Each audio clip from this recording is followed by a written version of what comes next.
她就是楚国的安平公主洛水仙，果真是倾国倾城，国色天香。别看了，这种女人肯定要留给少主的。少主不喜欢浪费，等她腻了，不就轮到我们了？能和这种女人春宵一度，少活10年都值。这次我要在前面。滚滚滚，该是我才对。一声声带着淫笑的污言碎语传入苏长安的耳中，将他唤醒。头好痛，怎么回事？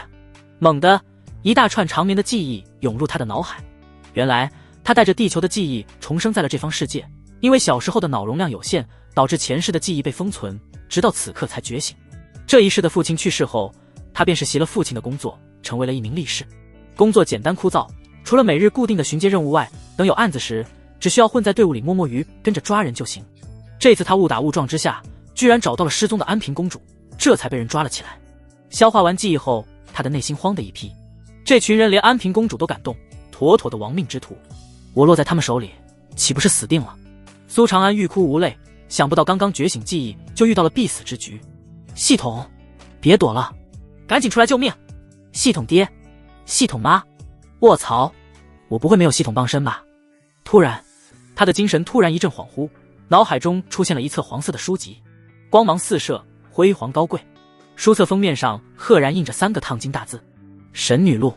接着大量的信息涌入苏长安的脑海：行掌天下权，醉卧美人膝。昔年皇帝玉女3000，白日飞升，成为一段佳话。每与一名女子真气交汇，共同修炼，便能得到一份奖励。女人的评级越高，奖励越高。所谓真气交汇，便是将对方的真气渡入自己身体，再回到对方的体内，让真气互通有无。这种事需要彼此绝对的信任和亲密，因为真气至关重要，等于把命交给了另一个人，而且会沾染彼此气息，终生难忘。神女录初步开启，赠予宿主特殊体质纯阳无极体。太牛逼了！苏长安瞪大了眼睛，闪烁着兴奋的光泽。这个金手指居然要自己去跟世间神女一起进行真气交汇，这可是妥妥的超级福利啊！哪个男人不愿？简直太贴心，太懂我了。然而兴奋过后，他的内心很快就凉了下来。自己都快死了，获得神女录有个毛用？出不去，一切都是空谈。想要逃生，只有一个办法了。苏长安的目光落在隔壁的牢房里，那里一道亮影盘膝而坐，身着白色纱裙，淡雅清冷，如落入凡尘的仙子，随时会飘然飞走，即使看不到面庞，依旧牵动着人的心神。同时，一串信息在神女录上显现：洛水仙，处子之身，3品炼气境，5道资质上等，颜值极等，5道意志坚定，心性俱佳，综合评定霍国级，可收录。不愧是楚国的国民女神，评级居然是霍国级别。苏长安忍不住惊叹。神女录将女子分为凡级、倾城级、倾国级、霍国级、天仙级、神女级这6个等级。前世的那些女明星最多都只能排在倾城级的行列，可见霍国级的女子是多么的珍贵，可谓是100万中无一。值得一提的是，收录凡级的女子是没有奖励的。如果自己能将安平公主收录，那得到的奖励肯定很丰厚。苏长安的内心不由得火热起来，这可是自己逃生的唯一希望。而且面对洛水仙这种女子，有谁能拒绝一清芳泽？他缓缓地靠了过去，隔着牢笼轻声呼唤道：公主，公主。洛水仙坐在监牢的最角落，正盘膝打坐，听到了苏长安的声音，缓缓地睁开眼睛看了过来。顿时周围的一切都黯然失色。上一世苏长安无法理解为什么有人看到美女会呆愣在原地，这一刻他懂了，这是直冲心灵的震撼。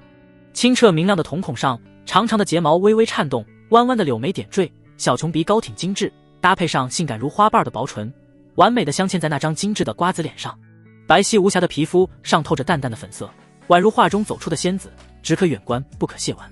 见到苏长安看着自己发呆，洛水仙清冷的眉宇微微一皱，内心冷哼：男人果然都是好色的登徒子。放在以前，他已经出手教训苏长安了，但是考虑到苏长安是为了救他才会抓住的，洛水仙还是耐着性子道：什么事？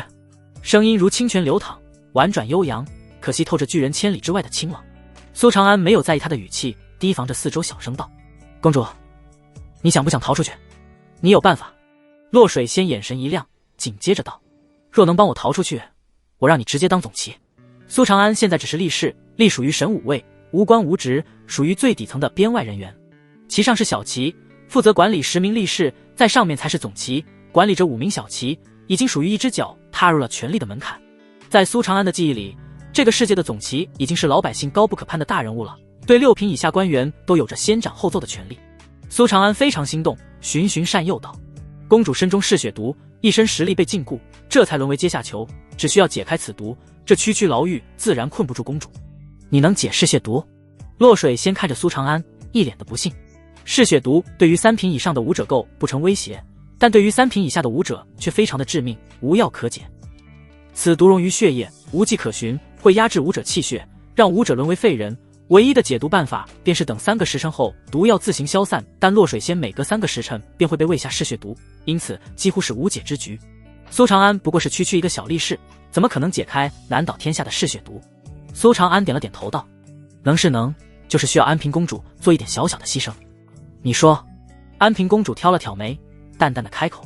苏长安一副我摊牌的样子，自豪道：“不瞒公主殿下，属下乃是世间绝无仅有的纯阳无极体。”纯阳无极体？洛水仙漂亮的眸子里露出了迷茫之色，摇了摇头，从未听说过。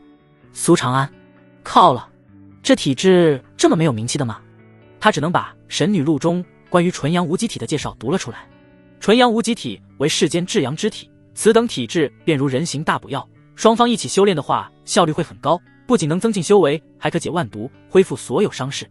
洛水仙的脸上写满了不信，他觉得这体质就是苏长安杜赚出来的，假的不行，但还是好奇道：“需要如何才能解毒？”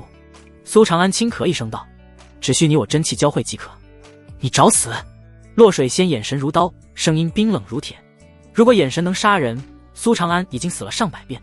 他内心悲愤交加，想不到自己堂堂公主，天之娇女，不仅被贼子生擒，现在连区区的力士都敢戏耍自己，当真是虎落平阳被犬欺。对武者来说，真气比身体还重要，也要更敏感。真气交汇时，等于把自己交出去，让人了解个彻底。而且真气中会永生永世留下对方的气息，成为对方的女人。洛水仙如何能接受？我高贵的真气怎能接受此人的印记？公主，我说的话句句属实，你信我啊！苏长安急了，他逃生的希望可全在洛水仙的身上。若是洛水仙不配合，那一切都完了。他没有胡说，纯阳无极体乃是互补修炼圣体，旷古烁今。也就是说，只要与苏长安真气交汇，获得的好处将是巨大的，比吃了任何丹药都要补。我的体质特殊，真气交汇能提纯真气，还能帮公主殿下提升修为，突破瓶颈。苏长安继续劝说，然而洛水仙闭目养神，打定了主意不理会苏长安，把他当成一个异想天开的色狼。苏长安无奈地叹了口气，脑子里突然想到一个方法。他声音低沉如恶魔的低语：“公主可曾听说过黑煞军10大酷刑？比如嘎腰子啊，开火车啊，还有……这个世界的黑煞军邪恶程度和前世的某些势力相似。”苏长安当即就把10大酷刑给照搬了过来。随着他的详细解说，洛水仙的脸色越来越苍白，隐隐有些发抖。这种折磨就没有女人不怕的，尤其对于尊贵高傲的公主来说，简直生不如死。这次轮到我是第2了，你算老几？是不是想打架？谁怕谁？不远处，那些看守还在争着先后顺序，甚至不惜大打出手。苏长安说的话含金量还在上升，洛水仙的心理防线濒临崩溃。一旦有漂亮姑娘落到黑煞军的手里，那可就惨了哦，黑煞军肯定不会浪费。苏长安句句不提洛水仙，句句都是洛水仙。高冷的他再也绷不住了，颤声道：“你的纯阳无极体是真的，没骗我。”这一刻，她不再是那天之娇女，而是可怜无助的少女，想要抓住最后一根救命稻草。苏长安察觉到有戏，内心激动，当即保证道：“公主放心，属下所言千真万确。可是我们的牢房是分开的，而且还有看守，没办法。”洛水仙吞吞吐吐的，脸色通红一片，难以启齿。这副娇羞的模样真可谓美艳绝伦，让苏长安的内心狂荡。他刚准备说话，却是突然闭嘴，身子假装瘫在地上，眼睛看向牢门的位置。都吵什么吵？如何排队还要看少主的意思啊？一名皮肤黝黑的中年人推着一个小车走了进来。屠夫来给那小子放血了，走，快走，看这家伙放血，晚上会做噩梦。屠夫，记得下手轻点，别吓坏了公主。千万记得走之前把碎肉收拾干净，还有内脏。随着他的到来，其他看守居然统统往外走，避之如蛇蝎。姐，小子，你将是我肢解的第108个人。沙哑难听的声音从屠夫的嘴里传出，他双目毫无感情地看着苏长安，如同在看待宰的羔羊，嘴角勾出残忍的笑。吱呀，他打开牢门走了进来，自顾自地开始整理起小车上的道具，并且仿若变态一般为苏长安介绍其用途。剔骨刀、放血环、抽筋钩，这些道具你都将一一体验。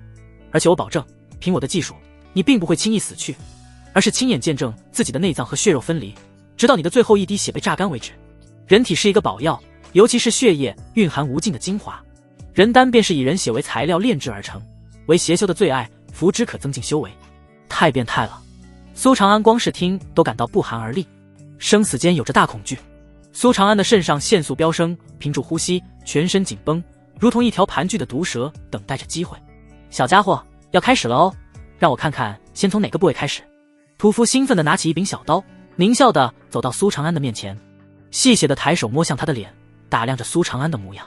下一刻，四肢瘫软的苏长安眼中迸射出一抹金光，早有预谋的突然暴起，如同灵蛇出洞，一把夺过屠夫手中的小刀，随后快如闪电地在他的脖子上一划。你！屠夫难以置信地瞪大了眼睛。他明明中了嗜血毒，为什么还能爆发出武者的速度？只可惜没有人会告诉他答案。苏长安迅速地捂住他的嘴，死死地将他按倒在地，手里的小刀则是继续连续刺在他的心口。噗噗噗！武者的生命力比普通人强很多，出手必须要狠，不留余地。深呼吸，别紧张，很快就好了。面对屠夫的挣扎，苏长安在他的耳边低语。片刻后，屠夫终于不再动弹，苏长安这才长松了一口气，冷汗几乎把他的后背打湿，双手都在颤抖。侥幸，天大的侥幸！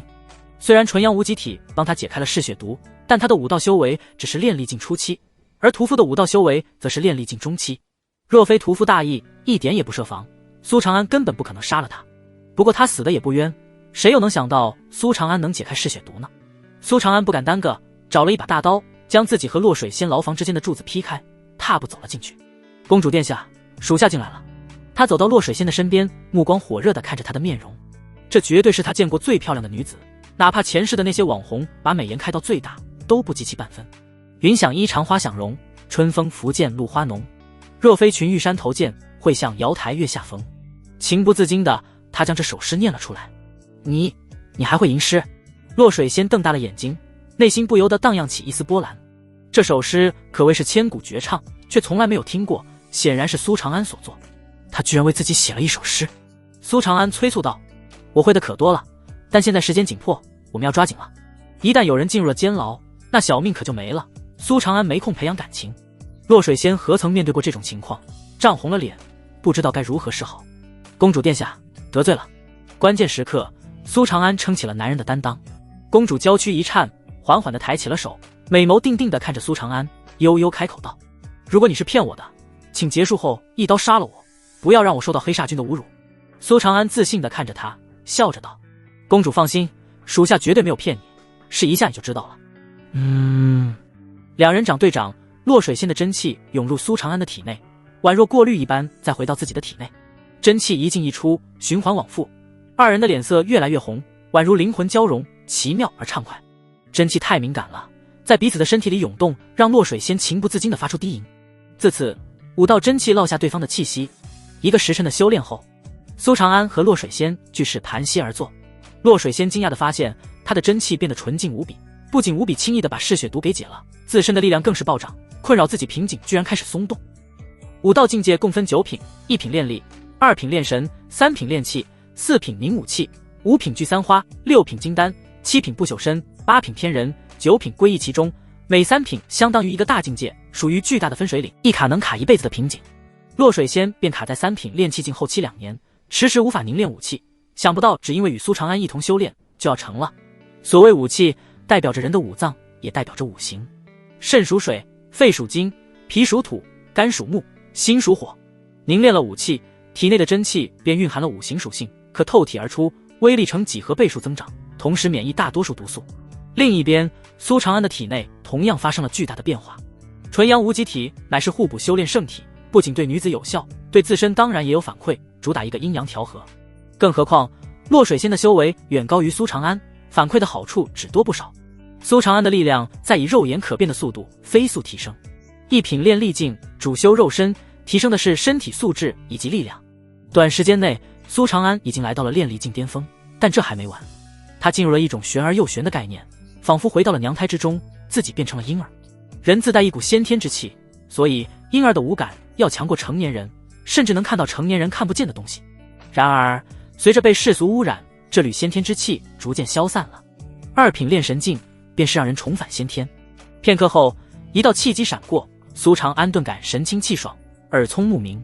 炼神境初期成了，不过还有更大的收获在等着他。神女录翻开了第1页，其上映出了一位女子的画册，清冷高雅，贵气逼人，美艳的让人自惭形秽，赫然是落水仙的模样。成功收录女子落水仙，综合评定获国籍。奖励：金身诀、明神诀。金身诀为炼体功法，每突破一层，身体素质便成倍增长，第一层提升1倍，第二层提升2倍，以此类推。同时肉身防御力也大大提升，最后更能练就金刚不灭之体，超脱生死界限，肉身不死不灭。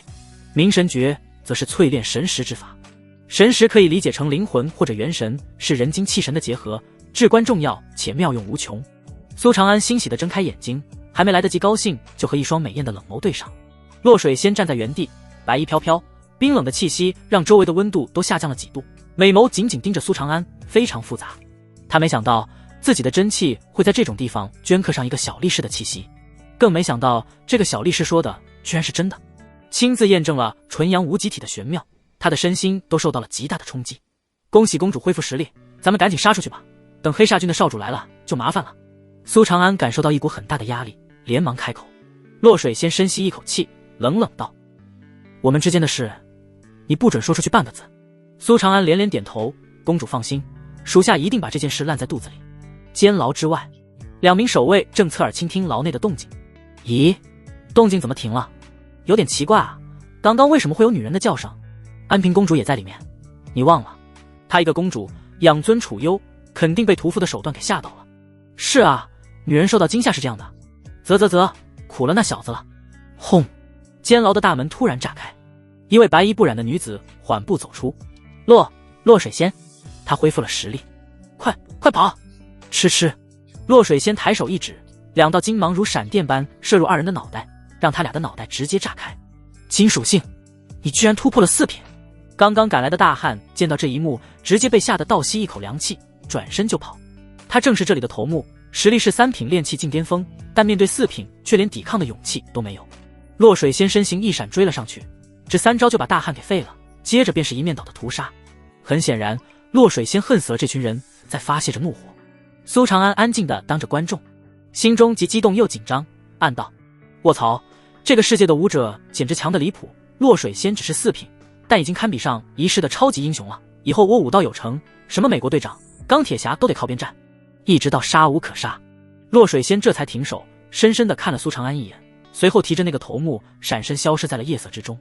那个说好让我当总旗的，还算不算数啊？苏长安嘟囔了一句，随后也赶紧逃离了这处是非之地。这处宅子位于京城之外，地处偏僻，但距离京城并不远。苏长安在第2天早晨便赶回了神武卫。这个世界武道超绝，时有妖兽出没，还有武者横行，由此会造成很多普通人处理不了的超凡事件，因此神武卫应运而生，其内吸纳的都是武者，专门用来监管武者和妖魔，直接对皇帝负责。这也让神武卫地位超然，有着皇权特许、先斩后奏的权利。只是当苏长安想要进入神武卫时，却被人给拦了下来。几个意思？你们不认识我了？就在苏长安一头雾水之时，一声猖狂的大笑从旁边传来。哼，苏长安，你擅离职守5天，我已经将你革出神武卫，赶紧滚吧。赵刚。苏长安眉头一挑，很快就想起来是这一世的仇家来了。赵刚和苏长安的父亲同是神武卫小旗，赵刚经常借助职务之便欺压良善，敲诈钱财，而苏父为人刚正不阿，会站出来主持公道，因此2人时有矛盾。苏父去世后，苏长安虽然能世袭他的神武卫职位，但要主动下降一级，只能当个力士，而且运气不好，刚好分在了赵刚的名下。这就导致赵刚经常找苏长安的麻烦，甚至分派危险的任务给苏长安，好几次差点害他身死。赵刚摆明了是想搞死苏长安。苏长安心中很清楚，神武卫的职位绝对不能丢。一来，神武卫是身份和地位的象征，等于一道护身符，一旦没了，赵刚就可以肆无忌惮地对付自己。二来，这个世界阶级分明，当一个没有背景的人太苦太卑微。既然重生一次，他也想去看一看权力之巅的风景，神武卫是一个非常好的舞台。三来是基于第2点，要收录更多的天之娇女。赵刚见苏长安还赖着不走，冷笑道：来人，把他给我丢出去！住手！2名神武卫小骑冲过来，挡在苏长安的身前，维护着他。方叔、周叔，苏长安认出了这2人，他们是苏长安父亲生前的好友方青山和周大志。在苏长安很小的时候，父亲就带着自己跟他俩聚，喝得醉醺醺的。之前赵刚刁难自己，好几次都是他俩出面维护。方青山道：赵刚，长安又不是去玩的，有可能是去追击凶手、探查妖宗、突破瓶颈或者中了陷阱什么的。以上情况你都没资格开除他。就是长安，你大声地告诉大家你是干什么去了。周大志向苏长安使了个眼色。赵刚脸色阴沉，恨不得骂娘。你们这是把标准答案写在苏长安脸上了啊。苏长安知道方叔和周叔的意思，内心感动，但他没有必要说谎，不卑不亢道：我是去营救安平公主了。救公主？救你？赵刚一愣，接着宛若看傻子般看着苏长安，讥笑出声。周围的神武卫也全都向苏长安投来了不信的眼神，嘘声一片。给他机会，他不中用啊！完美的避开所有正确答案。不是，哥们，公主跟你八竿子打得着吗？这借口我信不了一点。目前京都城高度戒严，全城所有人噤若寒蝉，3步一岗，5步一哨。神武卫、皇城司、都捕司以及金吾卫等各方势力全都忙碌不止，围绕着的便是这公主案。安平公主乃武道娇女，又是皇家贵胄，居然在京都城失踪，这把皇家的脸面置于何处？这让皇家的威严又放在了哪里？仅仅是这几天，就已经有上百名官员因为监管不力而人头落地。神武卫甚至出动了7品的千夫长，却依旧没能找到公主的下落。苏长安区区一个力士，凭什么碰瓷公主？周青山急了：长安，你别自己想啊，我说的是标准答案。长安，赶紧重说一个，就按你周叔说的选。周大志疯狂地对苏长安使眼色，眼睛都快眨抽筋了。你看，说实话，没人信。苏长安很无奈，他不想找一个不存在的借口糊弄过去，因为没必要。而且，一旦等以后坐实自己是去救公主了，与所说的借口不吻合，就会给人一个不诚实的印象。苏长安，你擅离职守，还撒谎邀功，罪加一等。我今天就要清理门户。赵刚突然一声怒吼，毫无征兆的一拳向苏长安的胸口轰击而来。赵刚，我操你姥姥！你敢！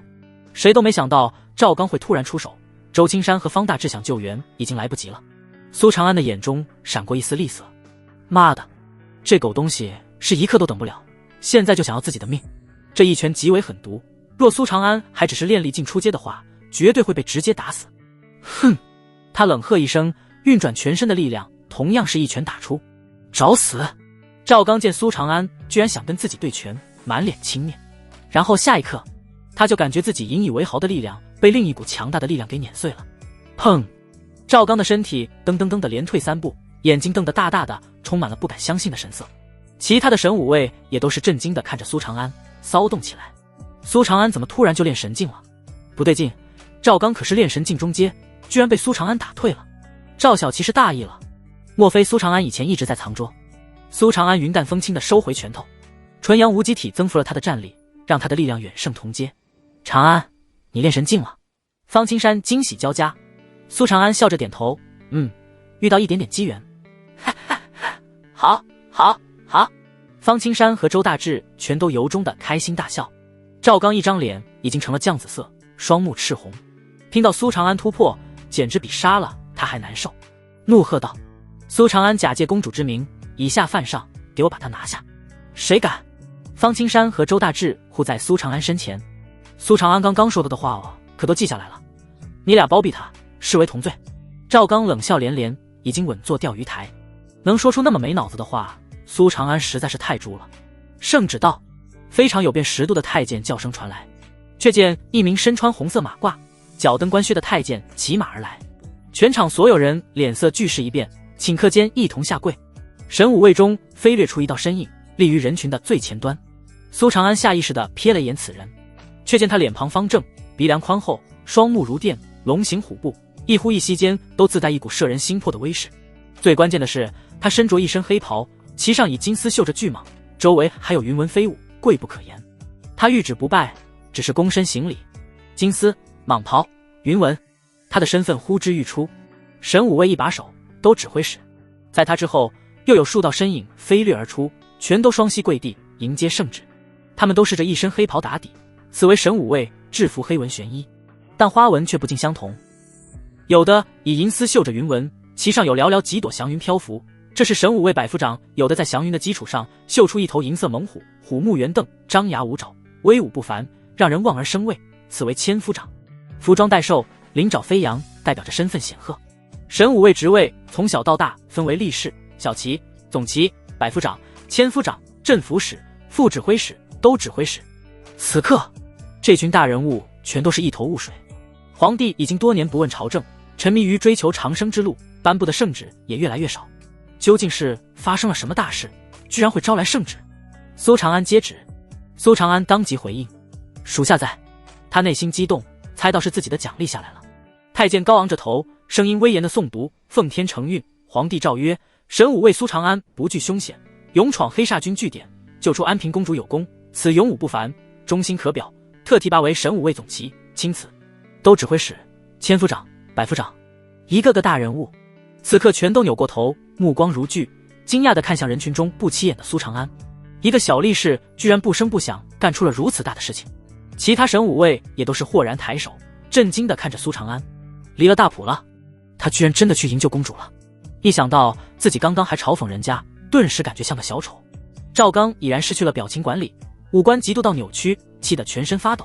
前一刻他还可以随意拿捏死的蝼蚁，转眼间居然入了公主和皇帝的眼，甚至职位还超过了他。他在内心疯狂地咆哮：凭什么？这个小杂种凭什么？属下领旨。苏长安起身接过圣旨，脸色激动的微红。升总旗这种小事当然不可能惊动圣旨，但苏长安救出了公主，关系到皇家颜面，光升旨可不行，必须要体现出皇恩浩荡。等到送旨太监离开，都指挥使转身看向苏长安，一双虎目罕见的露出柔和之色，笑着道：你很不错，这次让我神武卫大大长脸了，属下也是运气好，指挥使大人谬赞了。苏长安谦虚的回应，态度则是不卑不亢。指挥使更加的满意了，面对自己还能保持宠辱不惊的姿态，这份心性就很难得，是个可造之才。他看了一眼人群，道：郭明，苏长安以后就归属到你的麾下，你带他去神武阁一层挑选2样武技吧。郭明穿着银云黑袍，身宽体胖，肥脸大耳，一笑眼睛就眯起来，像个弥勒佛，很好说话的样子。带着苏长安前往武技阁，一路上他态度友善，没有百夫长的架子，笑着帮苏长安介绍了很多神武卫的规则，让苏长安受益匪浅。神武卫总旗以上的管理比较松散，除了需要维护京都的治安以及有特殊情况需要听从调令外，平时都是自己前往案卷堂领取任务。案件的评级从高到低分为甲、乙、丙、丁、戊5个评级，评级越高难度越大，获得的功勋也越多。功勋作用很大，可以兑换神兵利器、灵丹妙药，亦或者功法武技。公主案的评级已经达到了乙级，但根据公主的口述，你只是恰好帮到了一点小忙，所以无法算你主攻，指挥使能容许你挑选2样武技，你已经赚到了。苏长安点了点头，没有异议。落水仙看来并没有把真实情况说出来，这也正合了自己的意。很快武技阁到了。对了，都指挥使大人的名字叫李渊，我们的直属上司是魏成功千户，等有机会我带你去拜见。好了，你自行进去挑选武技吧。郭明说完便离开了。武技阁一共4层，分别对应着天、地、玄、黄4个等级。黄级武技可供1品至3品修炼，玄级武技可供4品至6品修炼，地级武技可供7品和8品修炼，天级武技则是供9品修炼的。当然，低品武者也能修炼高品武技，只不过进度会非常缓慢，甚至受到反噬。苏长安现在学的武技名为大力拳，5两银子一套，属于黄级下品中的垫底功法。他确实很缺武技，挑了一圈后，他确定了功法，2个都是黄级上品。七绝刀法属于刀类武技，兵器的杀伤力肯定大于赤手空拳，而苏长安又喜欢刀的霸气，所以选择了这个武技。此刀法完全练成，可一刀斩出7个刀影，让人眼花缭乱，而且每练出1个刀影，便能多爆发出1倍的力量，7刀合一足足可爆发出7倍力量。追星步，追星步属于身法，这是必备技能，不管是逃跑还是追踪都非常实用。此步法练至大成可日行千里。门口的那名守门老者一直躺在藤椅上闭目养神，看都没看苏长安一眼，随口道：自行登记，1个月后归还，记好了，武技阁规矩，武技不得私售，违者斩。苏长安对守门老者行了一礼，登记好后便迫不及待地回到家修炼了。总旗最大的好处便是自由，因为琐碎的杂事有力士和小旗处理，所以有更多的时间修炼。他这一练便是5天。小院之中，一名少年正在不停地挥刀。明明是简单的一刀，但在半空中居然出现了3道刀影。这一幕若是让普通人见到，一定会觉得自己眼花了。下一刻，3道刀影又合并成一刀，斩在面前的大石上。砰！大石直接崩成了2半。呼！苏长安满意的舒了一口气，呢喃自语道：“练武真是容易让人上瘾啊！这种不断变强的感觉，实在是太让人着迷了。尤其是对于一个武侠迷来说，苏长安恨不得立刻能飞天遁地，体会一下飞行的感觉。练武也得张弛有度，也该逛一逛这一世界的风景了。”他走出了家门，如同一名旅客，沿着街边行走。路面以古老的青石板铺设，主街道无比宽阔，偶尔延伸出一条狭窄的巷弄，行人步伐匆匆，还有马车缓缓驶过。路的两旁人声鼎沸，排着一个个摊贩，充满了烟火气息。包子，热气腾腾的包子。客官，您里面请，打尖儿还是住店？小二，上酒。让开，不想死的别挡道。这些前世只能在电视剧中出现的喊叫声，此时清晰地从身侧传来，让苏长安感到恍惚。大人，大人！一阵呼喊让苏长安回过神来。方叔，周叔。他先是惊讶地看着身边的2人，随后连忙道：“你们和以前一样，叫我长安就行。”不可。方青山和周大志郑重地摇头。方青山，我俩已经办好了手续，以后就归属在长安你的麾下了，喊你的名字有损你的威信。周大志，没错，我们可是来投靠你的，以后你是上司，我们是下属，怎能直呼其名？你们这……苏长安内心感动，他升任总旗，目前为止却只有名号，连个手下都没有，纯纯的光杆司令。根本原因是没有人愿意来投靠他，在大家心中，他依旧只是那个小小的力士，靠着运气好才升职，跟着苏长安没有前途。方青山和周大志说是投靠自己，实则是特意来帮自己。苏长安认真道：“方叔，周叔，在工作之外的情况下，还是叫我长安吧。”行。一转眼你都这么大了，出息了，已经是总旗了。你爹知道了一定会乐疯的。是啊，我还记得你小时候穿着开裆裤，手里拿着一根木棍，嘴里喊着我是武神的模样。方青山和周大志一脸的慈爱。苏长安无语，黑历史就别提了。对了，过2天就是1年1度的神武魏延武了，你刚成为总旗，要注意表现。方青山提醒。苏长安凝重的点点头。每年的神武魏延武，百户们会召集各自的手下，举行一场大规模的操练，考核武道进展。百户考核总旗，总旗考核小旗，小旗考核力士。最有看头也最引人关注的便是总旗考核了。苏长安现在已经是总旗，需要接受百户的考核。3人边聊边走，不知不觉穿过了一座拱桥，来到了楚月湖边。这里的画风突变，草长莺飞，亭台阁楼，大红灯笼高高挂，莺莺燕燕歌舞声，谈笑有鸿儒，往来无白丁。这位爷，进来玩啊！姑娘们，出来接客了。客官，别走啊，客官。阁楼之上，红袖漫舞，空气之中芳香浮动，入耳之内是吴侬软语，好一处销魂蚀骨之地。苏长安看了一眼牌子，其上3个烫金色大字：教坊司。周大志当即质问：方青山，你怎么能带长安来这种烟花之地？明明是你自己习惯了往这里走，怎么怪到我头上来了？方青山立刻反驳：周大志，你放屁，我从未来过这里。周大爷，您来了。一名丰乳肥臀的红裙女子小跑而来，如美女蛇般环住了周大志。周大志老脸一红，故作正经道：你是谁？我不认识你，别拉拉扯扯的，成何体统？红裙女子咯咯笑着：周大爷，您的胸口有一颗大痣，所以叫周大志，对不对？来嘛，带着你的朋友一起进来玩吗？你这女人怎么这样？我跟你不熟。周大志还在象征性的做着挣扎，然后就被拉了进去。哼，为老不尊。方青山冷哼一声，满脸鄙夷，一身正气。方大爷，您在门口站着做什么？快进来啊，奴家等不及了。教坊司的2楼，一位身材纤细的青裙姑娘向方青山挥舞着手绢，热情似火。方青山，教坊司内，长安教坊司的很多女子身世凄惨，都是可怜人家。方青山搂着小青，试图挽尊。苏长安脱口而出：父独母并蒂读书。对对对，长安你这总结太到位了，我们也是看他们可怜才照顾他们生意的，其实是在做慈善。周大志搂着小红，大义凛然。这位小帅哥是？小红好奇地看着苏长安。周大志自豪道：这是我侄子，你别看他年轻，已经是神武卫总旗了。小青和小红看着苏长安的眼神顿时变了，抛着媚眼，魅惑风骚。哇，小帅哥好有本事！小帅哥，姐姐们很乐意为你服务哦。周大志立刻打断了他们卖骚：“你们在想屁吃？我侄子还是个童子鸡，你俩残花败柳离远点。”小青舔了舔嘴唇，道：“我们不要钱，还可以给你侄子包个红包。”方青山连连摇头：“那也不行，我们叔侄俩绝对不能做同道中人。你们这些外围女就别想了，那个小姐还差不多。”外围女，苏长安精神一振，没想到居然能听到如此熟悉的词汇。长安，你也长大了，有些知识也该懂了。周大志以长辈的口吻开始了普及，外围女就是他们这些风尘女子，卖艺卖笑也卖身。那个小姐来头可不简单，她们是犯了抄家灭族的罪臣之女。这些女子出生于官宦之家，无一不是掌上明珠，更是精通琴棋书画，气质不凡，涵养有节，落地凤凰，深受追捧，价格可高多了。方青山补充道：“大楚有了一条不成文的规定，那就是官宦女子入了教坊司，3年内不得肆意凌辱，想睡也得征得对方同意后才能一起睡。你可知道为什么？”苏长安摇头，他又不是老司机。原因有2。周大志卖弄起来，第一，这是当官的给自己留的后路，谁都不能保证自己不会失势，所以帮女儿留一点退路。第2，今年抄家明年平反的情况是有的，如果人家平反了，女儿却被玩残了，那就闹笑话了，所以给了3年安全期。方叔、周叔果然见多识广。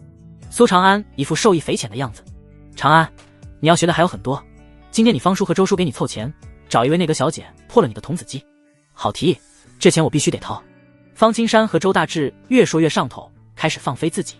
小红笑了笑道：“今天刚好有一位花魁出阁，说不定小帅哥不需要掏钱啊。”“哦，是哪位花魁？”方青山非常诧异，这消息他居然不知道。小红，白映雪。我操，是他！怪不得今天来了这么多人，原来都是冲着他来的。方青山和周大志的身子都抖了3抖。苏长安也是眉头一挑，这名字可谓是如雷贯耳，毕竟涉及到当年轰动整个神武大陆的案子——12金牌案。3年前，镇北大将军白崇用兵如神，以10万兵力大破30万齐军，马蹄直指齐国都城。皇帝却连夜发出了12道金牌，催促他回京。在白崇回京后第2天，就被以贪污、私藏军械、勾结齐国、谋逆等10几种罪判了死刑。自此，一代军神陨落。一夜之间，白家所有人死绝，只有白映雪被送入了教坊司。此案造成的轰动和影响引起了天下哗然，就算被禁止提起，但没有人不知道。而齐军死灰复燃，摇身一变，也就成了如今的黑煞军。这剧本也太熟了吧！苏长安无力吐槽，这和他前世知道的一个历史，不说相差无几，只能说一模一样。今天是3年之期的最后一天，若是白映雪自己不找个男人破身，那她的第一次就会进行拍卖。小红挑逗着苏长安，所以小弟弟加把劲儿，说不定能免费睡花魁哦。方青山摆摆手，行了，你不要忽悠我侄子了，白映雪他惦记不到。是啊，舞文弄墨他不行的。周大志也是说道，这个世界没什么娱乐活动，导致文化业空前繁荣，对诗词歌赋、琴棋书画的追捧丝毫不亚于地球。少女怀春总是会对儒雅的才子情有独钟，白映雪也不例外。她喜欢以琴棋书画为题选出自己的意中人，但3年来却没有一人能被她看中。周大志和方青山2人没空管苏长安了，开始对小红和小青上下其手。苏长安百无聊赖打量起现场，越前排身份当然越不凡，大多为2代们，个个飞扬跋扈。其中他居然看到了熟人，赵刚坐在前排，如同一条老狗，谄媚地对一名锦衣华服的少年摇尾乞怜。这锦衣少年顶着一双熊猫眼，一脸衰样，一副纵欲过度的样子。啧啧，真是阶级分明。苏长安不由得感慨，虽然众人同在一个大厅，但层次分明，是穷酸书生还是豪门阔少，一眼就能分辨出。出来了，白小姐出来了。不知道是谁大喊了一声，人群骚动，所有的目光都聚焦在了2楼。一名女子掀开了珠帘，缓缓地走入了众人的视线。青丝披肩，胸有沟壑，细腰长腿，身姿曼妙，如柳絮轻扬又蕴含水的柔美。可惜脸上戴着一个白色的薄纱面罩，看不见全貌，但显露出的一双眸子如清水般澈亮流转，灵动中透着一股幽深的伤感，简直勾魂夺魄。所有人都安静了，眼冒绿光，贪婪地欣赏着。白映雪的美无需赘述，她与安平公主、淮阳公主并称为京城3美，再加上她是战神遗女，才气无双，叠加了太多的光环，可谓是京城的国民女神。苏长安当即用神女录查看信息，白映雪处子之身，2品炼神境，5道资质中上等，音乐天赋上等，颜值极品，冰清玉洁，心思灵动，综合评定，倾国籍，可收录。总算遇到一个可收录的了。苏长安心头一跳，神女路的要求比他想象中的还要高。这段时间来，他观测过不下100名少女，却连一个倾城级的评价都没有。难得遇上了，那就没有理由错过。既然是比拼文采，那自己还是有很大的机会的。毕竟，我的背后可是有着一整个世界的文化底蕴。2楼，白映雪一袭青衫薄裙，静静地看着台下的人群，内心苦闷。3年前，她是大楚最炙手可热的女子，地位高至云端。现在，她却宛若玩物一般，供一群权贵相争，甚至要被拍卖。她的眼神悲伤而空洞，长袖之下，纤纤玉手紧紧握着一根碧簪。若是今天还没有合乎心意的男子，那他唯有以死来抵抗要出阁的命运。老鸨适时地走了出来，笑着道：“各位大人，各位看官，白小姐今天要献曲一首，请各位欣赏。”下一刻，白映雪盘膝坐下，双手抚琴，乐声流淌而出，所有人都不由自主地闭上了眼睛，沉浸在琴音之中。哪怕苏长安受过上一世的文化熏陶，听过众多神曲，也不由得感到惊艳。白映雪的弹琴功底绝对有了大师水准。很快，一曲终了，余音绕梁，白映雪直接抛出了考题：“我这次的出阁题目是请各位点评一下我的琴音。”此题一出，无数人狂喜，不就是比谁夸的好听吗？一名书生率先激动地站了起来：“白姑娘的琴有一种魔力，可以让人身临其境，让我置身于一片草地花丛之中，鸟语花香，蝶舞蜂飞，孩童嬉戏，端是美不胜收，欢快有趣，正如白姑娘一般，是世间最美好的事物。”接着，一个又一个的人站出来评价：“奶奶的，文化人说话就是好听。”方青山自愧不如，让他评价的话，除了说一句卧槽好听外，再憋不出其他的话了。此时，赵刚陪着的那位公子哥站了起来：“此曲只应天上有，人间难得几回闻。白姑娘的琴技已经有大师风范，若非受困于此，完全可以开堂授课，成为琴道大家。本少爷略有些手段，可以请人帮白姑娘谱写琴谱，将来流芳百世。”他的话引得众人纷纷侧目。不得不说，他说的非常有吸引力，已经脱离了评价本身，还给白映雪勾勒出了一个美好的未来。不经意间还展示了一下自己的背景，很多还没来得及发表评价的人顿时偃旗息鼓。郭公子，高啊！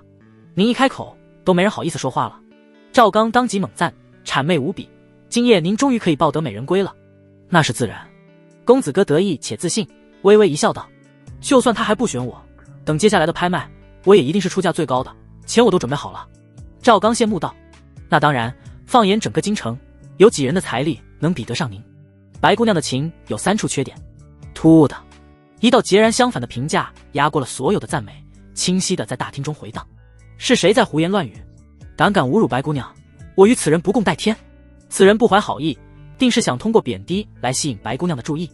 我敢断言，此人不懂琴。周大志和方青山目瞪口呆地看着苏长安，似乎还不敢相信此话是出自他之口。那些愤怒者的目光让他们如坐针毡。苏长安却是淡定地喝了一口水，在所有人不善的目光下缓缓起身，随后仰起头，光明正大地与白映雪对视。他眼眸深邃，似有星辰大海。白映雪的心不由得微微一跳，还请公子指点。其一，曲谱有缺，旋律生硬，配不上白姑娘的琴技。哼，原来只是在变着法子夸白姑娘。这小子有点东西，但不多。歪门邪道，哗众取宠。众人嘘声一片，纷纷鄙夷。苏长安继续道：“其二，乐器太过单一，琴音虽优美，但节奏过于单调，无法激起听者内心的波澜。如果能加入其他的乐器，让旋律更加丰富多彩，会更加的出色。”白映雪的眼中露出若有所思的神色，她其实早就察觉到这一点，也曾找过其他乐器和鸣，但效果并不理想。其三，苏长安伸出3根手指，白姑娘内心苦闷悲伤，弹奏的却是欢快高亢的曲子，曲意逢迎，与内心相悖，这就导致既抒发不了自己的伤感，又表达不出琴曲的欢乐，不伦不类，浮于表面，难以引发人内心的共鸣。接着他叹了口气，有感而发地吟诵道：“少年不识愁滋味，爱上层楼。爱上层楼，为赋新词强说愁。而今时尽愁滋味，欲说还休。欲说还休，却道天凉好个秋。静，满堂皆静。”苏长安的评价固然有道理，但并不足让众人信服。但是那最后一首诗却惊艳了在场的每一个人。少年不识愁滋味，为赋新词强说愁。所有人都沉浸在这2句中，无法自拔。谁没有年少过？谁没有为赋新词过？千古绝句，这是千古绝句啊！在场感触最深的当属白映雪，她的泪水不受控制地往下落。少年时，她无忧无虑，最喜欢做的事就是学着前人写一些强说愁的诗句，故作深沉，强装忧郁。而今他愁肠满肚，内心悲戚时，却要弹奏欢快的乐曲讨好别人。这首诗是他为自己而写吗？小桃，那位公子是？白映雪对着身边的侍女问道。他叫苏长安，是神武卫的一名总旗。小桃回道。小桃，你去和老鸨说，我就选他了。白映雪说道。小姐，你要不要再想想，苏公子没有什么背景。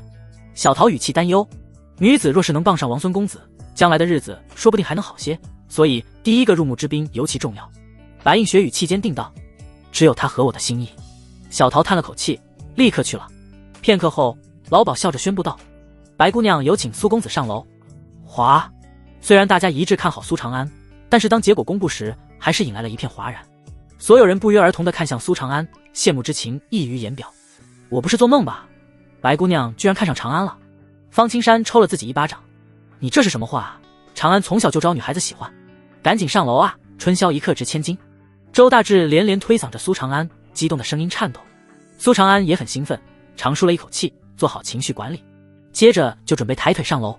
然而一道声音却打断了他。苏总旗文采非凡，居然能得到家人青睐，恭喜恭喜！却是赵刚起身笑着向苏长安打招呼。侥幸而已。苏长安拱手随意地回应了一句。赵刚却是又道。苏总旗，还请留步。什么事？苏长安蹙起了眉头。赵刚道。我身边这位乃是工部侍郎的儿子郭旭，他仰慕白姑娘已久，不知道苏总旗能不能割爱，将这次机会让给郭少。苏长安的脸色顿时冷了下来，盯着赵刚，眼中闪过一丝杀意。宾客们俱是一愣，接着都看戏一般的看着苏长安。赵刚的这个行为可谓是恶心到了极点，慷他人之慨。方青山和周大志脸色一沉，又气又急，恨不得破口大骂。苏长安是吧？把这个机会让给我，以后你就是我郭旭的朋友。郭旭悠悠站起身，折扇一甩，摇头晃脑地说道。仿若能跟他做朋友是天大的恩赐一般。2楼，白映雪俏脸煞白一片，全身发抖，带着哭腔道。我只是想找一个合心意的男人，怎么就这么难？小桃连忙扶住白映雪，安慰道。小姐，苏公子不为权贵折腰，一定不会答应的。算了，这就是我的命吧。白映雪没抱希望。不为权贵折腰说来容易，世间能做到的又有几人？她悄然握紧了衣袖里的玉簪。我拒绝。这时斩钉截铁的3个字从苏长安的嘴里传出，清清楚楚地传入每个人的耳中。白映雪又惊又喜。小桃，他拒绝了。是啊，苏公子果然不是常人，居然拒绝了。小桃笑着道。太好了，我没有看错人。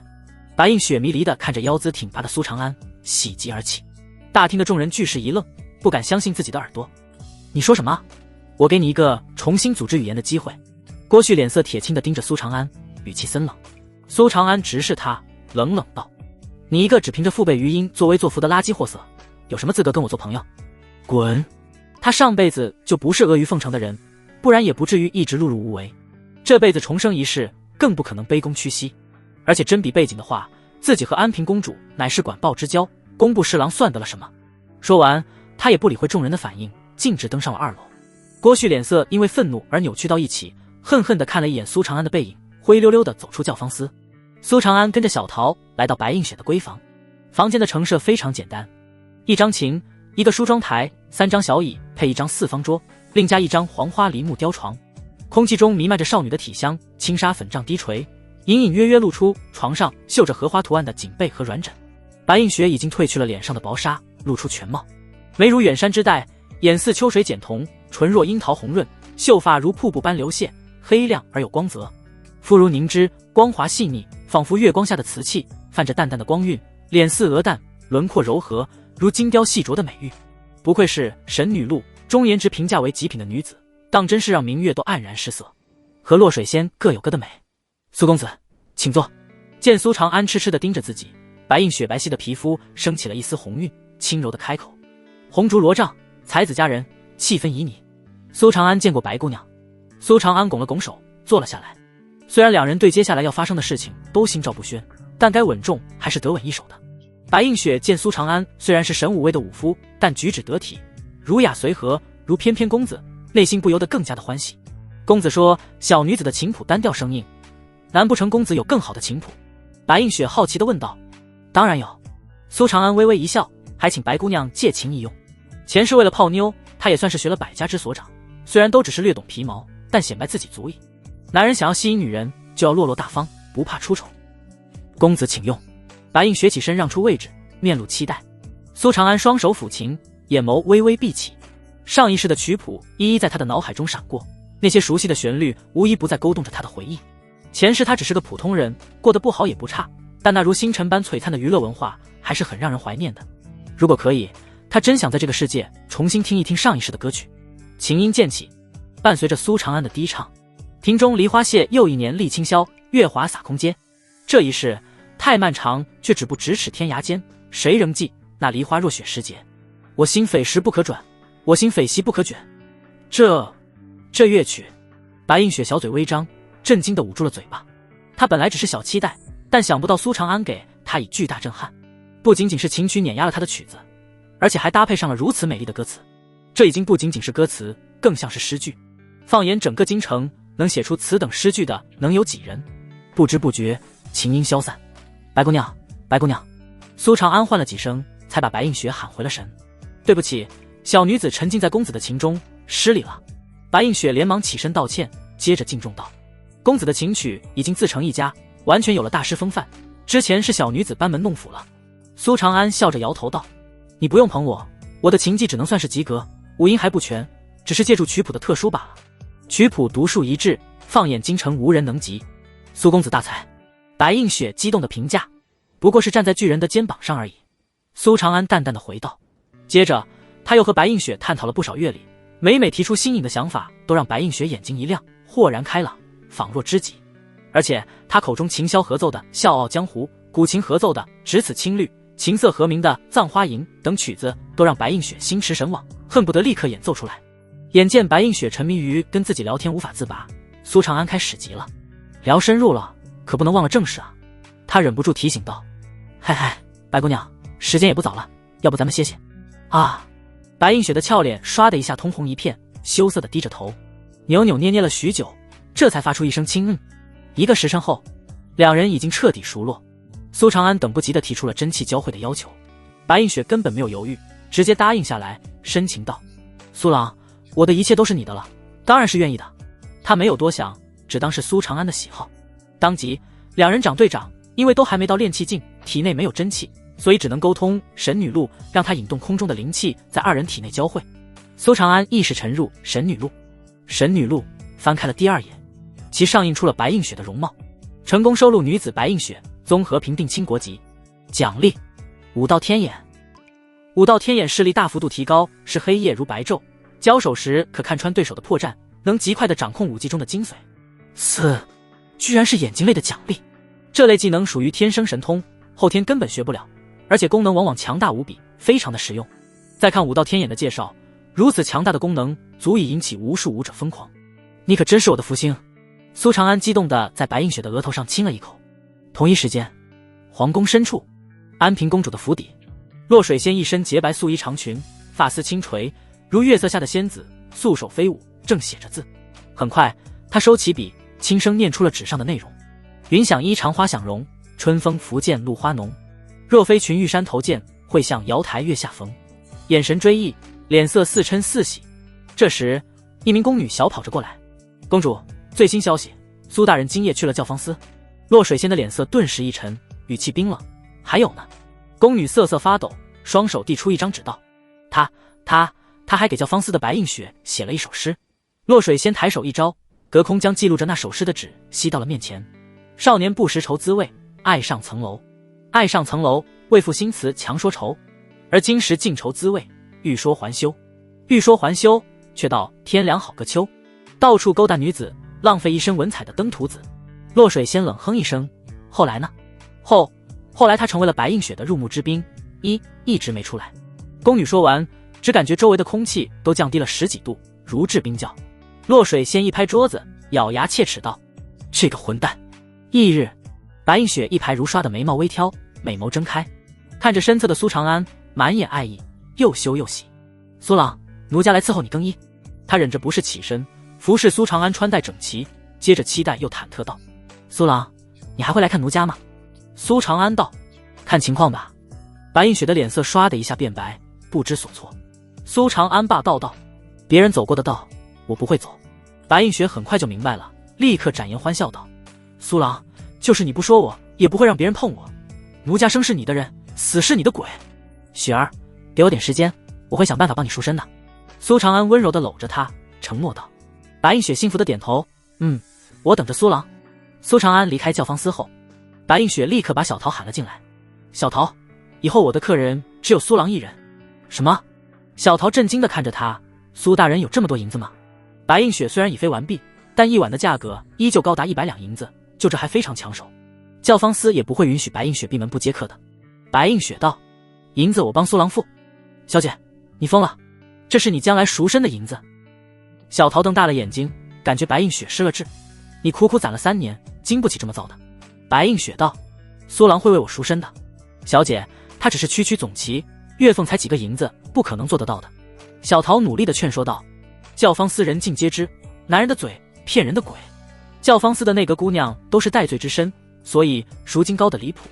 曾经也有过不少想要帮女子赎身的例子，但最后的事实证明，全都是男人的花言巧语而已。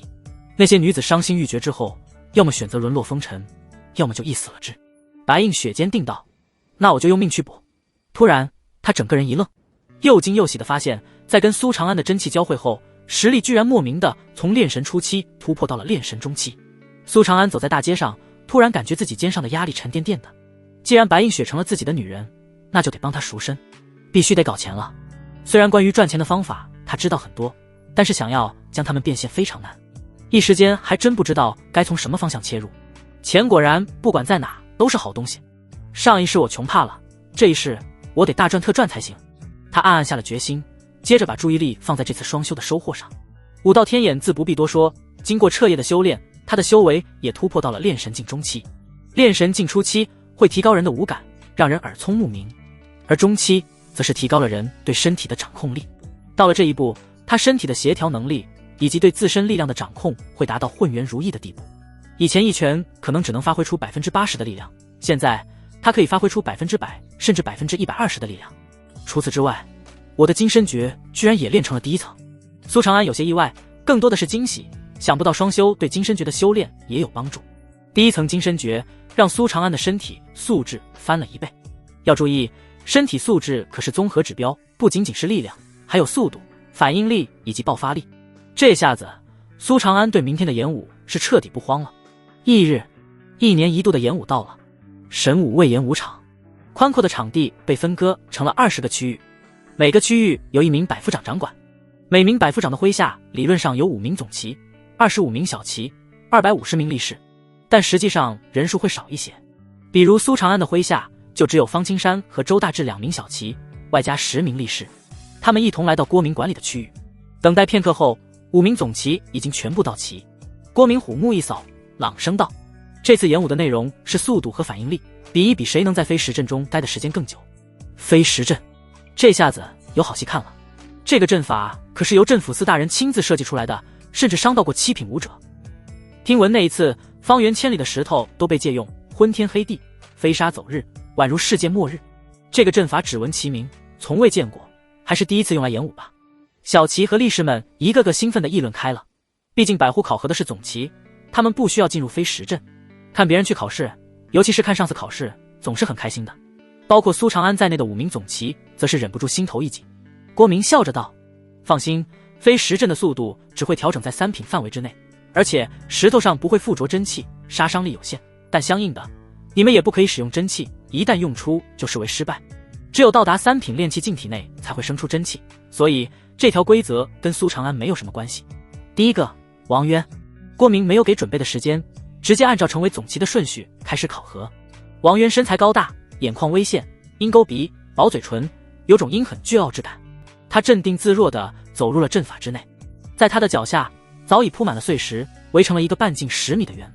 随着郭明启动阵法，那些碎石好似失去了引力般豁然升空，悬浮于半空之中。嗖嗖嗖，下一刻，一块块碎石开始向王渊击射。王渊脚步一错，躲开了攻击。面对更多袭来的碎石，他身子一扭，如蛇在地面游走，脚下踩着 S 型路径，总能恰到好处地避开。是灵蛇身法，王总旗真是厉害，快要把这身法练到登峰造极了吧。王总旗可是资历最老的一批总旗，练气期中期修为，而且经验丰富，武技练得也最熟练。历年来，我们这组的演武可都是王总旗拿第一，这次看来也不例外了。灵蛇身法，苏长安运转武道天眼，临时抱佛脚的开始观摩学习。他这段时间重点练的是七绝刀法，追星步只是粗略的练了一点，若是早知道演武的内容，他肯定会选择练追星步。随着时间的推移，飞石阵的碎石速度越来越快，一炷香的时间后，王渊终于被一块碎石击中。王渊支撑时间一炷香，第二个于成，于成支撑时间半炷香，第三个。正如很多人猜测的那般，王渊的成绩确实是最好的，而且遥遥领先，但大家的关注点却并不在这上面，而是一个个神色微妙起来，时不时从苏长安的身上扫过。不少人甚至在期待，苏长安如果进入飞石阵，会不会被秒杀？长安，快倒在地上装晕！方青山凑了过来，小声而急促地说道。周大志也是连声道：对，快晕，总比丢人的好。大可不必。苏长安无奈，不要逞强啊，再不装晕就来不及了。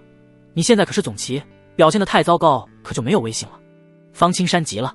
周大志见苏长安不听劝，换了个思路道：实在不行，你去跟郭百户请个假，你前不久还只是力士，他肯定能理解的。苏长安忍不住道：方叔、周叔，真的没必要，相信我，这演武我可以应付。好吧。周大志和方青山只能点了点头，眼眸里依旧充满了担忧。第五个，苏长安。郭明看向苏长安，他也知道苏长安的情况，于是开口道：上次挑选的武技练得如何了？要不要进阵法试试？实在不行也不用勉强。不等苏长安说话，赵刚抢先一步道：苏总旗肯定已经把武技练成了，否则前2天也不会有时间去教坊司吟诗作对了。对，苏长安还写了一首诗，可轰动了。写诗？开什么玩笑，不练武了？苏总旗刚成为白映雪的入幕之宾，还有力气演武吗？听说白映雪为了他守身如玉，不再接待外客，甘愿每天自掏100两，真风流啊！神武卫们顿时议论开了。郭明的眉头不由得微微一皱。苏长安淡漠地扫了一眼赵刚，随后自顾自地踏入了飞石阵之中。郭明运转真气，飞石阵随之启动，密密麻麻的飞石悬浮在苏长安的周围，环绕着他，这股压迫感就已经非常恐怖了。苏长安眼眸中微光一闪，运转武道天眼，顿时所有碎石的轨迹都清晰可见。嗖，突然10几块碎石一同窜射而来，速度极快，而且来自于不同的方向，前后左右以及头顶，没有死角。所有人都瞪大了眼睛，紧紧地盯着场上，生怕一眨眼苏长安就败了。苏长安身子微微一侧，恰到好处地避开了速度最快的碎石，脑袋一撇，又正好避开了第2个，接着一个翻身纵跃，第3个、第4个，每一个动作都把握得恰恰好，灵活而迅捷，敏锐而潇洒，给人游刃有余之感。躲开了，他又躲开了。苏长安什么时候变得这么厉害了？众人全都惊了，宛若第一次认识苏长安一般。方青山激动地搂住了周大志：大志，你看，你快看，我看着呢，一直看着呢。长安他是好样的。周大志满眼欣慰。赵刚脸色铁青，牙咬着嘎吱作响：不可能，他以前明明弱得跟一只蚂蚱一样，绝对不可能。郭明的眼睛则是一亮，他看出的东西比别人多，因此更觉得惊艳。目前为止，苏长安居然没有使用任何一种身法武技，凭借的全是自身的观察力和反应力，就算是练气境后期的武者都做不到这样。好小子，真是天赋异禀。郭明只能把这些归为天赋。很快，一盏茶的时间过去，苏长安却依旧没有显现出颓势，全场死寂，忘记了说话。看着苏长安表演，飞石阵的速度逐渐加快，已经等同于练气境前期的全力冲刺，这应该是他的极限了。不过能撑到现在已经很不错了。郭明暗暗想着，不过紧接着他的瞳孔就微微一缩。刚刚那是游蛇身法、灵猴步、飞鸟渡，他居然在模仿前面那4个总旗的身法，试图融入到自身的身法中。郭明内心狂震，接着不由得生出了爱才之心。苏长安真是个武道天才。片刻后，苏长安的步伐变得有章法了许多，流畅而自然，原本还吃力的表现又变得游刃有余了。没怎么练过的追星步居然直接练至了小成。好，郭明忍不住爆发出一阵喝彩。时间在不知不觉中流逝，终于一炷香的时间到了，全场一片哗然，不敢置信。他居然也坚持了一炷香的时间。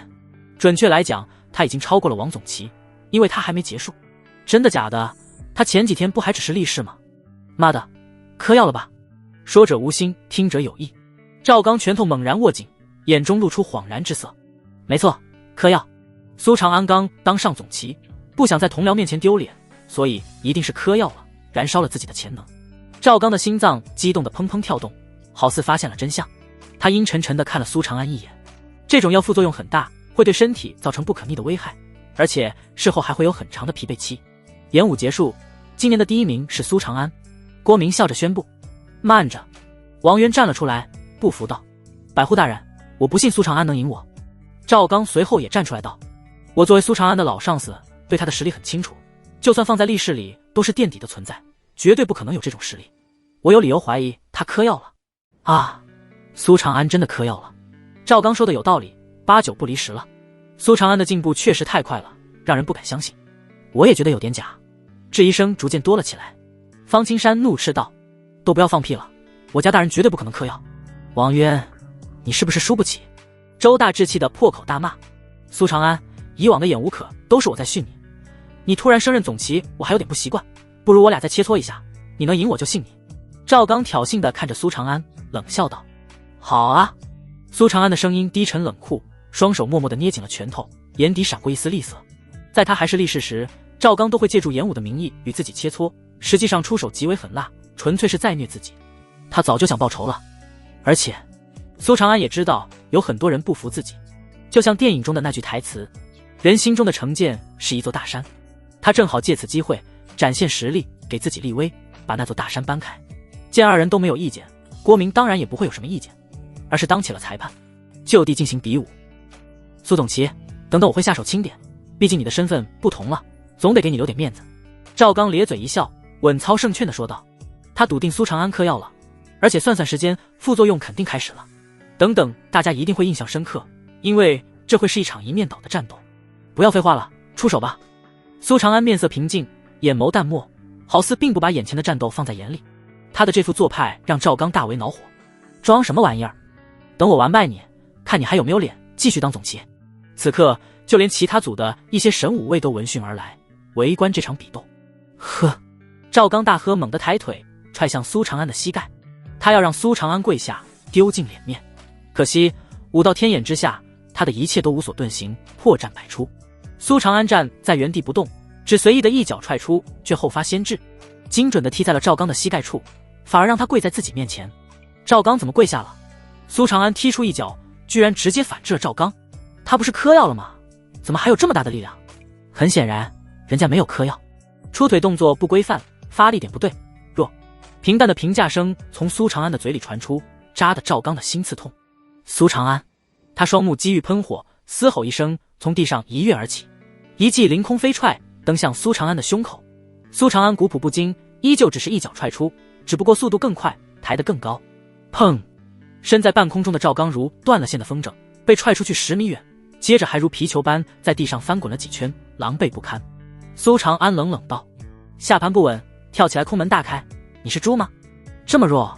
神武卫们尽皆失声，脑海里只剩下一个念头：苏长安原来这么强啊！你给我去死！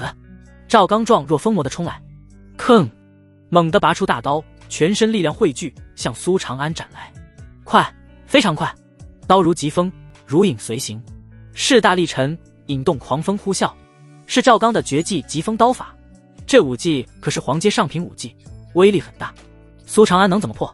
他会武技吗？以他的身法，躲过去应该不难。所有人全都屏住了呼吸。赵刚双目赤红，牙齿几乎要咬碎了，把翻盘的希望寄托在这一招上。疾风刀法讲究的是快和迅2个字，出刀快，变招迅。看似只有一刀，但一刀之后还会接连砍出无数刀，直到刀影把对手覆盖。不管是苏长安抵挡还是躲避，接下来都要应对他狂风暴雨般的风砍。想通过快招让我疲于应付，那我就一力破万法，让你后续的招练变都变不出来。苏长安看穿了一切，嘴角勾起一丝冷酷的弧度，吭！腰间大刀拔出，面容冷峻无双，双眸金芒似电，直斩而下。唰！半空中浮现出3道刀影，一同落下。轰！赵刚如狂风中的一片浮萍，直接倒飞出去，落在地上，如同死狗，连带着他的刀也断成了2截。全场一片哗然，那是7绝刀法。没错，3道刀影代表刀法已经小成了。他的力量好恐怖，你们发现没有？从头到尾，苏长安都没有移动一步。好强！周大志哈哈大笑，激动道：“长安好样的！看你揍赵刚那个瘪犊子，周叔很痛快。赢了，长安赢了！”方青山激动得热泪盈眶，把头埋到周大志的怀里。周大志脸色大变，嫌弃道：“赶紧给我死开，不要把眼泪和鼻涕擦我身上。”郭明再度惊讶，他今天的惊讶次数远超以往。追星部小成了，连7绝刀法也小成了。最关键的是，他获得这2样武技一共才5天时间啊！要知道，资质平庸之人5天时间最多只能把其中一门武技练到入门。他微微一笑道：“今年的演武第1名是苏长安，还有人有异议吗？”全场安静，苏长安收获了大量敬畏的目光。好了，其他人都散了吧，苏长安跟我来。郭明挥了挥手，随后带着苏长安来到了百户所。每次演武第1，百夫长们都要有所表示。你是炼神境中期，这瓶运神丹刚好适合你，拿去吧。郭明笑着将一瓶丹药递给苏长安。运神丹，丹如其名，是用来酝养神识的丹药，非常珍贵。炼神境后期的标志便是凝练出神识，神识乃是精气神的衍生，是沟通天地的桥梁，也是踏入炼气境的关键，至关重要。谢谢郭大人。苏长安感激地收下。还有这个，你拿着吧。郭明又扔给了苏长安一本小册子。郭大人，这……苏长安翻了一眼，惊讶地发现上面记载的居然是7绝刀法的修炼心得。很巧，我当年修炼的也是7绝刀法，还算有点心得。你可以借鉴，但绝不能模仿。郭明拍了拍苏长安的肩膀，勉励道：“你的天赋绝无仅有，好好修炼，不要浪费了。”苏长安郑重点头。离开了神武卫，苏长安直奔教坊司。他也是听外人说才知道，白映雪每天都帮自己垫付100两，相当于包场费，内心顿感汗颜。是他把问题想简单了，教坊司不养闲人，白映雪不是自由之身，想要闭门谢客只能自己垫钱。苏郎见到苏长安，白映雪喜笑颜开：“雪儿，那个银子的事我会想办法的。”苏长安两世为人，却还是第一次吃软饭，感到很羞耻。白映雪用手指抵住苏长安的嘴唇，温柔的让人心疼。苏郎不用多说，一切都是雪儿自愿的。顿了顿，他有些羞涩道：“对了，上次之后很奇怪，我发现我的修为居然提升了。”苏长安笑着道：“不用担心，我体质特殊，跟我一起修炼效率会更高。”真的吗？这么神奇？白映雪惊呆了，眼睛大大的，可爱爆了。敢不信为夫的话，现在我就证明给你看。苏长安立刻跃跃欲试，引得对方娇嗔连连：“小桃，你出去守门。”最后一刻，白映雪强行把眼睛都快看直了的小桃支了出去。哦，小桃很不舍得走了出去，1步3回头。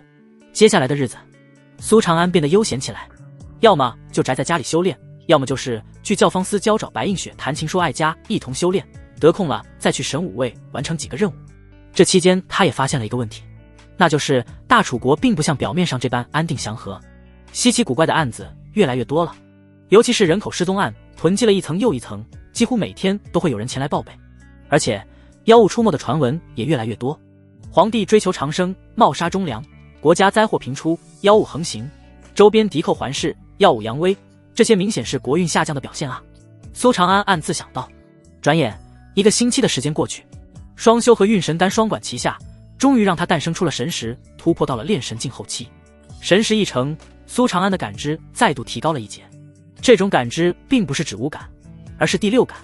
有时候眼睛看不到，却能预感出墙后面有人，靠的便是第6感。除此之外，郭明的练刀心得也让他受益匪浅，7绝刀法已然练出了第4道刀影。这天他准时来到神武卫点卯，顺便前往案卷堂看看有没有什么任务。想要上位，不仅需要实力，还要有功劳，有威望。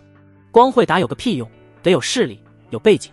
苏长安不想做一条咸鱼，在这个世界，咸鱼的下场只有一个，那就是被人欺辱，沦为棋子，死都不知道怎么死的。让他没想到的是，案卷堂内并不和谐，气氛无比压抑。百户郭明站在中心，脸色很不好，好几位总旗都垂着脑袋。什么个情况？苏长安小声问道。是采花案，采花贼再度出现，今夜准备夜访李家小姐的闺房，却没人愿意接手此案。周大志回答，采花贼名为田月，臭名昭著，共犯案8起，每次都能全身而退。最关键的是，他在作案之前会把作案时间和地点提前告知，但饶是沈武卫提前做好了埋伏，却依旧被此人得手，着实是丢脸。所以这次听说是采花案，居然没有人敢站出来接案，引起了郭明的怒火。我再问一次，谁愿意接手此案？郭明阴沉着脸，威严地询问。现场一片沉寂，众人没有一个敢抬起头的，当起了鸵鸟。我愿意。苏长安走了出来，语气镇定而有力。郭明的脸上露出了欣慰的笑容，拍了拍苏长安的肩膀道：好样的，不过你毕竟资历尚浅，这种大案最好找个总旗跟你一起。他再度扫了一眼人群，却发现大家把头埋得更深了，居然依旧不想参与。郭明的脸顿时更黑了，怒斥道：一个采花贼居然就吓得你们连案子都不敢接手，真是太让我失望了。郭大人不用麻烦了，属下一定会办好此案。苏长安自信道。那好，我等你的好消息。郭明点点头，走出了案卷堂。等苏长安离开，案卷堂里的人不由得议论起来。苏长安只怕对采花案一无所知，才敢接手吧。年轻人就是气盛，不知道天高地厚。采花案的影响太恶劣了，若是还破不了，那可就得背锅了。这一次苏长安要碰壁了，真是初生牛犊不怕虎，就他也敢接手采花案。王渊冷冷一笑，他身后的赵刚咬牙切齿道：严武让他出尽了风头，都不知道自己姓什么了，等他失败了，我要他丢尽脸面。赵刚的旁边站着一位大汉，如铁塔般壮硕，挠了挠头道：我觉得你们说的不对，苏总旗至少敢接下这个案子，光是这份勇气和担当就胜过了所有人，我们没资格去嘲笑他。闭嘴！王渊冷冷地扫了大汉一眼，我们做事需要你来教吗？赵刚鄙夷地看着大汉，铁牛，你脑子不好使，不会说话就别说。唉，长安，这案子咱不该接的。周大志的眉头皱成了川字，非常苦恼。这一次你真的冲动了。方青山也是叹了口气道：采花案前前后后共出动过3名总旗，都没能抓住采花贼。这件事的影响非常恶劣，受害者家属以及百姓都对沈武卫怨言很深，若是再破不了，肯定要推出一个人出来背锅。周大志无奈道：你这个时候接手了，那这口锅大概率就落你头上了，背就背吧。苏长安的语气非常淡定，案子总要有人去管的，我丢的只是面子，那些受害者丢的却是命。上一世他就明白一个道理，相比于犯罪分子，那些袖手旁观的管理者同样遭人恨。方青山无比的欣慰，长安，你真的长大了，你有这份心已经很难得了，但有些事并不是靠着心中义气就能办成的。方叔，案子还没开始，你怎么就知道我破不了？苏长安眼中有着光芒映照，发丝飞扬，充满了自信与野望。若是遇难则退，我还练什么武？办什么案？以后成了百夫长、千夫长，遇到的比这采花案难100倍1000倍的案子，我又该如何？方青山和周大志愣愣地看着苏长安，仿佛受到了感染，胸中那早已冷却热血重新燃烧起来。好，好，好！方青山开怀大笑，如同老父亲看到了孩子长大成人，激动道：你放心大胆地去闯吧，不管怎么样，方叔一定支持你。你周叔也是。周大志笑着道：人总是把少年时的勇气当作叛逆，把成年时的懦弱当作深思熟虑，长安，你才是对的。接下来你准备怎么安排？方青山问道。苏长安想了想道：走吧，把力士都带上，先去李府踩点。从高空俯瞰京城，就会发现此城为4方城，最中心区域是楚皇城，接着是内城，最外围是外城。外城有东南西北4大区，李府就在南区。苏长安等人到来时，李府众人已经站在门口等候，拜见总旗大人。李家家主脸庞瘦削，一看就是精明商人的模样，毕恭毕敬的行礼。他见苏长安如此年轻，内心不由得直犯嘀咕，脸上愁容更浓。大人，求求你们救救我女儿吧，她如果真的被那恶贼玷污，可怎么活啊？家主夫人身材丰腴，一身淡紫色百褶裙，担忧的哭诉。在她身边，一名容貌美丽的少女正在嘤嘤啜泣，正是李家小姐。苏长安凝重地问道：采花贼留下的记号在哪？李家家主道：就在雅儿的闺房，我带大人过去。李雅的闺房有一个独立的院落，房间内的装饰处处透着少女气息，粉色罗帐，精致的化妆台，满屋子的胭脂气。只是在化妆台的镜子上赫然写着几个大字：明日娶你贞操。周大志确认道：是采花贼的手法，每次作案前都是在化妆镜上留字，此贼还真是艺高人胆大。苏长安眼眸微微眯起，此人明明昨天就可以得手，却偏偏要先留下字迹提醒，等第2天再出手，显然是对自己有着充分的自信，甚至敢挑衅沈武卫。关键是每次还真让他得手了，可见技艺之高超。苏长安不敢大意，仔细地把李府每个角落都巡视了一遍，甚至要来了李府的建造图纸，做到把地形熟记于胸。随后重点把李雅的闺房检查了一遍，防止采花贼会留下暗门什么的。你们分别把守住这几个地方。苏长安在图纸上标注好记号，让力士们去执行。这些位置能确保力士们彼此之间可以互相看到，又不放过李雅闺房的每一处角落。长安，接下来我们做什么？方青山问道。苏长安，等，采花贼都已经把作案的时间和地点告诉我们了，自然是等天黑了。苏长安没有未卜先知的能力，不知道采花贼会怎么做，只能以不变应万变。但是他相信，采花贼只要弄出了一点风吹草动，都逃不过自己的这双眼睛。5道天眼的洞察力可不是摆设。天色渐暗，苏长安对李雅道：“今夜还请李小姐继续在此房间内休息，这是破采花案的一贯流程，只有李雅才能引出采花贼。如果让李雅不睡觉，一点机会不给，那采花贼肯定也不会现身，等于在做无用功猎人与猎物的博弈，就是如此。”我，李雅很害怕，娇躯颤抖，紧紧抓着李家家主。苏长安安慰道：“李小姐别怕，我们会一直守在外面，但凡有一点风吹草动，都会冲进去救你。”最后，李雅只能心惊胆战地留了下来。这一夜注定是个无眠之夜。苏长安让周大志在李雅房间的屋顶上戒备，又让方青山在闺房后院巡视，自己则是坐在前院的石凳上，正对着房间门，警惕着四周。除了神武卫外，李家还派了10几名下人在周围巡逻，可谓是铜墙铁壁。时间一分一秒的过去，夜色越来越浓郁，如一张黑幕青叶下，笼罩住一切。万籁俱静，星光零星，偶有几只飞鸟从空中飞过。苏长安一点也不敢放松，这是他办的第一大案，而且备受关注，重要性不言而喻。他不想输。闺房内，方雅独自坐在床沿边，心神紧绷，完全不敢入睡。他也下定了决心不睡觉，要一直保持着警惕。只是当他看向窗外，目光居然不由自主地与一只飞鸟对视在一起。下一刻，他感觉自己的眼皮子越来越沉，浓重的困意陡然袭来，让他再也支撑不住，倒在了床上。当他再次醒来时，却发现自己衣衫不整，贴身衣物有好几处都被撕破了，身上还留有着爪痕。最关键的是，床上还残留着一些血迹。当即一声尖叫从他的嘴里传出。苏长安是第一时间冲进来的，看到眼前的场景，顿时瞳孔一缩，心不由得沉了下去。这怎么可能？怎么会这样？完了，全完了！周大志和方青山不敢置信，拍着大腿，恼恨不已。先不要自乱阵脚。苏长安冷静下来，凝声问道：“仔细想想，你们有没有听到什么动静？”两人思考了一会儿，一同摇头。苏长安又对李雅问道：“李小姐，你有没有看到什么？有一道黑影突然出现，捂住了我的嘴巴，我怎么挣扎都没用。然后……”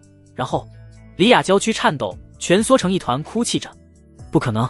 如果是那样，我们怎么可能一点动静都没有发现？”周大志当即反驳。苏长安的眉头也是皱了起来。他就守在外面，别说李雅发生过挣扎，哪怕是多出一个人的呼吸，他都能察觉得到。除非采花贼有什么特殊手段，屏蔽了房间内的一切动静，但那种可能性太低了。而且采花贼是怎么进来的？可是在李雅身上又确确实实存在抓痕，说明确实与人有过争斗。苏长安觉得整件事太奇怪了，追问道：“李姑娘，你再仔细想想，当时有没有什么不同寻常的地方？”鸟，我似乎看到了一只鸟。李雅的情绪有些失控，恍惚地说道。苏长安继续追问什么样的鸟？女儿啊！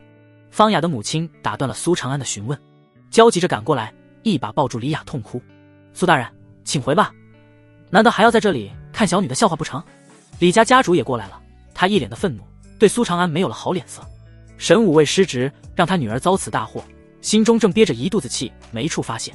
方大志不甘心道：“李家主，让我们再查查，说不定能找到更多采花贼的线索。”李家家主没好气道：“我女儿都已经这样了，就算找到了线索又有什么用？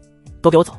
我女儿现在只想安静。”苏长安突然心头一动，不由得借用神女录查看起了李雅。李雅，处子之身，无修为，武道资质下等，颜值上等，温婉无主见，综合评定，凡籍不可收录。处子之身，苏长安的精神顿时一震。原来如此，苏长安不理解的地方顿时想通了。他不动声色地压下心头的念头，装作不甘的模样道：“李家家主，对不住了，告辞，我们走。”苏长安带着神武卫的众人一同走出了李家府邸。方青山和周大志还在捶胸顿足，不停地责怪自己，力士们也都低垂着脑袋，如同斗败的公鸡。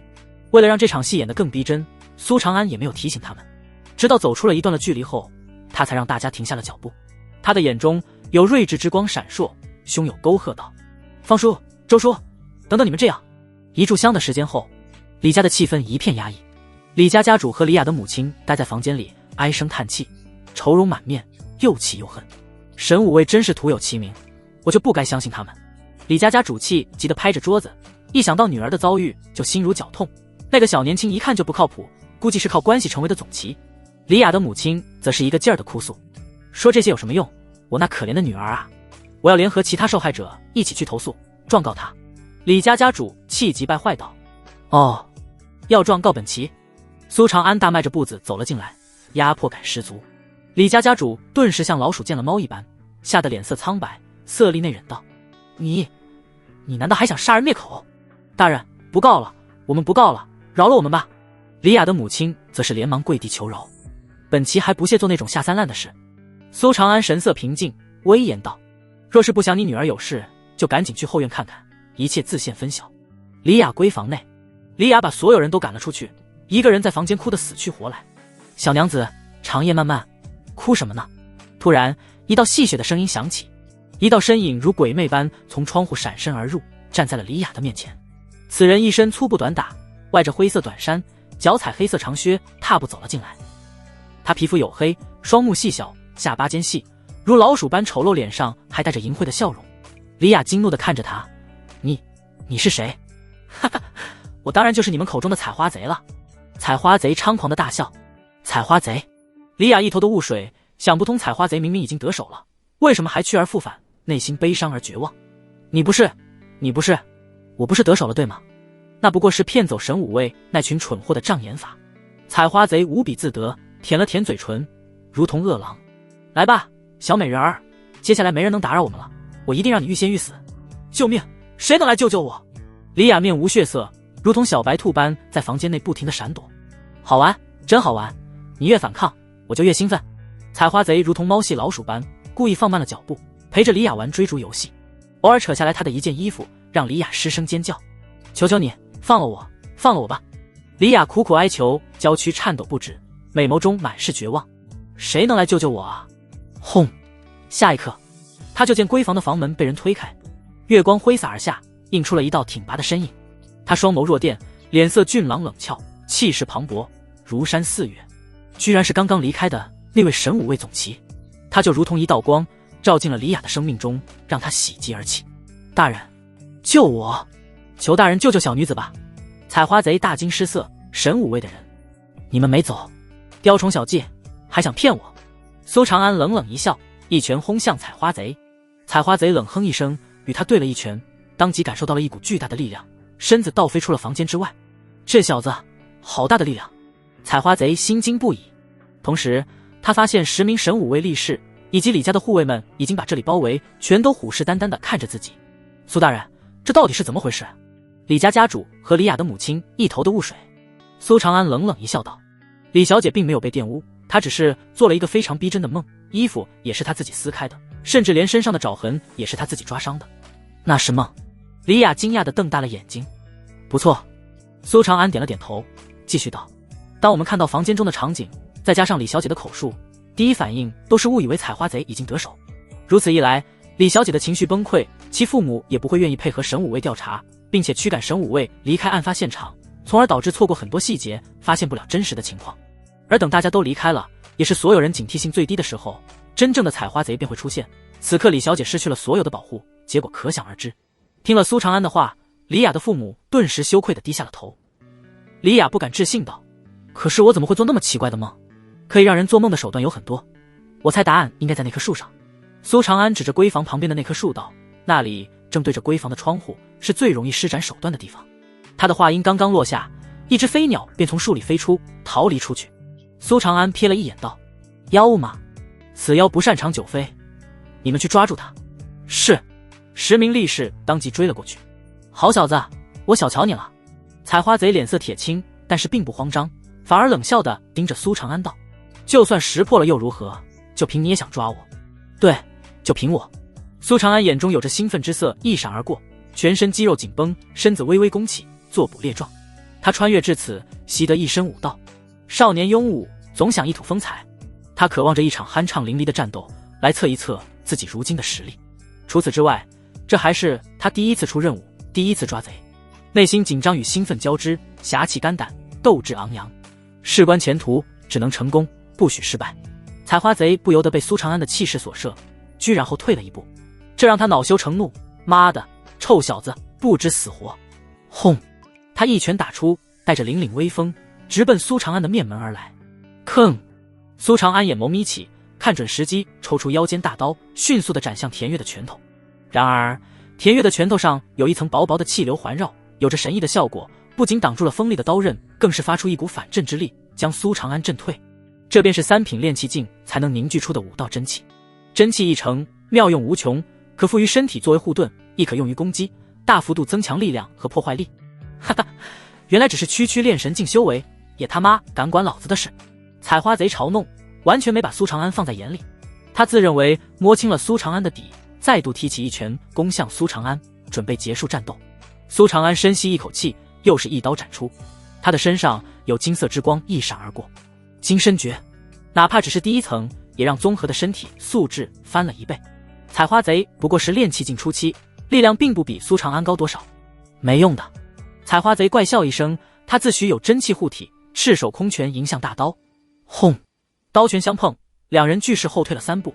怎么可能？采花贼震惊地看着苏长安，他的拳头上出现了一道血痕，护体真气居然被苏长安以蛮力破开了。呼！苏长安长舒一口气，紧了紧手中的大刀，淡淡道：“炼气境武者也不过如此。”采花贼立刻感觉到了天大的侮辱，脸色变得狠辣狰狞。臭小子，既然你想死，那我就成全你！摧心掌！刹那间，一股股阴寒之气自他的掌间溢出，出掌迅猛刁钻，如毒蛇出岫。苏长安感觉到这掌法的危险，没有选择应接，而是施展追星步闪躲。他借助武道天眼，能窥破玄机，看穿采花贼的每一招，躲起来自然轻松。采花贼的脸色越来越沉，只感觉自己在面对一条鱿鱼，每感觉到抓到时，他都能灵活地闪躲开。这是什么怪胎？仅仅只是炼神境，自己居然拿不下？有本事就别躲！采花贼恼羞成怒地暴吼：“如你所愿！”苏长安居然真的站在了原地，长刀横于胸前。下一刻，他主动出击，身姿随风跃起，在月光之下，刀光漫天，直斩采花贼。采花贼刚准备迎击，却发现那刀在半空中居然一分为4。7绝刀法，摧心掌！采花贼不禁反喜，虽然分辨不清真假，但他对自己充满了信心，准备逐个击破。只要摧心掌打中了对方，对方必死无疑。他自持真气护体，不惧攻击，他能失误无数次，而苏长安不能失误1次。然而下一刻，他就发现自己错了。那刀寒芒如雪，凛然杀伐，斩在自己的身上，疼入骨髓，飙出一串嫣红的鲜血。怎么可能？你凭什么能伤到我？采花贼不敢相信地指着苏长安，他的胸前伤口外翻，深可见骨。你的一切都逃不过我这双眼睛。苏长安持刀而立，一双神目熠熠生辉，让采花贼遍体生寒。采花贼不过是炼气境初期，真气有限，没办法让真气护持住全身。苏长安便借助武道天眼，看穿了他真气运转的规律，这才斩在了弱点处。我跟你拼了！采花贼瞪目嘶吼，气势疯狂的升腾，做出了搏命的姿态，随后却猛地扭头跑路。炼气境武者的速度极快，转眼就奔到了100丈之外，身子一跃便要翻墙而出，却在这时，一张大网从天而降，将他罩了个严严实实。哈哈，这就叫自投罗网。总其神机妙算，幸不辱命。周大志和方青山听从苏长安的吩咐，潜伏在这里，一举将采花贼拿下。他俩面色涨红，显得激动不已。抓住采花贼，足以风光好一阵了。关键这是长安接下的第一大案，干得漂亮啊！而在这个时候，力士们也已经将辅助采花贼作案的那只飞鸟给抓住了。此鸟外形酷似乌鸦，嘴巴有半尺之长，眼睛居然是有些梦幻的蓝色。稍微回忆了一下神武卫关于妖族的介绍，苏长安立刻认出了此妖的来历。幻梦鸟和普通的飞鸟一般，没多大的杀伤力，但是能控制人的梦境，能力其实并不强，就算是普通人都能免疫它的控制。但是一旦内心焦虑、疲惫、担忧，日有所思夜有所梦，就容易被它操控。值得一提的是，这个世界的妖族并不是由动物成精，动物永远都是动物，不会变成妖怪。所谓妖族，也被称为妖兽，天生便是妖，拥有非凡的能力，人们习惯称之为妖术。而且妖族的种类很多，有些智商甚至不弱于人类，能力也是千奇百怪。苏长安还是第一次见到妖，不由得好奇地多看了2眼。感谢苏大人救下小女，您料事如神，明察秋毫，才智非凡。之前是老朽愚昧，差点错怪了苏大人，实在是惭愧惭愧。李家家主带着他老婆迈着小碎步跑到苏长安的面前，直接跪下，恭敬加感激的道谢。民女多谢大人，大恩大德，愿涌泉相报。李雅温婉地行了一礼，一双丹凤眼含情脉脉地看着苏长安，宛若在看自己的意中人。苏长安知道他是真想涌泉相报，因为如果没看上自己的话，会说来是当牛做马报答。不过自从有了神女录后，他的要求跟着被拔高了很多。神女录收录的最低标准便是中等资质，而李雅虽然很漂亮，但评价只是中下等，好看的皮囊千篇一律，所以只能跟他说一声抱歉，不约。诸位客气了，这本就是本官职责所在。苏长安随意的摆摆手，态度冷淡。李雅轻咬着嘴唇，眼神顿时一片黯然。李家家主把自己女儿和苏长安的反应都看在眼里，内心只能暗叹一声：苏长安少年才俊，将来前途不可限量。若是自己的女儿能有幸跟着他，哪怕当个小妾也是极好的。可惜落花有意，流水无情。苏大人，这是草民的一点心意，还请笑纳。李家家主收起内心不切实际的幻想，拿出3张银票递给苏长安，每张都是100两。懂事。苏长安心安理得地收了下来。回去的途中，他拿出100两递给周大志和方青山。周叔、李叔，你们一人25两，剩下的分给兄弟们。长安、李叔就不跟你客气了。李青山哈哈一笑，直接收下。周大志也是乐呵呵的，有机会再一起去教坊司，我请。李青山不屑道：去，长安有白姑娘包着，需要你请。他俩人老成精，和苏长安关系又亲近，自然不会拒绝这份美意。而且他们也知道苏长安在收买人心，更是乐见其成，立马开始分钱。苏长安突然想到了什么，笑着道：对了，李叔、周叔，等等咱们再演一出戏。你小子是不是又有什么鬼点子了？李青山和周大志见到苏长安的笑容，顿时期待无比。苏长安悄声道：一会儿你们先这样。李青山和周大志两人的眼睛越听越亮。神武卫大营今天过来点卯的人格外的早，也格外的多，天还没亮就有上百名神武卫到场。你们说苏长安能破采花案吗？这不能吧。我也觉得此贼实在是滑不留手，就算是资深的总旗都吃瘪了，连采花贼的影子都没能见到。苏总旗如果能破采花案，那我就服他了。哪有那么简单，他以前只是个力士，毫无破案经验，凭什么能破采花案？赵刚站在人群之中，双目中充满了怨恨。他刻意在此等着，就是要看苏长安丢人现眼，然后好好的嘲讽一番，发泄一下心头愤懑。快看，那是不是周大志和方青山吗？他们回来了。咦，怎么就他俩回来了？苏总旗呢？哼，肯定是任务失败了，没脸见人了呗。赵刚的精神猛地一震，立刻拨开了人群，抬眼去看，果然找不到苏长安的身影。只见周大志和方青山低垂着头，边走边叹气，如同斗败的公鸡。赵刚脸上的兴奋顿时掩不住了，跳了出来，大声质问道：方青山、周大志，你们不是去破采花案了吗？不知抓到人了吗？关你什么事？周大志红着眼睛，一副气急败坏的模样。他和方青山悄悄对视一眼，眼底都藏着一丝戏谑。哈哈，果然被长安猜中了，果然有人在等着看他的笑话。不用管他，我们快走。方青山拉着周大志，似乎想要逃离。赵刚一个纵跳挡住他们的去路，激动地追问道：采花案事关神武卫的颜面，我们身为神武卫的一员当然关心，请问苏总旗破案了吗？当然破了。周大志冷哼一声，眼神闪躲，给人一种人底气不足的感觉。赵刚自以为看透了一切，小人得志，高昂着头，如同审问般道：哦，那他人呢？采花贼呢？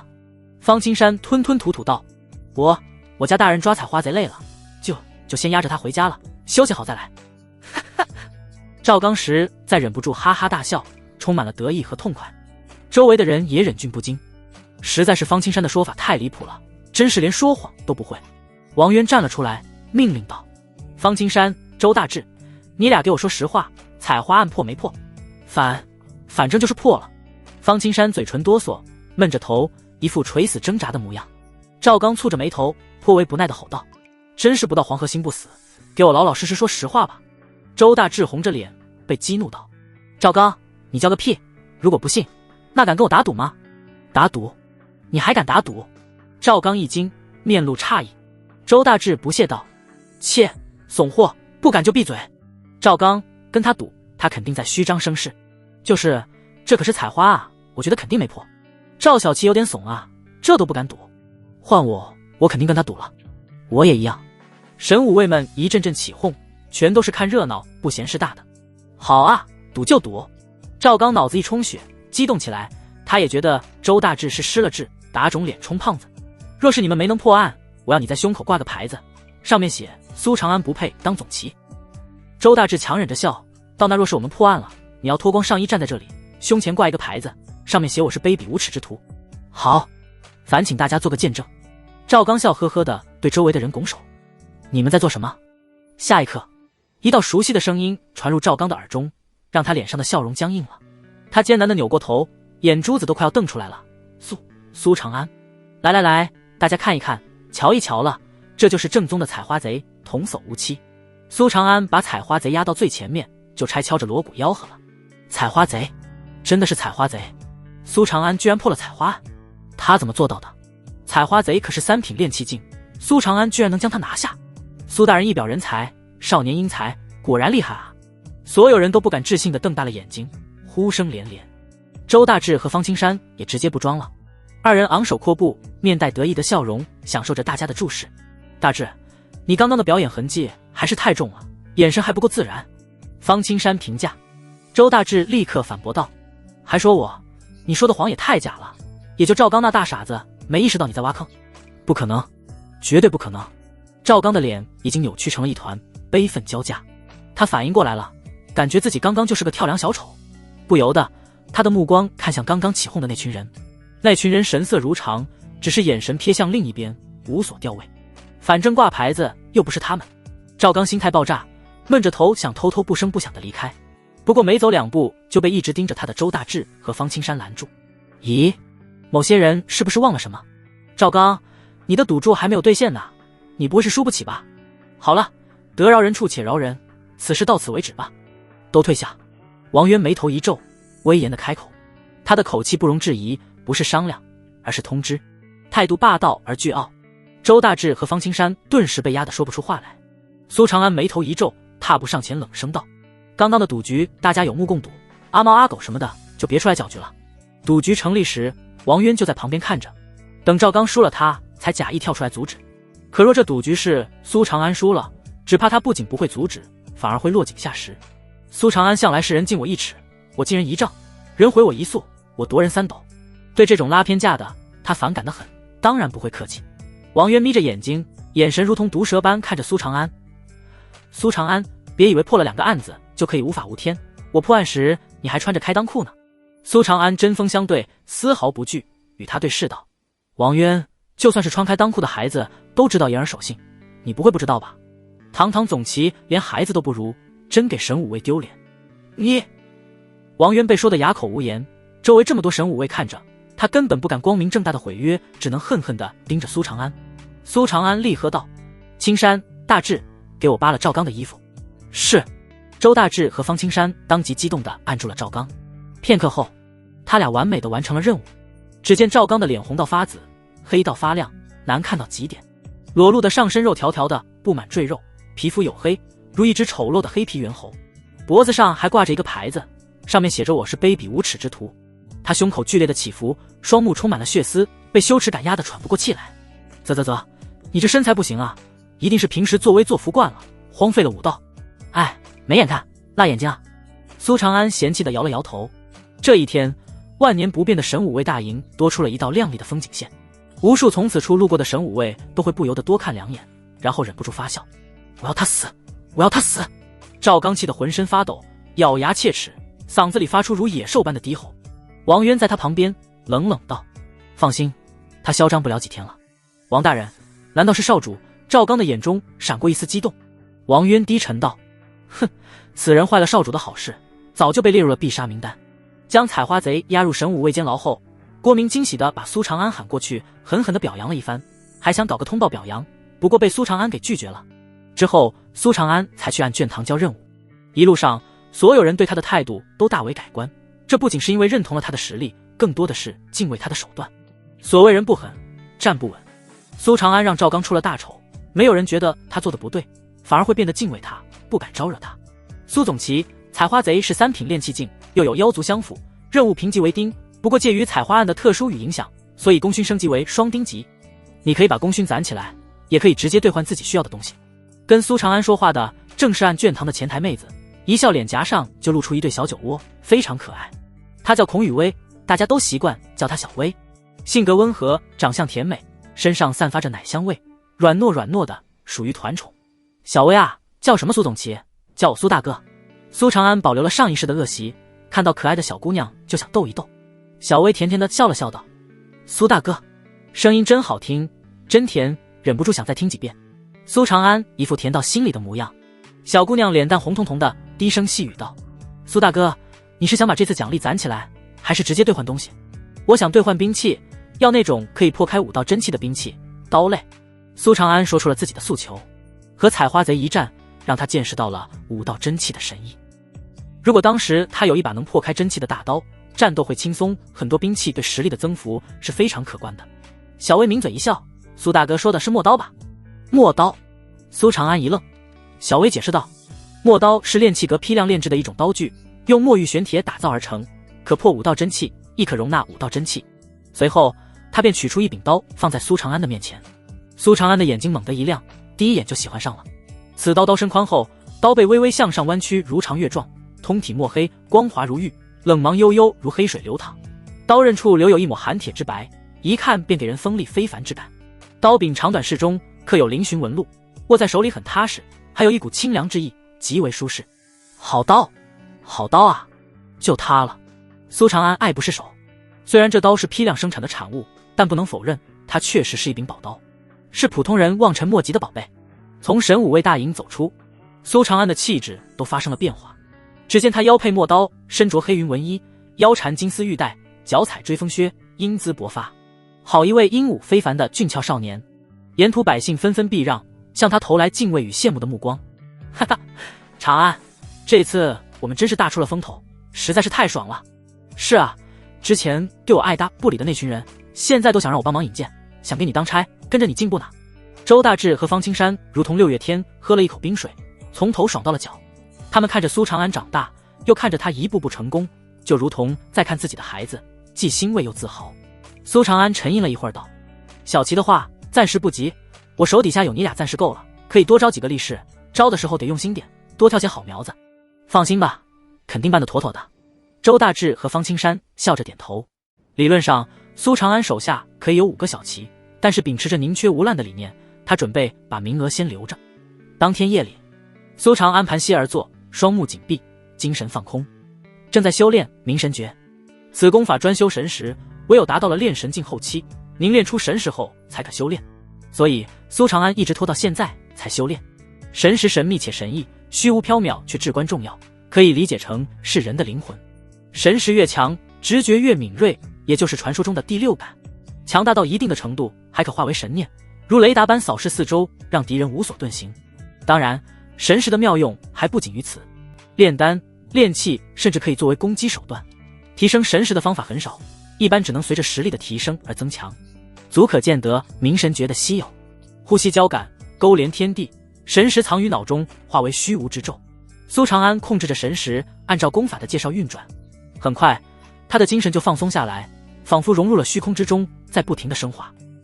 外面细微的风声，花草摇晃的声音，乃至小虫子掘土的沙沙声，声声入耳，有种探索世界和宇宙奥秘的感觉，特别的美妙。片刻后，他的眼睛猛地睁开，看向门外一个方向，眉头不着痕迹地皱了一下。苏长安握紧陌刀，缓缓地从床上下来，装作漫不经心地打开门走了出去。月亮如水，映照着陌刀，散发出阵阵寒光。苏长安站在原地，全身气势凝而不发，看起来人畜无害，实则在暗自观察四周。暗处，一双美丽如黑宝石般的眸子默默地注视着苏长安，眼中闪过一丝惊讶。好敏锐的直觉，实力居然也提升得这么快。他素手轻扬，稍稍一挥，嗖！突然一道劈炼划破苍穹，如一条白色巨蟒横空出世，向苏长安缠绕而来。苏长安拔出陌刀，刀锋向下，全力一斩。他心中一惊，吹毛断发的陌刀居然斩不断这块布。匹练转了个弯儿，速度居然陡增，快到苏长安反应不过来，眨眼间就缠绕在了他的手上，随后如爬山虎般攀附至他的全身。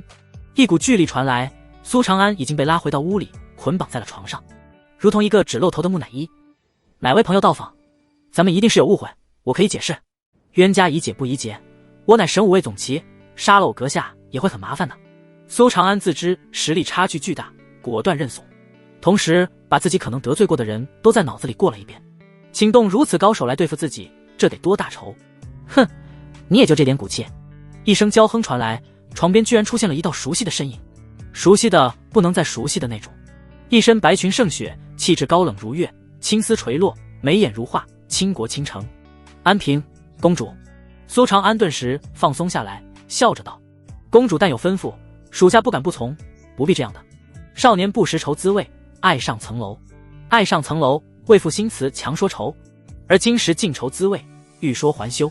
欲说还休，却道天凉好个秋。苏总旗真是好文采，成为白暮雪入幕之宾的感觉如何？洛水仙虽然语气高冷平淡，但很明显在阴阳怪气。苏长安心头微微一动，这口气怎么感觉像是吃醋了？公主别误会，教坊司那次实乃凑巧，实际上公主的美丽才是我灵感爆棚的源泉。苏长安张口就开，随即贡献出情诗一首：楚国有佳人，一世而独立，一顾倾人城，再顾倾人国。花言巧语。洛水仙瞪了苏长安一眼，但心中的怒气不由得消失了大半。沉默了一会儿后，我们真气交汇的话，效果是不是都会很好？洛水仙强忍着羞意，直入主题的问道。苏长安的心头一热，嗨嗨，当然，我的体质特殊，真气交汇对双方都有巨大的好处。他猜到了洛水仙的意思，当即目光炯炯地盯着他。果然，尝到了快速变强的捷径，谁还愿意辛苦修炼啊？不准看！洛水仙羞愤地冷哼一声，一挥手，一条匹链当即盖住了苏长安的眼睛。苏长安高呼道：公主不带这样的，我也不准说。洛水仙又一挥手，把他的嘴巴也蒙上了。犹豫了一下，他神色变得坚定，将真气渡入苏长安的体内。一个时辰后，洛水仙重新恢复了高冷的模样，站在原地，好似什么都没有发生。公主，你……苏长安想要发出不满的呐喊，却被洛水仙一个眼神给瞪了回去，只能闭嘴，委屈的像个小媳妇。这件事你不准说半个字。话落，他收起匹链，推门而出，身姿矫健，飞入了夜色之中。独留苏长安一人躺在床上，生无可恋，长吁短叹。天理何在？南拳何在？我要崛起！从今以后，绝不允许这样的事情再发生在自己身上。他咬牙下着决心。安平公主府，洛水仙踩着夜色回家，他轻轻地落在院落之中，突然感觉到什么，目光紧紧地盯向凉亭的位置。那里正端坐着一名女子，一袭红裙随意的垂地，拖出很长的尾巴，妖艳如盛开的玫瑰花。长裙的主人拥有一张绝色妖娆的脸，眉心一点朱砂，一双魅惑众生的丹凤眼细细打量着洛水仙，戏谑道：深夜外出，现在才归，小仙仙，你不会是和秦王幽会去了吧？你来干什么？想打架吗？洛水仙对这个女人没有什么好脸色，颇有一言不合就动手的架势。架有什么好打的？你反正又打不过我。红裙女子无趣的摆摆手，我是你姐姐，是来关心你的。你落在了黑煞军的手里，还好没事，如果被污了身子，可就把我们皇家的颜面给丢尽了。你粗鄙！洛水仙气得直接拔剑，俏脸冷冷道：给我滚！我偏不走。红裙女子非常欠揍地说道，还拿出了一张纸，在洛水仙的面前秀了秀。洛水仙脸色顿变，这张纸上写的正是苏长安给自己写的那首诗。还给我！他咬着牙，直接出手抢夺。红裙女子一边轻松的闪躲，嘴里还不停的毒舌：云想衣裳花想容，啧，这是情郎给你写的情诗吧？真美啊！想不到你表面冷冰冰的，居然先找了男人，比我还急色。还给我！洛水仙恼羞成怒，出手更猛。想要啊，叫声姐姐来听听。不可能，那我可就拿走了。还以为你突破了能强点，看来也就那样吧。红裙女子轻笑一声，随意的一掌就将洛水仙从空中打落，飞身离去。华阳，你给我等着！洛水仙气得不行，随后一转身，再度离开了自己的府邸。苏家，苏长安依旧在练着明神诀，他憋着一口气，一定要夺回男人的尊严。以后，他一定要报仇。突然，轰的一声，门被暴力推开，却见洛水仙怒气冲冲地站在门口，全身散发着冰冷的气息。公主，你怎么？苏长安瞳孔一缩，有种不好的预感。还没等他说完，一条匹练就把他裹了个严严实实，只在身下留了一块空缺。呜呜呜！翌日，砰砰砰！苏长安埋着头，红着眼睛，一拳又一拳地打着面前的大树。太可恶了，太耻辱了！我要成功，我要变强。从今以后，绝对不允许有女人再对自己用强。长安，长安！这时，周大志和方青山两人焦急地跑来，气喘吁吁道：“出大事了！魏大人有令，所有人到神武卫大营集合。”魏大人，魏千户。苏长安一愣：“是的。”周大志点头。可知道因为什么事？苏长安面色一凝。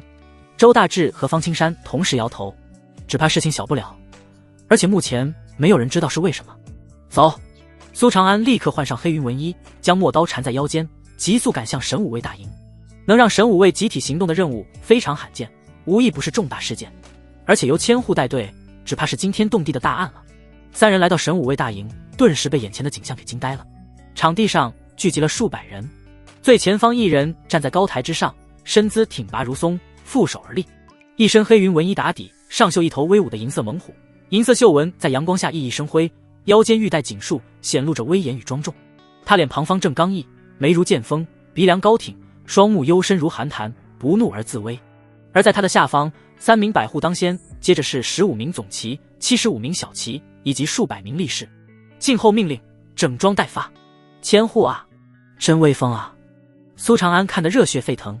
身为男儿，谁不幻想着自己能站在那个位置，一呼百应？出发！没有口号，也没有动员，甚至连目的地都没有，仅仅只有2个字：大部队就跟着魏成功行进。到底是因为什么事，居然搞得这么神秘？苏长安看得出来，这是为了保密，怕打草惊蛇。当然还有一种可能，是担心神武卫中有奸细。数百名神武卫出动，声势浩大，原本热闹的大街瞬间被清场。无数百姓躲回家中，只敢从窗户里探出一个头偷窥。很快，队伍出了京城，直奔城郊的一个方向而去，一直到剑山脚下才停下。剑山是一座荒山，先有人来，围起来。魏成功一声令下，3名百户紧跟着发号施令，随后所有人都开始行动，井然有序。郭明也开始下令，苏长安和王渊把守住剑山后方，王渊为主，苏长安为辅，记住不要放过任何一人。遵命。苏长安的眉头微微一皱，暗叹真是冤家路窄，自己居然跟王渊一队，而且还要以对方为主。当然他是不怕的，对方如果敢来找自己的麻烦，那一定让他后悔。很快分工全部下达，所有人都在第一时间赶到了自己负责的区域。苏长安站在剑山的后面，清闲得很，遮眼打量起眼前的山峰。此山高100丈，自下而上越来越细，如一柄长剑冲天，故取名为剑山。此山究竟有什么秘密，值得这么大张旗鼓？长安，有消息出来了。有着射牛属性的周大志激动地跑过来，惊呼道：“在这剑山之内，居然住着一群黑煞军！这里可是京城地界，黑煞军敢把据点建在这里？”方青山惊讶地瞪大了眼睛。很惊讶吧？大家都很惊讶。周大志继续道：“但是你想想，黑煞军连安平公主都敢抓，还有什么不敢干的？”方青山疑惑道：“不对啊，此山上连个人影都看不到，黑煞军在哪？如果连你都能看到人影，那黑煞军还隐藏个屁，早就被一锅端了。”周大志翻了个白眼。方青山蹙了蹙眉：“你说的还真有道理。那请问他们人呢？”“在山里面。”周大志瞪大了眼睛，惊叹道：“他们掏空了剑山，将内部打造成了据点。”“什么？”方青山不敢置信的惊呼。苏长安也是眉头一挑，惊叹于黑煞军的手笔。方青山质疑道：“这么大的动作，动静不会小，京城没有理由不会发现，我怀疑你在胡扯。”“你懂个屁！这消息绝对保真。”周大志信誓旦旦道：“上次安平公主带回的那个活口，有人以搜魂秘术对其搜魂，才知道了这个据点。”“搜魂！”苏长安的内心本能的警觉起来。这个世界有些不简单啊，连搜魂都有。自己的秘密很多，一定要小心谨慎，不能被人探取到记忆。还有，想不到此次事件跟自己还有不浅的因果。黑煞军这群畜生都不如得杂碎，如果不是当年白将军被紧急召回，他们早就被灭个干净了。方青山愤愤地说道。周大志则是敬畏地感叹道：“千户亲自出马，说明这处据点里有不朽境，不朽境啊！据说到了这个境界，可以肉身不朽，断肢再生，寿命超过300载，真正可称为人间之神。方青山期待道：这次搞这么大的阵仗，我们若是能抓到几条漏网之鱼，也是大大的功劳。周大志、方青山，谁允许你们闲聊的？突然一声暴喝传来，王渊怒气冲冲地走来，一身恐怖的气势毫无保留地压在二人的身上，如山岳般，让他们面色苍白。如果只是问话，是不需要动用气势的。很显然，王渊就是故意再让二人难堪。苏长安向前踏出一步，将王渊的气势挡住，冷冷道：是我喊他们过来询问情况，有问题。苏长安，郭大人有令，我为主，你为辅。王渊高昂着脖子，不可一世道：他们过来找你，也要经过我的批准，就算是你也得听我的。在王渊身后，赵刚英恻恻地笑道：苏总旗，你的手下犯了错，你不会是想要包庇他们吧？这两个狗东西。苏长安知道王渊是在借机报复自己，心中怒气上冲，忍不住想抽他们一脸。头儿，算了，这一波是我们理亏。周大志轻拉住苏长安。方青山瞪着眼睛大声道：废什么话，想怎么罚老子就直说吧。从现在起一直到明天的此刻，你俩就给我好好的把守在这里，不准休息，不准说话。王渊冷笑地说道。说完，他挑衅地看了苏长安一眼，故意撞了一下他的肩膀，大摇大摆地离开。切，不就是罚站吗？他也就只能稍微恶心我们一下，就是越这样越说明他无能。方青山和周大志无所谓地吐槽道。不过苏长安心中却憋着一口气，只有实力强、地位高才能不被欺负。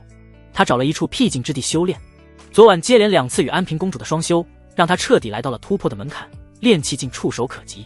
所谓炼气境，便是凝天地灵气入体，化无神通。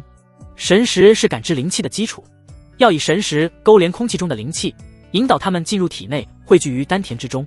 苏长安盘膝而坐，静下心来，仔细地沟通着灵气。不多时，他已经能感受到灵气的存在，那是一股纯净到无法形容的气流，似乎是由天地之力幻化而成，充满了神秘与力量。他神识一引，那些灵气却如同磐石一般，无法挪动分毫。不过他并不气馁，而是一次又一次地用神识引动。不知道过了多久，终于有少量的灵气脱离而出，慢慢地涌入苏长安的体内。随着吸入的灵气越来越多，苏长安的丹田之处开始出现一个气旋，真气漩涡一成，代表着他正式踏入了一个新的境界——炼气境。这便是武道真气吗？苏长安抬起手，一团薄薄的气流附于其上，忽闪忽闪。随着他一掌劈落而下，真气如同最锋利的利刃，轻易地将面前的石头一分为二。除了破坏力外，真气对武者其他方面也都有很大的增幅。武道真气果然恐怖如斯。很多人都说突破炼气境很难，甚至能卡数年之久。其一是难以感知到空气中的灵气，其二是灵气坚如磐石，难以引动入体。但苏长安并没有感觉到瓶颈，想来是因为纯阳无极体的特殊，这体质可不仅仅只能用来双修，而是正儿八经的修炼圣体。苏长安继续盘膝而坐，巩固着现有的境界，随后也不忘抽空修炼自己的几种武技，尤其重点修炼金身诀。目前对付黑煞军的据点采用的是围而不打战术，因为剑山易守难攻，所以只是将整座山围住，意图耗尽他们的食物，疲惫他们的精神，不战而屈人之兵。但黑煞军肯定不可能屈服，现在的沉寂只是在蓄力，为突围做准备。大战随时都有可能发生，苏长安要做的就是在此之前尽可能的提升自己的实力。5天的时间转瞬即逝。这天，苏长安正在临时开辟的山洞中修炼，他的体表洁净无瑕，皮肤光亮坚韧无比，这些特征正是金身诀第1层的功效。而随着他的修炼，皮肤上开始有一层亮铜色的光华浮现，神异非凡。这亮铜色正是代表着金身诀的第2层铜皮境，他正处于突破第2层的关键时刻。苏长安，给我滚出来！就在这时，山洞之外传来一声怒斥。王渊带领着手下神色不善地来到洞口，方青山连忙挡住洞口，凝声道：王大人，我家大人正在修炼的紧要关头，还请不要打扰，有什么事跟我们说就行，我们会转达给苏大人的。周大志也是如临大敌，你们算什么东西，也敢挡本总旗的路？王渊脸色一沉，双手握拳，一同轰击而出。砰砰！方青山和周大志虽然及时抬手防御，却根本不是一合之将，身子通通倒飞出去，砸在岩壁之上。王渊冷冷一笑，径直迈步进入山洞之中。很快，他们就看到了盘膝而坐的苏长安。王渊和赵刚的嘴角俱是露出了不怀好意的笑容。修炼之时是不宜打扰的，尤其是突破的时候，更是不能受到外界的骚扰。轻则功亏一篑，重则会让突破的难度倍增，很可能此生再难突破。而看苏长安的样子，显然就是在突破的关键时刻。哈哈，真乃天助我也，绝对不能让他顺利突破。苏长安，我命你今夜带人去西边的小路驻守，听到没有？王渊故意运转真气，声如洪钟，震得山洞嗡嗡作响，试图吵醒苏长安。苏长安面色平静，依旧在修炼，似乎一点都没有受到干扰。赵刚眉头一皱，颐指气使道：苏长安，王大人在跟你说话呢，你这是什么态度？王渊冷着脸，伸出3根手指，给你3秒钟时间回应。3、2、1，不听命令，该罚。他当即抬手，一掌拍向苏长安的胸口。住手！周大志和方青山怒目嘶吼，恨不得以身抵挡。赵刚阴恻恻地笑着，激动万分。砰！王渊结结实实的一掌落下，却是脸色大变，只感觉自己拍在了钢板之上，坚硬无比，更是有一股恐怖的反震之力传来。随后在所有人目瞪口呆的注视下，如断了线的风筝般倒飞了出去。怎么回事？为什么飞出去的是王总旗？你们快看苏长安，他变成了一个铜人。炼体功法，苏总旗居然还在炼体，好强的气势！众人瞪大了眼睛，惊呼连连。怎么可能？王渊脸色阴郁，不甘地盯着苏长安。此时苏长安全身闪耀着亮铜色之光，连发丝都变成了铜色，双眸神采奕奕，迸射出神光，气息厚重绵长，气势如烈焰腾腾，威压惊人，让人难以逼视。金身诀第2层，身体素质再度全面提升2倍，全力催动还能化为铜人，防御力大增。王渊，你打我手下，故意干扰我突破，给我跪下道歉！哈哈，苏长安，你脑子秀逗了，别以为突破了就能猖狂。王渊不屑地大笑。苏长安知道多说无益，不如动手来的实在，刚好他也需要一个人来练手。他猛地一踏地面，脚下的石头直接炸裂，身体如炮弹冲向王渊。刚刚是我大意了，你真以为你打得过我？王渊脸色一沉，冷哼一声，全身真气鼓荡而出，衣袍乱舞。炼气境中期的真气已经相当的雄浑，压得人喘不过气来。当当当，两人交手，拳脚相碰，却发出金属碰撞的轻鸣声。苏总旗真乃后起之秀，已经能和王总旗交手了。好厉害的炼体功法，一看就很硬。王渊在2年前就突破到了炼气境中期，底蕴很深，苏总旗应该还不是对手。那是肯定的，两人毕竟相差了10多年啊。神武卫们议论纷纷，一眨不眨地看着2人的交手。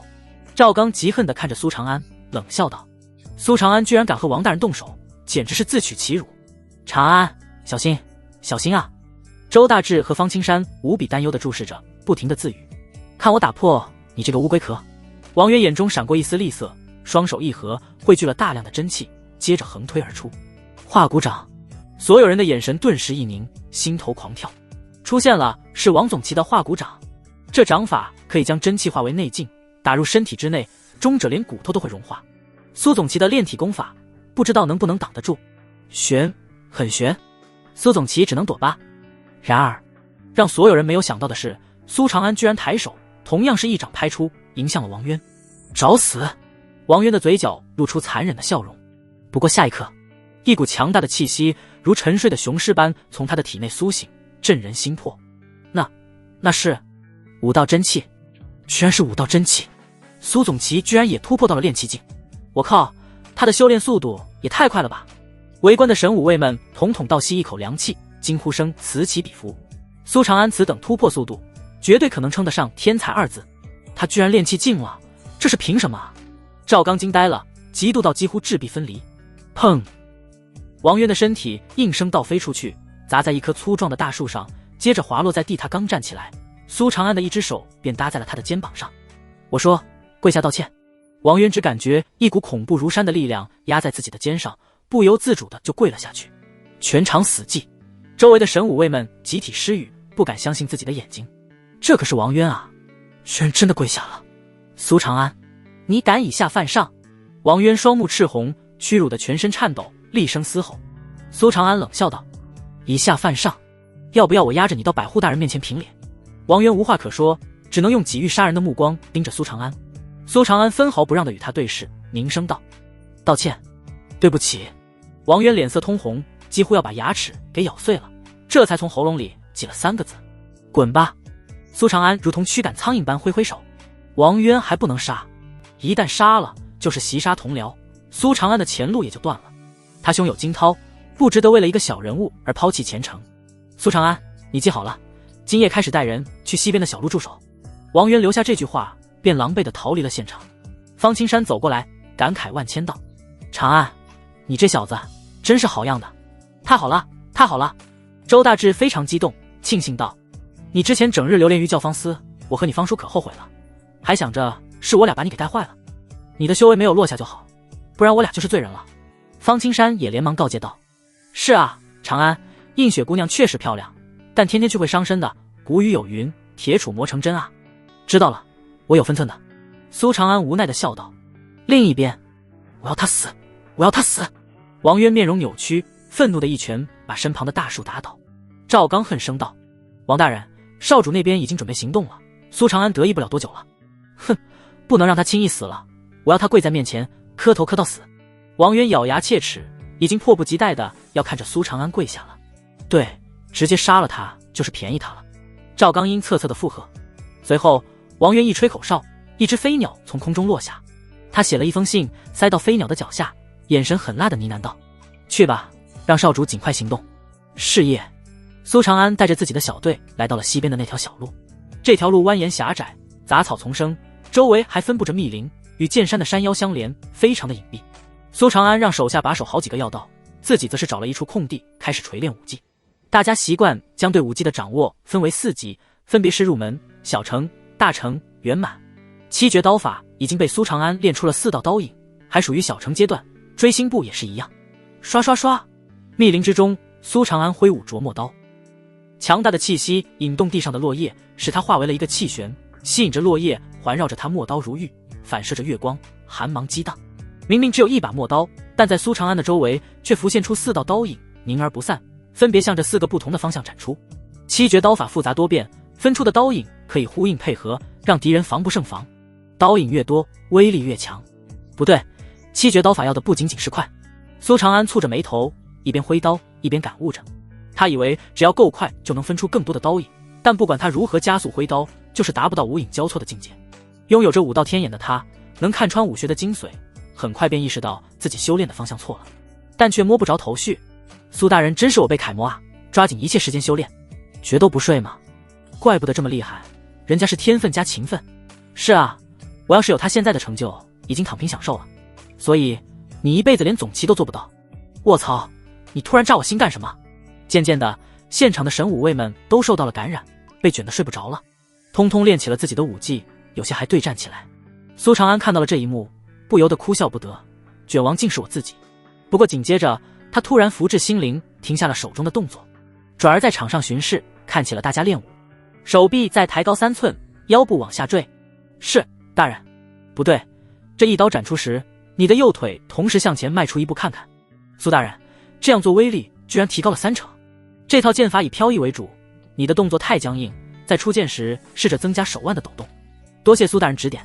他一边走一边随口指点大家修炼，众人的内心大受震撼，并且感恩戴德。苏大人真厉害，只看一眼就讲出了我这武技的精髓。他的一句指点，让我感觉自己现在强得可怕。苏大人也太好了，有几个上司能抽出时间指点下属修炼的？是啊是啊。人群中，一名猥琐的男人撇了撇嘴，不屑道：“切，不就是动了几句嘴皮子吗？值得你们这样？”张震，你在放什么屁？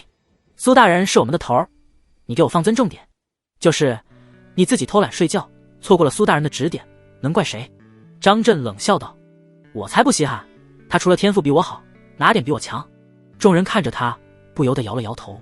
一个不自知的垃圾，居然还好意思跟苏总齐比。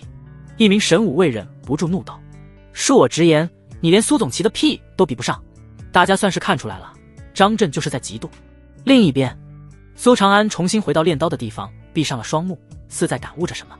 原来如此，他终于知道之前缺什么了，缺的是基础。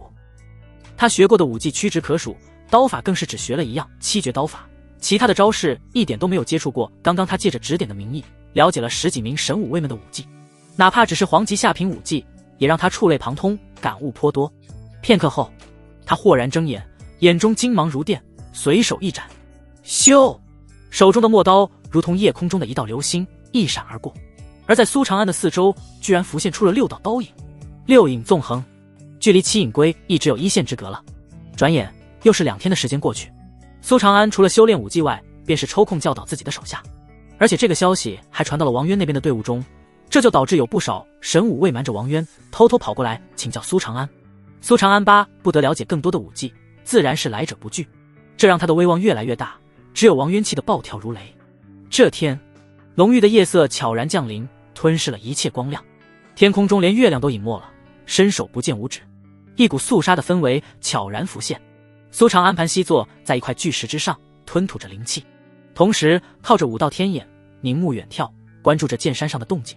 隐约间，他发现有忽明忽暗的火光在剑山上闪动，顿时心生警觉。方叔、周叔、长安，怎么了？方青山和周大志立刻回应。苏长安凝重道：让所有人戒备，不要落单，做好战斗准备。是。神武卫们当即得令，不敢怠慢，开始布置起来。唯有张震充耳不闻，看着兴师动众的大家，反而冷笑道：小题大做，胡乱发号施令，就这还当总旗呢？我上我也行。时间1分1秒的过去，夜更深了。苏长安盘膝坐在一块石头上，陌刀横放在双腿之上，将自己的战意调整到最高。4品以上的武者是重点监测对象，几乎不可能从剑山上逃出来，所以能偷偷下山的最多也就是炼气境。苏长安并不害怕。突然一阵微风吹过，夹杂着一缕血腥气味。苏长安豁然睁开眼睛，结结结结结结，一声声古怪的笑声响彻在上空，久久回荡，如同鬼魅。同时有大风刮来，吹得树木咧咧作响，一股肃杀气息笼罩，让人心神慌乱。救命！救我！张震惊慌失措地从树林中跑出，他被吓得不轻，脸色苍白如纸，向着众人跑来。其他的神武卫都聚拢在一起，背靠着背，能彼此护住，唯有他没有听苏长安命令，落单了。此时被对手一下，更是心神大乱，做出了找死的行为。嗖！苏长安注意到一道黑影闪掠而过，拥有着超绝的身法，如同一只张开翅膀的蝙蝠，将张震带飞到了空中。救！张震只来得及说一个字，便彻底没了动静。仅仅是几息的时间，他的尸体便被人从空中扔了下来，居然已经被吸干了全身血液，化成了干尸，引起了神武卫的众人一片惊慌。节节节人血的味道就是美味。半空之中森然的声音回荡着，让人遍体生寒。苏长安面色平静，眼眸紧紧盯着虚空，凝声道：魅影三符，不错，正是我们。阴恻恻的声音回应：什么？居然是魅影三符？也就是说有3名炼气境，而且大符更是炼气境中期。据说他们轻功绝顶，3符一体，哪怕是炼气境后期都拿他们没办法。完了完了，他们以人血为食，我们会被吸干的。魅影三符臭名昭著，好吸人血，手段恶劣，被神武卫记录在册。一听到他的名号，大家本能地感觉到恐惧。都不要慌！方青山大声吼道：求援，快发求援信号！有人颤声道：信号弹王总旗没发给我们。什么？那个杂碎难道想坑死我们？周大志又惊又怒。哈哈哈，你猜对了。黑暗中赵刚从后方走来，得意的大笑。方青山怒目而视，赵刚，你这是什么意思？魅影三符就是我们请来对付苏长安的。赵刚冷冷一笑，怨毒的盯着苏长安。苏长安，你完了，我特意跑过来就是为了要看你跪在地上摇尾乞怜的模样。哦，他就是苏长安。少主有令，务必活捉苏长安，要把他折磨得生不如死。那就给他留口气，只吸一半的血好了。魅影三符的声音交叉出现，仿佛来自4面8方，唯有苏长安能看到。深夜之下，3道如蝙蝠般的人影在虚空中飞速闪掠，他神色平淡如水，随手将陌刀刀鞘插入地面，再一点一点地拔出陌刀，刀刃与刀柄摩擦，发出悦耳的声音。吭吭吭，他持刀而立，新长的身姿挺拔，气势如刀，直冲云霄。你们来得正好，我这把刀是新刀，正需要3名炼气境武者的血开锋。找死！伴随着一声怒喝，一道身影如鬼魅般从苏长安头顶的树枝上俯冲而下。他骨瘦如柴，面色蜡黄，双手细长如爪，半人半鬼的模样，如老鹰捕猎般向着苏长安抓来。苏长安眼中金光一闪，出手如电，豁然一刀挥出。这一刀把握的时机刚刚好，对方从半空中落下，根本无处借力，绝对躲不过去。然而此人的身体好似不受重力影响，居然违反常理的后退上天，转眼又回到了树干之中，消失不见。虚空中传来他戏谑的怪笑声：姐，你根本伤不到我们。苏长安踩着锥心步，身子一跃而起，同样来到了树干之上。他的脚刚刚落下，一道寒芒便从茂密的枝干中窜出，一人握着匕首直刺他的胸口。吭！苏长安以陌刀抵挡，然而下一刻，他的头上和脚下同时有寒光浮现，两把长剑夹击着刺过来。魅影三伏轻功绝顶，神出鬼没，居然全都埋伏在这里，想打苏长安一个措手不及，换成一般的武者，光是这一个照片就已经措手不及了。浓郁的枝叶之下暗藏着凶险，危机四伏，魅影三伏隐蔽其中，连番偷袭。苏长安面色镇定，身体灵活非常，轻盈如飞鸟，手中的陌刀更是飞速的挥舞，如狂风暴雨。吭吭吭，巨树之上不断传来兵器碰撞的声音，让人目不暇接。他以一敌三，不落下风。快看，苏大人用的是我的狂风刀法！一名神武卫自豪地喊道，忍不住惊叹道：苏大人只看了我演示一遍，就指出了我的不足，还把狂风刀法运用到这种地步，真的太强了。刚刚苏大人的那一腿是我的劲风飞踢，看到没？刚刚用的是我的灵猴飞跃。苏大人太厉害了吧！一个个神武卫居然从苏长安的身上看到了自己武技的影子，顿时热血上冲，感觉与有荣焉。哼，得意什么？魅影三伏只是在热身，苏长安会死得很难看。赵刚脸色难看，嫉妒地盯着苏长安，他已经等不及了，迫不及待地想要苏长安跪在自己面前，凝声道：不要玩了，少主可还在等我们啊！结，我也等不及要喝他的血了，那就尽快结束吧。结，三伏一同怪笑，如同三道叠音，震得人耳膜生疼，脑袋晕沉。三人配合，居然用出了神识攻击。苏长安有些失神，身子稍稍一晃。魅影三伏看准机会，几乎是同一时间出手，三道寒芒凌厉地刺出，封锁住苏长安的所有退路。苏长安稳住心神，眼神凝重，手腕一甩，七绝刀法，刷刷刷，6道刀影横空出世，围在苏长安的周围，声势浩大无边，斩击而出。退！魅影三伏脸色微变，同时退开。轰！苏长安周围的树枝顿时都被切了个干净。月色下，他独自一人站在光秃秃的树干之上，陌刀斜指地面，眼眸金光四溢，观望着四周。结，伤不到我们，伤不到我们。我看不如叫砍树刀法好了。苏长安，你的死期就要到了。结。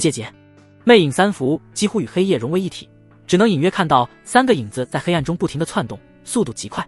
他们的笑声越来越尖锐，已经极为的刺耳，好似化为了一根根针刺，扎入人的耳膜，刺痛神识。啊，头好痛，好痛，好难听的笑声，我的耳朵受不了了，好难受，我的头要炸了。糟了，苏大人好像也挡不住。神武卫们全都捂着头，痛苦地跌倒在地。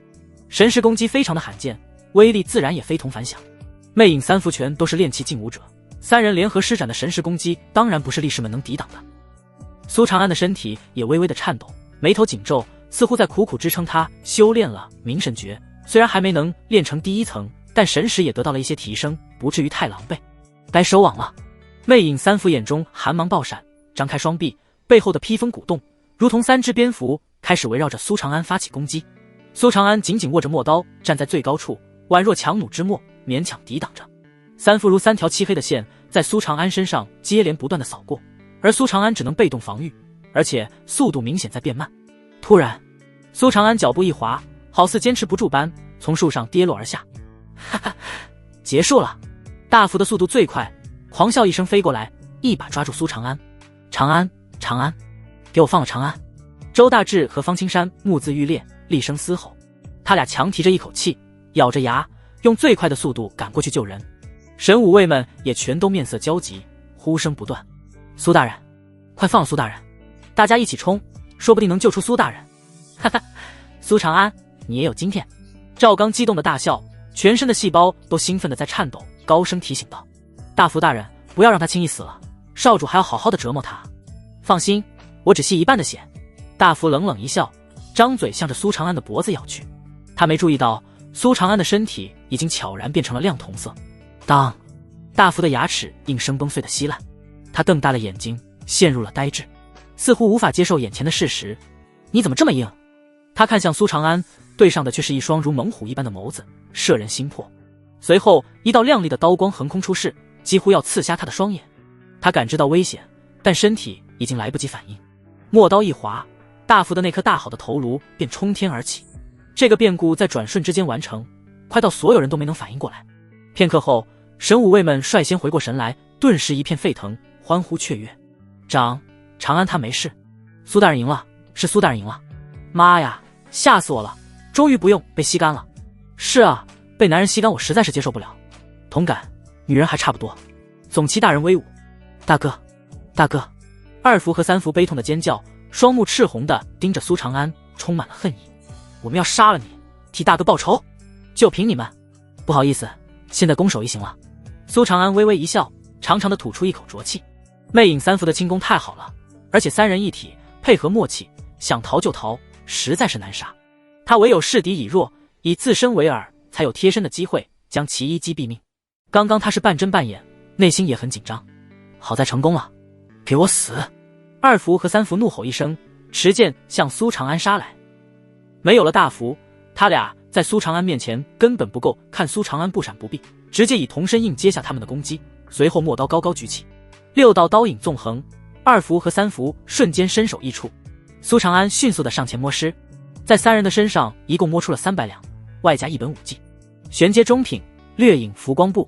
这显然就是魅影三福所用的轻功，分为3个阶段：潜影踏风、幻影流光、浮光掠影。此功法最低的修炼要求是4品。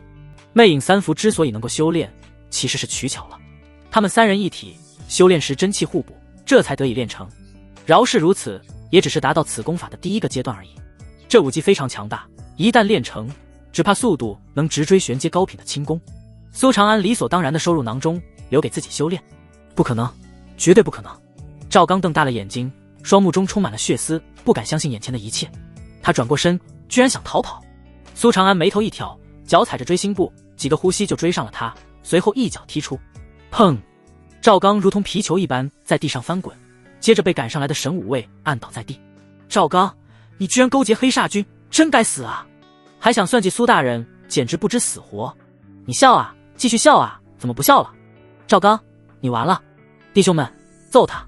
神武卫们全都义愤填膺，全都忍不了了，直接动手揍了他一顿。很快，赵刚就被打成了猪头，惨不忍睹。苏长安则是找了一处地方盘膝而坐，迅速地恢复起了体力和真气。赵刚的同伙是王渊无疑了。谁能想到，堂堂神武卫的总旗居然跟黑煞军有勾结？等等，说不定还会有一场苦战。同一时间，王渊队伍的所在，什么人？滚出来！几名力士听到了动静，死死盯着黑暗中走出的一道人影。那是一名长相邪异的青年，只是孤身一人。他一身绫罗锦衣，金冠束发，就连脚下的鞋子都镶着金边，一身华贵，居然一点也不隐藏身形，就这么大摇大摆地走着，任由这群力士将自己包围。王大人，此人的身份一定不一般，若是拿下了，一定大功一件。一名小骑面色激动地说道，从穿着和气质很容易分辨出一个人的地位。你说得对，他乃是黑煞军的少主莫云龙。王渊点了点头，嘴角却勾起一丝诡异的弧度。黑煞军的少主，在场的神武卫纷纷呼吸急促，又惊又喜。如果能拿下黑煞军少主，那可是大功一件啊！那还等什么？咱们动手吧！那名小骑双目放光，当即抽出腰间的大刀，饥渴难耐。王渊点点头，冷笑道：那就如你所愿。下一刻，他拔出腰间陌刀，毫无预兆地抬手一刺，噗嗤！说话的那名小骑当场被贯穿了胸膛。王渊，你在做什么？残害同僚，你是在找死？你难道是黑煞军的人？剩下的3名小骑难以置信地瞪着眼睛，惊怒交加地看着王渊，厉声质问。王渊沉默，只是一味地挥舞陌刀。他乃炼气境中期，又是以有心算无心，小骑自然无法抵挡。噗嗤噗嗤，2名小骑当即被杀死，只有一名长相高大憨厚的小骑反应迅速，侥幸躲过了致命一刀。王渊并没有乘胜追击，而是对着那少年单膝跪地，恭敬道：属下王渊拜见少主。神武卫的众人顿时感到一股寒意涌上心头。大家明明是过来围剿黑煞军的，然而在场带队的总旗居然就是黑煞军的人，这也太恐怖了。怪不得黑煞军少主敢大摇大摆地走出来，他们一定早就商量好了计划，里应外合，护送莫云飞撤退。王渊，你背叛神武卫，残杀同僚，俺娘说过，你这种就是小人，一定会得到报应。幸存的那名小骑身声音如大喇叭，滚滚似雷。他身材高大宽厚，皮肤黝黑如熊，瞪着一双虎目，自有一股气势涌动。铁牛，也就你这种傻子才会相信报应。王渊不屑的一笑，好整以暇地说道：“我劝你们不要做无谓的挣扎了，还能死得痛快点。不天罗地网阵！”大家打起精神来，死战到底，证明俺们不是孬种。铁牛继续大喊，声音很有鼓动力，让剩下的力士们都是重新振作，开始行动起来。还请少主给我点时间，让我杀光他们。王渊向莫云飞行礼，满是杀意地说道：“莫云飞负手而立，漠不关心地点点头。他眼神睥睨地看了一圈，蹙眉道：“那3个废物怎么还没有把我要的人抓来？”王渊道：“少主放心，苏长安不过是砧板上的鱼肉罢了，他们3个可能只是在猫戏老鼠吧。真是浪费时间，你也赶紧动手吧。”莫云飞冷酷地下达了命令，如同在说杀鸡宰羊。是。王渊当即充满杀意地盯向众人。杀！一众神武卫早就做好了殊死一搏的准备，同时大喝出声。哗哗哗！铁牛带领着20几名力士一同甩手，从腰间掏出了一根手指粗的黑绳，绳子之间一经接触便彼此相连，转眼之间居然就能接出一张张渔网，向着王渊照去。王渊冷冷一笑，轻松闪避。不过随着力士们一拉，黑绳之间便直接断开，又换了个方向重新缠绕，继续扑向王渊。同时四面八方还接出了几张小网，一同罩来。天罗地网阵是神武卫以多打少，以弱胜强的阵法，每个神武卫入门前都会熟练掌握。这套阵法虽然看似大众化，但其实很不简单。黑绳的材质特殊，刚柔并济，被罩住了就不容易挣脱。虽然对敌人造成不了实质性的伤害，但却严重制约了对方的行动，不管是困人还是抓捕都非常实用，找死。王渊抽出腰间的陌刀，嘴角挂着残酷的笑意。身为总旗，他对天罗地网阵自然非常了解。想要迅速突围，要么以绝对的力量突围，要么就是找准破绽，先杀弱者，让维持阵法的人数越来越少。他身形一闪，施展着灵蛇身法，如同游龙般在黑绳之间穿梭，冲向了那些实力不济的力士。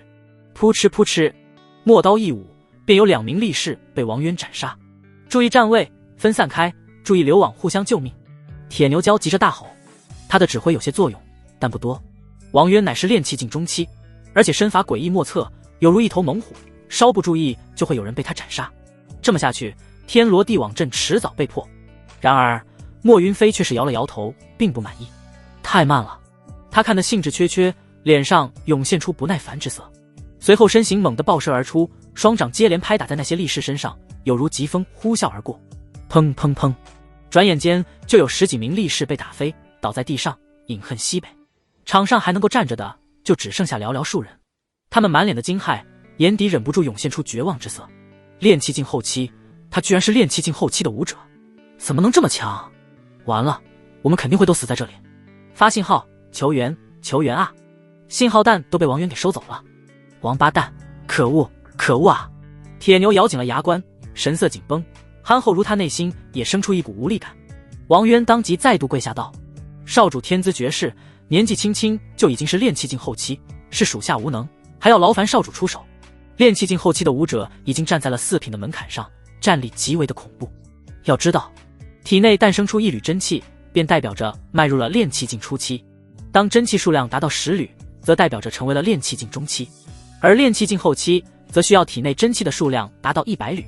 这其中的差距可想而知。当莫云飞出手的那一刻，所有人便知道他们没有丝毫的胜算了。杀杀杀！就在这时，一侧的草丛里却突然传来一阵阵脚步声。莫云飞负手而立，神色微动，他们也终于回来了。少主，苏长安与属下也有过节，到时候能不能让我也好好折磨他一番？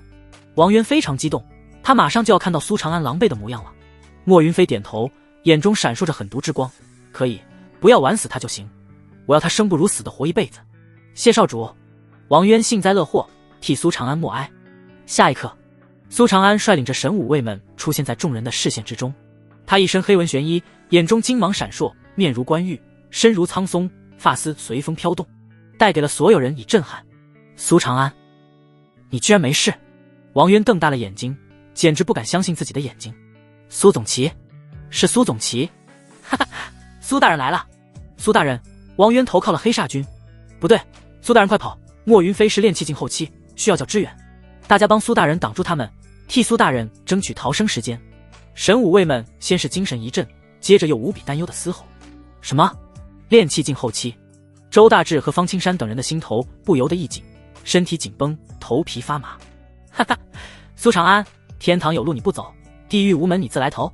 肿成了猪头，萎靡不振的赵刚激动起来，大喊大叫道：少主，王大人，救我啊！苏长安我给你们带来了。他一直忍着没有透露一点莫云飞的信息，就是期待着苏长安走到王渊这里来，被杀一个措手不及。现在他终于可以大声地笑出来了。长安，要不你先走，我们来拦住他。周大志小声地提议。方青山也当即道：是啊，留得青山在，不怕没柴烧，你先走。方叔，周叔，你们是我的长辈，对我恩重如山，神武卫的大家看得起我，才愿意追随我，此为性命前程相托，我怎么能丢弃你们不战而逃？苏长安摇了摇头，眼眸中迸射着光彩。你们都说我小时候最喜欢喊着要当武神，那现在长大了，怎么能在关键时刻掉链子？我苏长安河西一战。吭，他拔出陌刀，刀指莫云飞，周身气势如虹，战意直冲苍穹。他的话感染了在场每一个神武卫，他们全都涨红着脸，湿了眼眶，体内热血翻涌沸腾。苏大人，俺铁牛要跟你陪你死战到底。铁牛单膝跪地，扯着嗓子嘶吼。苏大人，我周文雄要跟你陪你死战到底。苏大人，我叶晨要跟你陪你死战到底。苏大人，神武卫们一个接一个的单膝下跪，宛若宣誓，犹如朝圣。这一刻，他们的气势融合在一起，驱散了所有的恐惧，唯有一股惊天战意。就算是莫云飞都感到心惊肉跳。反了，你们简直反了！王渊气愤不已，见苏长安如此得人心，更加的嫉恨了。既然你们找死，那本少主就成全你们。莫云飞眯起了眼睛，眸中杀意如刀。他的身上一股鼓舞到真气如脱缰的野马奔腾而出，化为气浪，压得人喘不过气来。真气如虹，浩大磅礴，正是炼气境后期的标志。苏长安深吸一口气，面色凝重，全身精气神都调动到巅峰。莫云飞给他的压力比魅影三伏还要大得多，这是一种力量上被碾压带来的压迫感。面对魅影三伏，他可以逐个击破，但面对楚云飞，只能选择硬扛。你们去对付王渊，此人交给我。他凝声吩咐。好。方青山等人立刻领命离开。莫云飞盯着苏长安，阴沉着脸道：你可知道，你坏了本少主的好事，就算杀你100次，也难解我心头之恨。他特意跑过来，就是为了睡安平公主，尝一尝公主的滋味，顺便让大楚丢尽脸面。可惜紧赶慢赶的到达后，却听说安平公主被一个籍籍无名的小人物给救走了。他长这么大还从来没有受过这种委屈。苏长安丝毫不惧地与他对视，身躯挺拔，自信而张狂。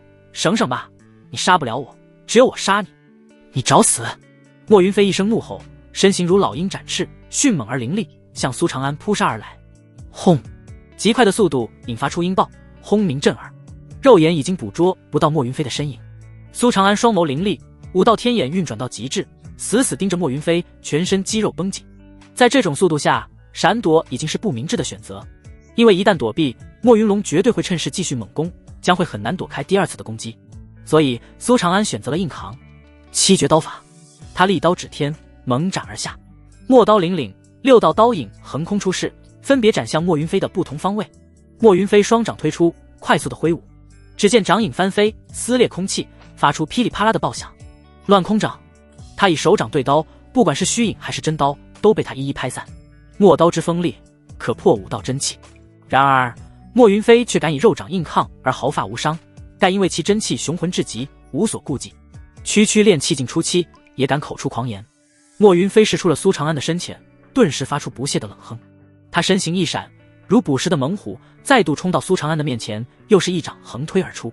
震空掌，这一掌厚重而霸道，海量的5道真气挤压着空间，形成镇压之力，让苏长安避无可避。苏长安横刀格挡，轰！他只感觉自己的身体如海啸中的一叶扁舟，被海浪拍飞了出去，撞在不远处的一棵树上。呼嗨嗨！苏长安呼出一口气，从地上爬起，抹去嘴角的血迹，眼神沉重到了极点。而他的皮肤连同发丝居然都变成了亮铜之色，化为了铜人，在夜色熠熠生辉。炼体功法，莫云飞双目一凝，接着冷冷一笑，雕虫小技。他脚踩游龙身法，速度快若闪电，身法奇诡，如灵蛇在大地游走，让人捉摸不透。苏长安拥有5道天眼，可以看穿莫云飞的动作。2层金身诀还让他的身体素质拔高了数倍，已经可以跟上莫云飞的速度。只见他的双目中战意沸腾，不慌不忙的举刀，看准时机，直直的向正前方一斩。莫云眼中闪过一丝惊讶，他的这个身法以奇诡变幻著称，哪怕是四品武者都会被迷惑，对苏长安居然无效。不过他并不放在心上，索性显现出身形，手腕一抖，取出一柄长剑，剑光划过一道长虹，与墨刀相撞。轰！排山倒海般的武道真气从莫云飞体内涌出，猛烈地拍打在苏长安的身上。换成一般的炼气境初期武者，早就不知道死了多少次。但苏长安靠着金身诀，居然顶住了，有点意思。但是你能撑多久呢？莫云飞轻蔑的冷笑，全身气势高涨，如山岳一般向苏长安倾压。同时，他出手越来越快，手中的长剑宛若灵蛇吐信，刁钻迅猛，灵活多变。万千光影，刷刷刷！莫云飞不停地挥剑，剑芒无穷无尽，压制的苏长安只能不停地格挡防守。只等到苏长安将体内的真气耗尽，那就成了待宰的羔羊。炼气境后期，真气连绵不绝，浩瀚如海。苏长安的那么一点真气，在莫云飞的眼中如同一个笑话。此刻的苏长安内心却突然平静了下来，在巨大的压力之下，心中非但没有了那份慌乱和恐惧，反而有一种较亢奋的情绪在滋生。他的血液在快速的流淌，心脏越跳越快，精神高度集中，仿佛与肉体合一。当当当，莫云飞的每一剑，不管速度多快，不管力量多大，都被他完美的挡下。他只感觉自己的刀挥得越来越顺畅，胸腔之中似乎有着什么东西不吐不快。莫云飞并没有察觉到苏长安的变化，他眼神冷酷，嘴角露出残忍的笑容，坚持不懈地消耗着苏长安的真气。郭百户，你来了！苏长安突然对着莫云飞的身后喊道。莫云飞脸色微变，心神不由得一乱。七绝刀法，七刀归一。苏长安一声长啸，气势突然凝聚到顶峰，斩出了惊艳的一刀。他福至心灵，居然领悟了七绝刀法的所有精髓。原来七绝刀法不仅要绝了对手的生路，还要绝了自己的退路，置之死地而后生，一往无前，才能斩出这最强一刀。七道刀影横空出世，凝聚成至强一刀，爆发出7倍的力量，搭配上苏长安的一身神力，刀速快若闪电，堪称恐怖。等莫云飞回过神来，身体已经来不及防守，只能眼睁睁地看着陌刀斩在了自己的心口。轰！莫云飞的身体如同炮弹一般倒飞出去，连身后的大树都被撞倒，掀起滚滚烟尘。这怎么可能？少主！王渊和赵刚不可思议地高喊：快看，苏大人把莫云飞打飞了！什么？苏大人这么猛？苏大人赢了，稳了！这一刀，莫云飞不死也该蜕层皮。神武卫们同样感到不可置信，但随后就爆发出一阵激动的喝彩。哈哈，我就知道苏大人能赢！苏大人威武，威武！誓死追随苏大人！呼！苏长安长舒一口气，持刀而立，凝眸盯紧着莫云飞的方向。可嗨嗨！尘土飞扬之中传出莫云飞咳血的声音，显然受伤不轻。然而，当苏长安看清他的状态后，脸色却瞬间凝重起来，心中苦涩，暗骂一声，晦气只见。烟尘散去，莫云飞已经站了起来，虽然看起来很狼狈，但依旧有一战之力。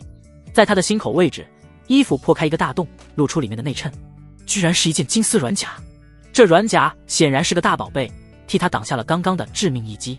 你居然能伤到我，你死定了，死定了！莫云飞咬牙切齿盯着苏长安，一想到刚刚自己居然差点被杀死，便怒火中烧，嘶吼一声就准备继续杀过来。苏长安大笑一声，气势丝毫不减道：好，继续来吧，郭百户已经在来的路上了。莫云飞的脸色顿时变了又变，心念急转。苏长安的实力刚刚已经展现，让莫云飞都感到后怕。自己的命多金贵啊，犯不着和一条贱命去拼。反正想杀他，以后有的是机会。至于赵刚和王渊，不过是两枚棋子，说放弃也就放弃了。最终他还是怂了，选择保自己的小命为先。莫云飞恨恨地盯着苏长安道：小子，我记住你了，下次你我定会让你求生不得求死不能。说完，迅速转身消失在夜色之中。苏长安盯着他离开的方向看了很久，确认他离开了，这才松了一口气，瘫坐在了地上。那一刀其实已经耗尽了他大半的真气和力量，还好莫云飞被吓走了，不然该跑的就是他了。他赶紧盘膝坐下，调息恢复，防止莫云飞杀出个回马枪。少主啊，完了，全完了！王渊和赵刚眼睁睁看着莫云飞逃走，心态当即绷不住了。滚开，都滚开，给我破啊！王渊开始急了，拼命的想要从天罗地网中突围出去。只是在周大志和方青山率领着神武卫加入后，天罗地网已经不可同日而语。虽然还拿不下他，但困住他还是绰绰有余的。片刻后，苏长安恢复了一些力量，缓缓站起身。王渊瞳孔一缩，惊慌不已，求饶道：苏长安，放了我，我可以给你钱，你想要什么，我都可以给你。我要你的命！苏长安看准时机，突然一个箭步冲出，来到王渊的身边，一掌打在王渊的丹田位置。砰！王渊倒飞出去，脸色面如死灰，目光怨毒地盯着苏长安。你废了我的真气！你胆敢废我的真气！傻逼，你叫个屁啊！苏长安踩着他的头按在地上，冷笑道：你已经完了，把他绑起来，绑结实了。苏长安下令：是，大人。众人当即领命，兴冲冲地把王渊绑成了粽子。咻咻！这时剑山周围好几处地方有求援的信号弹冲天而起。周大志惊呼道：是黑煞军开始突围了，快看剑山上！方青山又是一声大叫。苏长安举目远眺，瞳孔微微一缩，只见原本一片黑暗的剑山宛如被点亮般，从上至下都亮起了火把。山上人影绰绰，神武卫开始攻山，与黑煞军遭遇，双方死战不休。而山巅之上5道天眼传来强烈的危机信号，预示着那里有着非常恐怖的存在在交手。苏长安猜测是魏千户和黑煞军的顶尖高手交手了。他沉吟片刻，吩咐道：你们在此守着，我去支援其他地方。现在是立功的好机会，多杀几个黑煞军，就多积累一些功勋，同时也是提升自身威望的好机会。他认准了刚刚发射信号弹的几个位置，急速赶去。至于剑山上的热闹，他是一点也不想凑。虽然很好奇强者之间的交手，但是他把自己的小命看得更重。好奇心害死猫，贸然看热闹可是容易死的。事实证明他的这个决定是明智的。半个时辰后，苏长安又斩杀了一名黑煞军，他刚准备赶往下一处，眼皮子突然狂跳起来，一股股灵气浩荡如万川归海，从四面八方汇聚到剑山的山巅。眨眼间，灵气化为一片汹涌澎湃的海浪，发出如雷鸣般的咆哮之音。在灵气的最中央，隐约有一柄火红的大刀横空，随着刀光一闪，整片天空顿时变成了火焰的海洋。浓郁的化不开的夜色顿时被映照得如同白昼，恐怖的气浪宛若天威，镇压而下，让所有人都感到心惊肉跳。此火经久不息，笼罩苍穹，焚天逐海。在苏长安惊骇的注视下，剑山有一半的山峰就这么在火焰之中化为了虚无，彻底消失。天色渐亮，一切尘埃落定，这里乃是京城腹地，所以黑煞军的下场早已注定。而为成功千户的那一击，也深刻地印刻在了每一位神武卫的脑海。回城途中，大家都在激动地议论着那宛若天威的场景。苏长安的内心也大为震撼。以前他只知道武道越往后会越强，逐渐形成质变，但并没有具体的概念。今天终于见识到了强者出手的场景，这还仅仅是7品不朽境，后面的8品乃是9品呢。不敢想象，他不由自主地捏紧了拳头，眼中充满了熊熊斗志。身具毁天灭地的力量，手握日月摘星辰，这是他在上一世就梦寐以求的事情，这一世自己一定要实现。更何况练武还能提高寿命，谁又不向往长生呢？刚回到神武卫大营，郭明便找到了苏长安，笑着道：苏长安，这次你立了大功，千户大人要见你，跟我来吧。好。苏长安点了点头，在所有人羡慕的目光中离开。得到千户大人召见，这可是殊荣，只要不死，将来必定飞黄腾达。这一次没有人嫉妒苏长安，他的实力有目共睹，功劳也实至名归，威望已经深入人心。千户所是一间间独立的院落，郭明带着苏长安进入魏成功所在的院落。房间内，魏成功大马金刀地坐在主位，正端着一杯茶喝着。咕嘟咕嘟，他喝茶完全是在牛饮，如牛嚼牡丹，连茶叶都一股脑喝下。咀嚼他的这副粗犷的形象和苏长安想象中的完全不同，甚至背道而驰。好茶，真是好茶。魏成功咂巴着嘴巴感慨，拜见魏大人。苏长安和郭明一同行礼，魏成功笑着摆摆手道：免礼免礼，这位就是小苏吧，果真是少年才俊，仪表堂堂。程峰给大家倒茶。程峰是魏成功的亲卫，长得眉清目秀，当即给郭明和苏长安倒上茶水。咕嘟咕嘟，郭明拿到茶水也是直接一口闷，嘴角还沾着茶叶，不住的点头：好茶，好茶。苏长安的嘴角忍不住抽了抽，有些无语。这个世界的人怎么这样喝茶？他犹豫了一会儿，最终还是没有选择能彰显得自己很合群的喝法，而是依旧我行我素，只是喝了一小口就放下了杯子。抬头一看，只见魏成功、程峰以及郭明3人居然全都直勾勾地盯着自己。苏长安被吓了一跳。魏成功突然大笑起来，爽朗道：我说什么来着？我就说这小子有个性吧。就在苏长安一头雾水的时候，魏成功又道：你小子不错，是第一个被带进这个房间之后还能坚持品茶的人。我辈武者当意志坚定，不随波逐流，不谄媚上级。好，很好，谢魏大人夸奖。苏长安无语地回道：原来刚刚只是你们 play 的一环。小苏，你做的可都是大事啊！冒死救出安平公主，证明了你的忠心；大破采花案，证明了你的才智；这次围攻剑山，证明了你的胆气和实力。年轻人风头正盛，说明你很优秀。魏成功笑呵呵地看着苏长安评价道。苏长安被夸得不好意思，自谦道：魏大人过奖了，卑职让黑煞军少主在眼皮子底下逃走，实在是惭愧。这不是你的问题，黑煞军少主的实力并不弱，你能把他吓退已经实属不易了。魏成功摆摆手，接着道：而且他跑了也就跑了，不足为患。你抓了赵刚和王渊，扫除了神武卫里的蛀虫，乃是实实在在的一件大功。魏成功并没有觉得可惜，莫云飞虽然是黑煞军少主，但实力在魏成功眼中不过是小虾米一只，根本不放在眼里。这里归根结底还是强者为尊的世界。郭明插嘴道：王渊是我的手下，我没能发现他有问题，是我的责任。你的事等会儿再说。魏成功瞪了他一眼，随后道：小苏，王渊和赵刚的家就交给你去抄了。卑职领命。苏长安心中一喜，知道这是魏成功在变相给自己谋福利。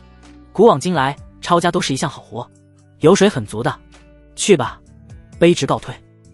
等到他走后，魏成功满意的笑道：此子傲骨天成，天赋星星都是上上之选，神武卫已经很久没有这么优秀的年轻人了。郭明，你要好好培养他。郭明郑重点头，属下会的。苏长安离开了千户所，来到案卷堂，找了一圈，发现小薇居然躲在角落，手里捧着一本书，正津津有味地看着。苏长安悄摸摸靠了过去，扫了几眼，顿时惊了个呆。他所看的画本花了相当长的篇幅在进行露骨的描写，果然小黄文无论在什么世界都是很受欢迎的。啊，你不准看！小薇发现了苏长安，顿时失声尖叫，连忙用力地捂住那本书，俏脸通红，眼神闪躲。苏长安自正清白道：放心，我保证没有看到你在看小黄文。你小薇又羞又气，瞪了苏长安一眼，气鼓鼓道：你来做什么？我来结算功勋，顺便兑换些东西。那你可以找其他人嘛，干嘛非要找我？苏长安的情话张口就来一趟案卷堂，一定是要见见漂亮的小薇姑娘的，不然心里空落落的。呸，花言巧语，我才不吃你这套。小薇红着脸清脆，但眉宇雀跃，显然相当受用。接着他开始仔细地帮苏长安结算起了功勋，杀了5名炼气劲武者，还有4名炼神劲武者，司魅影3幅都被你杀了，你还活捉了神武卫监系王渊和赵刚。小薇一双大眼睛惊讶地看着苏长安，倒吸着凉气道：你居然这么厉害！哼。苏长安笑而不语，表情得瑟。小薇感觉苏长安的表情很欠揍，撇了撇嘴道：一共有丁级功勋7枚，戊级功勋6枚，你想兑换什么？苏长安递过去一份清单，上面写满了药材。金身诀前期修炼简单，越往后越难，而且是以几何倍数增长，所需要的能量更是海量。想要突破第3重，只凭自己修炼需要耗费大量的时间，而缩短时间的最好方法就是调制功法中名为淬骨叶的灵液，用以辅助修炼。很快小薇就把药材找全了，递给苏长安。才这么点？苏长安懵了，自己那么大的功勋才兑换了8份药材，你当你要的是什么？百年人参、太白山雪莲、红叶灵花，哪一个不是宝药？我还给你凑了个整，多拿了一点呢，你不要我就收回去了。小薇气冲冲地瞪着苏长安，别，我的错，感谢小薇姑娘的慷慨。苏长安连忙收下药材，又说了几个段子，把小薇哄得眉开眼笑。走出案卷堂，苏长安唤来自己的手下，除了周大志和方青山外，他手下又多了一位小旗，正是那位虎背熊腰、为人有些憨憨的大汉铁牛。此人天生神力，一身修为达到了炼神境后期，最关键的是悍不畏死，性格耿直，做事竭心尽力，绝对是冲锋陷阵的一员大将。他们听到要跟着苏长安去抄家，俱是眼眸一亮。王渊可是老牌总旗，资产肯定丰富。赵刚平常作威作福，暗中不知道收受了多少好处，银钱也不会少。都收敛，抄家是给皇上的，又不是给你的，高兴个什么劲儿？我这是替皇上高兴。苏长安带着3名小旗，身后跟着20名力士，一路有说有笑的来到王渊的家。然而看到面前的场景，他们的脸色都是一沉。只见王渊的府邸门口站着2名身穿制服的守卫，他们的身上都印着刑字，手持兵器，眼神冷漠，鼻孔看人。府邸内的财产正被人一箱一箱的往外搬着。刑部做事，闲杂人等，滚！见苏长安等人要进去，2名守卫当即用兵器挡住，冷声呵斥：“妈了个巴子，行不得脑子吃屎了！”铁牛的暴脾气蹭的一下就上来了，毫不客气地伸出双手，如同踢小鸡一般，一手提着一人，把他们甩飞出去。苏长安等人随即踏入府邸，却立刻被一队守卫包围。瞎了你们的狗眼！我家大人乃是神武卫总旗，奉千户大人的命令前来抄家，你们做什么？周大志瞪目怒吼：“各位大人息怒，我乃刑部都捕司司长袁成，最擅长抄家了。听说神武卫有总旗犯了事，一时寄养，就先来了。”袁成嘴上说着赔礼，实则高昂着头，趾高气昂，态度倨傲。方青山怒气上涌道：“人是我们拿的，罪是我们定的，你算什么东西，也来插手？大家都是为皇上办事，分什么你我啊？事儿帮你们做好了，不用谢。”袁成有恃无恐，脸上摆着欠揍的笑容。可恶啊，刑部的人好不要脸，我真是谢了他妈了。不行，忍不了，我好气啊！哎，我还是第一次抄家呢，居然被人给抢了。力士们全都被气得不轻，憋屈不已。抄家这么肥的叉，捞油水属于潜规则，一辈子都碰不上几次，如今却被人给搅黄了。袁成呵呵一笑，心满意足道：“大家收队吧，把东西让给神武卫。”这时，一股炙热的气息从宅子内传来，王渊的宅子内居然有火焰冒出。铁牛顿时怒气上冲，吼道：“你们他妈的还放火！切，你可不要血口喷人，只是手下一不小心打翻了油灯而已，勿要小题大做。”袁成耸了耸肩，矢口否认。说完便准备带着手下离开。站住！苏长安低沉的开口。刷刷刷！神武卫的众人心头一震，当即纷纷拔出了腰间大刀。苏总旗这是什么意思？袁成着看着苏长安，苏长安盯着他，眼眸如刀，凝声质问道：“不知袁大人千辛万苦地跑过来抄家所图为何？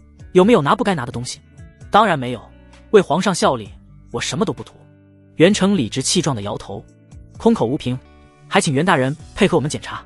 苏长安一步一步逼近袁成：“你有什么资格让我配合？”袁成冷笑连连，嚣张道：“我劝你们对我客气点，说不定以后你们的家就是由我抄的。”苏长安眼中顿时寒光爆闪，语气森然道：“袁成，你私吞赃物，拒不配合调查，我现在就将你拿下。”“呵呵，就凭你，有本事你就来。”袁成眼眸眯起，丝毫没把苏长安放在眼里，显然对自己的实力很自信。不过他的自信会在下一刻被苏长安撕得粉碎。吭！木偶刀出鞘，七绝刀法。这一刀裹挟着一股惊天的威势，切割着空气，发出爆破之音。木偶刀之上附着有凛凛真气，如一道白虹破空，快如闪电，势若雷霆。袁成脸色大变，露出惊色，大吼一声，同样拔刀相迎。轰！袁成如皮球般倒飞出去，还在地上弹跳了几下，胸口位置更有一道狭长的刀口。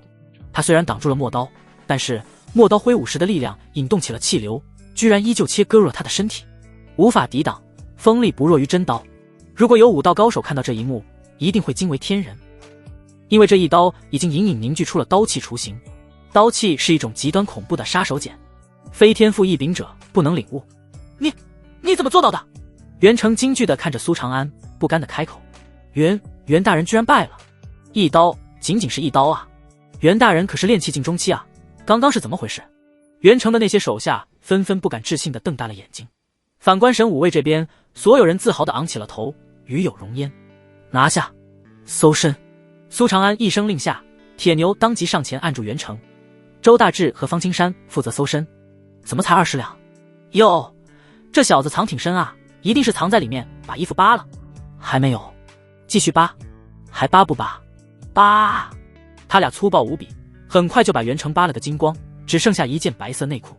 苏长安，你会后悔的。袁成脸色变成了酱紫色，在寒风中颤抖，感到前所未有的屈辱。头儿，只搜到20两银子和几样随身物品。周大志说道。苏长安当即惊呼出声：“哇，袁大人，你连20两银子都贪？这是我自己的钱。”袁成咬牙切齿。苏长安问道：“你怎么证明？”“这就是我自己的钱，你要我怎么证明？”袁成的脸色更难看了。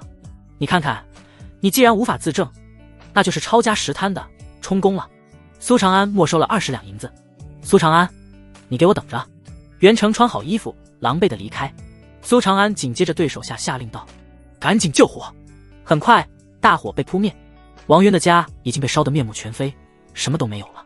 苏长安绕了一圈，鼻子嗅了嗅，蹙眉道：“火油味。是的，头儿，刑部那群王八蛋是故意纵火的。铁牛不忿地说道。刑部和沈武卫一向井水不犯河水，王渊和袁成更是八竿子打不着，为什么要特意跑过来抄家，而且还要放火？苏长安感到奇怪，心念急转，他们想要烧掉什么？片刻后，他眼中露出若有所思的神色。难道他们是为了找某些东西，或者销毁某些东西？已知王渊是黑煞军的奸细，那他和其他的奸细平时应该会有所联系。眼见王渊落马，那些奸细坐不住了，便立刻发动刑部提前来销毁证据。苏长安越想越觉得有可能，凝声道：再找找看，仔细的找，看看有没有暗道或者密室之类的。是。沈武卫开始掘地3尺，苏长安同样开启了5道天眼，双目如雷达般扫视。突然，他的目光定格在院子里一棵树下，这棵树周围的泥土和其他的地方有着色差，应该是经常被翻所致。他让方青山把土挖开，果然在下面挖出一个箱子，其内放置着一堆金银珠宝以及好几张大银票，数额高达2000两。除此之外，还有一张画像，其上画着一名中年男人，看起来并不出众，但能让王渊如此谨慎对待的画像，肯定不会简单。箱子的事情保密，不要告诉任何人。苏长安将画像收起来，凝重地吩咐。这件事的背后涉及到黑煞军，可能还涉及到高层官员，一看就是神仙打架，他暂时选择敬而远之，一旦被卷入其中，只怕会麻烦不断。接着他又随手抓了一把珠宝递给方青山，让弟兄们分了吧。方青山连连点头。抄家结束，苏长安终于空闲下来，今日无事，勾栏听曲。教坊司可还有一只金丝雀等着自己呢。很快他就来到教坊司门口，当即一阵阵女子芳香扑鼻而来，耳畔传来莺莺燕燕之声以及乐器弹奏的声音，果然还是这里，令人心旷神怡啊。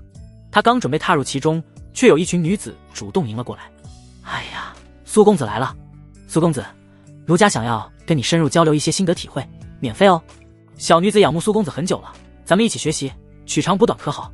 燕环肥瘦，热情似火。苏长安感觉自己被温柔乡给包围了，到处都柔软的，能让人陷进去。靠，那人是谁啊？能让这些女人倒贴？无数人眼睛都绿了，无比羡慕地看向苏长安。苏长安，神武卫总旗，就是写为负心词强说愁的那个。怪不得，听说教坊司的每个女人都会那首诗，恨不得奉为圣经。苏长安现在可是所有教坊司女人的梦中情郎。头牌白映雪更是愿意替苏长安守身如玉，每天自付100两，拒绝接客。哎，有才华就是好啊。苏长安忽视了自己那首诗的威力，虽然那首诗只是为了拿下白映雪，但实际上那首诗却是整个教坊司女子的真实写照。毕竟她们原先可都是官宦人家的女子，全都是大家闺秀。苏长安的诗写进了他们的心里，让他们甘愿献身。2楼，白映雪坐在梳妆台前照着镜子，绝美的容颜上却是流露出一丝丝哀怨。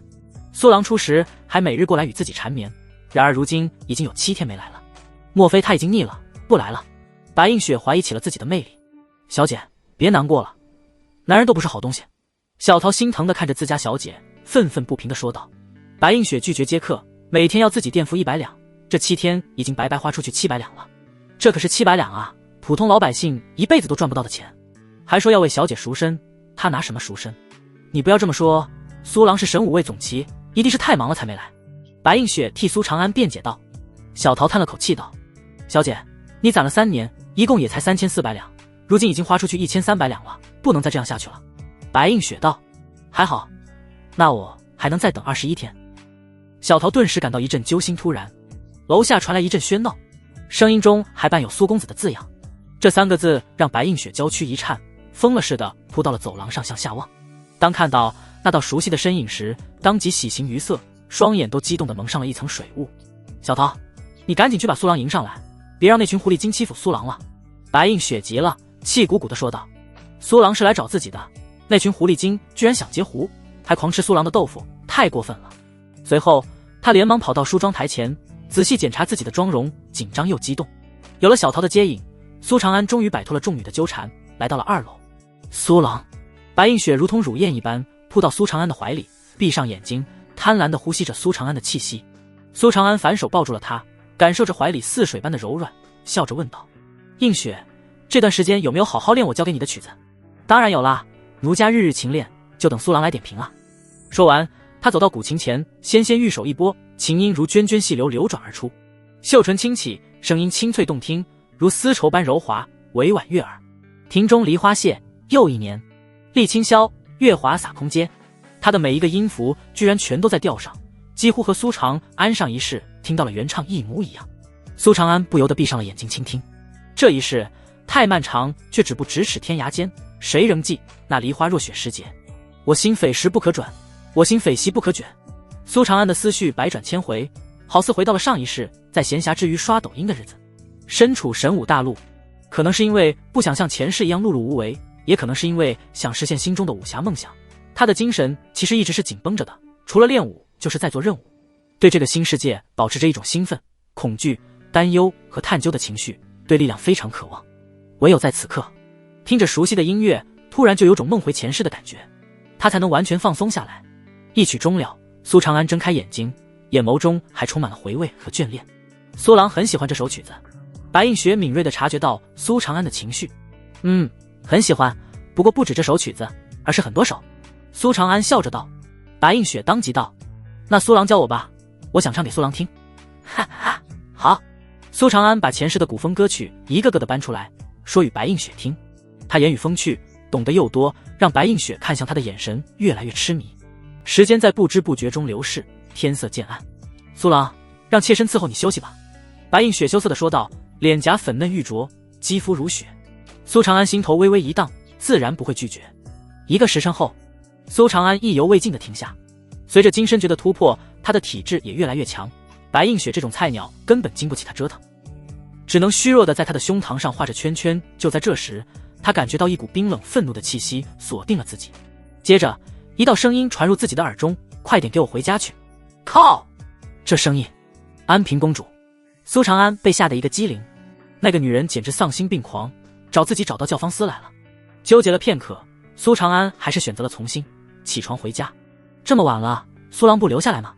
白映雪满心不舍，柔声问道。苏长安点头道，突然想起来还有事，都怪我不能让苏郎尽兴。白映雪自责道，不关你的事，你好好休息，我明日再来。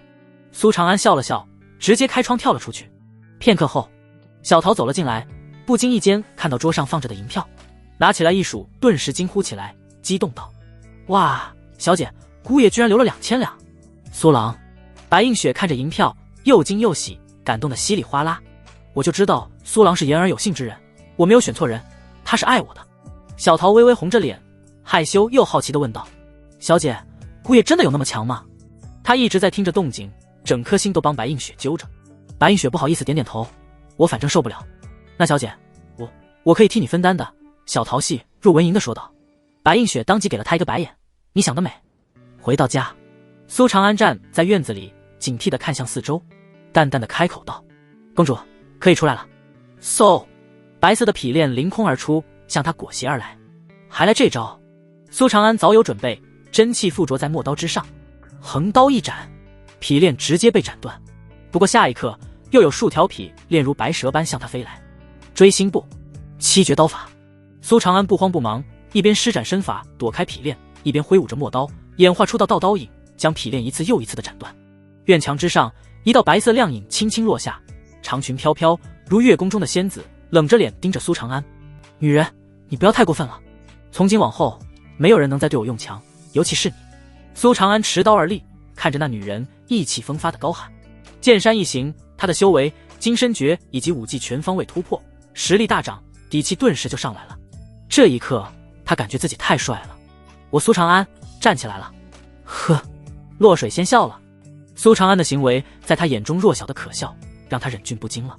随后他抬手向着苏长安一拍，虚空中一道真气凝成的掌印随之飞出，眨眼就印在苏长安的身上。砰！苏长安直接躺了，全身一点力气都提不起来了。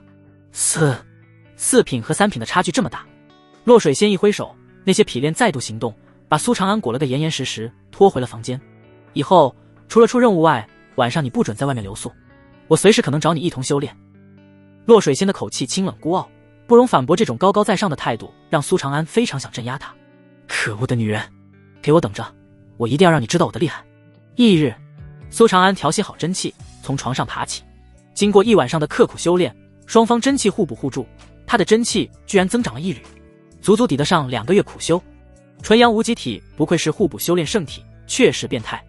难怪洛水仙那个女人如饥似渴，我这么大的甜头让她尝到了，自然上瘾了。苏长安愤愤不平地想着，尝过了躺着变强的乐趣，谁还能忍受苦哈哈的修炼？一想到昨晚和洛水仙交手的场景，他的眼中就闪过一丝惊骇。一直听说4品和3品之间存在着巨大的分水岭，苏长安这次算是切身体会到了。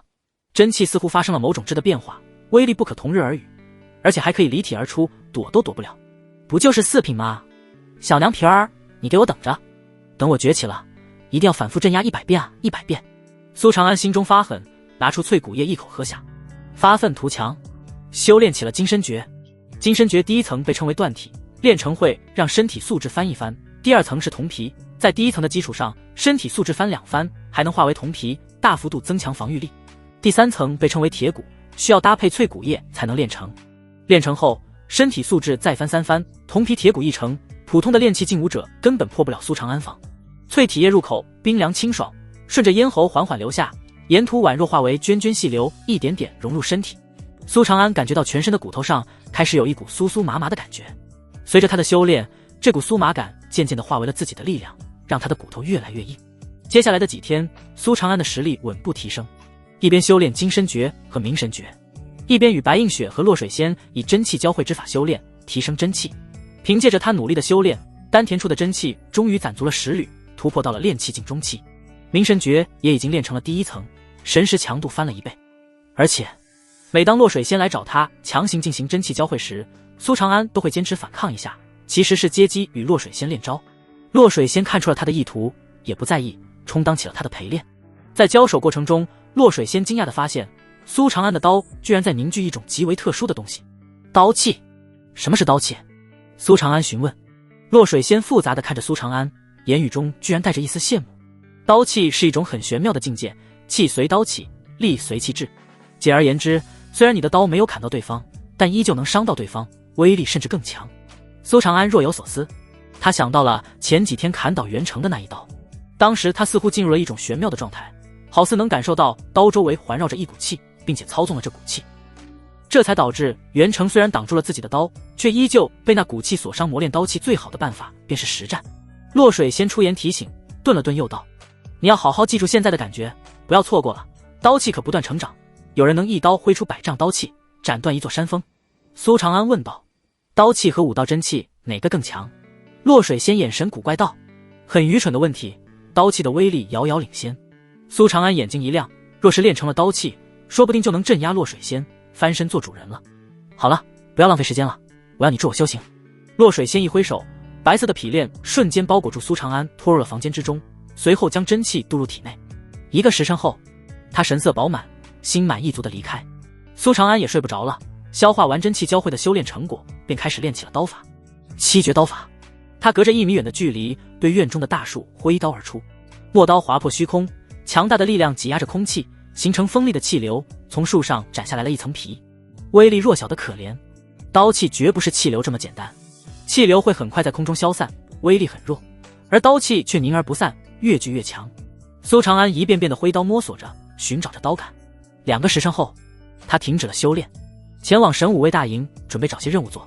金身诀实在是太耗资源了，淬骨液已经全部耗光，苏长安只能化身为打工人赚取资源。而且洛水仙说的没错，磨练刀气最好的办法便是实战。案卷堂，小薇给了苏长安一份清单，并且贴心的给他讲解每个任务的细节和背景。就在这时，人群一阵骚动，纷纷落在刚刚进来的那名女子身上。神武卫中的女子很少，她便是其中之一，而且还是总旗。她一身黑玄纹衣，难掩那玲珑的曲线，腰佩陌刀，身姿矫健，步伐稳健而有力。女子的青丝被剪去，留一头利落的短发，眉如远山，眼若寒星，面容不施粉黛，自带一股凛然之气，英气逼人。虽然是个大美女，但却是带刺的玫瑰，让人只敢远观。苏长安习惯性的用神女录查看。慕容秋云，处子之身，3品炼气境后期，武道资质中上等，颜值上等，才思敏捷，内心强大，综合评定，倾城级，可收录。苏长安顿时来了兴趣。别看了，我劝你别接他的任务。小薇见苏长安盯着另一个女人看，语气莫名的有些酸溜溜的说道。苏长安好奇道：什么任务？小薇抬手指了指任务清单，这个清水村妖幻案。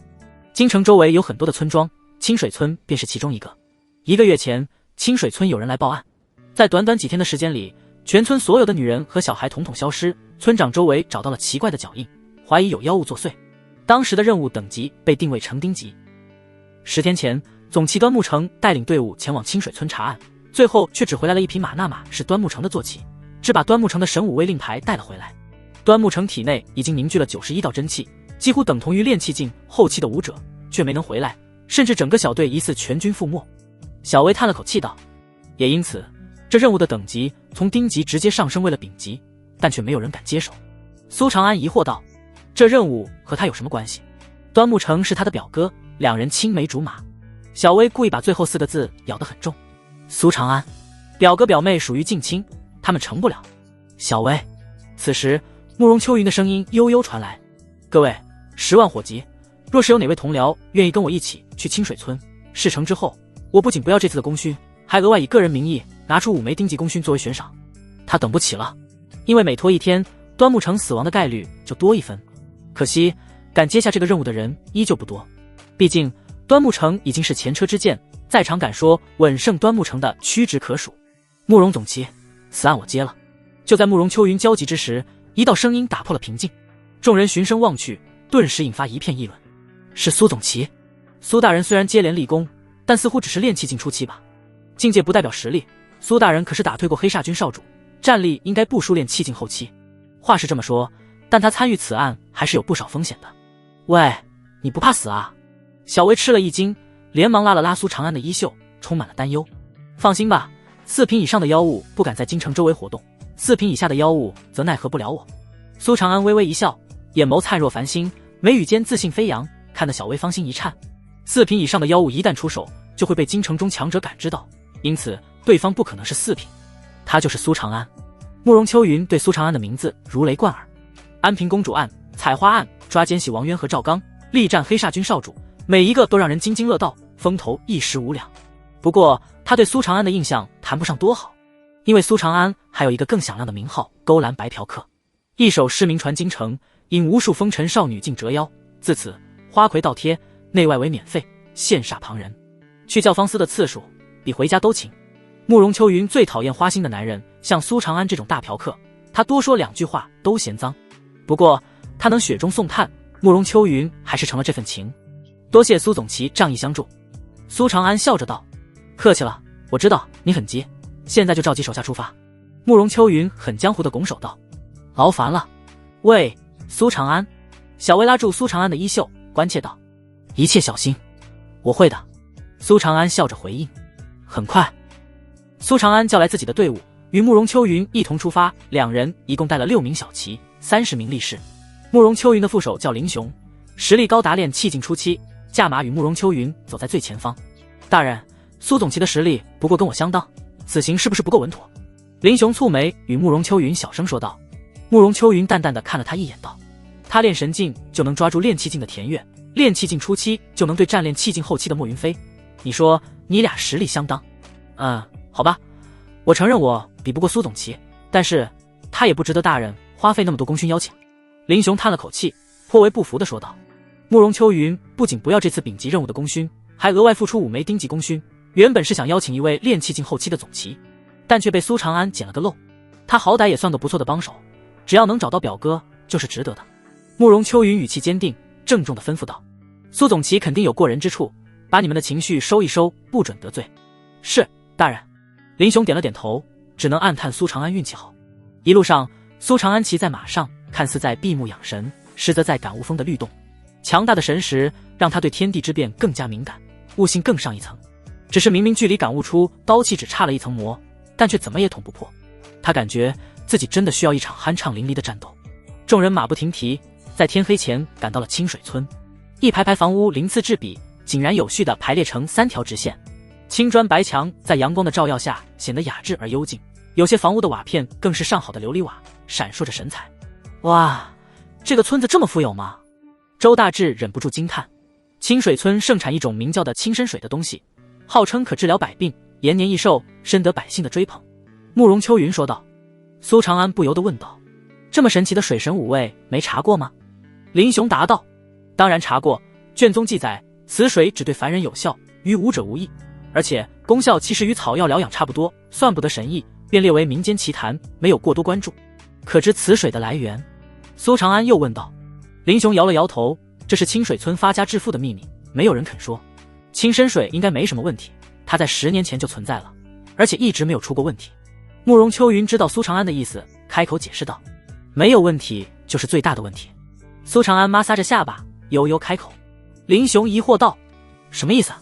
苏长安微微一笑道：“清深水功效虽然一般，但对于普通人来说已经属于宝贝，匹夫无罪，怀璧其罪。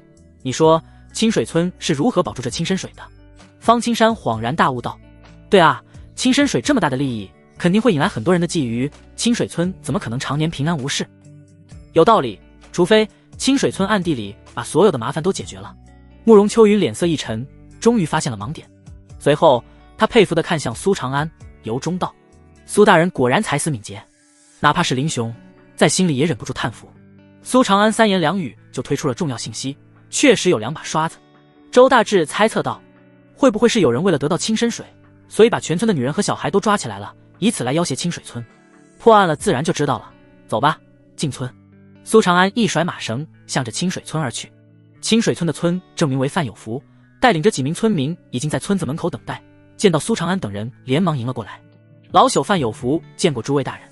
他一身如衣长衫，留山羊胡须，白发盘成倒髻，以木簪束之，看起来是一位儒雅随和、有些学问的老者。范村长，上一个来此的神武卫哪去了？这里到底发生了什么？慕容秋云盯着范有福，迫不及待地质问道。范有福吓得浑身一抖，跪下来紧张道：“小人也不知道，那群大人在本村徘徊了3天，最后确定是妖物作祟，根据线索便往后山去了，接着就再也没有回来。范有福，知情不报视为同罪，我劝你把所有的事情老实交代。”林雄暴喝出声。范有福被吓坏了，颤声道：“情况就是这样，别的老朽真的什么都不知道啊。”范村长别怕，我们只是例行询问。你刚刚说最后查出来是妖物作祟，那到底查到了什么？苏长安语气平静地问道。大人们请跟我来。范有福在前面领路，进村后带着大家来到了一个院落，这里就是之前神武卫居住的院子。他的话刚说完，慕容秋云便冲了进去，苏长安等人紧随其后。很快大家在端木城的房间发现了一些遗留的线索，几撮白色的毛发以及3片长超3寸、漆黑发亮的指甲。只一眼大家就认出了妖物的身份。元妖？林雄问道。这些东西是在哪里发现的？范有福：就在后山。范村长，你们村子很喜欢这种花？苏长安指着放在桌上的一束花问道。一路走来，他发现清水村不仅种了不少长着这种花的树，家家户户也都在摆弄着这种花，现在连这个院子里的桌子上都摆放着一瓶这种花。范有福笑着解释道：“这是紫藤花，是我们村吉祥的象征，能辟邪保佑平安，求圣母娘娘庇护我，百病不生，长命百岁。”傻子，大傻子，圣母娘娘吃人了？不是人，你们都不是人，砍死你，砍死你！突然一阵疯疯癫癫的声音传来，只见一个穿着破衣裳的疯子正拿着木棍在外面抽打着紫藤树，紫色的花瓣漫天飞舞，围绕着疯子，画面显得美丽而诡异。紧接着有好几个村民出现，抓住疯子，拖着他离开。疯子在离开时还骂骂咧咧道：“滚开，你们不是人，是妖孽！妖孽看打！他从老婆孩子消失后就发疯了，大家别见怪，我先去看看。”范有福忙对着众人陪笑，也紧跟着离开。苏长安对周大志使了个眼色，周大志心领神会，立刻悄无声息地跟了上去。这个村子给人的感觉怪怪的，有种说不上来的感觉。方青山皱了皱眉，却没能想明白哪里不对。慕容秋云等人点了点头，同样有这种感觉。他们不约而同地看向苏长安，希望他能有所发现，毕竟刚刚苏长安就已经展现出了自己的推理能力。情绪不对，苏长安果然没有让大家失望，悠悠道：“大家都办过不少案子，想想如果是正常的人，老婆和孩子失踪后应该是什么反应？”方青山一拍脑袋：“对啊，到现在为止，居然没有一个人来找我们求助，路上也没见谁哭，未免也太反常了。一般而言，自己都老婆孩子没了，见到神武卫的人肯定会扑上来，求着赶紧破案。如果只是一个人显得很平静，那还能理解成这个人心态好，或者与老婆孩子感情不好。但是全村人都这么平静，就不对劲了。这么看来，反而是那个疯子最正常，他急疯了。”慕容秋云点了点头。苏长安摇了摇头，分析道：“只是短时间内失踪是不足以让一个人疯的。我猜是老婆和孩子都死了才让他疯的。在场的都是武者，观察力惊人，自然能看得出来，那人不是装疯，而是真的疯了。这个清水村的村民全都有问题，反而是那个疯子的话最为可信。只是，疯子口中的圣母娘娘是谁？消失的女人和小孩哪去了？村子里的这些人又在其中扮演着什么角色？同一时间，后山山顶，一只白色巨猿站在巨石之上，俯瞰着清水村，龇着獠牙，露出狰狞的笑容。神武卫又来了新的猎物，只要吞了这群人，你和我都能突破成为4品大妖。一旁，一株紫藤花树上映出一张娇俏的女子的脸，以树根为角，树枝画手，立了起来。有些担忧道：再杀下去，只怕会引来神武卫的围剿，你我可就都完了。哈哈，我保证这是最后一批，等结束了，我们就逃去那里，就算是神武卫绝地3尺，也找不到我们。巨猿大笑着走到树妖的身后，伸手抱住了紫藤花树。紫藤花树顺从地弯下了腰，语气憧憬：好，只要能成为4品，疯狂一把又如何？随后他低哼一声，树干演化出的脸上露出媚态，树枝开始剧烈地摇摆起来。当晚，月明星稀，清水村不愧是富庶之村，招待大家的伙食丰盛无比，肉类酒水都是上等的货色。不过神武卫的众人知道这个村子有猫腻，没有一个敢动筷子的长安，那疯子的地址就在那里。周大志白天跟着那群人就是为了找到疯子的住址。苏长安点了点头，身子一闪，隐匿于黑暗之中，悄无声息地在村子里穿行，最后停在了那疯子的家门口。大门敞开着，院子里只有疯子一人，他说着疯话，同时在墙壁上乱写乱画。苏长安默默地走到疯子的身后，看向墙壁上的图画，脸色逐渐的冰冷。只见画中展示的赫然是清水村的一种祭祀仪式，所有的村民聚集在一起，向着一棵巨大的紫藤花树跪拜。同时，一对童男童女被捆绑着，送到紫藤花树的面前，树干上一只大口张开，将童男童女吞下。接着，紫藤花树会洒下一滴滴液体，引得所有的村民欢呼膜拜，纷纷用容器接手。人群中只有一对夫妻被捆绑在大树上，看着孩子痛苦的大哭。下一个画面便是夫妻中的丈夫埋葬女人的图画，女子自杀了。而这个丈夫应该就是眼前的这位疯子，他在重复的把自己内心最痛苦最深刻的经历画出来，嘴里一直重复着风言风语，他们都不是人，是妖，杀光他们。苏长安猜测那紫藤花树便是所谓的圣母娘娘，而清深水便是圣母娘娘赐下的。原来清水村每年需要供奉一对童男童女，才能获得那所谓的清深水。为了利益，这些村民居然与妖合谋，定期向妖族献上童男童女。紫藤花树妖，那这整个清水村可是遍布紫藤花树啊！苏长安的心头突然一紧，紧接着一串串紫藤从画中冒出，如巨蟒一般缠绕住苏长安，越裹越紧。幻术，给我破！苏长安一声大喝，画面顿时如同镜子般破碎。以他的神识强度，这点幻术还影响不了他。嗖，刚脱离幻术，不远处的一株紫藤树便扭曲着枝干，化为一条条藤蔓向苏长安扑来。雕虫小技！苏长安冷冷一笑，身形不退反进，如灵猴般躲过藤蔓的缠绕，接着墨刀出鞘，赤，刀光一闪，整株紫藤树便被一刀两断。圣母娘娘原来就是紫藤树妖，花香会使人致幻，还能操纵紫藤树攻击，难怪清水村遍布紫藤花。神武卫的人有危险！苏长安突然脸色一变，以最快的速度向神武卫的所在赶去。当他赶到院落之时，神武卫的众人居然全都陷入了幻境，正在沉睡。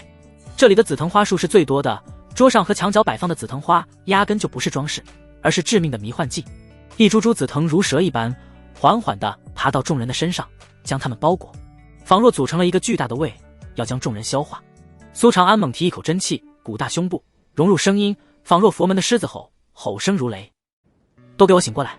神武卫们全都是眼皮子一抖，有了苏醒的征兆。吭！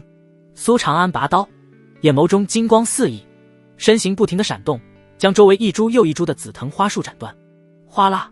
林雄房间的门突然被破开，无数的紫藤拖着他以极快的速度遁入了远处的黑暗之中。给我留下！苏长安一声怒喝，当即施展追星步，宛若一道流光追了上去。轰隆！下一刻又是一声轰响，慕容秋云的房门被暴力轰开。他气息暴躁，眼睛闪烁着寒光，屋内的紫藤碎了一地，居然是外面的3倍粗，显然是受到了紫藤树妖重点照顾，不过好在还是被他给冲出来了。神武卫的其他人也陆陆续续的转醒，他们的目光一同警惕地锁定在院子外。只见那些村民居然都围在外面，而且手里拿着刀剑，目露凶光。他妈的，这群垃圾似乎想趁机要了我们的命！这些村民简直是吃了雄心豹子胆，居然敢对神武卫下手！多亏了苏总旗，不然老子差点不明不白的死了。神武卫们恨声叫骂：拿下他们！反抗者杀无赦！慕容秋云声如寒冰，沉着脸下令：跑！大家去后山找圣母娘娘庇护。范有福高声大叫：对，圣母娘娘肯定能杀光神武卫的人。圣母娘娘，救命啊！村民们呼啦啦地向后山而去。什么狗屁的圣母娘娘，你们真是疯了！去死吧！杀！吃！神武卫们有一肚子的火，追在后面冷血挥刀，一个个村民倒在血泊之中。杀光这些妖孽！杀光！疯子从房间走出，兴奋的大吼大叫，扑到那些尸体上面，又撕又咬。苏长安追星步大成，身轻如燕，双脚一点地面，便能如利剑般窜出去，死死咬着那些藤蔓。途中，林雄已经苏醒过来，他尝试了很多办法，居然没办法从藤蔓中挣脱开来。这些藤蔓布满倒刺，如同牙齿般咬穿他的血肉，吮吸他的鲜血，更是蕴含麻痹毒素，让他失去力量。苏大人，别管我，他是炼气境后期的树妖，你不是他的对手。他看到追来的只有苏长安一人，内心焦急而绝望，挣扎着嘶吼。突然，藤蔓在一棵巨大的紫藤树下停了下来，紫藤树上映出一张女子的脸，冷眼盯着苏长安，阴狠道：我本想一个一个把你们杀死，你胆敢追过来送死，那就成全你！哗哗哗，周围无数的藤蔓游动，如同一条条斑斓巨蟒围绕在苏长安周围。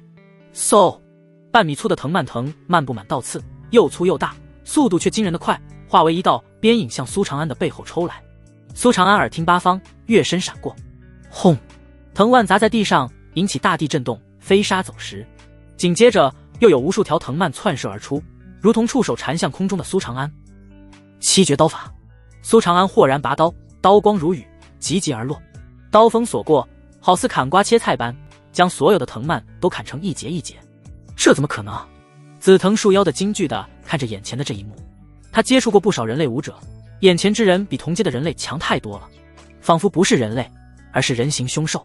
苏长安身形落于地面，气势如虹，一鼓作气，脚踏追星步，身形如一道流光，直奔紫藤树妖而去。真气灌入墨刀，刀光冲天，刺眼夺目，金身绝运转到极致，身上铜芒挥洒，七刀归一，找死！紫藤树妖冷冷怒吼，本体猛地一甩，全身树枝化为众多大手，粗如巨石，向苏长安拍来。轰轰轰！苏长安这一刀威势绝伦，黄级上品武技圆满，纯阳无极体提升战力，金身诀第二层增幅的身体素质，还有五道天眼洞彻四方，各种因素叠加，完全不输于炼气境后期的力量。冲撞之中，将紫藤树妖的树枝一条一条的斩断，直奔本体。苏总旗已经是炼气境中期，而且居然这么强，说不定他真能打败此妖。林雄瞪大了眼睛，震撼地看着这一幕。盛名之下无虚事，这一刻他才知道自己之前真的大大小瞧了苏长安了，眼中不由得流露出七技的神采。神木护身，紫藤树妖的身上妖气涌动，周围的万千藤蔓汇聚于身前，组成一个大型的护盾。一颗藤蔓的防御力有限，但是数之不尽的藤蔓组合却发生了质变，坚固的让人绝望，居然将苏长安的攻击挡下了。接着这些藤蔓迅速冲出，缠绕在苏长安的身上，将他紧紧捆住。哈哈，不知死活，给我死！紫藤树妖得意的大笑，保险起见，他操控藤蔓一层又一层的包围住苏长安，化为圆球，将他吞没。不过很快，紫藤树妖就笑不出来了，而是不敢置信的惊呼出声：怎么会这样？藤蔓之内，苏长安全身都变成了亮铜色，虽然在藤蔓的裸角之下，有些地方的皮肤已经被撕开，但显露出的骨骼却是黑铁色，仿若黑铁一般。藤蔓的倒刺根本伤不到苏长安的身体，这正是铜皮铁骨。虽然还未能达到金身诀第3层，但这段时间的修炼也不是白修的，已经有部分骨骼化为了黑铁之骨。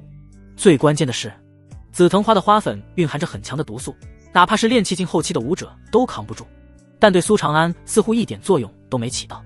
紫藤树妖阴沉着脸，将藤蔓越收越紧，企图勒死苏长安。苏长安双眸微闭，进入了一种奇妙的状态，之前想不通的问题突然迎刃而解。挥出的刀气会在途中迅速的减弱，但若是让刀气像漩涡一样呢？漩涡可以吸纳途中的能量壮大自己，刀气是不是也会越来越强？这漩涡并不是一种技巧，而是武者的信念，只可意会，不可言传。以念御刀化为神通轰，苏长安的体内一股股锋利之气涌动，周身的空气居然化为了最锋利的刀，将所有的藤蔓都切了个稀巴烂。他手持墨刀立于苍穹之下，仿若一柄绝世宝刀，蕴含有冲天的刀气。这是刀气！紫藤树妖惊叫出声，树枝摇颤，瑟瑟发抖。真的是刀气，真的是刀气啊！林雄看着苏长安，恨不得把眼珠子给瞪出来，仿若在看绝世妖孽。这一刻，他深感自己的无知与渺小。刀气是神武大陆公认的最强之矛，能领悟的将来必然能成为一方霸主。跑！紫藤树妖当机立断，从地面一跃而出，根须化为了无数条腿，疯狂迈动着往远处跑。斩！苏长安举起墨刀，隔空斩出一刀，刀气如虹，锋利得难以想象，直接将紫藤树妖一刀两断。只有成为了4品武者，才能做到真气离体，隔空伤人。而领悟了刀气后，苏长安以刀御气也能做到隔空伤人，只不过距离没那么远。粗略的估算一下，苏长安觉得自己的刀气目前最多只能延伸7、8米的样子。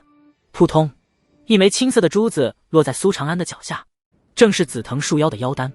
只有到达3品后7境后才能凝成妖丹，其内蕴含大量的妖力，可炼成有助于武者的丹药，价值斐然。等金身诀突破第3层后，便需要以银鸡丹辅助修炼，而炼制银鸡丹的材料恰好需要妖丹。苏长安微微一笑，直接将妖丹收下了。清水村后山，慕容秋云带领着神武卫追赶村民，他故意没有赶尽杀绝，而是驱赶村民逃命，以此来找到幕后妖物。很快，一座石屋出现在众人的视线，石屋前端坐着一只巨猿，白毛凌乱，青面獠牙。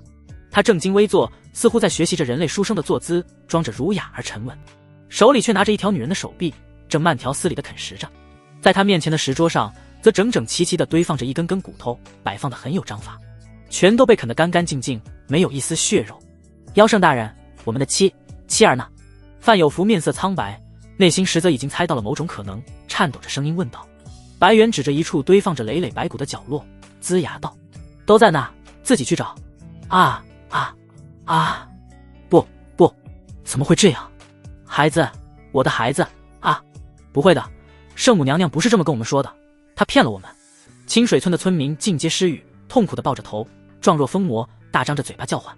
与妖相谋，必被妖物所噬。慕容秋云摇了摇头，叹了口气，不忍看眼前的场景。他看出来了，这些村民做这一切，并不是被妖物胁迫的，而是主动与妖物合作。他们是故意把老婆和孩子系在妖物身边，营造出消失的假象，从而骗神武卫过来，让妖物吃了。神武卫他们似乎忘了，妖是吃人的。我错了，求神武卫的大人为我等做主啊！范有福老泪纵横，左一下右一下的抽着自己的耳光，跪在地上不停的磕头，求大人帮我报仇。是我们鬼迷心窍，但我那刚出生的孩童是无辜的，我不该信妖怪，不该信啊！求大人们斩妖！一个接一个村民跪地，痛哭流涕，悲伤哀求。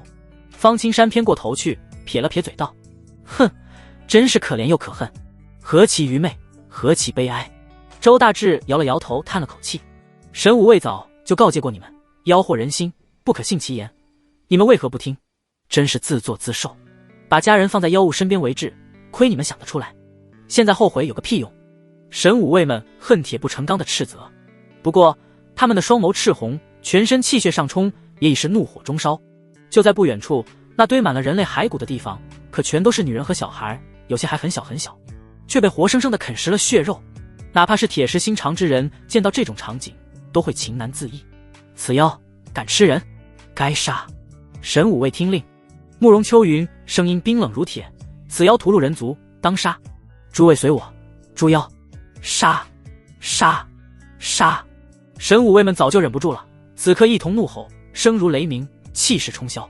随我布天罗地网阵！铁牛赤红着双目，怒发冲冠，高声嘶吼。他当先冲出，一挥手，一道大网向着妖猿照去。妖猿轻轻一跃，就是数丈之高，准备避过大网。不过下一刻，神武卫的尽数出手，漫天大网如雨落下，封住了他所有的路径，最后融为一张天网，将他捆住。吼！妖猿一声长啸，3米高的身躯如同小山，双手抓住天网，顶过头顶，放在头上狂甩。他天生神力，几十名神武卫合力，在他眼中也不过是小儿科，顷刻便被甩飞出去。区区小网也想困住我？妖猿得意狂笑，转身拍碎一棵大树，居然从里面掏出一根玄铁混元棍，是表哥的兵器。慕容秋云瞳孔一缩，美眸一红，认出了那根玄铁混元棍。妖猿一咧嘴，露出无数的獠牙，笑道：“这人你认识？”“哼，他肉质很紧，口感不错，还让我的实力增长了不少呢。不过现在已经变成了我的粪便了。你给我死！”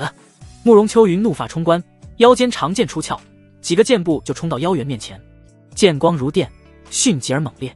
妖猿耍棍如电风扇，面前棍影叠叠，将慕容秋云的剑招尽数抵挡。剑雨狂风，慕容秋云运转真气，速度暴增，宛若瞬移一般，身形在巨猿的周围闪掠。长剑时而从妖猿的正面刺出，下一刻又出现在他的头顶，刺下妖猿站在原地，一双妖目倒竖，猩红而诡异，扫视着四周。一手棍法出神入化，每次都能精准地挡下慕容秋云的长剑。慕容秋云的一名手下惊讶道：“此妖好强，居然能挡下慕容大人的剑雨攻势。猿类妖物天生神力，灵活迅捷，而且能学人使用兵器，确实难对付。”周大志从地上爬起，铁牛则是充满战意的高喊：“大家没事的都赶紧起来，一起助慕容大人一臂之力！来了，我还能一战，我必诛此妖！还有我！”一个接一个的神武卫从地上爬起，汇聚过来。很好，我们用不负龙阵。铁牛的话音落下，神武卫们就齐刷刷地甩出一条条绳索，给我放！随着一声令下，那些绳索全都被精准地甩飞出去，目标正是妖猿的各个部位。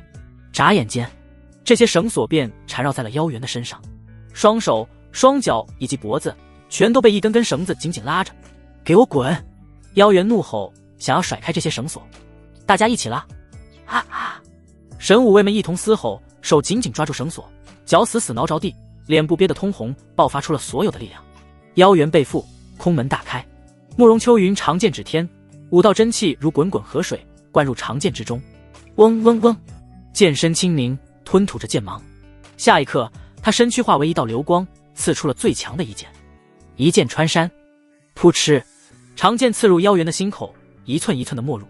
然而长剑只插进去一半，便再难进入分毫。怎么可能？慕容秋云不敢置信地瞪大了眼睛。妖猿人性化的一笑，宛若嘲讽。只见他的皮肤居然化为灰岩之状，宛若岩石，正是他的妖术岩化术，可以深化岩石，将防御力提升到极致。哈哈，给我去死吧！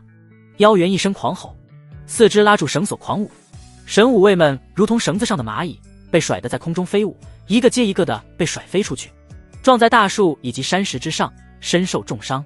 没有了碍事的人，妖猿挥舞着混元棍，恶狠狠地向慕容秋云砸去。慕容秋云的长剑卡在妖猿的胸口，当机立断地放弃了长剑，以轻功闪躲。同为炼气境后期，妖猿庞大的身躯限制了他的速度，而慕容秋云则如蝴蝶般飞舞，每每都能躲掉妖猿的攻击。见状，妖猿眼珠子一转，露出狡黠之色，突然一甩长棍，向着一群倒在地上的神武卫砸去。那群神武卫身上带伤，根本躲不开，若是放任不管，必死无疑。卑鄙！慕容秋云银牙紧咬，运转全身真气，只能双手握拳迎向了这一棍。轰！混元棍不是凡兵，更蕴含着妖猿的妖力，再加上妖猿天生神力，岂是慕容云秋能够抵挡？他当即被轰飞，砸在一块巨石上，吐出一口鲜血，手骨尽断，你一定会很美味，我要当着他们的面把你一口一口吃掉，然后突破到4品。妖猿盯着慕容秋云，嘴里流淌着腥臭的口水，一步一步走来。妖猿有本事冲我来！慕容大人，跑，快跑啊！妖孽，给我住手！神武卫们躺在地上，挣扎着起身，嘴里发出低吼。啊，妖孽，我要给我孩子报仇！突然，村民中冲出了一个男人，手里挥舞着砍刀，冲向妖猿。找死！妖猿怒吼，一巴掌拍出，直接将他的脑袋打爆。老婆，我对不起你。又是一人冲出，发了疯似的冲向妖猿。我跟你拼了！娘，儿来替你报仇！这一刻，一个接一个的村民悍不畏死地冲向妖猿。找死！找死！凡人的蝼蚁都给我死！妖猿彻底怒了，一拳接着一拳，把他们的脑袋统统打爆。血腥的场面彻底吓破了众人的胆，剩下的村民满脸恐惧，再也没人敢冲了。到你了！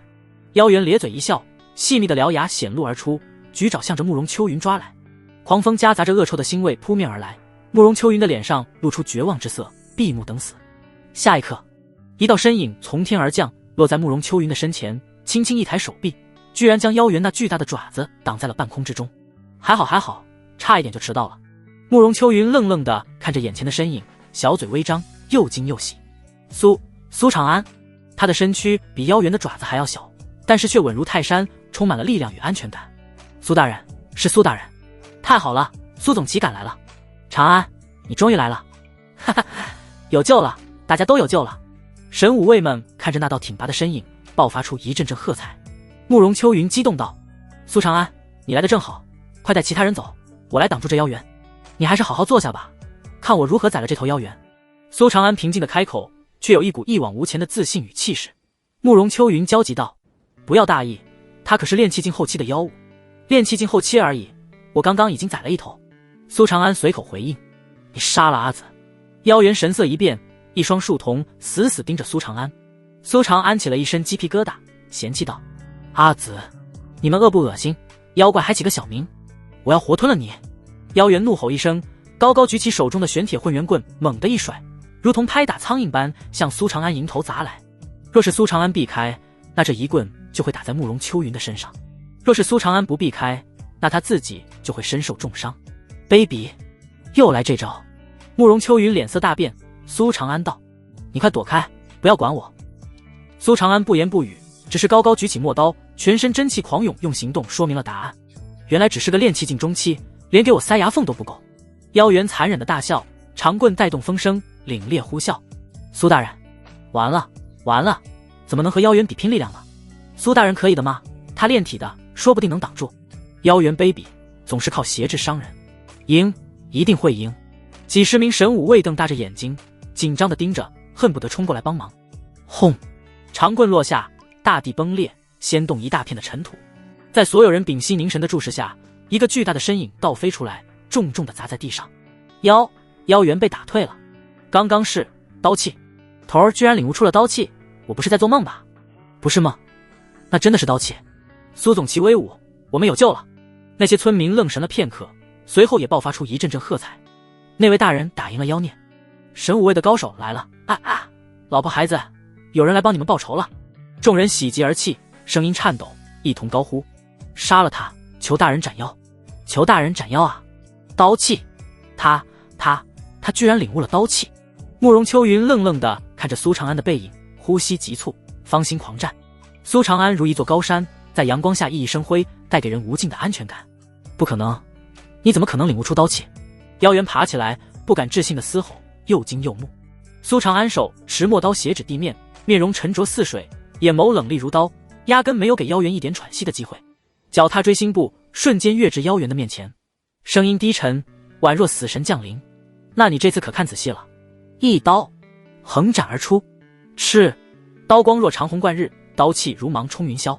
苏长安落地收刀，轰隆，妖猿的头颅随后滚落至地面，脸上还带着惊恐之色。死了！哈哈，妖猿死了！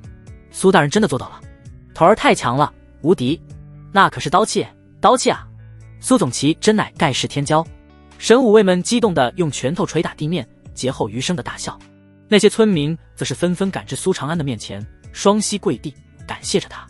多谢大人帮全村人报仇，是我糊涂啊！我不该听信妖物之言。范有福一下又一下地抽着自己的嘴巴，哭着诉说着自己的罪行。刚开始事情确实如疯子所画的那样，清水村每年献祭一对童男童女给紫藤花妖，以此来换取清深水。这一换就是10年。而随着村子的条件越来越好，村民们开始越来越依赖花妖，甚至称呼紫藤花妖为圣母娘娘。在1个月前，紫藤花妖突然提出要全村的人配合他，把神武卫的人骗来。为了让戏演的逼真，他让村民把妻儿全都送来，制造出全村女人小孩失踪的假象，承诺事后会让他们的妻儿安全回家。村民们早已丢到了自己的脑子，居然无条件的信任一个妖物，直接答应下来，这才发展成了如今的模样。苏长安冷眼扫视着幸存的村民，与妖合作，死不足惜。10年前，从他们献祭童男童女开始，就已经罪无可恕。刚刚那群敢于向妖猿发起冲锋的村民，死的还算有那么点血性。至于剩下的这群村民，被押回神武卫后，还是难逃一死。一切尘埃落定，神武卫们打扫着战场，将村民关押起来。苏长安则是站在石屋前，眉头微蹙，思考着什么。怎么了？慕容秋云走过来问道。他看了几眼苏长安，有些不服和好奇，心中暗道：这家伙明明每天流连于教坊司，为什么实力还能这么厉害？自己的努力在他面前又算是什么？我还有一件事想不通。苏长安摩挲着下巴，悠悠道：紫藤花妖藏了10年，每年只敢吃一对童男童女，是什么给了他勇气，让他突然敢把神武卫当成猎物？为了突破到4品境界才兵强险招的吧？再加上恰好有妖猿联手，这才敢这么做。慕容秋云想了想，猜测道：狩猎神武卫性质如此恶劣，他们凭什么觉得自己能逃脱？苏长安摇了摇头，不认可这个说法。要知道，这里可是在京城附近，神武卫中能人异士无数，不乏追踪妖气的高手，妖物很少敢如此肆无忌惮的行事，事情绝对没有这么简单。他看着石屋，突然灵光一闪，抽出墨刀猛地一斩，轰隆，石屋倒塌，一块块石头落于地面，居然将大地压塌，露出了大窟窿。这是地道。慕容秋云目光一凝，当看到地洞的边缘时，更是瞳孔一缩，惊呼道：居然是遮天石！遮天石！苏长安连忙看向地道之内，只见每隔一段距离，泥土之中便嵌入了一块碧绿色晶石，全是遮天石。这石头看似不一般，实则非常不一般。它有一个特殊的作用，那便是遮蔽神识，隐藏一切气息。随着修为提升，神识越来越强，武者的神识就会如雷达一般，扫描周围的环境，各种追踪术也应运而生。遮天石就可以屏蔽这种扫描，让追踪之人束手无策。难怪妖猿与紫藤花妖有恃无恐，他们犯了事，只要从地道中逃脱，妖气断绝，自然没有人能找到他们。慕容秋云疑惑道：遮天石稀有，又因为功效特殊而受到管制，那这里的遮天石是从哪来的？走，下去看看。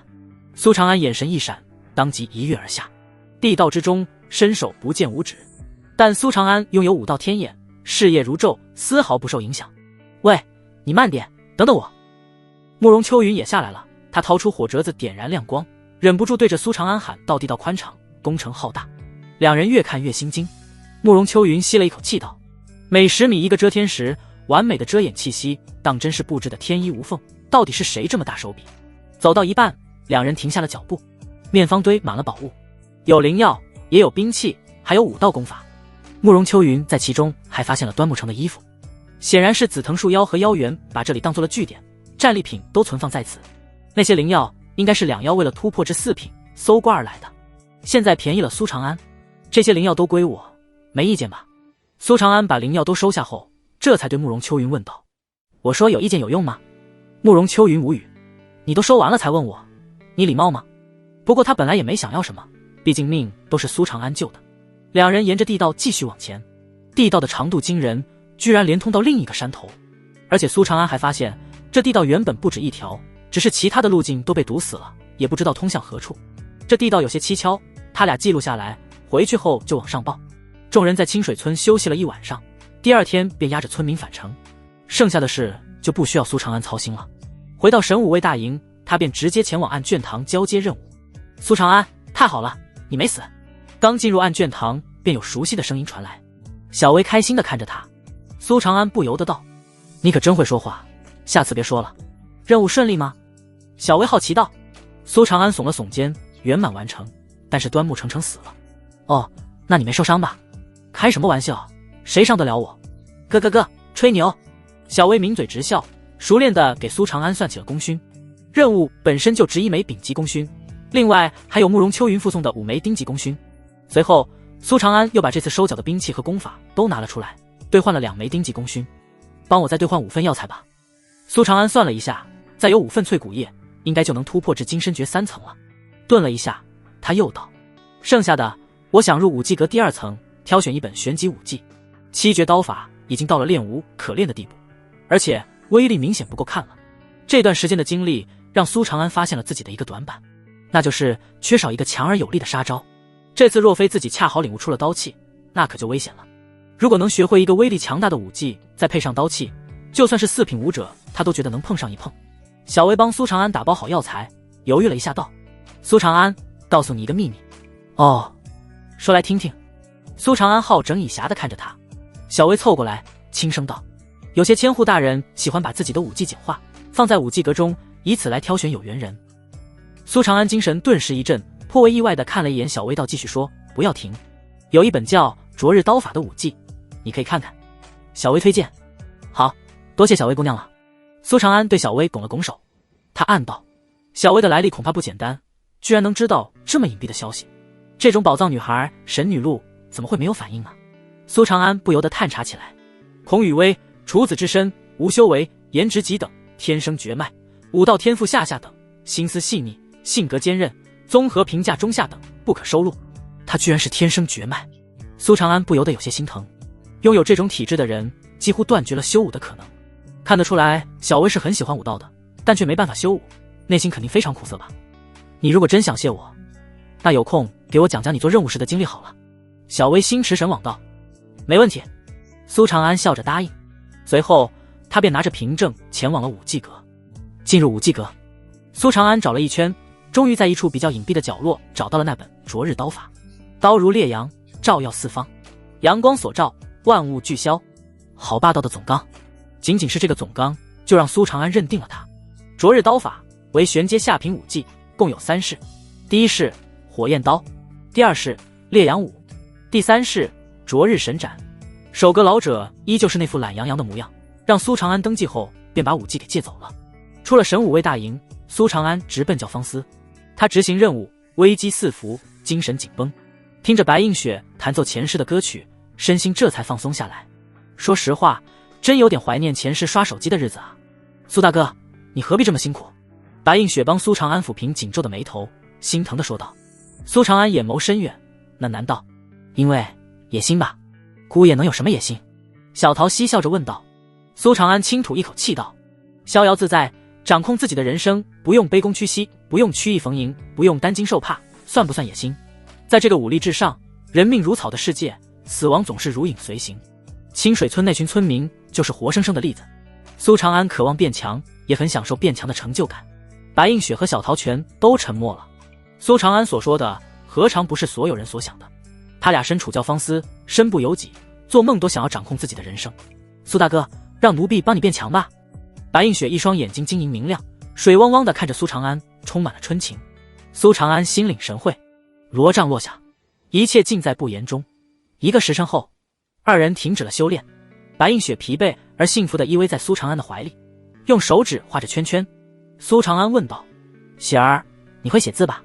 白映雪白了苏长安一眼，奴家自幼熟读4书5经，琴棋书画样样精通，当然会写字了。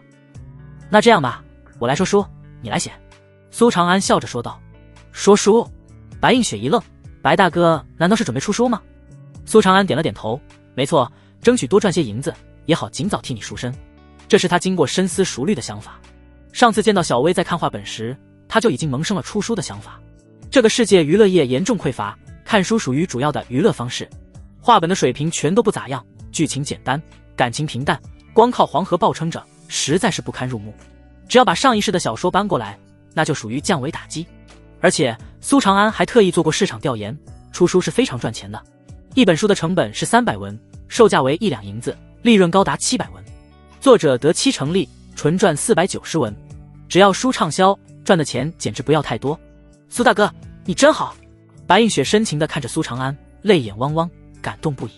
苏长安还能想着为他赎身，已经让他心满意足了。什么？姑爷要写画本？小桃听到这个消息时吃了一惊，不由得嘀咕道，写画本哪有那么简单？苏长安是个武夫，怎么看都适合搞画本，写出的东西怎么会有人看？白映雪连忙瞪了他一眼，多嘴，还不赶紧过来磨磨。他不想苏长安面上难堪，哪怕苏长安的画本一团糟，他也要鼓掌叫好。苏长安把他们的反应看在眼里，不由得微微一笑，看来自己被小瞧了。不过不慌，等等就带给他们来自于另一个世界的震撼。他沉吟片刻，娓娓道来。书名《西厢记》。曾有一户崔姓人家，官拜前朝相国，不幸因病告卒，只生了个小女，小字英英，年一19岁，真职女工，诗词书算无所不精。苏长安一开始还怕白映雪跟不上，语速很慢，但很快他就发现白映雪不仅写得飞快，而且自己跟他人一样清秀漂亮，灵动飘逸，不愧是名满京城的才女。苏大哥，继续说吧。见苏长安停下，白映雪忍不住催促道。是啊是啊，后面呢？小桃也是连连说道。他俩已经沉迷在这故事之中了，迫不及待想要知道后面的发展。苏长安嘴角勾起了坏笑，继续道。张三与崔莺莺2人互诉衷肠，相拥而泣，情到浓时如干柴烈火一触即燃，帮助彼此褪去衣衫。却见呐，随着他的口述，白映雪和小桃都开始面生红霞，接着越来越红。苏长安开始魔改《西厢记》，往里面填充了很多所有人都想看的露骨细节。凭着前世阅片无数的经验，他的描写可谓是惊世骇俗。白映雪毕竟已为人妇，还勉强能撑得住。小桃虽然身处教坊司，但还是个雏儿，哪里能受得了？直听得双腿发软，双目迷离，差点都站不稳。你真坏！白映雪白了苏长安一眼，娇嗔不已，他可是大家闺秀，居然写这种话本，实在是有辱斯文。不过他也清楚，靠着这种写法才能大火大卖。而且苏长安的话本真的太好了，各方面都碾压市面上的所有话本，绝对能够火爆。姑爷也太棒了吧，能文能武，居然连话本都会写。小桃目露崇拜和爱慕，恨不得毛遂自荐侍寝。白映雪看苏长安的眼神更是快要滴出水来了，越看越爱。接着由苏长安说，白映雪记话本的进度非常快，不知不觉太阳落山。苏长安拒绝了白映雪留宿的请求，直接回家了。别人能在教坊司过夜，他却不行，因为洛水仙可是放出话了，要他每晚都回家。不过今天和以往不同，苏长安满怀激动，期待着和洛水仙过招。刀气已成，他觉得自己现在强得可怕。今天晚上他要一雪前耻，把那个骄傲的女人按下去。回到家中，不出苏长安的所料，那个女人果然在。她一身淡蓝色罗裙曳地，轻纱漫舞，宛若水中盛开的水仙花，夺目高雅。头戴金钗玉簪，耳垂明珠，眼似星辰，唇如朱砂，处处透着高贵与骄傲。我今天才刚回来，安平公主就来了，还真是如饥似渴啊。苏长安实力大涨，再加上憋了一肚子火，说话放肆了很多。今天晚上我苏长安一定要站起来。是谁给你的勇气，敢这么跟本宫说话？洛水仙蹙了蹙眉，凝眸看着苏长安。苏长安冷冷一笑，公主又如何？我告诉你，从今天往后，我的体质我自己做主。放肆！洛水仙一声冷哼，抬手向苏长安拍出一道掌印。苏长安早就做好了准备，当即拔刀，刀气冲天而起，将掌印斩灭。刀气！洛水仙瞳孔一缩，惊讶地看着苏长安。上次苏长安只是有了一点刀气的雏形，想不到仅仅出了趟任务，居然真正的修出了刀气。细算下来，也不过是3天时间而已。莫非他的那个体质不仅可以助人双修，同样提升了他的武道资质？洛水仙挑了挑眉，淡漠道：“这就是你的底气，不错，接招吧。”苏长安主动出击，施展追星步，身姿潇洒飘逸，瞬息间便来到洛水仙的面前，出手迅猛似电，一刀凌空而落。7绝刀法，7刀归一，刀气奔腾如江海，狂暴如巨浪，肆虐而下，不知天高地厚。洛水仙手腕一伸，一柄秋水剑便出现在手中，金色的真气从洛水仙身上灌入秋水剑，将其染得金光熠熠。这便是真气化为金属性的标志，拥有了金属性的特性，锋利坚固，极大的提高了杀伤力。半月斩，长剑轻轻一舞，一条金色的月牙便随之斩出，呼啸着一闪而过。轰！苏长安如断线的风筝般飞了出去，倒地不起，躺得很自然。下次跟本宫说话注意点，否则要你好看。洛水先哼了哼，抬手一挥，那条白色的匹链再次出现，熟练地把苏长安卷起。同一时间，工部侍郎府邸，工部侍郎一身官服，面型板正，留着长长的山羊胡须，正在伏案批文。突然，一道黑影形同鬼魅，闪掠而入，背对着工部侍郎，负手而立。堂堂工部侍郎，官居从3品，掌管一国之工程建设，居然被吓得全身哆嗦，手中的笔都落在了地上，疾步走向黑影，行了个大礼。下官郭思达参见大人，吩咐你做的事，你怎么干的？你可知你摊上了一个大麻烦？黑影语气威严，愤怒开口。郭思达不明所以，低三下四道：下官愚昧，还请大人解惑。神武卫有2名总期前往清水村，无意中发现了一条咱们当年挖的地道，而且此事已经上报给了神武卫。你应该知道这意味着什么，一旦细查，你逃不开责任。黑影冰冷的开口。什么？郭思达顿时吓得面无血色，又惊又怒道：我明明下令让他们把多余的地道都埋起来了，怎么会？微微一想就猜到了，肯定是当时手下做事敷衍，漏掉了一些地道没有埋上，真是成事不足败事有余。黑影充满杀意道：你最好把这件事摆平，否则……哼！郭思达头上冷汗直冒，他很清楚后果，一旦东窗事发，他绝对会沦为弃子，丢掉性命。大人放心，我一定尽快收尾，还请大人告知那2名总期的名字。黑影冷漠地吐出2个名字：苏长安、慕容秋云。苏长安，又是此人，此子屡坏大事，下官一定会将其铲除。郭思达的眼中立芒一闪而过。翌日，天蒙蒙亮，一道淡蓝色的优美身影从苏长安的房间飘飞而出。洛水仙脸颊微红，心满意足。片刻后，苏长安羞愤而出：可恶，这女人越来越过分了。大家好好的让真气教会修炼不好吗？非要绑我做什么？洛水仙，你给我等着！苏长安咬着牙，眼中充满了屈辱，发愤图强地开始修炼。昨日刀法为火属性刀法，第一式为火焰刀，要求武者将武道真气化为火焰属性。也是看了这本刀法，苏长安才明白3品之后的路是什么样的。3品修真气，而3品之后则是开始修炼真气的属性变化，让真气拥有5行之力，兼具5行属性的特性，化为金木水火土之象，威力大增。故4品被称为武气境，也被称为5行境。5行属性的修炼没有先后顺序，只有把5行属性都练出来了，才算武气境大圆满。昨日刀法确实不一般，不仅是一个杀招，更是能提前掌握火焰之力，为将来突破4品做准备。吭！苏长安拔刀，按照刀法挥舞着墨刀，同时体内的真气也随着刀法的路线运行。烫，好烫！还没有打完一套，苏长安便不得不停下修炼，只因为在修炼过程中，他的真气炙热无比，灼烧着经脉，根本难以忍受。我有着金身诀，居然都扛不住，其他人更不可能练成了。苏长安蹙了蹙眉头，真气变化果然很艰难，等于在身体的最内部进行破坏重组，脆弱且敏感，不仅要忍受痛苦，还非常的凶险。难怪4品与3品是一道分水岭，实在是太难了。还好金身诀增强了我的身体，让我有得天独厚的优势，想练成这刀法不算难。苏长安信心十足地想着。接下来的一段时间，他化身为时间管理大师，既要去教坊司给白映雪讲《西厢记》，还要去给小薇讲出任务时的故事。除此之外，跟洛水仙和白映雪双修更是必修课。如同不知疲倦的老牛，耕耘补缀，忙得不可开交，身体几乎被掏空，但相应的得到的收获也是巨大的。他体内的真气数量已经有了22缕。这天，苏长安服下最后一副淬骨药液，便开始修炼金身诀。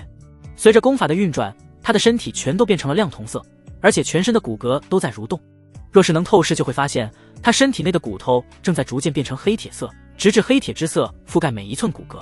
他的身体豁然大放光彩，铜光闪闪，自主地发出金属鸣音。金身诀第3层，铜皮铁骨成。苏长安激动地睁开眼睛，嘴角勾着笑意，呢喃自语道：施展出铜皮铁骨，我哪怕站着不动，4品以下的武者都伤不了我。而且从第1层到第3层金身诀，苏长安的身体素质总共已经提升了24倍。现在的自己说不定可以做到越级战4品。长安，长安！就在这时，周大志急匆匆地跑来，脸色慌乱，显得无比的焦急。苏长安眉头一挑：周叔，怎么了？周大志连声道：昨夜，王渊和赵刚全都莫名的死在了大牢中，而且当值的人员又恰好是方青山，刑部已经来了人，正以监管不力为由，欲要拿下方青山。神武卫大牢分人狱和妖狱，人狱关人，妖狱关妖，每个狱又分5层，层数越高，把守越严。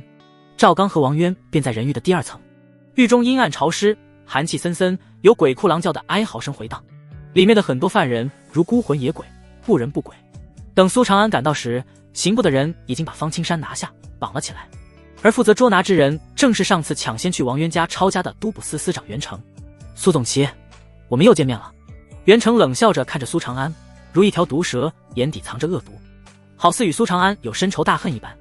长安，方青山羞愧地低下了头。苏长安挡在他们前面，强势道：这是神武卫的家事，我们自己会查清楚，轮不到刑部的人插手。哈哈，苏长安，赵刚和王渊通敌卖国，现在却被人灭了口，这件事非常严重，神武卫做事不力，还妄想包庇罪犯，我有刑部的缉拿文书在手，你若是敢拦，那就视为同党。袁成亮出刑部文书，高昂着头，如得胜的公鸡，耀武扬威。慕容秋云已经率先一步抵达现场，此时走到苏长安身边，小声劝道：缉拿文书是真的，你放心吧，方青山只是监管不力，刑部不会把他怎么样，现在的当务之急是找出凶手。苏长安点了点头，收敛心神，来到关押赵刚和王渊的监牢查看。他俩的死状极惨，全身僵直，嘴唇乌紫，双目外凸，双手卡着自己的脖子，居然是自己把自己活活掐死的，可见身前遭受了多大的痛苦。他们所中之毒名为断肠封喉散，此毒会让人肠穿溃烂，窒息痛苦，最后把自己掐死。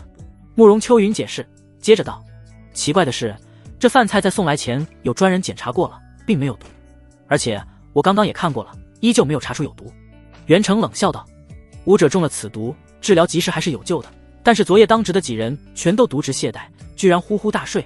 苏总旗，你御下不严啊！”苏长安扫了一眼方青山，见他面色苍白，羞愧不已，可见袁成说的是真的。这其中肯定有别的原因，我的人我信，不会在这种事上犯糊涂。苏长安了解方青山的性格，做事一丝不苟，不会犯这种低级错误。方青山叹了口气道：“我只手从来不会睡的，昨夜不知道为什么，总感觉非常困。”苏长安点了点头，观察了一下四周，这才道：“昨夜赵刚和王渊身中剧毒，疼痛难耐，连墙壁上都是他们的抓痕。如此大的动静，当值的共有10人，一个都没能被吵醒，你们不觉得奇怪吗？”苏总旗的意思是他们也中了毒。慕容秋云眼中金光一闪，苏长安点头。慕容秋云接着道：“神丹塔的人马上就会来，说不定能有所发现。神丹塔在大楚国是一个极为超然的存在，主要职责便是炼制丹药。武道一途，天资、勤奋、机缘、资源缺一不可，其中的资源指的便是丹药。神丹塔可以炼制增加武者真气的丹药，甚至还有可以让武者破境的破障丹。除此之外，还有解百毒的丹药、恢复伤势的丹药、恢复体力或真气的丹药等等。任何一种丹药都是珍贵无比，所以炼丹师很受武者的拥戴。再加上大楚国皇帝沉迷长生之道，喜好以丹药延续寿命，让神丹塔的地位更加超然。此案因为涉及到毒，属于丹药领域，所以神丹塔才会插手。哒哒哒，一阵脚步声传来，清脆活泼跳跃，有点像少女踮着脚尖在走路。紧接着就见一名少女一垫一垫的轻步走来，她穿着鹅黄色的小袄，衣襟上绣着一朵小花，腰间斜挂着一个粉色的荷包，随着她的步伐而微微荡漾，只有16、17岁的模样，眼睛又大又圆，生得娇俏，眉眼灵动可爱，带着几分稚气。最引人注意的是她的嘴巴，脸颊鼓鼓囊囊的像个团子，嘴唇油光发亮，显然是塞满了食物，正在一动一动地咀嚼着。苏长安猜测她是因为食物没吃完，所以在进门前把食物一股脑的全都塞到了嘴里。神女路微微一震，也有了反应。唐诺诺，处子之身，3品炼气境，2品炼丹师，武道资质上等，炼丹天赋上等，颜值极品，好吃贪玩善良，综合评定，霍国籍，可收录。居然是霍国籍，苏长安心头狂跳。倾城级评定是录入神女路的最低标准，就这已经是万中无一了，而霍国籍更是少之又少，目前唯有洛水仙一人能达到，收录后的奖励也是非常丰厚。终于又发现了一个上等女子，可惜还太小了，要再养2年。见过唐姑娘，不管是慕容秋云还是袁成，都不敢在这少女面前摆谱，一同拱手向唐诺诺打招呼。袁成的脸上更是露出讨好的笑容，很没骨气的样子。这少女虽然没有官职在身，但却是神丹塔塔主最疼爱的亲传弟子，身份特殊。咕咚，唐诺诺伸了伸脖子，用力地把嘴里的食物咽下，接着故作老成的围着赵刚和王渊的尸体看了看，很快得出了结论，中的是断肠封喉散，而毒就抹他们使用的筷子上。所有人顿时露出恍然之色，难怪光检查食物发现不了，谁能想到毒下在筷子上。突然唐诺诺的鼻子又吸了吸，追寻着气味一直来到了烛台之上，蜡烛已经燃烧殆尽，只剩下一点残骸。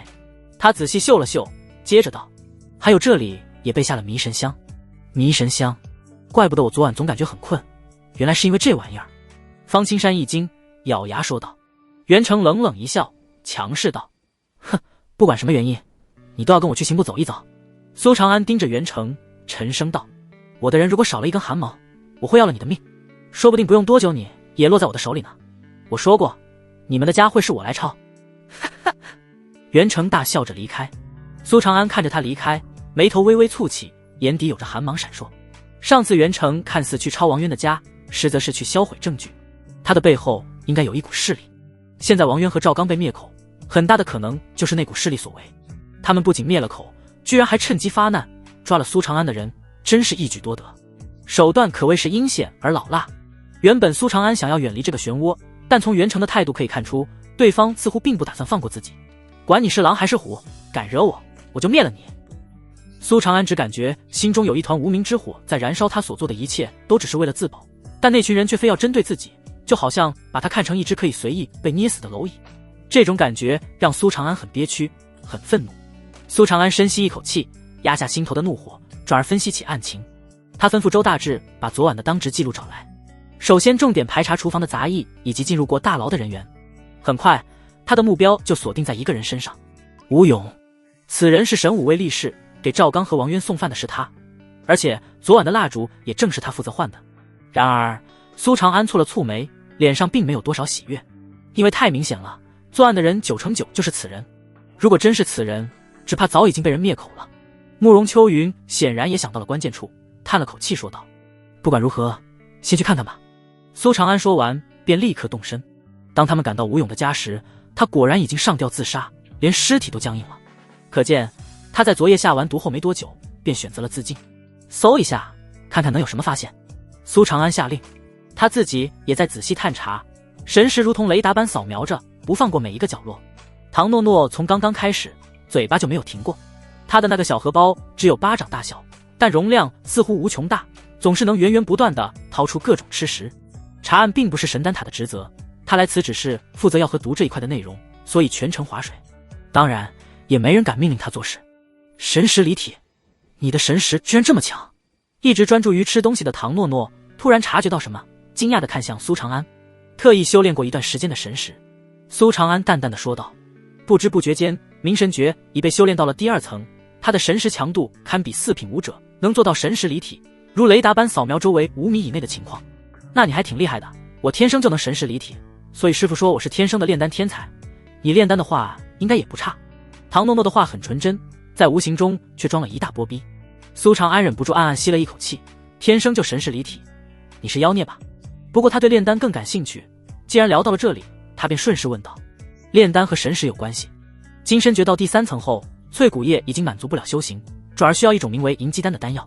此丹药所需的药材更加珍贵，而且需要炼制成丹。苏长安不愿意假他人之手，贵不说，还可能暴露自己的炼体功法，若是能自己炼制当然最好。当然了，神识越强，对药材的变化才更加敏感，出现了什么问题都能及时做出调整，失误会更少。唐诺诺说完又开始往嘴里塞起了吃的。苏长安还想继续深入探讨，当即又问了几个专业问题。不告诉你，你又不是神丹塔的人，这些问题可不是免费的。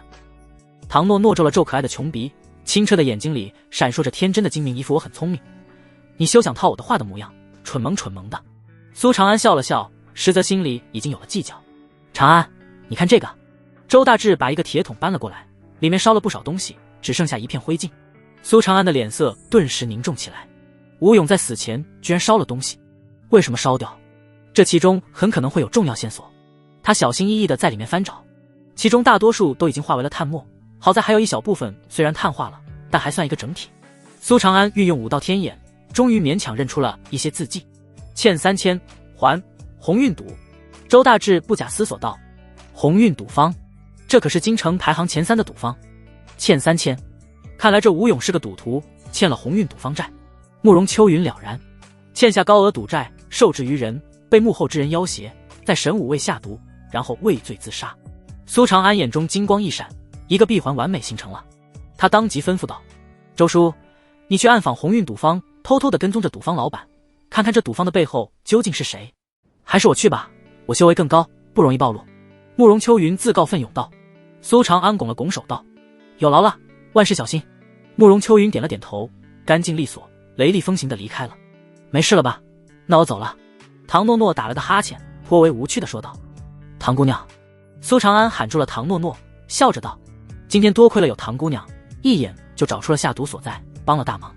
那是我厉害着呢。唐诺诺非常高兴，两手叉腰，骄傲地挺了挺小胸脯。苏长安热情道：为了表示感谢，我想邀请唐姑娘来我家做客，有很多很多好吃的。听到好吃的，唐诺诺的眼睛顿时一亮，嘴角流出了晶莹的口水。真的好吃吗？你要是敢骗我，我可饶不了你。他想去又怕被忽悠，当即小虎牙一呲，奶凶奶凶道。苏长安信誓旦旦的保证，绝对好吃。那既然你盛情相邀，本姑娘就却之不恭了。唐诺诺拍了拍裙摆，傲娇的答应下来。苏长安家中，唐诺诺乖巧巧的坐在餐桌前，左顾右盼，期待着苏长安的大餐。苏长安则是进入了厨房，撸起了袖子，准备大干一场。前世他为了追女生，特地去新东方进修，练了一身好厨艺。虽然最后女朋友还是跑了，但对方依依不舍地跟他说，等男朋友不在家的时候，苏长安还可以去帮他做饭。事实上，这个世界的饮食文化相当的落后，除了盐外，其他的调味料几乎没有，对菜品的把握等同于处在最原始的阶段。虽然也有些大厨会标新立异，但和有着前世经验的苏长安完全不在一个档次上。也就苏长安对吃食没有多少讲究，不然估计每天都要自己给自己做饭了。哒哒哒哒。苏长安练了5道后，刀工大大提高，刀影重重，切菜那是一个神乎其技。他只准备做2道菜，好东西不能一股脑全拿出来，得细水长流。一个是号称炒饭之王的蛋炒饭，一个是下饭神器红烧肉。刷刷刷，菜刀闪了几闪，红烧肉便块块均等，都被切成了2厘米见方的块状。肉质选择极品五花肉，肥瘦相间，瘦肉占比 2%。再切好葱姜蒜，准备好砂糖、料酒等等调料，以大火烧开后，再以小火慢炖，缓缓收汤即可。接着便是蛋炒饭了，看似简单，实则最难。胡萝卜丁、鸡蛋、米粒的比例和分布极为讲究，以3粒米裹1块蛋花为最佳。为了能拿下唐诺诺这个吃货，苏长安使出了浑身解数，施展一身厨艺。很快，厨房内就烟雾缭绕，雾气升腾，香，好香！唐诺诺坐不住了，闻着味儿就来了，站在苏长安旁边，口水都快要决堤了，美眸紧紧盯着锅子，迫不及待道：“有没有好刺？有没有好刺？再等会，再等会。”苏长安笑着道：“啊，等不及了。”唐诺诺身子左扭右扭，如同一个蛆。终于，在他激动的目光中，苏长安掀开了锅盖，一刹那，被封印的香味更是如决堤一般汹涌而出，让唐诺诺的肚子直接打起鼓来。苏长安笑了笑，铲子行云流水的一扫，将红烧肉和蛋炒饭一一盛起。红烧肉色泽光亮，油润诱人，红色酱汁包裹着肥瘦相间的肉块，好似发着光。蛋炒饭金黄剔透，米粒颗颗饱满，如同小珍珠一般，与黄色的碎蛋黄交织，再点缀上胡萝卜丁和少量的葱花，让人食欲大开。当肉和饭上桌的那一刻，唐诺诺立刻化身为虎狼，一个飞扑上桌，大张着嘴巴，抱着碗筷就开始疯狂的扒饭，速度之快，手都扒出了残影。好刺，太好刺了！他的嘴巴已经被塞满了，鼓成了一个球，像是生气的河豚。苏长安趁机开口：“唐姑娘，关于炼丹的问题，求求你吃饭的时候不要打扰我。”唐诺诺飞速地从小荷包里掏出了一本书，拍在苏长安的面前：“自己拿去看吧。”丹道真解。苏长安眼神一凝，当即看了起来。丹道一图博大精深，光是变药就极为的复杂。天下药材千千万，有些药材看似相同，实则药性截然相反。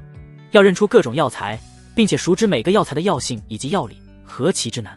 而炼丹最为重要的便是神识与控火。神识越强，专注力越高，不仅不容易疲劳，还能感应到炼药过程中的变化，及时做出调整。至于控火，更是炼丹的关键。炼丹对火焰的讲究非常苛刻，哪怕火候只是差了一点点，都会炸炉。苏长安对照了一下自身，发现自己完全符合炼丹的条件，他的纯阳无极体乃是至阳之体，想要控火应该不会太难。再加上他修炼着炼神诀，神识会越来越强，妥妥的炼丹圣体之姿。炼丹必须炼丹，他当即打定了主意。越往后修炼，不管是提升修为还是修炼金身诀，都会对丹药的需求大大提高，与其求人，不如靠自己。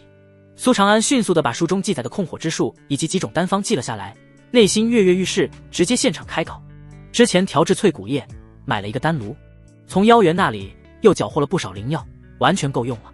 唐姑娘，炼丹可还有哪些注意事项？在炼丹之前，苏长安不放心地问道。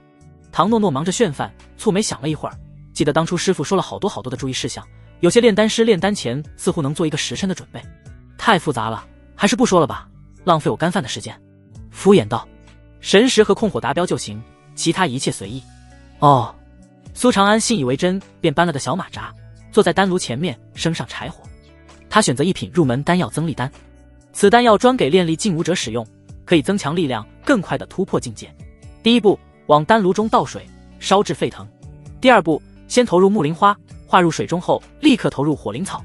第三步，以真气加大火力，以控火术将火焰均匀包裹住丹炉。苏长安感觉炼丹和烧菜有点像，最开始学习做菜时，他也是拿着菜谱一步一步的按照说明走。哥，好饱！唐诺诺一阵风卷残云，把盘子吃得干干净净，心满意足的拍着自己的小肚子。扭头一看，发现苏长安居然炼丹炼得有模有样，丹炉鼓鼓的冒着热气，有着清爽的丹香扑鼻而来。一条火焰正如同小蛇一般，在苏长安的指尖游动，操控起来游刃有余。他还以为自己产生了幻觉，连忙揉了揉眼睛，随后大眼睛瞪得像铜铃，震惊道：“你的控火技术是谁教你的？”苏长安疑惑道：“不是单到甄姐上这么教的吗？有什么问题？”哇！唐诺诺一连发出3声惊呼，围绕着苏长安转圈圈，咋呼呼道：“你练成了！你居然练成了！没有炸炉，还好吧？我觉得挺简单的，关注丹炉内的情况，随时调整火焰的强度不就行了？”苏长安实话实说。你……唐诺诺不知道该说什么了。说起来简单，但是人又不是电磁炉，有几个能精确地控制火焰的强度？他气鼓鼓道：“师傅骗人，他说我是万年不遇的炼丹天才，可是明明你比我还厉害。”苏长安的内心有些雀跃，看来自己的炼丹天赋真的很好，嘴上道：“唐姑娘自谦了，你天生就能神识离体，我自愧不如。”苏长安，你真有本事，尤其是还能把饭做得这么好吃。唐诺诺心心念念的，果然还是吃。今天材料有限，只能做这2道普通的菜，像是八宝鸭、烧雏鸡、鱼香肉丝、松花小肚，那才是美味。另外还有火锅、烧烤、炸物、海鲜，好吃的东西可太多了。苏长安越说，唐诺诺的眼神就越向往，不断的擦拭着口水。他眼睛紧张的四处乱看，期待道：“苏长安，你如果邀请我来你家做客，我说不定会答应的。”苏长安笑了笑：“唐姑娘是我的朋友，只要愿意，随时可以来找我吃饭。”真的？对，我们当然是朋友了，是最好的朋友。唐诺诺立刻开心起来。接下来，苏长安对自己的修炼做出了调整。金身诀因为缺少银鸡丹的辅助，修炼进展非常缓慢，被他暂停了修炼。现在除了定期给落水仙和白映雪交作业外，他主修灼日刀法，闲暇之余再练练明神诀。唐诺诺则成了苏长安家里的常客，几乎顿顿来串门。刷出来的东西已经不仅仅局限于丹道真解这种大众货，连万灵药谱、浴火秘技、高级丹方都爆出来了，身上的好东西几乎被苏长安掏空。因此苏长安每次对上他纯真的眼神时，内心总有些负罪感，有种欺骗小朋友了的感觉。转眼5天的时间过去，这天下午，教坊司由袁成带队10几名都捕卫来势汹汹，一同冲进了教坊司。老鸨立刻迎了上去，陪笑道：“哎呦，这位官爷，这么大阵仗来做什么？白映雪在哪？”袁成冷声质问。老鸨畏畏缩缩地问道：“敢问这位官爷，找映雪有什么事？”袁成趾高气扬道：“白映雪投毒杀人，下官奉命前来拿人。”“不可能，我家小姐足不出户，怎么可能杀人？”小桃站在2楼，当即反驳道。袁成冷笑道：“城西巷子处老弱病残共计32口人，今天早上你是不是给他们送了吃的？是又怎样？”小桃蹙了蹙眉：“就是因为吃了你的东西，他们全都已经中毒身亡了，还不认罪？”袁成冷喝：“什么？”小桃不敢置信地瞪大了眼睛。房间内，白映雪手里的杯子也惊得落在地上。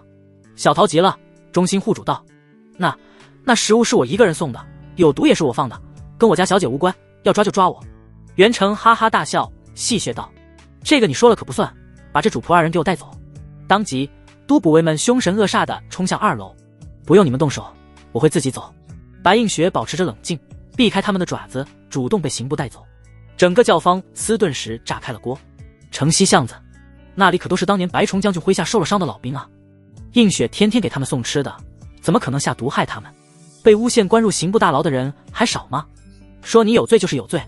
完了，白姑娘这次进去只怕要吃很大的苦头了。有些心思机敏的姑娘当即出主意道：“快去找苏大人。”神武卫苏长安正准备做一些任务赚点功勋，教坊司的一名丫鬟焦急地跑过来：“苏大人，不好了，白姑娘被刑部的人带走了。”轰！凌厉的刀气如狂风般肆意呼啸而出，将他脚下的石子全都碾成了齑粉。他急切问道：“到底怎么回事？”当即那丫鬟迅速地把情况说了一遍。刑部苏长安的眼神锋利如刀，声音冰冷似铁，怒火滔天。先抓方青山，再抓白映雪，显然这是有人要对付自己。他最厌恶的就是这种下三滥的手段。苏长安虽急，却依旧保持着理智，擅闯刑部大牢可是重罪，必须要找好后台。他当即给了周大志一个地址，凝声道：“周叔，你赶紧帮我去联系一个人。”这是……周大志得知地址，不由得一脸震惊，想不通苏长安怎么会和那人产生联系。不过他相信苏长安不会无的放矢，当即以最快的速度去做事了。铁牛，我先行一步，你迅速带人跟上。苏长安担心白映雪出事，吩咐一声后，便施展追星步，直奔刑部大牢而去。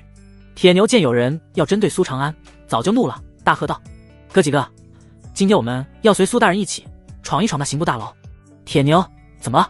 林雄跑过来问道。铁牛沉声道：“刑部抓了苏大人的人，我们要随苏大人一起去讨个公道，算我一个。”林雄二话不说，当即就开始召集手下：“我也去，我早就想去闯一闯刑部了。苏大人当初还救过我，我必须得去，不能让刑部觉得我们好欺。大家一起跟着苏总旗干了刑部。”刑部大牢，袁成将白映雪和小桃送进了牢房，不怀好意地盯着二人，语气莫名道：“两位，你们先进去待着吧，等会有人来招呼你们的。”小桃大声道：“我家小姐乃是白虫的女儿，死的人都是他爹曾经的麾下，我们怎么会毒害他们？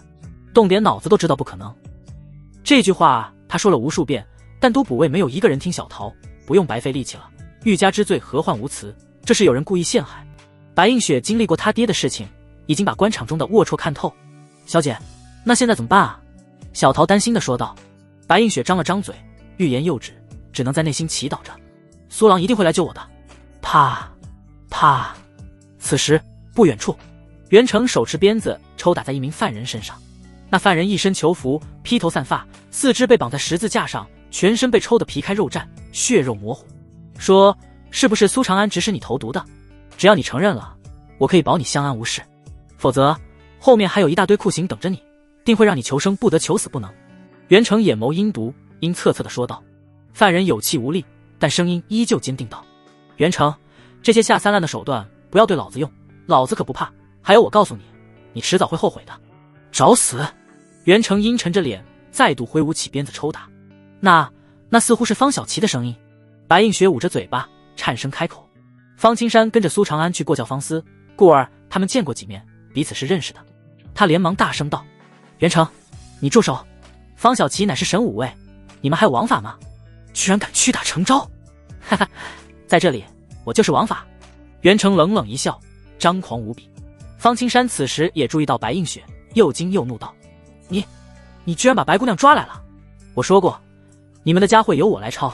白映雪是苏长安的女人，算是提前支付的利息。”袁成哈哈大笑：“公子大人，里面请，人已经抓来了。”这时，两名身影被一群都捕卫簇拥着走了进来，宛如众星捧月。一个是衣冠楚楚的公子哥，另一个是一名身穿黑白条纹锦衣的中年男人。袁成当即放下手中的鞭子，谄媚地走过去：“郭公子，那位就是您心心念念的花魁白映雪了。”他掏出钥匙打开牢门。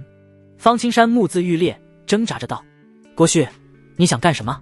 此人正是工部侍郎的儿子郭旭。当初苏长安获得白映雪的青睐，正是他站出来要苏长安把白映雪让给他，不过被苏长安拒绝了。事后他还不死心，不止一次的去教方司找白映雪，但白映雪宁愿自己给苏长安垫钱，都不接待外客。白映雪，本少爷想睡的女人，从来没有睡不到的，你以为你能例外？郭旭得意的淫笑着，伸手抓向白映雪。白映雪眼中金光一闪，他很果断，继承了他爹的有勇有谋，不会坐以待毙。猛地抬手，一把扣住郭旭的手，另一只手上掏出发簪，准备挟持住郭旭。经过与苏长安的双修，他的修为也突破到了炼气境初期，以迅雷不及掩耳之势出手。然而郭旭身边的中年男人不动神色，仅仅是屈指一弹，一道真气急射而出，打在白映雪的身上，让她动弹不得，真气离体，四平武气境。白映雪的内心生出慌乱和绝望的情绪。白姑娘原来还是武者，本少爷更喜欢了。郭旭脸上的笑容更甚。方青山瞪着虎目，咬牙嘶吼道：“你们敢动白姑娘，长安一定不会放过你们的。”袁成不屑道：“苏长安那个废物，小小总旗连郭公子的一根毛都比不上。”白映雪身躯颤抖，双目含泪，准备咬牙自尽。轰！陡然间，浩荡的真气如海啸般冲垮了刑部大牢的大门，10来名刑部的都捕卫也随之被轰飞进来，全身都被刀气割出无数的伤口，气绝身亡。紧接着，寒芒一束，指向苍穹，凌厉挥出，一股恐怖的刀气裹挟着真气于虚空中凝成月牙状，突然席卷而来。中年男人有所感应，连忙伸手拉着郭旭后退。下一刻，刀气从郭旭刚刚所站的位置扫过，斩在墙壁之上，整个牢房直接炸开，被一分为二。有声音从半空之中呼啸而过，冷得似从炼狱之中穿透出来：“你们在找死！长安，长安啊！”方青山吃力地抬起头，看着门口的那道身影，激动地高喊：“苏大哥！”姑爷，白映雪和小桃心跳加速，全都喜极而泣。我就知道我的意中人会及时出现的。白映雪痴痴地说道。苏长安一身黑纹玄衣，手持墨刀，一步一步地走来，杀意从他的身上倾泻而出，冰冷刺骨。袁成指着苏长安冷笑道：苏长安，你擅闯刑部大牢，死定了！我说过，你敢动我手下一根汗毛，我必双倍奉还。苏长安盯着他，眼眸如刀，语气森然。袁成戏谑道：我就动了，你待如何？杀你！苏长安话音刚落，身体便如同猎豹般向袁成窜射而出，手中墨刀举起，寒光一闪，一刀划破虚空。他的刀太快，太凌厉，太迅猛，快到袁成反应不过来。刀气划过他的脖子后，他才后知后觉地举刀格挡，挡了个寂寞。扑通，袁成的脑袋落在地上，脸上还带着惊恐和不敢置信。苏长安眼眸冰冷，刀指郭旭：接下来轮到你们了。郭旭被吓得一屁股坐在地上，满脸惊恐，瑟瑟发抖。你找死！中年男人惊怒的大喝。他没想到苏长安真的敢直接杀人，更没想到苏长安的实力这么高，快到连他都没有反应过来。袁成当着他的面被杀，简直就是奇耻大辱。吭！他拔出腰间的长剑，出手快到不可思议，一道蓝色的剑影如毒蛇般射出，直奔苏长安的面门。蓝色真气代表此人领悟的是水属性的真气变化。苏长安眼眸沉稳，丝毫不惧，刀气凛然，一刀劈出，将剑影斩灭。随后两人默契的一同打穿屋顶，站在了屋檐之上，对峙四平武者的破坏力已经发生了质的变化，真气四溢，足以毁掉一个街道。大牢根本经不起折腾。踏踏踏，几十名督捕魏文生急速围拢而来，看向中年男人，当即一同行礼。属下参见武大人。中年男人点了点头，威严道：此人擅闯刑部大牢，杀了都捕司司长袁成，其罪当诛，杀无赦。谁敢动我们神武卫的人？一道粗犷的声音响起。铁牛和林雄同样带着几十名神武卫的人飞速赶来，浩浩荡荡。这一刻足可以彰显出苏长安在神武卫中的威望。听说他要跟刑部干仗，不少神武卫居然自发地跟来。属下参见苏大人。一众神武卫一同行礼，声如洪钟，气势完全压过了都捕司。苏长安提着一口真气，声音滚滚，响彻苍穹，凝声道：刑部都捕司司长袁成对我麾下的小旗方青山滥用酷刑，致其重伤，其罪一；放任工部侍郎之子郭旭进入大牢，欺辱良善，其罪二。此人该不该杀？该杀，该杀！神武卫们听到居然有同僚被刑部用了私刑，纷纷怒目圆瞪着嘶吼，声音如潮。这里的动静自然惊动了周边百姓，围了一圈又一圈。不少人听到苏长安的话，顿时双目赤红，激动不已。杀得好，苏大人杀得好啊！我女儿被刑部冤枉，便是在大牢里被郭旭给玷污的。郭旭欺男霸女，早就人尽皆知了。他是工部侍郎之子，草民投诉无门，投诉无门啊！杀郭旭，杀郭旭！大家异口同声的呼喊：刁民，你们这群刁民！郭旭被吓得面色苍白，惊怒交加的大吼：我要诛你们九族！诛九族！中年男人瞥了一眼人群，蹙了蹙眉头。苏长安果然有些手段，居然能煽动民意，占据了大义，有点棘手了。不过老百姓再多也算不了什么，只是小麻烦而已。苏长安，你妖言惑众，给我死来！他一声长啸，周身的真气冲天而起，蓝色的真气化为巨幕，如同巨浪向着苏长安拍来。苏长安持刀站在原地，整个人如同一柄刀，周身刀气弥漫，刀气割裂水流，给自己划出一片自留地。任你巨浪滔天，也拍不开我这一柄刀。刀锋所指，海浪自分。我现在就让你见识一下三品和四品之间的差距。叠浪剑法。中年男人冷冷一笑，居然直接施展出武技。长剑一舞，剑光绚烂，如盛开的荷花，将苏长安罩住。恐怖的真气如汪洋，瞬间吞没苏长安，威压滔天。一般的练气劲武者在这种情况下早就被压制的反抗不了，引颈带路了。金身诀。苏长安转眼变成一个铜人，全身闪烁着亮铜色之光，在阳光下宛若反射着金芒。他凭借着肉身之力扛住了真气威压七绝刀法。轰！墨刀疯狂斩击而出，如逆着水流挥刀，欲将激流一分为二。刀剑相碰，真气与刀气四溢，在虚空中炸开。两人的身体一同倒飞，接着又重新一起发出攻势。四品境界，苏大人居然在跟四品境交手。苏总旗以三品战四品，太疯狂了。这怎么可能？苏大人居然一点也不落下风，那可是四品啊！普天之下有几个3品竟能战4品的？神武卫们惊声一片，充满了自豪和崇拜，全都屏住了呼吸，一眨不眨地看着。都捕卫们则是脸色阴沉，阴阳怪气的冷嘲热讽：3品战4品，狂妄无知。武大人只是在热身，稍微一认真，苏长安就必死无疑。武大人的叠浪剑法一共有5剑，如海浪奔涌，一浪高过一浪，现在只是开始，我打赌苏长安撑不过3剑。苏长安让我想到一个成语，以卵击石。神武卫大赢。郭明凝眸看着苏长安与武卫的战斗，体内有真气涌动而出，正准备出手镇压这场战斗。这时一道身影落在他的旁边，阻止了他的动作。魏大人。郭明看向来人当即行礼，接着疑惑道：魏大人为何阻止我出手？大楚律令，京城重地严禁打斗，尤其是4品以上的武者，绝不能在京城交手。魏成功淡淡的开口，又道：但是直到现在依旧没有人站出来阻止，你不觉得奇怪吗？还真是。郭明的神色微微一沉。苏长安和中年男人闹出如此大的动静，按理说早就该有高手跳出来阻止了。整个京城，神武卫、刑部都捕司、皇城司以及京吴卫全都有负责京城治安的职责，此刻居然尽皆失声，好似达成了某种默契，只是静观其变。事出反常必有妖，除非有人提前打过招呼，这才让全京城无视了此事。郭明心头一动，顿时生出一股寒意，能让全京城静默，背后之人的能量之大，绝对非同凡响。只是他们的目的是什么呢？仅仅是为了对付一个苏长安，显然是不值得的。魏成功面色凝重，眼中闪烁着金光，冷笑道：看来有人已经等不及了啊！先是安平公主案，现在又对白映雪出手，这二者随便一个都足以让整个大楚乱起来。白映雪，原来他们的最终目标是白映雪，他们是要……郭明似乎想通了什么，顿时倒吸一口凉气，头皮发麻。原来对付苏长安只是为了掩人耳目，真正的目的其实就是指向白映雪的，而除掉苏长安只是顺手而为。郭明纠结了片刻，坚定道：千户大人，苏长安此子天赋和心性都是上佳，是不可多得的好苗子，属下斗胆恳请大人批准我出手，不能让其折在这里。哈哈，你还不了解我怕过谁？先看看苏长安的极限吧，等真有危险了，你尽管出手便是。魏成功飒然一笑，眼眸中流露出霸道的光彩。事实上，哪怕郭明不出手，他也会亲自出手保下苏长安。现在的京城就宛若一个巨大的漩涡，各方虎视眈眈，隐藏了无数危机。而苏长安在不知不觉间成为了漩涡的中心，他就如同一条鲶鱼，在漩涡里横冲直撞，撞出了很多牛鬼蛇神。神武卫非常需要这条鲶鱼。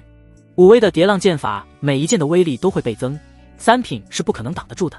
现在已经是第3剑了，苏长安能撑到现在已经足够笑傲天下。第4剑只怕会重伤，第5剑则有性命之忧。郭明在心中暗暗分析着，盯着战场，随时做好了出手的准备。轰！武威的真气奔腾不息，发出浪涌海啸之音，吼声震耳欲聋。真气化为水属性，便有了水属性的特性，绵长而凶猛，刚柔并济，滔滔不绝。苏长安，这一剑你接不住。武威哈哈大笑，他气势冲霄，长剑光芒万丈，蓝色的真气之光从剑身上冲出数米，化为大剑，直斩而下。7绝刀法，7刀合一。苏长安也是火力全开。第3层金身诀，大成的7绝刀法，再搭配上刀气，自身的5道真气与刀气相融。虽然真气还没有属性，但同样有冲天之势，宛若能斩灭一切。刀剑相撞，居然势均力敌。以3品境做到这一步，这已经足够让无数武者震撼了。平民看不出其中的玄机，但观战的无数武者却热血沸腾。这可是越级之战啊！给我死吧！第5剑，大海狂啸。武威双目圆瞪，他托举着长剑，身后好似背负着无尽的海水，随着他的挥洒奔腾扑向苏长安。这种感觉无可匹敌。苏长安深吸一口气，双目居然闭了起来，感受着无穷的水汽扑面而来，耳边有狂暴的海浪声似要将自己吞噬。他的血液开始炙热、灼烧、沸腾。正所谓水火不容，火焰刀还不赶紧给老子现身！小桃又急又担忧道：小姐，姑爷怎么闭眼睛了？苏大哥，白映雪的心都揪了起来。哈哈，苏长安这是要闭目等死吗？都捕卫中发出一阵哄笑，都给我拔刀！铁牛红着眼睛一声怒吼，神武卫们全都抽出腰间的大刀。他妈的！苏总旗如果有事，大家就随俺一起踏平刑部。铁牛，你看苏大人身上在着火。林雄愣了一下，惊讶地说道：不对，是刀，头儿的刀烧起来了。陌刀怎么会着火？无数人懵了。刚准备出手的郭明则是瞳孔猛地一缩，震惊地盯着那火焰，不敢置信道：火焰刀！他什么时候居然练成了火焰刀？这武技可是涉及到火属性的真气变化啊！有些武者甚至一辈子都练不会，但苏长安呢？8天还是9天就练会了。先是领悟出刀气，再是练出火焰刀，此子究竟是什么妖孽天赋？不对，火焰刀不是魏大人的。郭明连忙看向魏成功，却见对方也是一脸懵，大受震撼的模样。武技格那么大，自己又把这武技藏得很深，一般人绝对找不到，除非……魏成功想到了什么，猛地转头看向神武卫人群里的孔雨薇，顿时脸色一黑。只见孔雨薇眼睛一眨不眨地盯着苏长安，双手合十，一副担心到极点的模样。靠！小棉袄漏风了！哗啦！苏长安随手一挥，整个陌刀居然熊熊燃烧起来，变成了一柄火焰之刀。火焰滔滔，如同火蛇盘踞在苏长安的手上。他盯着武威，眸中的战意如火焰升腾，举着一把炙热之刀，迎战狂笑大海。火焰刀斩！轰！火焰真气与刀气相融，映红苍穹。炙热的红色刀形月牙横扫而出，势不可挡，破开了大海，斩灭了浪涛。随后扫向了武威。轰！武威重重的被扫飞，胸口出现了一道炙热的刀伤，还在冒着热气。赢了！苏大人胜了！是苏大人胜了！3品战4品，居然胜了！不可思议，恐怖如斯！苏大人威武！神武卫们立刻爆发出一阵猛烈的喝彩。郭明却是眉头一皱，看出了什么，无比紧张道：千户大人，苏长安似乎还要斩郭旭，要不要阻止？少年义气，一怒杀人，为何要阻止？魏成功无所谓的开口，既然他们自己设下了这个局，那就要做好自食其果的准备。果然，却见苏长安依旧是持刀而立，目光转而盯向郭旭。你敢杀我？郭旭惊恐万分，颤声开口。苏长安面无表情，只有一往无前的气势，声音高亢而坚定，有何不敢？话毕，他随手挥出一道刀气，直奔郭旭。不管是谁敢动他的女人，都得死。苏长安，你敢对侍郎之子动手？快保护郭少！有几名都捕卫守护在苏长安的身边，见到这一幕，面色俱是大变。快救我！快救我啊！郭旭嘶吼着，躲到他们的身后，以他们为肉盾。只是苏长安的刀气岂是区区几名练吏竟能挡住的？背后之人让所有的高手没有插手此事，因为在他的算计中，苏长安必败无疑。所以此刻现场居然没有人能挡住苏长安的刀气。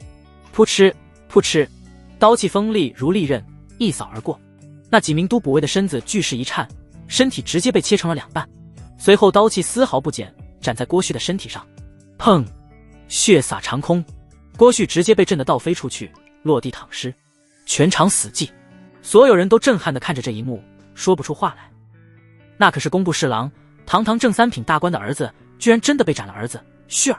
郭思达急步跑到郭旭的身边，双目赤红，显然到了即将爆发的边缘，低沉的低吼道：来人，快去请神丹塔的炼丹师来救我儿！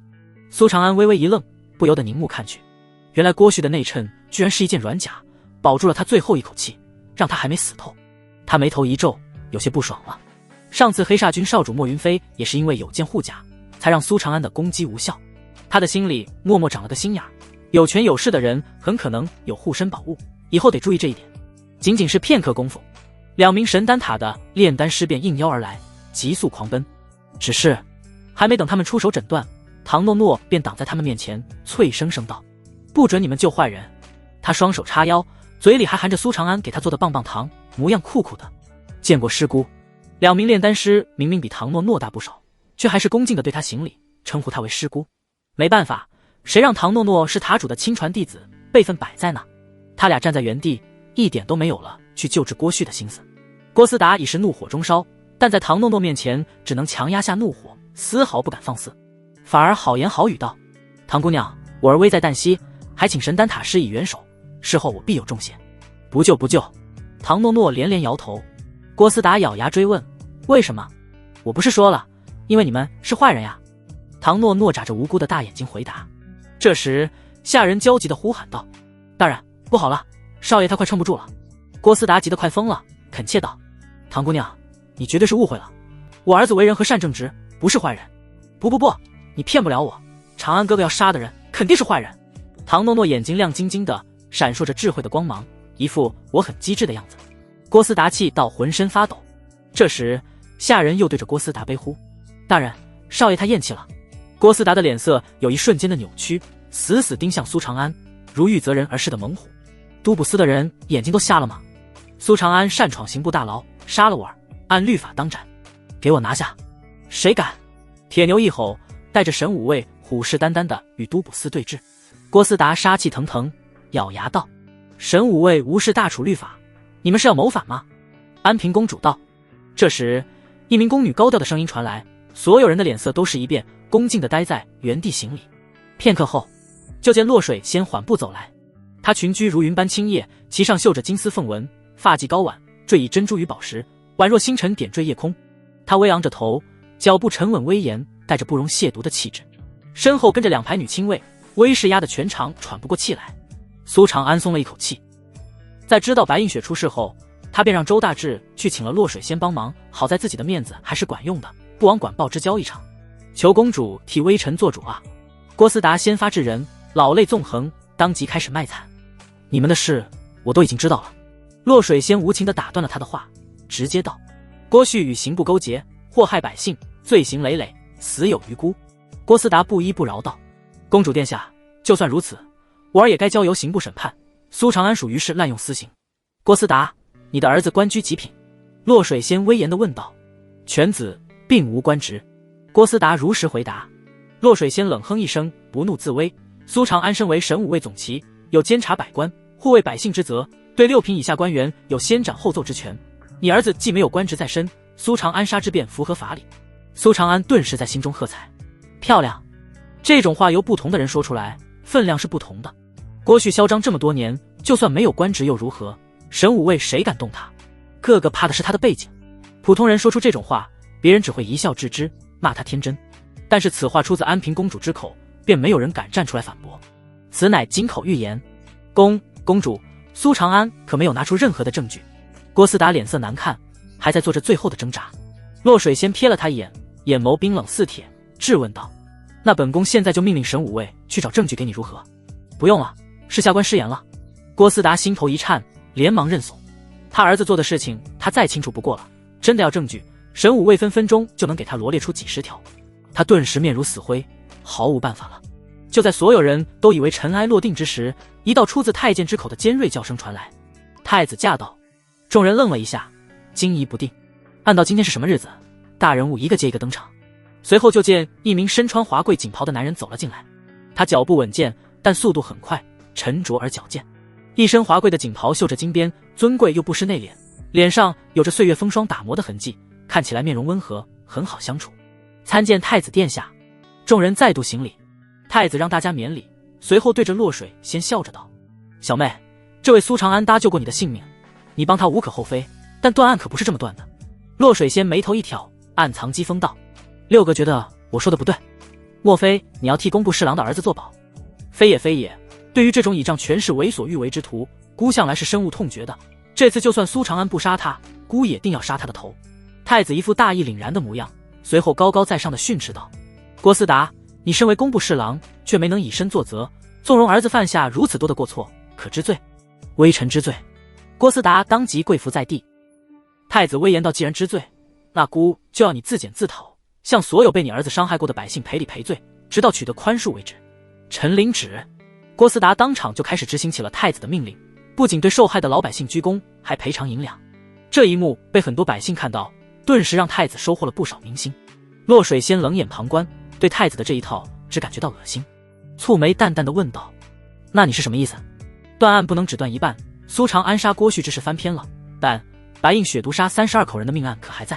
太子铁面无私，淡淡一笑道：“所以白映雪还是得抓起来。”苏长安眼中有诧异之色一闪而过，太子居然在针对白映雪？为什么？白崇功高震主，被皇帝除掉了，莫非还不放心？现在准备斩草除根，把其女儿也除掉？不对，既然想要斩草除根，那为什么要拖到现在才动手？苏长安来不及细想，不得不站出来道：“太子殿下，此案疑点重重，白映雪与那些人关系很好，而且常年都会给他们提供饭食，根本没有下毒的动机。属下觉得栽赃陷害的可能性很大，草草判决并不足以服众。”太子点了点头，有点道理。你待如何？给属下3天时间，定能找到线索。苏长安说道：“3天时间孤可等不了。”太子负手而立，语气不容置疑道：“苏长安，听闻你能力出众，屡破大案，那就给你2个时辰，应该够了吧？”臣遵命。虽然明知道太子是在为难自己，但苏长安别无选择。随后他不敢耽搁，立刻带着铁牛和周大志等人直奔案发现场而去。城西是京城的贫民窟，多为乞丐、残疾人以及无家可归的流浪汉，条件非常差。被毒死的那群人是曾经追随白崇的老兵，因为在战场上受伤落下残疾，只能沦落成乞丐。快，城西巷子那里着火了！跑啊，火烧起来了！太快了，刚刚还好好的，突然就着了。苏长安刚赶到城西，便惊闻噩耗，随处可见有老百姓在往外跑，场面混乱。而城西巷子的深处更是浓烟滚滚，有火苗窜射如龙，他的心顿时沉了下去。要知道，那些中毒死亡之人的尸体可还都放在原地，这显然是有人在毁尸灭迹。他立刻带队以最快的速度赶了过去，才刚刚踏入巷子，便见一名身穿碧绿色衣服的老者早就站在巷子的必经之路上，抬手一拍，一堆粉末挥洒而出。是毒，大家快屏住呼吸。神武卫们反应迅速，但还是慢了一拍。此毒极为霸道，沾上就立刻让人头晕目眩，浑身乏力。正是当初连安平公主都中招的嗜血毒。周大志脸色巨变，惊慌道：“糟了，是嗜血毒！杀！”同时，周围有10几名蒙面杀手从墙后飞跃而出，杀气腾腾的挥刀杀来。苏长安冷哼一声，墨刀出鞘，刀气横扫而出，噗噗噗，一瞬间就解决了半数杀手。你居然不受影响！那老者惊异地看了苏长安一眼，转身就跑。苏长安见唐诺诺已经拿出了解毒丹给大家伙解毒，内心稍安，当即下令道：“解决掉这些杀手，然后立刻去把尸体从火场里搬出来，必须保护好尸体。”遵命。铁牛和周大志已经向杀手迎战而去，苏长安则是深吸一口气，朝着那身影逃跑的方向追去。追星部大成能日行千里，苏长安有金身诀加持力量，则可以爆发出更快的速度。那身影见迟迟甩不掉苏长安，惊讶的同时也不由得心生怒意：“小子，你胆敢追我，真是不知道死字怎么写！”老者声音嘶哑，如同毒蛇嘶嘶，让人不寒而栗。他猛地止住身形，回头向苏长安拍出一道碧绿色的掌影，真气离体，这可是4品武者的标志。苏长安面色沉稳，以刀气将掌影劈开。然而那绿色的气息却没有消散，反而继续冲来，环绕在苏长安的四周。这可是剧毒啊，你怎么可能还没事？老者原本已经做好了看戏的准备，但见苏长安一点反应都没有，顿感难以接受。7绝刀法，苏长安自然不会告诉他纯阳无极体的玄妙，只是挥舞着墨刀无情地斩来，刀气撕裂虚空，势不可挡。万毒掌！老者尖叫一声，汇聚起全身真气相抗，随后借助反震之力退出了数10丈。他阴恻恻地盯着苏长安：“小子，你的身体有点意思，以后我会收来做研究的。”话毕，他几个翻身纵跳，居然消失在了视线之中。苏长安追了过去，不管是运转武道真眼，还是使用神识，居然都无法找到半点踪迹。那老者就好像凭空消失了一般。没办法，他只能返回城西巷子。长安只有11具尸体还算完好，其他的都已经被烧得不成样子了。周大志见苏长安回来，立刻过来汇报情况。32具尸体被放成了一排，21具已经被烧成了黑炭，只剩下11具还算完好，但也有不同程度的烧毁。面对这种场景，唐诺诺依旧若无其事地吃着鸡腿，含糊不清道：“他们身上都含有剧毒，而且和王源一样，也是断肠封喉散。”苏长安问道：“那些杀手的身份确定了吗？”铁牛摇了摇头：“他们全都是死士，情况不对就服毒自杀了，没能留下活口。所多人都一筹莫展，现有的信息根本没办法帮白映雪洗刷嫌疑，时间已经不足1个时辰了，该怎么办才好？”“行不？”太子和洛水仙已经坐了下来，气氛并不融洽，其他人分立两侧，大气都不敢喘。传闻太子和安平公主不和，果然是真的。两人之间对话很少，偶尔有交流，也都是暗藏讥讽，相互较劲，听得人直冒冷汗。时间1分1秒的过去，象征着2个时辰的香已经即将燃烧殆尽。太子微微一笑，漫不经心道：“看来苏长安名不副实，来人，把白映雪主仆拿下吧。”“时间还没到，六哥你急什么？”洛水仙冷声开口。太子笑着道：“小妹没听到探子来报吗？现场都已经被大火烧毁，等也是白等，左右也没有多长时间了，六哥又何必急在这一时？”洛水仙淡漠的开口。一旁，白映雪和小桃的双手都不由自主地捏紧了拳头，紧张无比。小桃害怕又担忧道：“小姐，你都已经这样了，他们还要针对你，肯定是那皇帝要斩草除根。我死则死矣，诏书他们为国奉献了自己，过得够苦了，却依旧要被毒死。白映雪的眼中透着伤感，悲愤地说道。小桃愤愤不平道：上位者的心都脏。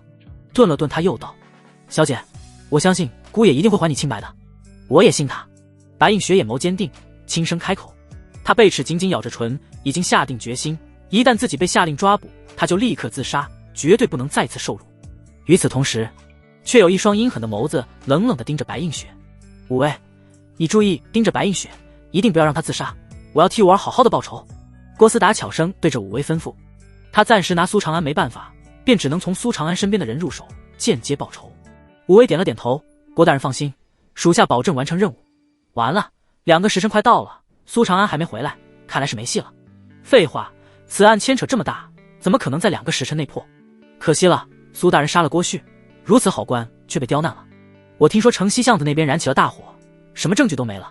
现场不管是官员还是老百姓，都在私下里议论纷纷，觉得大局已定。2个时辰实在是太短了，再加上现场被破坏，苏长安还能找到什么？凭什么替白映雪翻案？神武卫大营，魏成功和郭明正在听着来自手下的汇报。千户大人、百户大人，苏总旗将所有的尸体都开膛破肚了，似乎有所发现，此时正在赶来的路上。开膛破肚？郭明微微一愣，想不明白这样怎么做的目的是什么？这能找到证据吗？魏成功也有些好奇，淡淡道：那小子有点东西，等他回来不就知道了。片刻后，那束香已经全部燃尽。太子站起身，刚准备宣布，苏长安的身影及时飞掠而来，行礼道：太子殿下，公主殿下，属下信不辱命。太子的眉头一皱，眼神陡然凌厉，冷漠不语。落水仙的嘴角则是情不自禁地勾起一丝笑容，淡淡道：说来听听。周大志，把尸体给大家呈上来。苏长安一声令下，周大志立刻带着几名神武卫，抬着3具尸体鱼贯而入。苏长安不慌不忙道：城西巷子死亡共32人，身上虽全都有断肠封喉散之毒，但是死法其实并不同。一派胡言，他们既然都中毒了，那除了中毒而死外，还能有什么死法？郭思达冷笑着反驳：神丹塔的人虽然能一眼就看出一个人的体内有什么毒，但实际上就算尸体内部有毒，也不能说明此人就是中毒而亡的。苏长安的话有些拗口，但很快大家也理解了。神丹塔的其中一人疑惑道：苏总旗到底是意思，能否说明白点？死后被人灌入毒药。苏长安的话如一道炸雷，给所有人打开了新思路。神丹塔的人好奇地追问道：那这2者要如何分辨？苏长安没急着回答，而是对着小桃问道：小桃姑娘给他们送的食物是否是桂花糕、烧鸭以及包子？小桃惊讶道：你怎么知道？我剖开他们的肚子发现的。苏长安指着那3具尸体道：肚中的食物还没消化，大家都可以去看看，也可以去验一验，看看到底有没有毒。神丹塔的2人当即上前，看向尸体的肚子里，查验是否有毒，随后肯定道：这些食物确实没有毒。哗，在场众人顿时炸开了锅，这么神奇，还真能看到肚子里的食物。苏大人也太有才了吧，这都懂。既然吃的食物没毒，那就证明白姑娘并没有投毒，这波自证清白确实厉害。神武大陆因为有神丹塔的存在，凡事都依赖丹药，所以医术的发展很落后，更加没有人会去研究解剖了。苏长安说的这些属于地球常识，但对他们而言属于超纲了。苏长安笑了笑又道：死后被灌入毒药的话，毒素会卡在喉咙的位置，你们可以再测一测。当即其中一人掏出银针刺向尸体的喉咙，银针果然以肉眼可见的速度变黑了。原来还有这个说法，受教了。剖开尸体验毒，苏总旗果然机敏过人，佩服。神丹塔的2人啧啧称奇，感觉受益匪浅，连对苏长安的态度都友善起来。太子殿下，公主殿下，根据属下的猜测，这3人因为没有吃凶手送来的食物，所以凶手自己动手掐断了他们的脖子，制造出自己中了断肠封喉散的假象，接着再灌入了毒药。苏长安拱了拱手，又补充道：小桃姑娘手无缚鸡之力，不可能掐断这3人的脖子，所以这件事不会是她做的。现场一片安静，众人默默消化着苏长安所说的信息，脸上渐渐的都流露出恍然大悟的神色。啪啪啪，精彩，太精彩了！苏长安，你果然没有让姑失望。太子居然带头鼓起了掌，豪气到大楚不会冤枉一个好人。姑宣布，白映雪主仆2人无罪。此时的他脸上看不出一点不悦，好像之前的咄咄相逼不是他做的一般。苏长安不由得忌惮他的心机深沉，太子看着苏长安，目露赞许道：“苏长安，你能力不凡，在神武卫屈才了，不如来我的麾下做个亲卫如何？”多谢太子厚爱，属下想继续留在神武卫。苏长安想都不想就拒绝了：“你个老阴笔，可离我远点吧。”“无妨，等你想通了，可以随时来找我。”太子大度的一笑，径直离开，看起来很儒雅，平易近人，但他在苏长安心中的危险等级却直线上升。他把帝王家的喜怒不形于色展现得淋漓尽致，谁都不知道他在想什么，又想干什么。不错，能想出这个办法，还算你有点小聪明。洛水先走到苏长安的面前，不咸不淡地夸了一句，便高冷地离开了，一副两人只是泛泛之交的样子。苏大哥，我就知道你可以，你能救我的。白映雪如乳燕般扑进了苏长安的怀里，喜极而泣，不停地在他身上拱，好似要融进苏长安的身体里。好了，没事了。苏长安抱着他，温柔地安慰着，逐渐抚平了白映雪心中的不安。很快，白映雪就沉沉地睡去了。这一天，她的精神绷得实在太紧了，累坏了。小桃，你家小姐有没有得罪过太子？苏长安试探地问道。这场局他有一个最大的疑惑，那就是针对白映雪的究竟是谁？太子还是当今圣上？小桃摇了摇头道：“没有啊，我觉得今天的事肯定是那狗。皇帝的意思，他想要斩草除根。”苏长安点了点头，没有说话。这时他感觉到一股怨毒到极点的目光，转头看去，却见郭思达死死地盯着自己，眼中的杀意已经不加掩饰，如野兽般低吼道：“苏长安，给我等着！我会让你以及与你有关的所有人都成为最低贱的奴隶，后悔来到这个世上。郭侍郎，咱们骑驴看唱本，走着瞧。”苏长安眼中寒光一闪，冷笑着回应，同时在绞尽脑汁地想着如何能除掉郭思达这个隐患。随后他把白映雪送回了教坊司，便带着唐诺诺来到了那位用毒老者消失的地方。诺诺，快用你的鼻子闻一闻，试着看看能不能发现什么。苏长安碰运气地问道。唐诺诺的鼻子那么灵敏，比警犬都牛，不用来找人可惜了。长安哥哥，包在我身上了。唐诺诺拍了拍还没长开的小胸脯，干劲十足。能帮到苏长安让他非常的开心，因为他一直觉得自己是个吃白食的。虽然他把炼丹的技能都交给了苏长安，但是这种东西怎么能跟美食相提并论？咦，好难闻，这么重的毒味。唐诺诺到处嗅了嗅，突然皱着小脸，无比的嫌弃他，脚步轻快的跳动，很快就来到了一处废弃的荒井边，井口还被一块木板挡着，很不起眼。苏长安将木板移开，露出狭窄的井口，向下望去，此井深不见底，一片黝黑。最关键的是，在两侧的井壁上居然都镶嵌着遮天石，非常多的遮天石，难怪用神识探查也发现不了。苏长安一跃而下，一直潜入了30米才到底，而井底的景象更是让他大吃一惊。只见井下居然有3条岔路，每一条都延伸得很长，不知道通向何处。遮天石更是每隔几米便镶嵌着一个，可谓是无比的奢侈。这口井的下面居然是个错综复杂的地道。苏长安心头震惊，敢在天子脚下挖地道，对方果真是胆大包天。突然他脑中灵光一闪，眉宇间露出振奋之色，正愁不知该怎么对付郭思达，这下子他死定了。他没有贸然查看，而是先跳了出来，把井口恢复成原样，接着高兴地对唐诺诺夸赞道：“诺诺，你真厉害，这次真的帮了我一次大忙了。嘻嘻，小事一桩。”唐诺诺眉开眼笑，对苏长安的夸赞非常受用。苏长安揉了揉他的脑袋，笑着道：“诺诺，这件事不要对任何人说，知道吗？”“师傅也不可能说嘛。”唐诺诺天真地问道。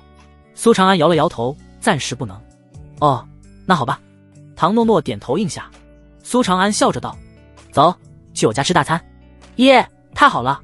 唐诺诺当即双目放光，连忙蹦蹦跳跳地跟在苏长安身边走着，接着冷不丁地说道：“长安哥哥，你是不是喜欢我？”苏长安一个踉跄，无语道：“为什么这么问？不然你为什么给我做这么多好吃的？”唐诺诺歪着脑袋，书上说想要征服一个女人，就先征服她的胃，我的胃已经被你征服了，你肯定是想征服我，以后少看些乱七八糟的书。苏长安无奈道：“苏长安，你喜欢我可以追我的，说不定我会同意的。”“哦，我知道了。”回到家后，苏长安没有食言，当场调制了一份火锅底料，接着是牛肉卷、羊肉卷、小蘑菇、小肉丸、鞭炮笋，切得平滑，摆得整齐，开涮。事实证明，任何一个吃货都无法抵挡火锅的美味。好吃，好好吃啊！唐诺诺第一次尝到火锅，好吃的差点掉出泪来，只觉得舌头和牙齿都在打架。苏长安吃饱后便自己走到一旁练起了丹药，这是他每天的必修课。从刚开始只能炼制1品丹药，到现在他已经可以炼制少部分2品丹药了。按照唐诺诺的话来说，苏长安已经可以称为2品炼丹师了。今天他选择炼制的丹药名为运神丹，正是当初他在炼神境，郭明送给他的丹药，可以有助于炼神境武者酝养神识。同一时间，2名气度不凡的人都在向苏长安的家走来，并且不期而遇。咦，药塔主难得现身啊，这是准备去哪？一身黑玄纹衣，上绣银虎祥云的魏成功惊讶地看着眼前之人。药绝尘一身素净白袍，须发半白，却梳理得一丝不苟，面容慈祥，眼神深邃，蕴含岁月的沉淀与从容，很像林家老爷爷的模样。只不过这一刻，他和蔼的面容上显露出怒容，眉头皱起，没好气道：“去找你们神武卫的一个臭小子算账，不会是苏长安吧？”魏成功直接就猜到了，因为他也是去找苏长安的。药绝尘斜眼看向魏成功：“你认识？我准备干他，你等等不准挡我！他得罪你了？”魏成功奇道：“何止是得罪，我恨不得弄死他！”药绝尘吹胡子瞪眼，显然被气坏了，控诉道：“我那个乖徒儿，心性单纯，天真烂漫，多好的一个女娃啊！如今却被他忽悠的像换了个人，让我感觉到陌生。为了苏长安，我那与世无争的徒儿，居然直接对工部侍郎起脸输出。想想以前，唐诺诺围着自己一口一个师傅的叫着，多甜啊！现如今，几乎每天都往苏长安这里跑，自己想要他别出去，他居然直接说陪你一个糟老头子，有什么好玩的？吐血！自家的乖乖女被黄毛给骗走了。”魏成功沉默了，眉头皱成了一个川字，充满了老父亲的无奈。他感同身受，自己的女儿不也为了苏长安，把昨日刀法泄露给了对方吗？小棉袄漏风严重，他今天来找苏长安，和药绝尘的目的是一样的，也是想撒一把老父亲的怒火。此时听了药绝尘的话，魏成功内心抽搐，顿时更怒了。苏长安的泡妞天赋简直比他的武道天赋还要强啊，到处欠风流债，太特么禽兽。所以他毫不犹豫地添了一把火：“药塔主放心，此事我绝对力挺你。不瞒你说，苏长安此子风流成性，每天都出入于教坊司，好几个花魁都扬言对他免费，又对神武卫中的小姑娘口花花，欠下的风流债无数啊！竟有此事，好一个好色之徒，臭不要脸！”药绝尘一听，怒到了极点，一想到自家的小白菜要被如此禽兽拱，他就心如刀绞，心急如焚。两人不由得加快了脚步，很快就来到了苏长安的家门口。还未推门，便有一股药香自空气中飘来，让药绝尘的眼睛一亮，忍不住捋着胡须炫耀道：“魏千户见笑了，我那徒儿平时顽皮得很，想不到今天还知道炼丹，难得啊！不错不错，诺诺的天赋确实很高，药塔主收了个好弟子。”魏成功点头附和：“那是。”药绝尘得意的一笑，走上去敲门。片刻后，唐诺诺把门打开：“师傅，魏叔叔。”“胡闹，你在炼丹怎么能离开？苏长安这么懒吗？他不会来开门吗？”药绝尘吹胡子瞪眼道。唐诺诺一脸的呆萌：“你在说什么？我才不高兴炼丹呢！炼丹的是长安哥哥了。”“什么？苏长安还会炼丹？”药绝尘和魏成功都大吃一惊，两人身形一闪，立刻冲进了院中。只见苏长安坐在一个小马扎上，翘着二郎腿，面前摆放着一口低品质的炼丹炉，下面是一堆熊熊燃烧的柴火。他一副漫不经心的模样，时不时打出一道真气，充当着人形鼓风机的角色，调节着火候。这哪里是炼丹，做菜都没有这么随意的。这，谁叫他这么炼丹的？药绝尘有些看不懂了。“我呀。”唐诺诺拍着胸脯邀功道：“嘻嘻，我教的不错吧？你那是教吗？你分明是误人子弟！”药绝尘痛心疾首的高呼，仿若看到了一块上等的璞玉，被人随意的涂鸦了。凡是炼药师在炼丹之前都要打坐静心，甚至焚香沐浴，目的就是为了让自己心平气和，保持最佳状态，才能控制好火候。坐姿更是很有讲究，必须端坐安稳，双手安放，使身体端庄稳定，更有助于保持气息顺畅，集中精神。就连座椅和丹炉同样有说法。然而看看苏长安的配置，简直不忍直视啊！就算在遇到庸师的情况下，他居然炼丹成功了，这等炼丹天赋该是什么水准？药绝尘的身子微微颤抖，全身都涌起了一层鸡皮疙瘩，不住的呢喃。这时苏长安感受到丹炉内的灵药产生了变化，当即抬手一引，火焰便如臂指使，均匀地分布在丹炉周围，时而化为火蛇游动，时而又如火莲绽放。药绝尘的瞳孔更大如铜铃，惊呼出声：“这是入微即控火！”怎么可能？他怎么炼成的？莫非是天生的？此子居然还有如此逆天的炼丹天赋！魏成功虽然不是炼丹师，但也知道其中的门道，当即面露震撼。炼丹2大要素，一个是神识，还有一个便是控火。神识是基础，当然是越强越好，但并不是最特殊的，因为只要到了4品，神识都会提升一大截，达到炼丹的门槛。控火可就难了，你明知道该用60度的火焰了，但是你却把握不住，用出了65度的火焰，炼丹也就失败了。药绝尘看着苏长安，眼珠子都红了，此子乃是天生的炼丹圣体啊！他知道唐诺诺是小孩子心性，不仅没有正儿八经的叫苏长安，甚至还教歪了。但饶是如此，苏长安却硬生生凭借自己的天赋做到了这一步。此子竟恐不如斯！魏成功身子一侧，挡住了药绝尘的视线。他看出来了，药绝尘这是要挖墙脚啊！我神武卫好不容易出了这么一个了不得的人才，岂能被挖走？至于之前所说的要找苏长安算账，两人默契的都选择了遗忘。如此少年才俊，风流一点怎么了？诺诺，你教了他多久？药绝尘问道。唐诺诺掰着手，只想了一会儿，6天还是7天来着？4。药绝尘和魏成功俱是倒吸一口凉气。妖孽啊！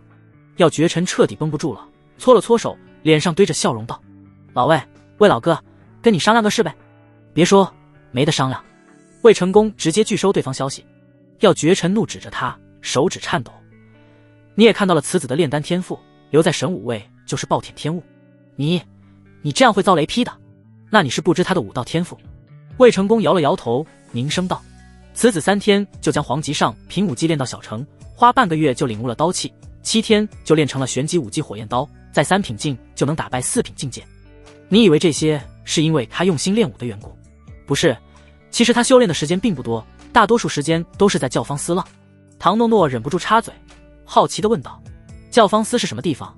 为什么神丹塔也有很多人喜欢去？好玩吗？药绝尘连忙道：你不能去，那是男人去玩的地方，女人去只能被玩。哦，唐诺诺顿时没兴趣了，他喜欢玩，不喜欢被玩。药绝尘还不死心道：老魏，炼丹才是最受人尊敬的，地位可比武夫高多了。你炼丹，我炼刀，你就是我的丹药房。魏成功微微一笑，淡淡开口。药绝尘老脸一黑，心被扎了一刀。片刻后，苏长安熄灭了火焰，掀开丹炉，顿时一阵药香弥漫整个院子，里面躺着5颗浑圆的丹药，外形和麦丽素没什么区别，正是运神丹。此等品种的丹药已经算是中上了。药绝尘评价了一句，随后就蹦到苏长安的面前，很无耻地宣布道：小子，我乃神丹塔塔主，见你我有缘，以后你就是我的徒弟了。魏成功成功的被惹怒了，当即道：药绝尘，你要这么说的话，那以后我就是你爹了。多谢塔主的厚爱，我想留在神武卫。苏长安拱了拱手，很有礼貌的拒绝了，随后对魏成功行礼道：属下参见千户大人。他的武道之心非常坚定，因为只有自身实力才是根本，炼丹只能作为副业。而且炼丹师看似地位超然，实则手里的权力根本没法跟神武卫比。更何况他在炼丹方面如果有疑问，根本不需要问药绝尘，直接通过唐诺诺去问药绝尘就行了。好，你小子不错。魏成功哈哈大笑，面上有光，继续道：郭旭作恶多端，但他身份特殊，神武卫不能赏赐功勋给你，我这有一瓶义气丹，算是以私人名义奖励你的。多谢千户大人。苏长安一喜，连忙收下。义气丹是炼气境的专属丹药，珍贵无比，服下1颗就能增长1缕真气，这一瓶足有10颗，可抵得上数月苦修。药绝尘见此，比较的心思蹭的一下就上来了，当即掏出2瓶义气丹，才大气粗道：义气丹这种3品丹药，我要多少有多少，可是我只给自己的徒弟。话毕，还故意在苏长安面前显摆着。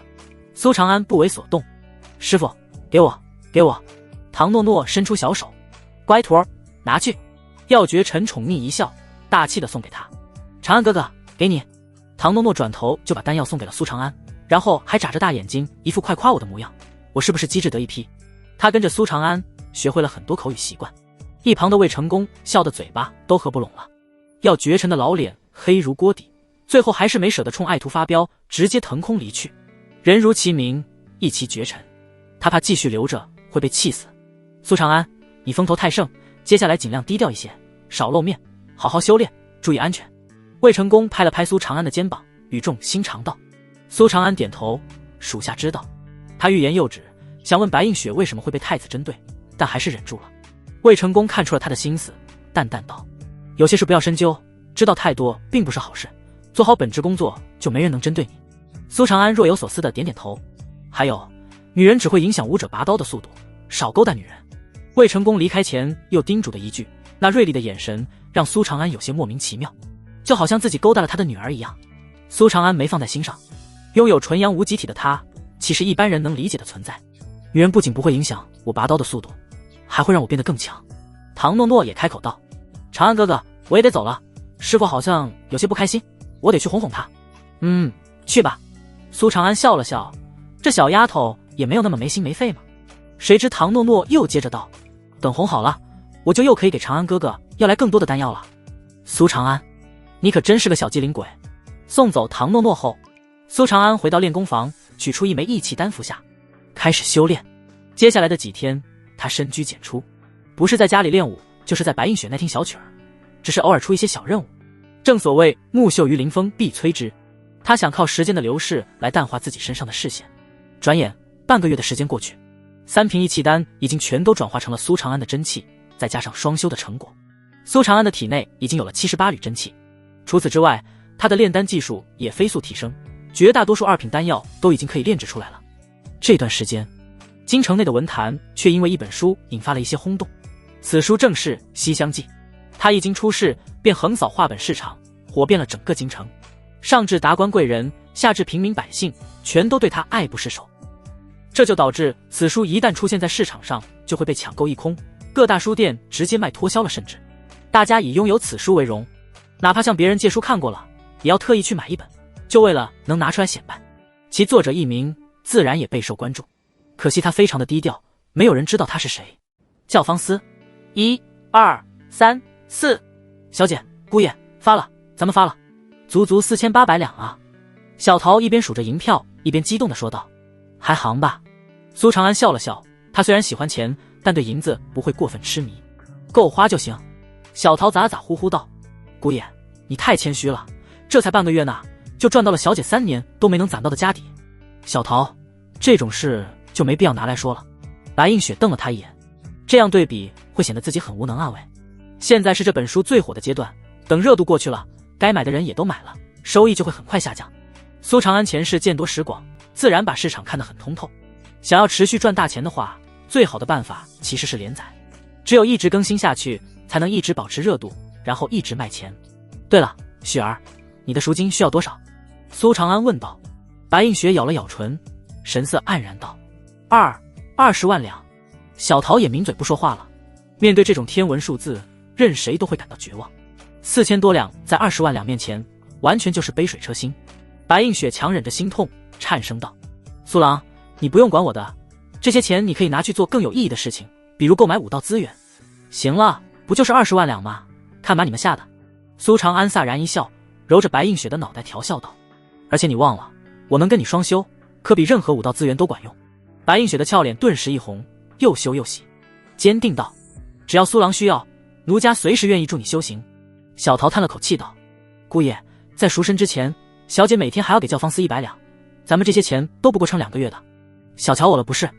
我能写第1本书，自然就能写第2个画本。”苏长安笑了笑道：“老规矩，小桃磨墨，雪儿拿笔。”这时又有新故事了。小桃和白映雪顿时又惊又喜地看着他，用最快的速度准备好一切。苏长安清了清嗓子，缓缓道来：“记好了，这个画本的名字叫《聊斋志异》。《聊斋志异》共包含24卷，491篇小故事，每一个篇幅还都不短，其内讲述着不少人鬼恋、人妖恋等不伦故事。要知道，此方世界是存在妖和鬼的，所以背景反而更加贴合，再加上能满足普通老百姓与鬼神妖媚谈恋爱的猎奇口味，受欢迎程度很可能比前世还要火。最关键的是，它的篇幅够长，完全满足连载的要求。话说，阳信县有一个老人，是蔡店村的人住的村子，离县城有5、6里路，和儿子开了一家临路的旅店。从第1个小故事开始，白映雪和小桃就听入迷了，随着故事越多，越听越上头。苏郎，你好厉害，奴家能遇到你，一定是几世修来的福分。白映雪痴迷地看着苏长安，眼神温柔似水，显然是动情了。他放下笔，走过来躺到苏长安的怀里。苏长安秒懂，男人该有的担当当即就立了起来。白映雪吩咐道：“小桃，你去门口守着。小姐，不会有人过来的了，我留在这还可以帮你们呐喊助兴。小桃当然舍不得走，当即毛遂自荐。白印雪羞恼瞪了他一眼，小桃只能垂着脑袋，依依不舍地离开。当天晚上，苏长安再度来到那口枯井前，手里还拿着一张画纸，其上以枯井为中心，画着好几条暗道的线路。这个画纸正是苏长安自己所画，乃是这段时间探索枯井的成果。越是探索下去，苏长安的内心越是惊骇。若不是他心智坚定，恐怕早就打起了退堂鼓。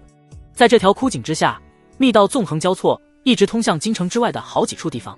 当初关押落水仙的那间房子不远处就有一个地道的出口，难怪安平公主会在守备森严的京都城消失，原来是从地道把公主运出去的。而在距离黑煞军据点剑山不远处也有一个地道出口，大概率是用来方便京城中的内应与黑煞军交流的。除此之外，还有其他一些地方，苏长安都一一做好了标记。这件事太大太大，有人居然挖穿了京城，如同地鼠一般布下了一场惊天大局。工部侍郎郭思达是死定了。苏长安眼中闪烁着金光，在天子脚下实施如此浩大的工程，要说没有工部的参与谁信啊？退一万步说，哪怕郭思达没有参与此事，也逃脱不了失职的罪责。今天再探探这条通道通向哪里。苏长安选择了一条没去过的暗道，谨慎地向前探索。当他再次从地道中钻出来时，居然身处在了另一口井的井底。苏长安刚准备爬出井口，却是突然刹住了身形，侧耳倾听。若是他出去，一定会发现这里正是在鸿运赌坊的后院之中。此时有两人正站在院子之中交谈，一人是鸿运赌坊的老板，他一身粗布短打，留着光头，满脸横肉，看起来凶神恶煞，让人不敢招惹。只是与他形象不符的是，他正点头哈腰，努力挤出谄媚的笑容，讨好着另外一人。而这人正是当日用毒的那位老者。毒使，这个月的账单和银子都在这里了，另外这是小人的献给毒使的一点点心意，还请毒使在主人面前替我美言几句。赌坊老板卑躬屈膝，无比卑微地将手里的东西递过去。老者接过银子放在手里掂了掂，眼眸却如毒蛇般看着赌坊老板，脸上露出戏谑的神色。你做得不错，我给你个机会交代一下遗言吧。赌坊老板立刻脸色煞白，身子抖如筛糠，凄声道：毒使，小人一直尽职尽责地为主子办事，从未犯错，究竟是为什么？还请饶我一命啊！从未犯错，我来告诉你吧。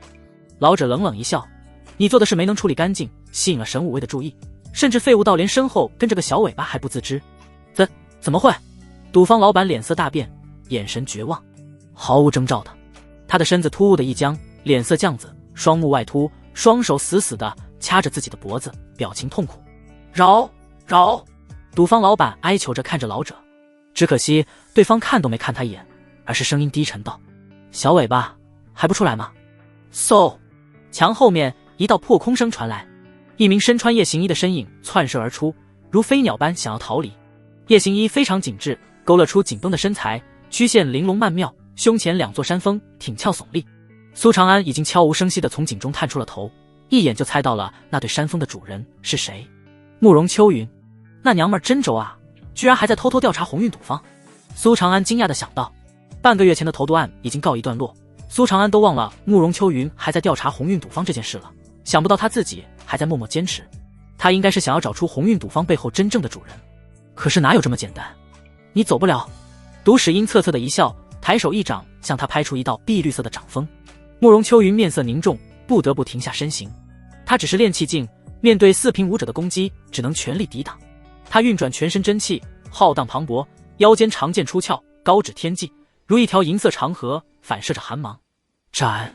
掌风却没有想象中的那么强大，居然被一剑直接斩灭。然而刚一散开后，那些碧绿色的气息便覆盖在了慕容秋云周围，猛烈的毒气让周围的花草瞬间枯萎，变成黑色。慕容秋云已经在第一时间屏住了呼吸，跳出了毒障，但脸色还是惨白一片，眉宇间有一团黑气，身子摇摇欲坠。结，中了我的毒，那就是砧板上的鱼肉了。去死吧！毒使怪笑连连，屈指一弹，一道真气化为利剑直刺慕容秋云的面门。慕容秋云动弹不得，绝望地闭上了眼睛。就在这时，苏长安从井中窜射而出，他早就蓄势待发，此时全力施展追星步，宛如夜色下的流星，转瞬即至，一把搂住慕容秋云，身子又是一闪，如同游鱼一般跃入地道之中。何方鼠辈？哪里走？毒使脸色一沉，怒吼一声，一个纵跃也跟着进入了暗道。是我，不要紧张，你好好的运转真气，压制毒素。苏长安在慕容秋云的耳畔提醒，并且向他的嘴里塞了一枚解毒丹。听到苏长安的声音，慕容秋云的身子这才一松，闭上了眼睛，开始调息。苏长安身如灵猴，在地道中穿梭自如。那小子是谁？为什么会对密道如此熟悉？毒使跟在苏长安的身后，内心越来越吃惊，杀意也越来越浓。密道是主上最大的秘密，干系太大，不管对方是谁，都必须死。两人在地道中一追一赶，渐渐的已经离开了京城。一炷香的时间后，一处荒凉的郊外，苏长安的身影率先从地道中钻出。哈哈，小子，你居然自己跑出了京城，真是天堂有路你不走，地狱无门你自来投。毒使的身影随后也钻了出来，并且嗜血的大笑，一双阴狠的眼睛死死盯着苏长安。惊怒道：苏长安，原来是你。苏长安沉默不语，只是把慕容秋云放下。小心！慕容秋云气若游丝，连忙抓住苏长安，担忧地睁开眼。苏长安点了点头，随后缓缓拔出腰间的陌刀，刀指毒使，一双虎目如星辰夺目，气势冲霄。你居然想杀我！毒使一愣，随后就想通了，内心顿感前所未有的屈辱。原来苏长安是故意引诱自己走出京城，目的就是为了杀自己。毕竟若是在京城中打斗，太过引人瞩目了。他乃是堂堂4品武者，又修炼了一身毒功，哪怕是4品武者都要避着自己。苏长安区区一个3品，居然想猎杀自己，他凭什么？苏长安冷冷道：安平公主的毒是你下的，赵刚、王渊以及那些残疾的老兵，也是被你的毒给毒死的吧？你就是投毒案中的制毒之人。不错，毒使没有辩解，也懒得辩解。苏长安凝声问道：你背后的主子究竟是谁？不知道天高地厚的臭小子，等你死了，我会用纸烧给你。毒使一声暴喝，突然一掌向苏长安拍来，碧绿色的真气自他的身上喷涌而出，化为一条毒蛇的外形，尾巴一甩，立刻在周围撒下了一层毒障。苏长安面色沉着，站在原地不动，任由毒障包裹住自己，视若无睹。陌刀挥舞，一道锋利的刀气划破虚空，斩灭毒使的攻击。随后脚步一踏地面，如炮弹般激射而出，刀气环绕着陌刀，沿途将绿色的毒障一分为二，一招力劈华山直，斩毒使的面门。百毒神掌！毒使的脸色一沉，双手翠绿如翡翠，横推而出。轰！苏长安身子微微腾空，借助一个后空翻卸力，安稳落地。毒使则是一连退后了3步，眼皮子直跳，眼眸阴沉似水。他居然从一个3品武者身上感觉到了压力，主要是对方一点也不怕自己的毒。你究竟为什么能独免？为什么？他忍不住出言质问。只见刚刚的碰撞之后，陌刀上居然缠绕了一层碧绿色的毒气，让整把刀都变成了翠绿色幻城一般的武者，早就被毒气搞死的透透的了。但苏长安居然屁事没有。你的毒太弱。苏长安一句话差点让毒使破防。他的纯阳无极体有百毒不侵的特性，金身诀也能增加抗毒属性，毒抗直接拉满，属于天克毒使。你找死！毒使声音冰冷嘶哑，内心憋屈到吐血。他与别人打斗向来都是别人束手束脚，生怕被毒到，遇到苏长安这种怪胎，反而变得他束手束脚了。他双手一翻，冒出2把短笔，舞动生风，如毒蛇窜动，向苏长安刺来，似乎是放弃了用毒。双蛇出动，毒使的匕首迅猛而阴狠，角度刁钻，一个攻击苏长安的上半身，另一个专攻下盘，让人防不胜防。苏长安手持一柄陌刀，从容不迫地与他过招，哪怕毒使用5道真气离体进行偷袭，也会被苏长安以自身刀气斩灭。苏长安的一双眸子深邃而神秘，早已把他的招式看得清清楚楚，甚至就连他接下来想要做什么都知道。说实话，毒使的一身武道全都在毒上，其他方面并不够看，匕首只是掩人耳目，真正的杀招在后面，是想要趁我不被偷袭吧。果然，毒使突然欺身上前，张嘴一吐，嗖嗖嗖，他的嘴里以及衣袖之内分别有一条碧绿色的毒蛇窜射而出。七绝刀法！苏长安的手轻轻一抖，陌刀斩出一道道虚影，只一瞬间就将3条毒蛇统统斩成2截。随后他顺势举刀，陌刀化为一缕寒芒，划破夜空，7刀合一。毒使匆忙地用匕首格挡，轰！狂暴的刀气摧毁了他的护体真气，恐怖的力量碾压着他。毒使直挺挺地倒飞出去，砸在了身后的大树上。苏长安，这是你逼我的，我不信这个毒你都能抗住。他状若癫狂，苏长安的存在让他的武道之心几乎崩溃。他不相信自己的毒一点也没用，他一定要证明自己。同归于尽吧！万毒之体开！轰！毒使气急败坏的声音传来，他的身体突然胀大，肌肉凸起，身材拔高，且皮肤都变成了碧绿色，面容扭曲，已经不再是人的模样。恐怖的毒气如同烟雾一般从他的身上汩汩冒出，七窍狂喷绿气，花草树木沾之即化为脓水。死！他看起来笨重，实则速度奇快，几步就窜到苏长安的面前，一拳轰击而出。绿到发黑的毒气化为气浪，向着苏长安扑面而来。他蹙了蹙眉，被难闻的气味熏得有些想吐，当即心头一紧，看来这毒还是有点威力的。苏长安不敢大意，双脚如松，定于原地，陌刀在虚空中一划，刺了，整把刀燃烧起了熊熊烈焰。这是真气之火，比普通的火温度高1倍不止。刀气又助长着火焰，如同火蛇狂舞，随着苏长安举起陌刀，火焰照亮了整片夜空轰。火蛇将毒使的拳头挡住，更是甩出一道长长的鞭影，抽在了毒使的胸膛之上，几乎将他拦腰斩断。你毒使快凉了。他看着依旧若无其事的苏长安，心态彻底崩了。不，你怎么还没事？苏长安漫不经心，因为你的毒弱。噗！毒使喷出一大口血，进入了濒死状态。你背后的主子究竟是谁？苏长安紧紧地盯着毒使，连忙质问。不告诉你就不告诉你。他的声音越来越轻，瞳孔逐渐涣散，脸色青紫，居然用毒毒死了自己。哎，又来这套，说一下会死啊。苏长安忍不住在心中暗叹。他暗恼自己觉醒既以前是个文盲，对大楚国的历史以及官场斗争一无所知，否则肯定能分析出更多的信息。目前已知，楚皇昏庸，追求长生，不理朝政，冒杀公良，朝堂上党派林立，官官相护，明争暗斗，江湖上纷争不休，盗匪横行，魔教猖獗，百姓无处申冤，天生牛马，夹着尾巴做人。黑煞军和妖族的问题就更不用说了，可谓是处处都是问题，谁都有可能是反派。算了，不管了，总之兵来将挡，水来土掩，敢来惹自己，那就都杀了。接着他赶紧来到慕容秋云的身边，发现情况非常的不妙。虽然他一直在运功调息，但是毒素却一点没有压制下去，反而越来越严重。3瓶解毒丹也完全失去了作用。此时他已经气若游丝，嘴唇白如纸，只剩下半条命。别看苏长安似乎很轻松就把毒使给斩了，但这是因为他毒抗点满的原因。实际上毒使非常强，也非常恐怖。举个例子，如果是武威和毒使打，不用1炷香的时间，武威绝对躺板板。毒使随便一点毒都能毒倒一大片的3品武者，堪称是神武大陆的超级生化武器，普通人见了只有跑的份。慕容秋云只是吃了他一掌，便已经陷入了必死之局。苏长安，我快死了。慕容秋云连说话都很艰难，嘶哑的开口。临死前，我可以问你一个问题吗？你问吧。苏长安好奇，都这个时候了，还能问什么？你到底是怎么修炼的？为什么这么厉害？慕容秋云很要强，眼神充满求知欲。勤奋的人就是这样的啊。苏长安回答。慕容秋云立刻激动起来，甚至强行提起一口气，不服道：放屁！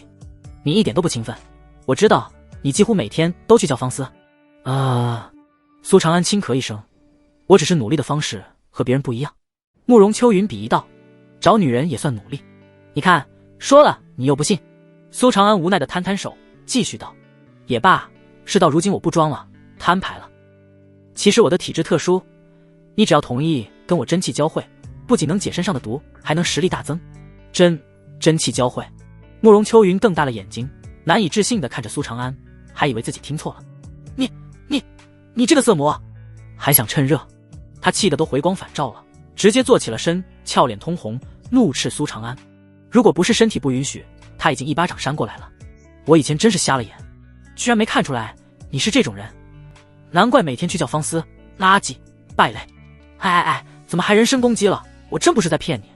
苏长安连忙安抚他，你也看到了，毒使的毒对我完全没有作用，就是因为我体质特殊，不然我也干不过他。哇哦，有这么特殊的体质，那你可真是女人眼中的香饽饽。慕容秋云阴阳怪气，显然还是不信。苏长安笑着道：可以这么说吧，所以你得保密，不然可能会引来女魔头的觊觎。呵，慕容秋云翻了个白眼。苏长安看着他，催促道：来不来？我真能救你，也只有这个办法能救你了。我已经不能动了，当然只能随便你折腾。慕容秋云一副生无可恋的模样，色厉内荏道：不过如果你是骗我的，我做鬼也不放过你。苏长安得到了同意，当即不敢耽搁，立刻伸出了手。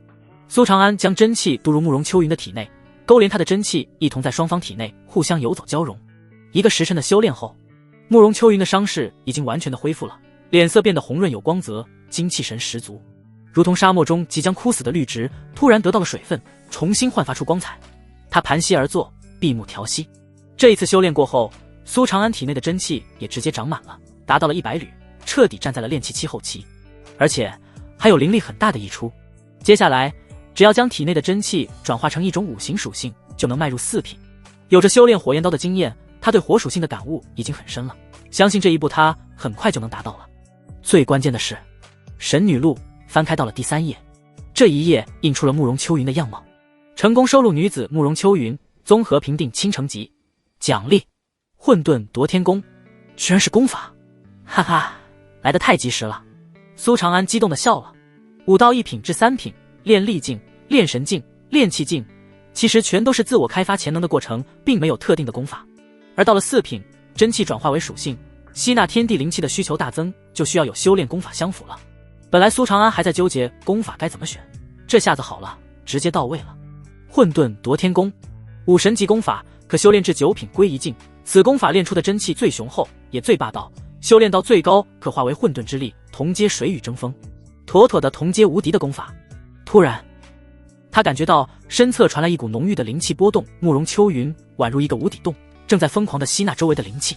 他的气息激荡翻涌，浩浩荡荡的5道真气凝聚在他的体表，逐渐转化为青绿色。一时间狂风大作，在他的周围刮起了一层旋风。和落水仙一样，他居然借助这次双修，直接突破到了4品武气境。值得一提的是，武气境转化的5行属性并没有先后顺序，金木水火土纯看个人的偏向。片刻后，慕容秋云睁开眼睛，双眸中迸射出凛冽的光芒，墨色长发肆意飞舞，威严如神女。只不过在对上苏长安时，他的眼神顿时被温柔和羞涩所覆盖，低垂着头，一副小家碧玉的模样，柔声问道：长安，你准备什么时候娶我进门？娶你。苏长安惊了个呆，这一世他的内心是真一点都没有考虑过结婚。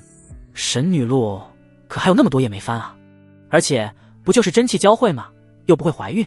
不过不得不说，真气交汇过的关系只怕比普通的夫妻还要亲近。你不想负责？慕容秋云的脸色顿变，眼神既哀又怨，好似被坏男人抛弃了般。当然不是。苏长安连连摇头，解释道：我呢，现在只想练武升职，谈结婚太早了，10年吧，10年内我肯定娶你。那好吧。慕容秋云对这个解释还算满意，他也年轻，而且4品武者不出意外的话能活130岁，10年一点也不长。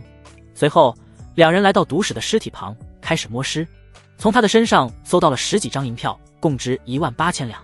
慕容秋云毫不犹豫地把银票都给了苏长安，接着打开信封。当看完信中的内容时，他面色顿时凝重起来，还带着无比的愤怒。长安，你看上面的这群混蛋。苏长安从他的手里接过信，虎目一扫，眼中金光顿闪。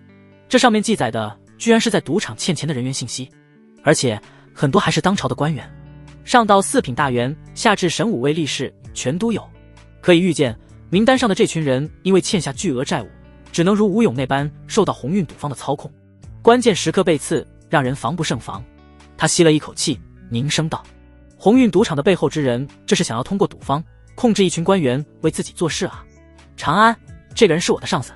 慕容秋云指着账单上的一个人名，声音冰冷地说道：萧山君，神武卫百夫长。苏长安恍然，难怪他出奇的愤怒。慕容秋云又道：此人一直在追求我，当初我表哥出事，我去求过他，他提出了条件，要我先威慑于他才会出手，被我拒绝了。苏长安眼中寒光一闪，没想到还有这样一段事。当时他就奇怪，按理说手下出了事，上司应该要出头才对，慕容秋云为何需要求助他人？当苏长安回到家时，已经是深夜时分。一道亮丽的身影正坐在院中的石椅上，悠悠地品着茶水。我说过，你晚上的时间是我的，你怎敢不听话？落水仙语气不悦，她一身海蓝色锦缎长裙，上绣银线勾勒的繁花，脖子微扬，如骄傲的天鹅，天然带着上位者的气质。月光如水，星光点点洒落在她的裙摆之上，一阵风吹过，衬得她有着一世独立的高贵。她的鼻子皱了皱，眼神变得冷冽，好似捉奸般道：你身上还有女人的味道。我知道你很急，但是你先别急。苏长安连忙安抚他：我晚上出去还不是为了你？为了我？落水仙眉头一挑：不解，你看这是什么？苏长安把京城地道的图纸摆在洛水仙的面前，随后拿起洛水仙喝的那杯水，直接喝了起来。我为了搞到这东西，可是费了老大的劲儿了。洛水仙倒也没在乎苏长安喝了自己的水，毕竟都已经是知根知底的关系了。他看了一眼图纸，当即秀眉一蹙，惊怒交加道：京城之下居然被人挖穿了！你被掳走的那一夜，全京城戒严，就算是一只蚊子都飞不出去，所以他们是通过什么办法把你运出城的呢？苏长安悠悠开口，随后用手指点在一处道：而很巧合的是，这条地道恰好距离关押你的宅子很近。洛水仙闭上了眼睛，显然在压制自己的怒火。片刻后，他大有深意地看了苏长安一眼：这地图你画了很久吧？你是真想让工部侍郎死啊？嗨嗨，主要是为了大楚国，还为了替公主报仇，顺便给自己出一点点气。苏长安义正辞严。安平公主笑了笑道：你好歹是本宫的工具人，就满足你这个心愿吧。他知道苏长安是想借自己的手除去工部侍郎，但他也乐意如此，毕竟就是因为这些地道才使他身处险境。苏长安达成了心愿，但并没有多开心，只感觉自尊被扎了一刀。神特么工具人，你给我等着，我一定要倒反天罡。他又开口问道：公主殿下可知道五行灵物？洛水仙眉头一挑，这才发现苏长安居然已经是炼气境后期了，随时都能突破至武气境。灵物乃是天地灵根，每一个都有着神异的功效，极为罕见。洛水仙认真的回答，接着道：若是拥有灵物，不仅可以借助灵物更好地感悟出真气属性，还能增幅攻击手段。苏长安一愣，没有人直接融合灵物吗？你在想什么美事？灵物能量狂暴，融进身体和找死没什么区别。洛水仙无语地看了看苏长安，告诫道：你现在连武器境都不是，还是先省省吧，不要异想天开。苏长安不怒反喜，看来混沌夺天功果然是牛逼且独一无二的。此功法需要苏长安寻找金木水火土五行灵物，一一融入相应的心肝脾肺肾中，到时候自己得多强。想想还有点小激动。洛水仙清冷道：时候不早了，不要浪费时间了，本宫还要早点回宫，咱们打个商量呗，你别再捆。苏长安的话还没说完，又粗又长的匹链已经当头朝着他照来，刷刷刷，他被包裹了个结结实实。卧槽，可恶的女人！一个时辰后，天蒙蒙亮，洛水仙翩然离去。刚回到府邸，他脸色不由得一沉，心有所感地盯向院子里的那个凉亭。亭内，那位红裙女子正翘着二郎腿，一只手撑着脑袋睡着觉。她妖娆美艳，身段婀娜，眉心点缀着一抹朱砂，如同睡美人，散发着诱人的风韵。似有所感，她睁开了美眸，慵懒地伸了个懒腰，身段一览无余，懒洋洋道：小仙仙都已经玩夜不归宿了呀，华阳，你再敢不请自来，休怪我不客气。洛水仙冷着脸说道。华阳公主显然一点没把这句话听在耳里，这么多年她把洛水仙从小逗到大，已经听了有无数遍了。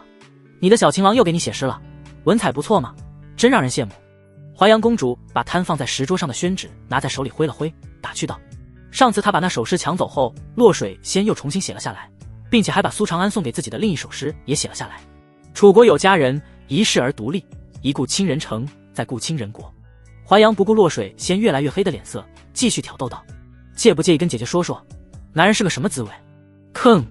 洛水仙忍不了了，素手一抖，长剑立时出鞘，自下而上一扫，金色的真气如同金色的弯月，迅猛而凌厉，向着凉亭冲去。华阳轻笑一声，单手一拍，赤红色的火焰顺着掌心涌出，将月牙拍散。而此时洛水仙身如脱兔，已经跃至凉亭之内，剑光如影随形，直刺华阳。华阳淡定地伸出两根手指，精准地夹住剑尖。不过下一刻，他的脸色微微一变，显然是低估了洛水仙的实力，身子不由得向后退去，随后屈指一弹，这才将长剑弹开，流光剑影。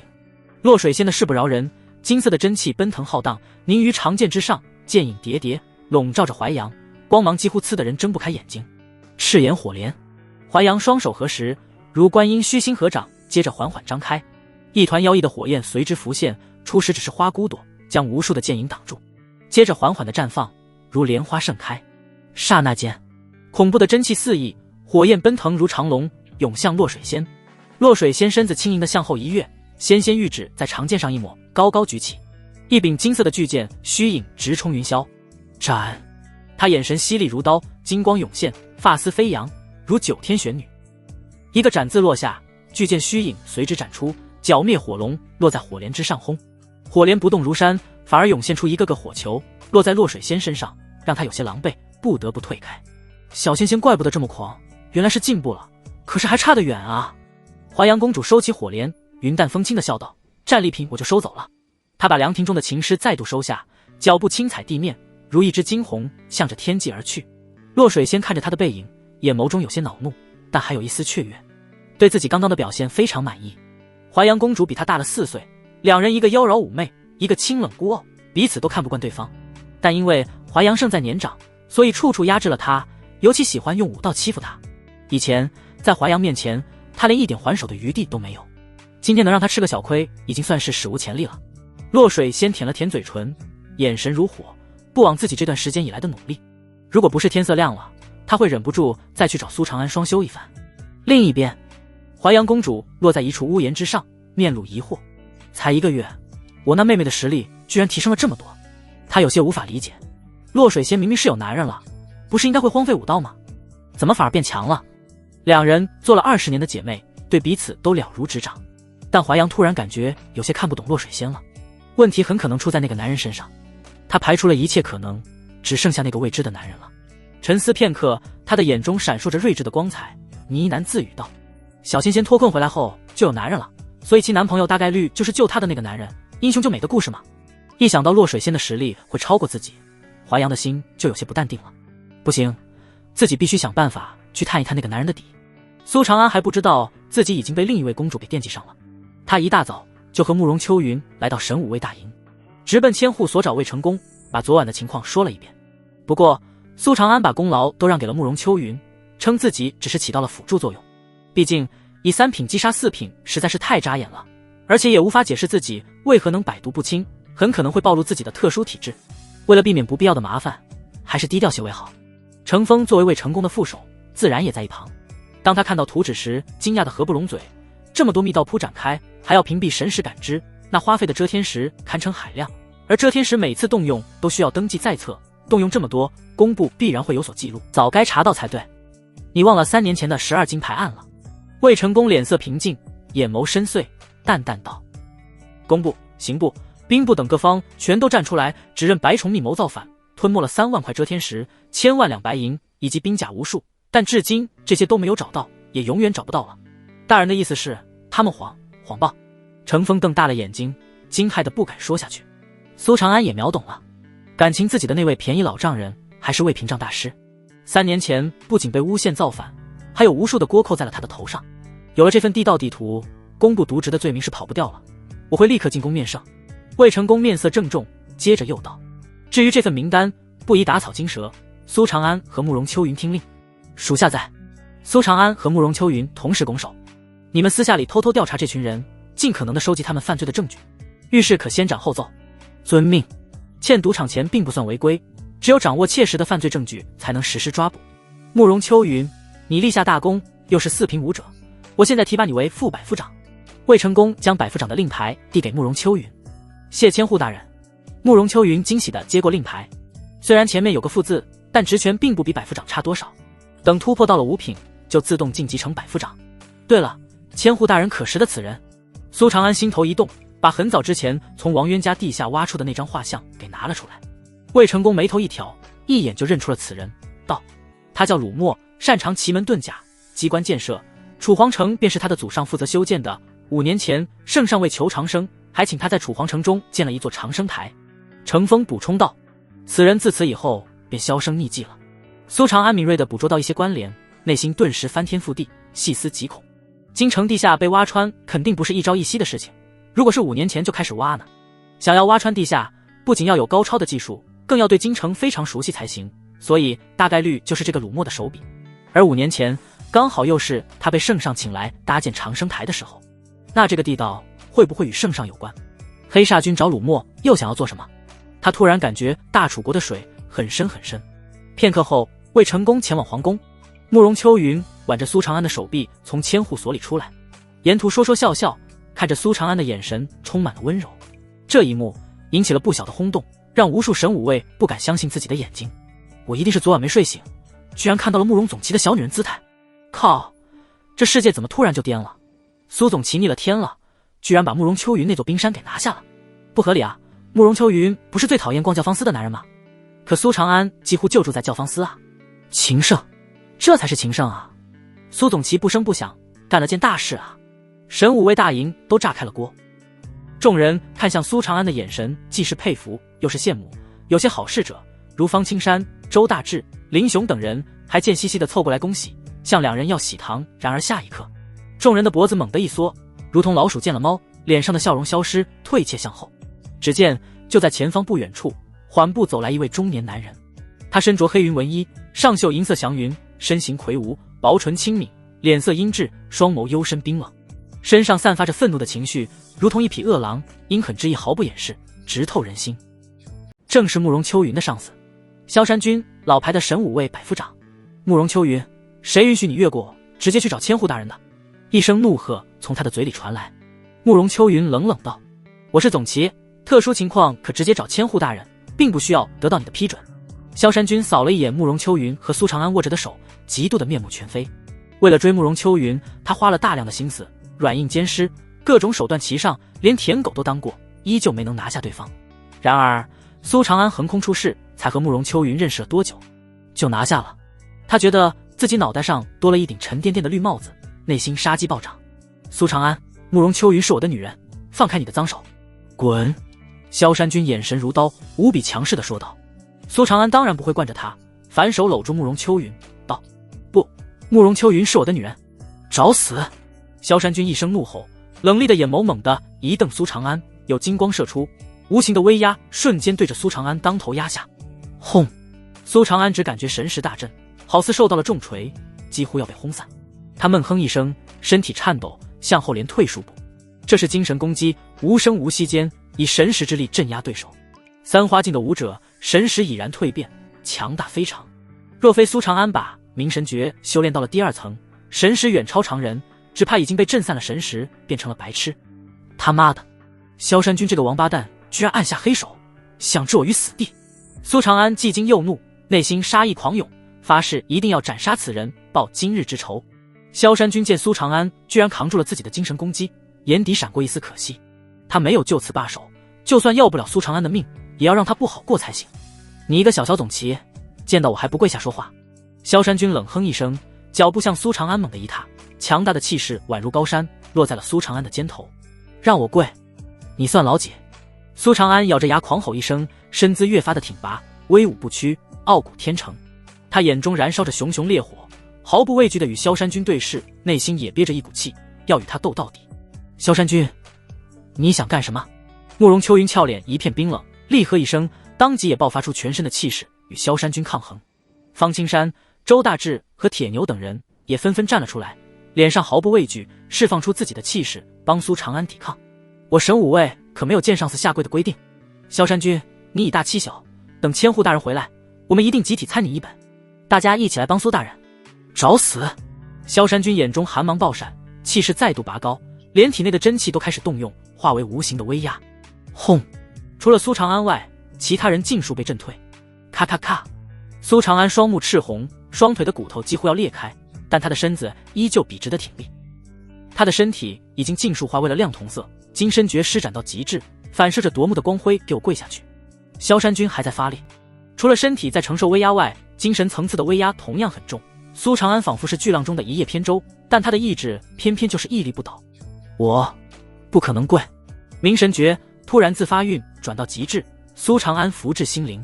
身为大丈夫，当富贵不能淫，贫贱不能移，威武不能屈。他目光如炬，突然朗声开口，声音滚滚如潮，在虚空回荡，传入神武卫众人的耳中，让所有人都热血沸腾。轰！此刻借助萧山君的压力，苏长安的精气神居然凝聚到极点，居然阴差阳错地突破到了明神诀第3层，神识暴涨了数倍。萧山君给他的压力瞬间少了一大截。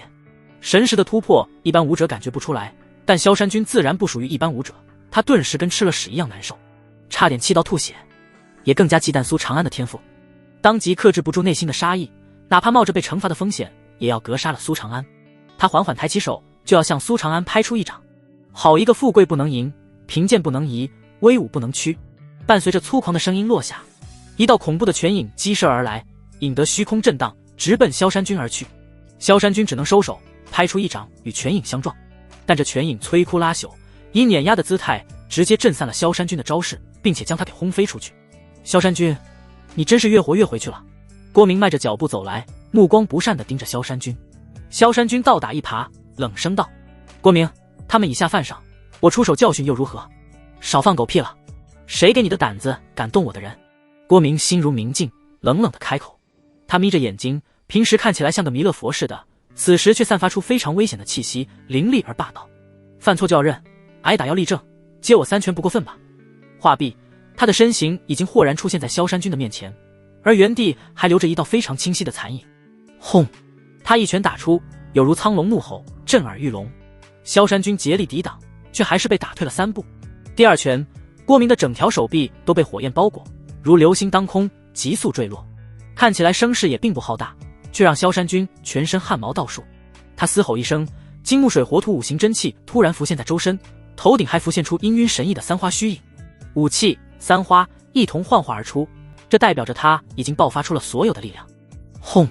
然而在郭明的一拳之下，5行真气尽数溃散，3花虚影如镜破碎，萧山君狂吐着鲜血，如断了线的风筝般在天空中划过一道优美的弧线，滑翔落地。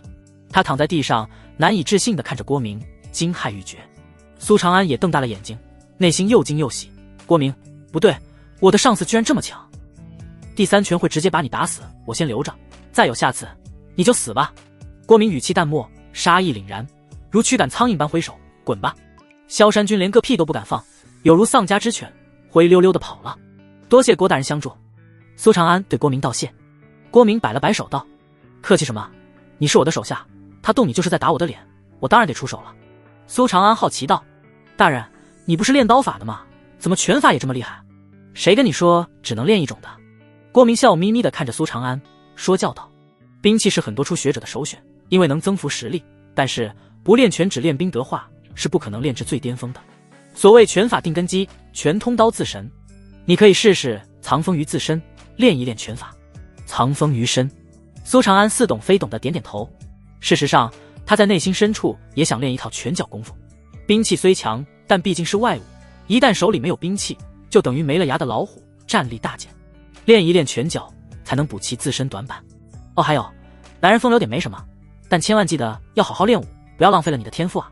郭明拍了拍苏长安的肩膀，给了一个男人都懂的眼神。苏长安无言以对，怎么每个人都来劝我节制啊？你们不懂，女人只会让我更加强大。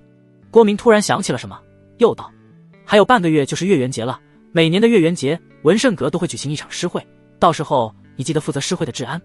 负责治安？苏长安眉头一挑，有些不情愿。诗会什么的，他可没兴趣去看。当天也不可能有谁敢犯事，所以去就是在浪费时间。有这功夫，还不如用来修炼啊。郭明看出了他的想法，哈哈大笑道：这可是肥差，可得一个丁级的功勋。属下领命。苏长安当即领命，犹豫1秒都是对丁级功勋的侮辱。玩一玩就能获得功勋，这属于是福利任务了。与慕容秋云分别后，苏长安来到案卷堂，小薇满脸担忧，立马就围了过来，不住地打量着。苏大哥，你没事吧？周围的其他武者也纷纷不由自主地看向苏长安，脸上露出佩服之色，冲苏长安拱手致敬。萧山君和苏长安对峙已然轰传神武卫，人尽皆知。尤其是苏长安最后喊出的那句话，让所有人肃然起敬。苏长安对大家笑着点点头，接着看着小薇道：没事，我的身体硬得很，不仅没受伤，还因祸得福，实力有所突破，也算是一桩美事。萧山君以大欺弱，横行霸道，我一定要找我千户大人告状。小薇气鼓鼓的，如同一只生气的河豚。苏长安忍不住伸出手指戳了戳他的鼓脸，哇 Q 弹 Q 弹的。苏大哥，你别这样。小薇如同受惊的小鹿，也不反抗，反而羞涩地闭上眼睛。旁边的神武卫简直又气又羡，这家伙已经有了慕容秋云，居然又惦记上了案卷堂一枝花，这招我也想学啊。苏长安回归正题道：小薇，帮我参谋参谋，我想要选一本拳法。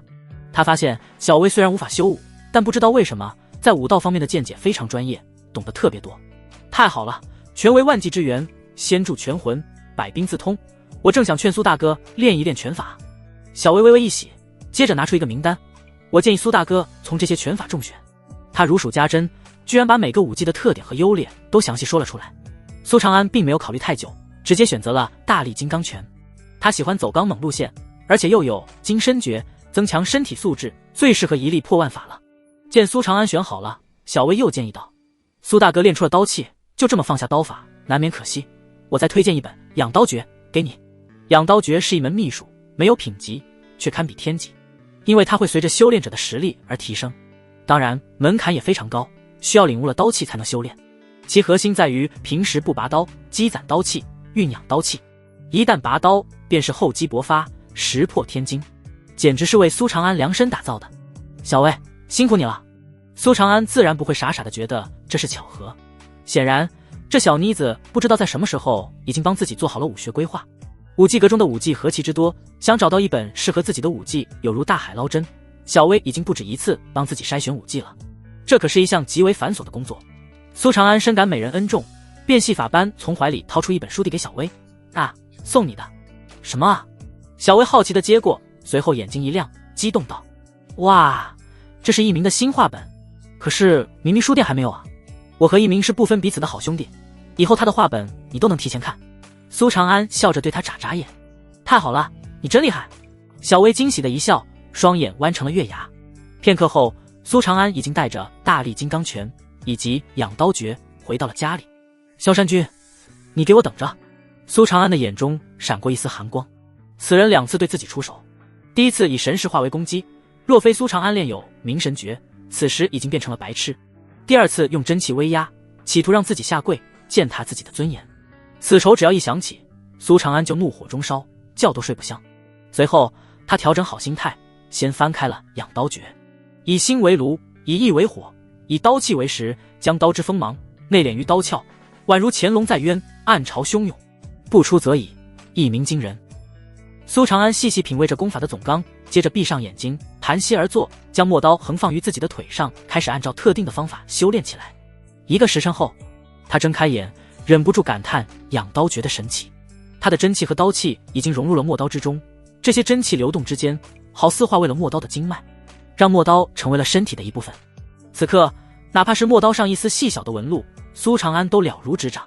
接着，苏长安翻开了大力金刚拳，开始习练拳法。当初他在指导手下时，也了解过诸多拳法，所以修炼大力金刚拳的进度非常快。当天，他便将大力金刚拳修炼至入门。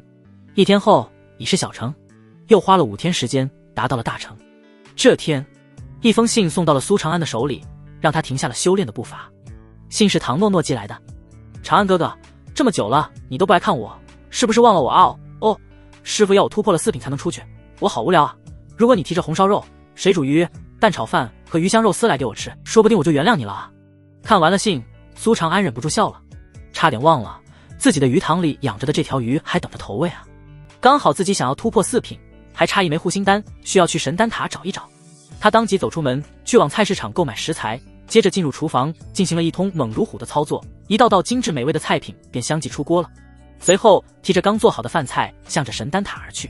行至一条大街上，发现这里人流如潮，无数老百姓聚在街道两侧，兴奋地对着不远处被押解的一对犯人指指点点。苏长安抬眼一看，顿时乐了，当即走了过去。属下见过苏大人。负责押解的有一部分是神武卫的人，恭敬地对苏长安行礼。听到苏大人3个字，其中一名犯人条件反射般豁然抬头，瞪着眼睛死死盯着苏长安。他蓬头垢面，头发如草，手脚还被铁链锁着，和以前的高高在上形成了鲜明对比。正是堂堂的工部侍郎郭思达。2人都没有说话。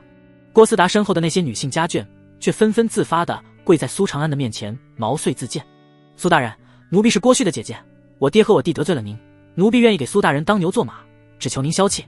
苏大人，我是郭旭的妹妹，我还是处子之身，我一定服侍好您，您保下我可以吗？苏大人，我是郭旭的娘。”郭思达的脸变成了猪肝色，身躯颤抖，屈辱地闭上了眼睛。苏长安没有羞辱他们，而是突然感到意兴阑珊，直接离开了。虽然灭掉了一个大敌，但是他并没有得意忘形，反而引以为戒。他知道京城地道案并没有这么简单，郭思达只是被推出来的替罪羊罢了。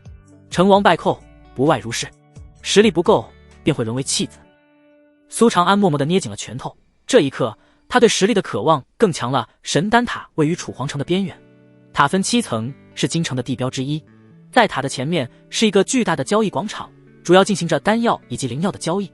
此时这里一反常态的热闹，一车接着一车的食物正往广场上运着。最引人注目的是，广场之上的一些地方居然搭建起了灶台，很多人就地生火做饭。人群的最前方，3名穿着锦衣华服、手持折扇、人模狗样的公子哥站在广场上。我家公子乃是安远侯之子王冲，特意从大楚极北之地寻来寒冰白鱼2条，此鱼可做成刺身直接生吃，口感细腻，送来给唐姑娘尝尝鲜。一名公子哥身边的小厮对着神丹塔朗声开口，另一名小厮也立刻不甘示弱道：我家公子乃是刑部尚书之子徐缺，不畏凶险，从万妖森林寻来各种水果，口感独一无二，香甜可口，只为博唐姑娘一笑。我家公子乃是成王世子洛北城，分别从西凉国、新郑国以及云赵国请来了最有名的厨子，给唐姑娘烹饪各国最有特色的美食。又是一名小厮紧随其后的开口。3位公子哥互相对视一眼，眼神中有着火花迸射而出，竞争激烈。来了，又有人来给唐姑娘送美食了，这都是第几批了？不过这些美食是真的香啊，可惜唐姑娘一点也看不上。今天这阵仗可真够大的，安远侯之子、刑部尚书之子以及成王世子都来了，他们送的食物也太珍贵了吧，听都没听说过。这就是顶层人的世界吧？周围的看客们对这种现象已经见怪不怪了，议论纷纷。此时苏长安提着饭盒径直向着神丹塔走去，被沿途的这一幕给惊呆了。神丹塔怎么变成美食一条街了？小子，你也是来给唐姑娘送吃的吧？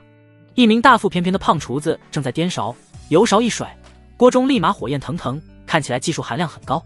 苏长安眉头一挑，不由得想到一种可能，莫非你们都是？那当然了，全京城谁不知道唐姑娘是个吃货？厨子继续道，听闻最近唐姑娘食欲不高，找不到想吃的东西，大家便纷纷赶了过来，祭出拿手的绝活，试图得到唐姑娘的青睐。一旁另一位高瘦的厨子接口道，唐姑娘不仅地位高，天赋好，人漂亮，关键人还傻，嗨嗨，天真烂漫，有很权贵少爷还想着趁机得到她的好感，那肯定的啊，谁若是娶了唐姑娘，绝对能少走几百年弯路。胖厨子心向往之，原来如此。苏长安恍然的点点头，随后好心劝道，你们还是回去吧，别白费功夫了，诺诺看不上你们这些菜的。他身为地球代言人，来自东方美食之都，在神武大陆这片美食荒漠上，那是相当的自信。什么？你小子猖狂，看你小子眉清目秀的，没想到是个嘴炮王者。我看看你带了什么？哦，原来是区区盒饭。年轻人，我劝你回去吧，唐姑娘的口味很刁的，你的盒饭还是拿回去自己吃吧。你想讨好唐姑娘的心我们理解，但也要量力而行。苏长安一句话成功引发了众怒，周围的厨子纷纷不服气地叫嚣起来。他叹了口气，摊牌道，行了，实话告诉你们吧，诺诺就是因为吃了我给他做的美食，才吃不下其他东西的。此话一出，更是引得嘲笑声一片。哈哈，原来是个异梦患者。住嘴，诺诺也是你能叫的，从哪来回哪去，先把脑子治好了再来吧。苏长安无奈，这年头说真话就是没人信。王冲蹙了蹙眉，同样注意到了苏长安，忍不住问道，那家伙谁啊，在那大放厥词，有点眼熟。洛北城想了想，没能想出名字，补充道，应该只是个小人物。徐缺冷笑着吩咐道，去查一查他，敢在我面前这么装的，先给他安排上家破人亡套餐。遵命。他的手下当即领命。突然人群中一片喧哗，快看，是唐姑娘，她出来了。这么多天来，这还是她第一次露面，难道今天有美食吸引到她了？应该是奔着那3位权贵少爷去的，毕竟那些美食在京都非常少见。只见唐诺诺身着鹅黄色短袄，下搭一件月白色百褶裙，腰间挂着翠绿色布带，踩着一双软乎乎的鹿皮靴，双手负于身后，蹦蹦跳跳地走了出来。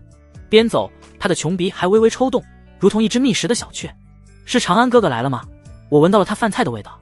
突然他似乎确定了什么，眼睛猛地一亮。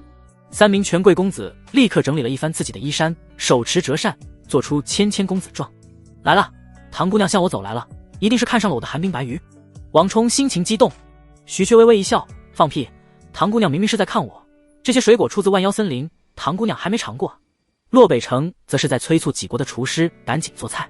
咯哒咯哒，近了，越来越近了。众人已经能听到唐诺诺轻快的脚步声。3位权贵少爷脸色通红，心跳加速，已然屏住了呼吸，陷入了遐想。唐诺诺是神丹塔塔主的亲传弟子，炼丹天赋超绝，又美貌无双。若是能和这样的女子结亲，不但自己爽了，那自己的家族都能跟着提升一个档次了。唐姑娘，3人几乎是不约而同的行礼，一起开口。然而，唐诺诺却看都没看他们一眼，把他们当成了透明人，直接从他们身边走过。居然不是找那3位二代的，那是不是有可能来找我的？其他的厨子顿时心思活络起来。长安哥哥，你终于来看我了。在所有人的注视下，唐诺诺突然加快了脚步，一头扑进了苏长安的怀里。准确的说，是扑在了怀里的盒饭上。只是一闻就闻出了盒饭里的菜品，雀跃道：哇，是我最爱吃的红烧肉、水煮鱼、蛋炒饭和鱼香肉丝，开饭了。他抱着饭盒，晶莹的口水已经从嘴角溢出，开心的像个孩子。长安哥哥，快走呀，我要干饭。唐诺诺用力拉着苏长安往神丹塔里去，迫不及待。所有人集体石化，瞪大了眼睛，充满了难以置信。他说的居然是真的。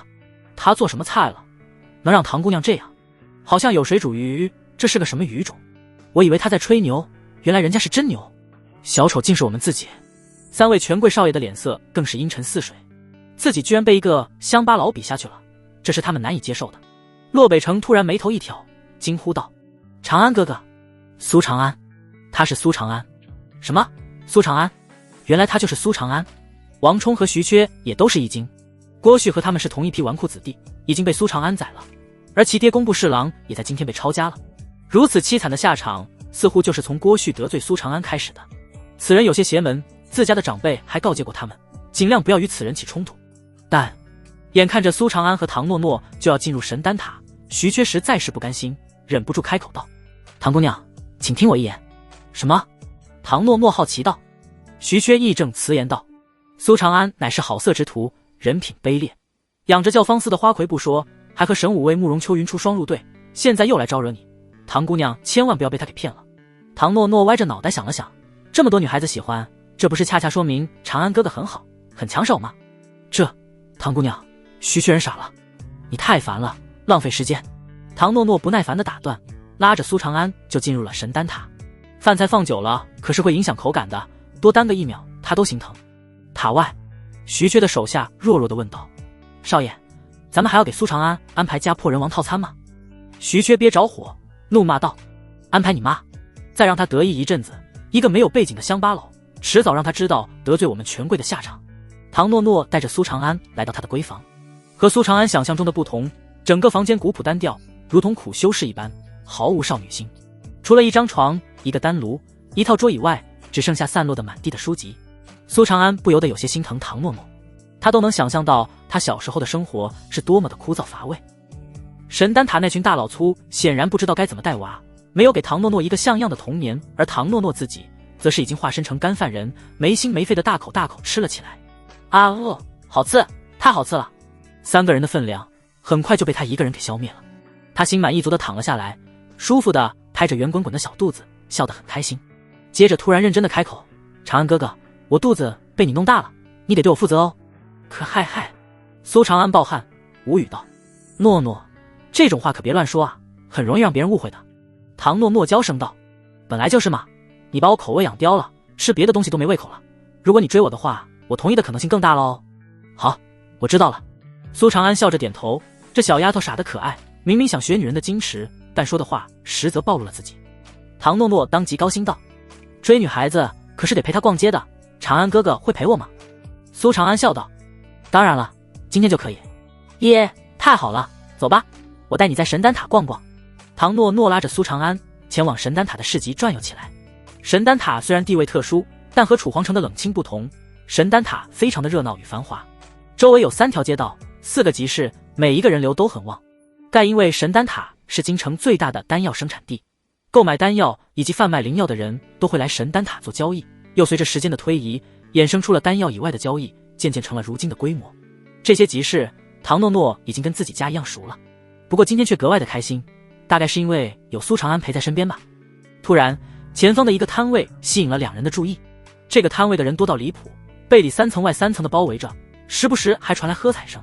唐诺诺的眼珠子咕噜一转，兴奋道：长安哥哥，你不是在找护心丹吗？前面就有。说完，拉着苏长安挤进了人群。来，瞧一瞧看一看了，50两银子一次的控火小游戏，搏一搏52秒变5000两。摊主是一名留着8字胡、长相精明的中年人，这一身墨色长袍，腰间挂着白玉，看起来气度不凡。在摊子的旁边竖着一个牌子，写着游戏说明，价格是50两一次，只要能通过摊主的控火测验，就能随便选择一样摊位上的东西，全都是好东西，护心丹、护肾丹、破障草、灵心液。苏长安脸色不由得古怪奇怪，这摊位在他眼中不亚于明晃晃的写着5个字：护心丹，白给。二师兄，你又在骗人了。唐诺诺突然的一句话让摊主直接破防，他连忙使眼色道：小师妹，别乱说话，你情我愿的事怎么能叫骗呢？是啊，唐姑娘，你师兄做的是正经生意，我们都看着呢。没错，是那些人自己实力不济而已。这控火这么难吗？居然没有一个能通过的。唐姑娘，要不你试试吧，说不定能成功，让你师兄大出血。周围的观众你一言我一语，全都在帮摊主说话。摊主顿时笑了，蛊惑道：小师妹，要不你试试，我保证给你降低难度。沈清，你简直丧心病狂，连小师妹的钱都想坑，还是我来吧。一个青年挤了过来，笑着说道：三师兄。唐诺诺立马甜甜的叫道：小师妹不要急，以你的天赋，不出2年一定能掌握入危急控火。青年宠溺的对唐诺诺点了点头。凌云丹师又来了，我没有记错的话，凌云丹师这是第8次挑战了，回回都失败了。你显然记错了，光我知道的就有9次。凌云丹师可是4品炼丹师，也过不了。控火能力和炼丹师的品级可没有必然联系。人群中有不少铁粉，看来是经常来这个摊位凑热闹，说的头头是道。炼丹师的品级高，只能证明他能掌握着温度更高的火焰，因为高品级的丹药需要高温才能炼制，而控火指的是精准的控制火焰的温度，非常讲技巧，不能有分毫的误差。若是能精准控火，那炼丹的成功率不说100%，肯定能达到90%。但是事实上，神武大陆炼丹成功率只是40%，丹药等级越高，火焰的温度变化区间更大，成功率还会越低。三师弟又来给我送钱了。沈清一点也不掩饰自己的开心，把凌云当成了散财童子。凌云冷哼一声，废话少说，开始吧，今天我就要把我失去的银子统统夺回来。好，第一个温度50度，请开始你的表演。沈清做了一个请的手势，凌云伸出手掌，真气一引，一团火焰便从掌心跳了出来。火焰落在沈清准备的测温罗盘上，上面立刻显示出了温度，正是50度。500度。沈清又道。凌云将真气渡入火焰之中，火焰的大小分毫不变，但温度让周围的空气都变得炙热，罗盘上的指针也跳到了500度。好，周围一片喝彩。沈清接着道：900度。凌云微微一笑，再度增加真气，精准的让温度停在了900度。第4个1050度。凌云缓了一会儿，似乎在找感觉，随后才开始调整火焰，居然也分毫不差。他得意道：二师兄，只差最后一次我可就赢了。那就再试试这个330度。沈清表示一点不慌。这一次，凌云深吸一口气，调整了很久，额头上出现了一点汗珠，这才小心翼翼地调整真气。然而罗盘的温度显示的却是420度，连观众们都替他感到可惜。差一点就差了一点，凌云丹师拍断大腿啊！凌云丹师已经很了不起了，从1000多度直接降到330度，确实太难了。火焰的温度看不见摸不着，全凭感觉，根本不好把握。要不怎么睡难啊？三师弟，你还是老问题，一旦降温超过400度，你就把握不住，还得练啊。沈清美滋滋地收下了凌云的50两银子，接着又把目标放在了唐诺诺身上，笑眯眯道：小师妹，要不要试试？就当是检测一下自己的控火水平啊。我过不了，有50两，还不如多买点好吃的。唐诺诺连连摇头，随后举荐苏长安道：不过长安哥哥可以。苏长安也顺势向前走出了2步。护心丹不可多得，在市面上的价格接近1万两，而且还有价无市，能免费得到，那简直再好不过了。沈清好奇道：长安哥哥，你俩啥关系？好朋友呀。长安哥哥还没有开始追我。唐诺诺大大方方地说了出来。闻听此言，在场所有人的脸色都是一黑，也就唐诺诺这傻丫头这么认为吧，正常人都能看得出来，唐诺诺已经属于半沦陷了。沈清和凌云看向苏长安的眼神顿时不善起来。唐诺诺是神丹塔的团宠，大家都宝贝得很，居然要被这个臭黄毛给拐走了，不能忍。凌云对沈清小声道：看你的了，一定给我虐死他。放心吧，看我操作。沈清给了他一个肯定的眼神，接着对苏长安冷冷道：50两，先交钱吧。苏长安交了钱。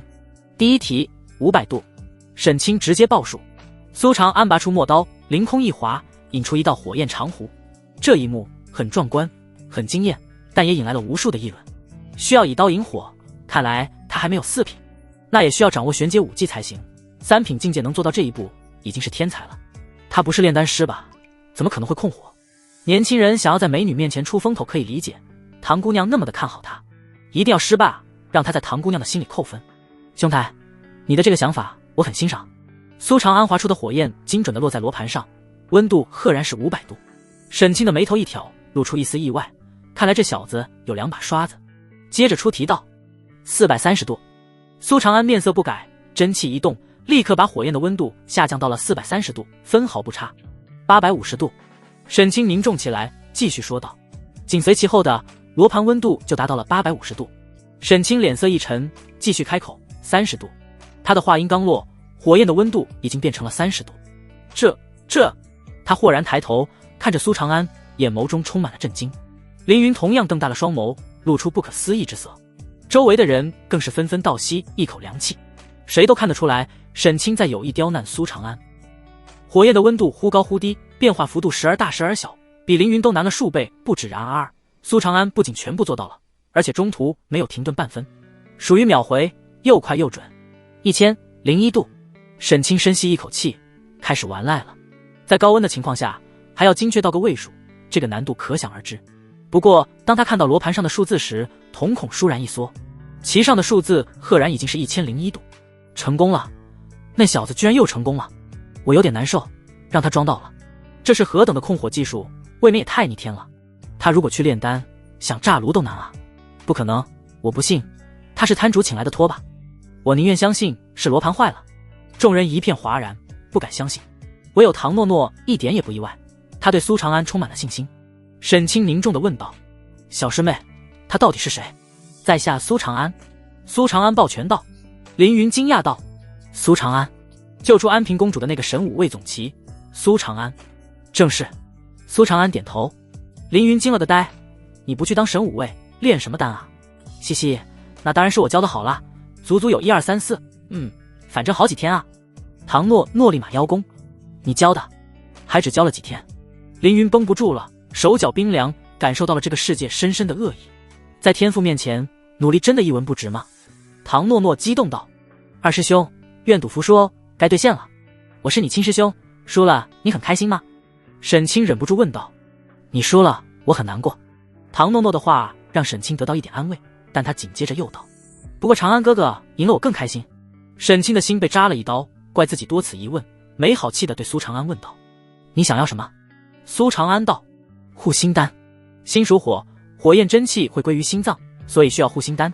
沈清点了点头，也不扭捏，取下护心丹将其递给了苏长安。苏长安微微一笑，多谢。接着他又陪唐诺诺逛了一会儿，直到天色完全黑下来，这才打道回府。长安哥哥，今天是我最开心的一天。唐诺诺的小脸红扑扑的，双眸灿若繁星，透着雀跃和不舍。他站在夜灯下，柔顺的发丝在风中摇曳，灯光洒落在圆润的脸颊上，长长的睫毛微微颤动着，可爱而灵动。苏长安一伸手把他搂在了怀里。唐诺诺提醒道：长安哥哥，你还没有追到我，不能抱我。苏长安道：诺诺，这次算我提前预知的，等以后追到你了再还不就行了。哦，也对哦。回到家里，空气中环绕着一股熟悉的体香味，淡雅如梅。苏长安知道洛水仙又来了，他站在原地已经习以为常了，淡淡道：公主殿下，别藏了，你想要就来吧。他已经想通了，既然反抗不了，那就享受吧，反正自己不亏。等自己突破了4品，再狠狠地报复回来就是了。这算是忍辱负重。白色的匹链环住了苏长安，一把将他拖进了房间内。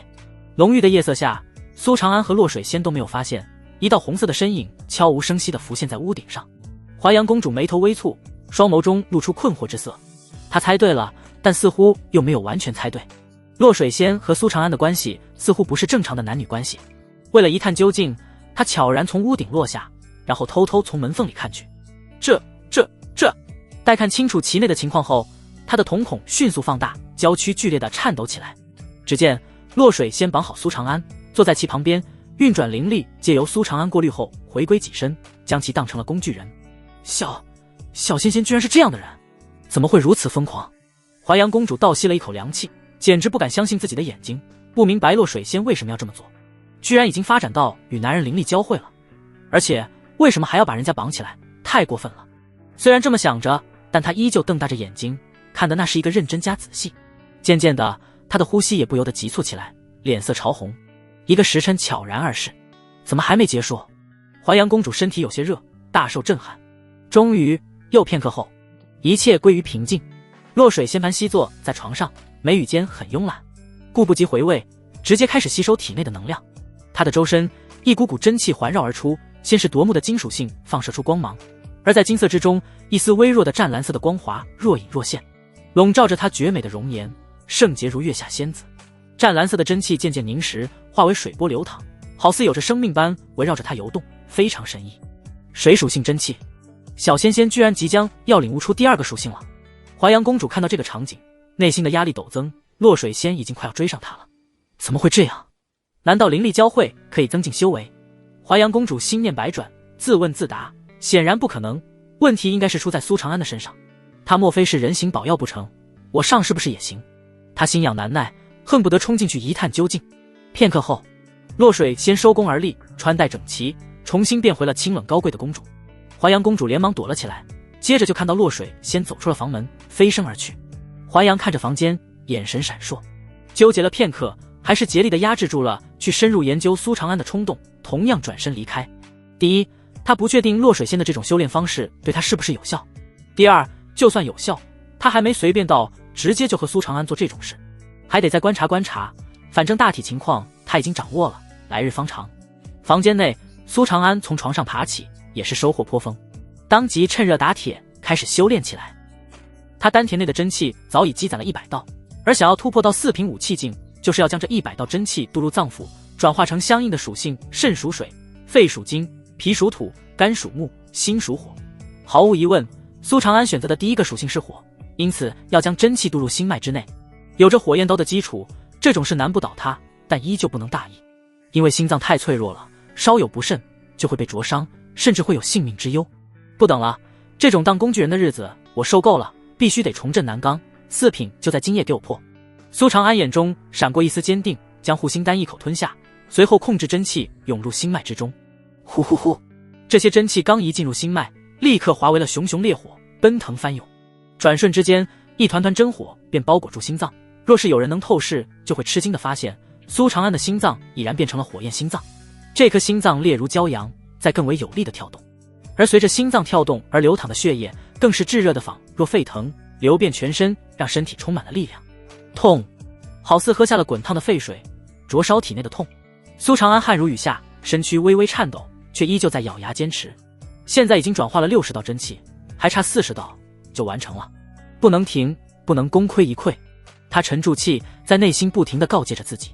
随着转化的真气越多，心脏之上的火焰更为浓烈，一道淡金色的光晕包裹住心脏，降低着火焰的伤害。正是护心丹起了作用。70道，80道，100道，轰！心脏中的那团火达到了巅峰，居然爆裂开来，透体而出，让苏长安变成了一个火人。哈哈，成了，我成了！苏长安看着体表冒出的火焰，不由得咧嘴笑出了声。这股火焰力量确实比普通的5道真气要强太多了，他感觉只要一挥手就能将整个房屋烧成灰烬，而同样的真气顶多轰他一道墙壁。4品境确实是一个分水岭，自己算正式迈入了强者序列。4品一成，除了实力变强了，还有一个很重要辅助作用。苏长安眼眸发亮，激动的呢喃道：接下来终于可以炼制银鸡丹了。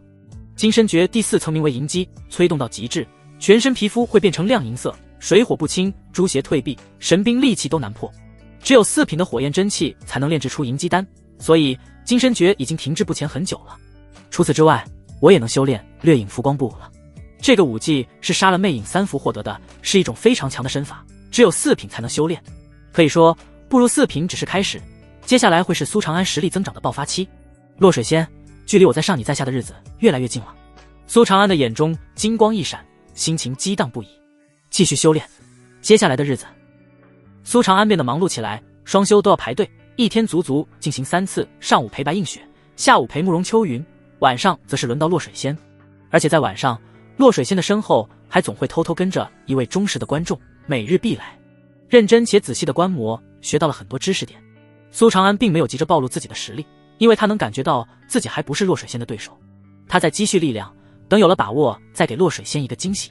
这天夜里，月亮如玉盘挂在苍穹，白皙而明亮，洒下皎洁的光华。周围繁星点点，还有烟花在天空中绽放开来，夺人眼球。整个京城张灯结彩，热闹非凡。长街之上，花灯灿灿，车水马龙，家家户户的人全都走出了家门，在大街上踱步，到处都充斥着小孩子的欢声笑语。路边排满了各种摊位，热气腾腾的小吃，香甜可口的糖人应有尽有，时不时还有杂技戏曲、耍武卖艺的节目呈现。月圆节到了，苏长安带着一众手下行走在长街上，不由得也受到了感染，嘴角不自觉地勾起了一丝笑意。真热闹啊！前世的他曾在过年期间带着第13任女友，在一个模仿古朝代建筑风格的景点旅游跨年，和此刻的场景简直太像了。众人穿过热闹的长街，进入了更为热闹的内城，又拐了几个弯后，来到了月圆节最为繁华的景点文昌阁。阁楼下面是烟波浩渺的楚月湖，而在湖的对岸便是教坊司，两岸都是红灯艳舞，璀璨辉煌，相得益彰。中间的湖水宽阔浩渺，还有豪华的花船划过，同样是灯光璀璨，画面美不胜收。苏长安下令道：“你们去把守住各个要处，不要大意，有可疑人等就记录下来。”是。方青山、周大志以及铁牛立刻带领着20名力士去了。苏长安独自一人闲了下来，他干了一件在前世就非常想干的事情，那就是纵身一跃，几个借力落在了那座最高阁楼的屋檐上。随后在这特殊的节日里，热闹的气氛中，自在地坐在这屋檐之上，明月之下，一边看着脚下花灯璀璨，人流如织，一边提着一壶酒，吹着凉风，惬意地喝了起来。文昌阁乃是大楚文气汇聚之地，被皇家封为文道圣地，共有6座楼台、3个大殿，以及最中心的这座5层阁楼。整片区域挂满了大红灯笼，花灯璀璨，烛火摇曳，美不胜收。周围鲜花盛开，草木旺盛，各种名贵树木的枝头上还系有着一条条红色丝带飘飞，其上印着灯谜以及诗句，还有各种祝福的话语。啊，快看，那是楚寻楚大才子，好煞，好儒雅哦。看那边，刑部尚书之子徐缺，他旁边是安远侯之子王冲，成王世子洛北城，一群只会投胎的纨绔子弟，有什么可看？看那边顾景书顾大才女，顾姑娘真的好美，太仙了吧！苏长安居高临下，一边喝酒，一边注意着往来文昌阁的人们，如同一名看客。世家公子哥们宝马香车，出尽风头，在人前显圣；普通百姓们凑着热闹，惊叹连连，提供情绪价值。姑娘小姐们精心梳妆打扮，化着美美的妆，说话吴侬软语，笑声莺莺燕燕。才子佳人挤挤一堂，好不热闹。不过苏长安在楼顶看风景，楼下却有一双美眸在看他。李雅见到心心念念的情郎走不动路了，他就是从采花贼手中救了李雅的苏长安吗？果然是一表人才，风流倜傥。要不让顾才女帮你把情郎喊下来吧，首府之女的面子他一定不敢不给。对啊对啊，一群女子笑闹着打趣着李雅。别闹！李雅红着脸，既紧张又羞涩，黯然道：妾身蒲柳之姿，苏公子只怕看不上我。这话不对，追你的公子哥能从这里能排到东门，苏长安的眼光有这么高。俗话说女追男隔层纱，这送到嘴边的肉男人不会不吃的，就是主动一点，拖得快一点，谁顶得住？记得声音再风骚一点。当身边没有男子时，女人的虎狼之词可谓彪悍。李雅偷瞄着苏长安，听得面红耳赤，蠢蠢欲动。这群女子的容貌都是上上之选，而且气质出众，身穿绫罗绸缎，一看便都是含着金钥匙出生。不过她们的容貌明显都被中心位置的那女子给压了下去。此女子有如鹤立鸡群，众星捧月，没有人敢跟她抢 C 位。顾景书，大楚首辅之女，曾与白映雪并称为文武双骄，两人一个是武官之首的女儿，一个是文官之首的女儿，常常被人津津乐道，心向往之。顾景书不由得顺着众女的话看过去，惊讶道：他莫非就是那位写出少年不识愁滋味的苏长安？身边的一名小姐回道：没错，就是他，可惜他似乎并没有其他的作品，人生一世能做出一首这样的诗便已经足矣。顾景书的性格恬淡如菊，此时都不由得流露出丝丝羡慕。他最大的愿望就是做出一首能名传千古的诗句，然而他所有的作品加起来都及不上苏长安的那首。可惜他爹告诫过他，让他尽量不要与苏长安产生瓜葛，否则一定要把他喊过来交流交流。另一边，那群公子哥们自然也组成了一个圈子，看着小姐们的注意力都放在苏长安的身上，俱是露出不悦之色。又是那个小子，还他妈的爬上屋顶，他可真能装啊！王冲死死盯着苏长安，眼眸中充满了嫉妒。刚刚他走过去与权贵小姐们搭讪，遭到了大量无情的驱赶，被嫌弃了，和苏长安的待遇完全不一样。洛北城眉头一皱，冷冷道：“我们才是京城最亮的，可不是给他做陪衬的。京城不允许有这妖牛逼的人存在。”徐缺眼眸阴鸷，其内有着凶光涌动。上次在神丹塔的仇还没跟苏长安算呢，今天他居然再度抢了自己的风头。以前装逼的活可都是他来做的啊！那小子谁啊？一个小小的总旗这么赚，还在屋顶喝酒，他咋不上天呢？周围好多姑娘看向他的眼神都快拉丝了。诸位少爷，连我都忍不了了，这不得杀杀他的威风。公子哥们愤愤不平，小声的议论声讨着。徐缺起了心思，突然目光一转，对着刑部都捕司的方向招了招手。月圆节人流热潮，文昌阁更是鱼龙混杂，当值的自然不止神武卫，刑部和皇城司也都派了人手维护治安。这次刑部来的正好是武威。很快他便来到徐缺的身边，恭敬道：“徐少有什么吩咐？”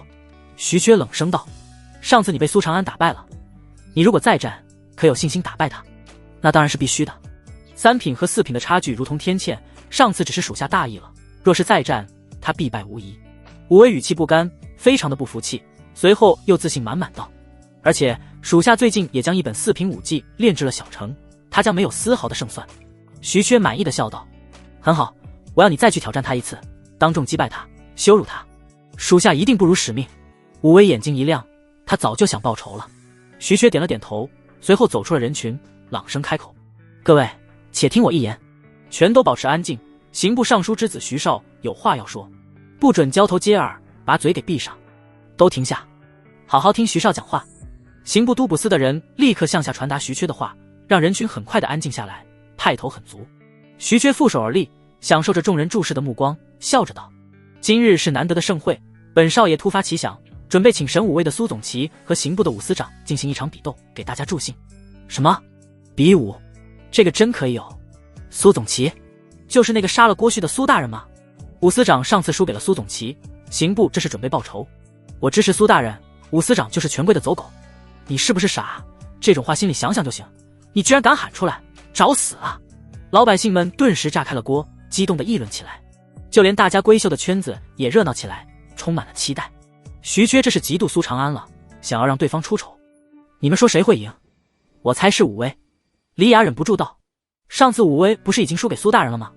武威是4品，苏长安只是3品，赢一次只能说是侥幸，这次对方显然有备而来，他的胜算不会高。”闻言，李雅忍不住担忧地咬了咬唇，倔强道：“我觉得还是苏大人赢。”在不远处一被清场的楼阁之中，美艳如妖的淮阳公主坐在窗边，半倚着身子，手撑着头，好奇地将目光落在了屋顶那道仰头喝酒的少年身上，感兴趣道：“让本宫看看这小家伙的实力怎么样。”嗖！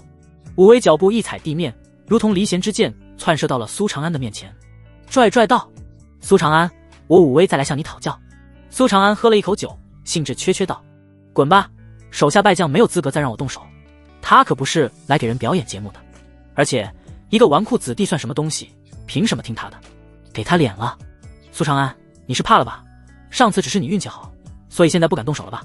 武威阴沉着脸，故意很大声的开口，显然是想凭此激怒苏长安。“啊，对。”苏长安完全无所谓。“你……”武威气的脸都绿了，是个人都听得出来苏长安语气中的不屑和敷衍。徐缺眉头一皱，冷喝道：“苏长安，本少爷就实话实说了，上次你让我刑部丢了面子，本少爷乃刑部尚书之子，就是来帮武威找回场子的，你们再比一次吧。如果人人都像你们一样，输不起回来场子，那我岂不是忙死？”苏长安油盐不进，依旧是不疾不徐的拒绝。他越是拒绝，徐缺就越觉得他在害怕，跳得更欢了，当即从怀里掏出一把银票，摆阔道：“本少爷不玩虚的，只要你赢了武威，这1万两就是你的。”苏长安心头微动，既然有人送钱，那倒是可以考虑，但还是摇头道：“不够，2万两。”徐缺再度掏钱，还是不够。苏长安依旧摇头，他有了更好的想法，难得这么一群纨绔大少聚在一起，不榨一榨他们的钱财，简直对不起自己。徐缺摸了摸空空的口袋，忍不住道：“苏长安，你不要太过分了，本少身上只带了这么多，你旁边不还有那么多好哥们吗？”苏长安好心的出言提醒：“王冲，给钱。洛北城，还有你，把钱都拿出来啊！其他人也是，都别藏着掖着了，赶紧掏钱，咱们凑一凑。”徐缺得到了苏长安的点拨，顿时开了窍，开始紧急凑钱。有一名少爷睿智地开口道：“徐少，苏总其实在坑你吧？比个武而已，他配拿这么多钱吗？”啪！徐缺反手就是一巴掌，把他的脸都打肿了。就你聪明，本少爷看不出来吗？徐缺冷冷一笑，胸有沟壑地开口道：“苏长安得到这些钱的前提是他能赢，但是他压根就赢不了。我现在只是将计就计，激他出手而已，事后钱原封不动地还给你们，毫无损失。”原来如此，徐少英明。那少爷立马掏出了身上的所有钱财。又有少爷诉苦道：“徐少，要不我就算了，身上也没几个钱了。”啪！徐缺当即又一记耳光抽了上去，霸气侧漏废什么话，赶紧的，你既然想看戏，那不得掏钱买门票啊。很快，在徐缺的努力之下，他的手中已经拽了一大坨的银票，如同暴发户般甩了甩，笑着道：“苏长安，这里可是有足足5万两，赢了就归你。”行，既然徐少如此客气，那我就却之不恭了。苏长安也笑了，他这才缓缓站起身，面朝武威：“苏长安，这5万两银子你不仅拿不到，还会沦为一个笑话。”武威因为被苏长安轻视，已经是怒火中烧，双目中迸发着杀意。苏长安伸出一根手指，一招。什么？武威一愣，拜你只需一招。苏长安强调：“找死！”武威忍不了了，怒发冲冠，他嘶吼一声，屈指一弹，腰间的长剑随之出鞘，浩荡的5道真气从他的体表喷涌而出。轰！湛蓝色的真气笼罩着他，化为一条大型的波浪，环绕在他周围。巨浪拔地而起，达到3丈高，如同真正的海浪穿越了空间，降临在了这里，场面极其壮观。是怒潮剑法，这可是玄阶下品武技。武司长上次明明还不会这一招，一定是最近苦修了。这一次，就算苏长安再使出火焰刀，也赢不了了。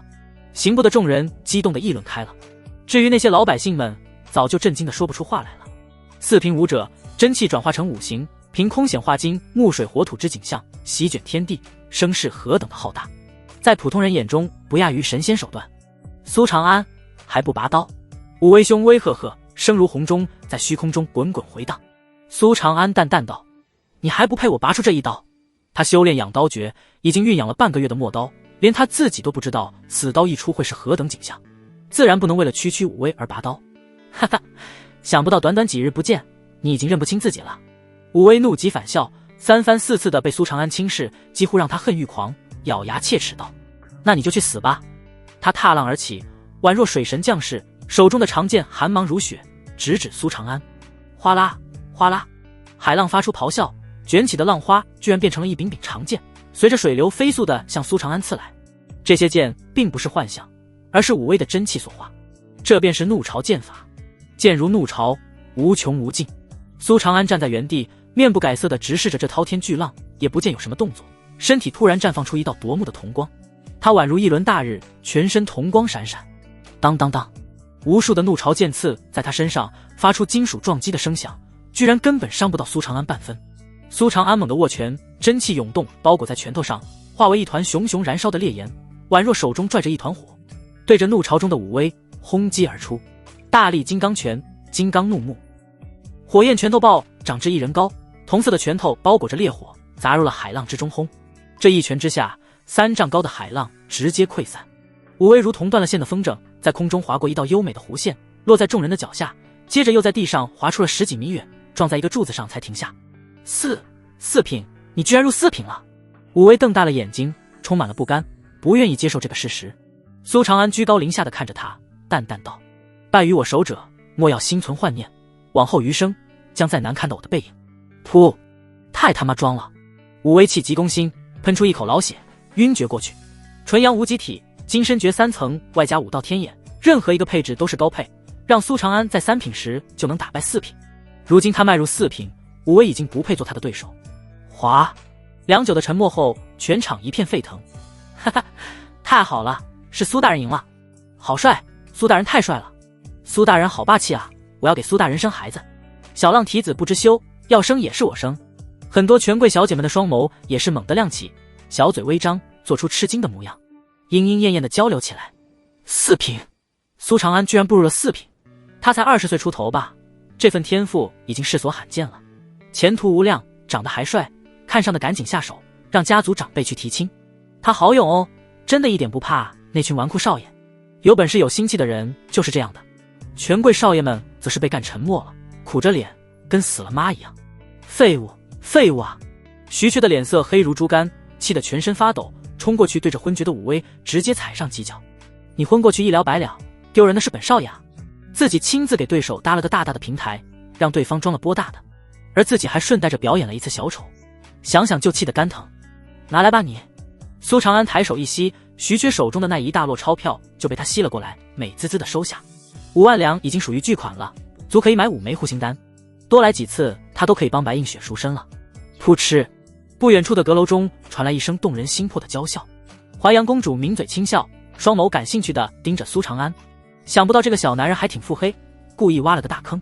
不过紧接着他就露出沉思之色，此人的实力增长的也很快，看来做那种事不仅仅是对小仙仙有用，对男子也是有用的，不是单纯的采阳补阴或者采阴补阳，而是双方共赢。真是逆天的体质啊，这种修炼方式实在是让人心驰神往。他舔了舔嘴唇，眼眸中闪动着跃跃欲试的光彩，不知道在想什么。接下来昏厥的武威被人随意地抬到了一个安静的角落。月圆节的活动继续，大家排着队进入文昌阁中瞻仰参观。然而在人群中，一名相貌平平无奇的中年汉子目光却死死盯着昏迷中的武威，眼眸中闪烁着激动与阴鸷的光芒。他舔了舔嘴唇，改变了行走的路线，悄无声息地向武威靠了过去。文昌阁内陈列的是大楚国立国以来所有文人骚客的成名著作，诗词歌赋、字画琴谱一一展示，供人们瞻仰。大多数人都怀着崇敬的心情欣赏着这些作品，时不时发出惊叹的评价。其中以那群才子的表现最为突出，他们羽扇纶巾，文质彬彬，时不时指点江山，激扬文字，竭力地展示着自己的文采。其实每年的这个时候也是男女相会的一场盛会，女子希望找到自己的如意郎君，男子则幻想得到家人的青睐。大多数书生的眼神时不时就会瞥向那道最亮丽的身影，充满了遐想。顾景书一身月白色丝质长裙，上以银线绣出朵朵海棠，散发出的体香宛若海棠花的香味，清新淡雅。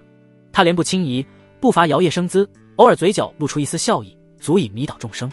若是再搭配上他的背景，那更相当于王炸，没有人能拒绝得了。哪怕是王冲和徐缺等人，偶尔看向顾景书的眼神也充满了占有欲，只是不敢太过明显。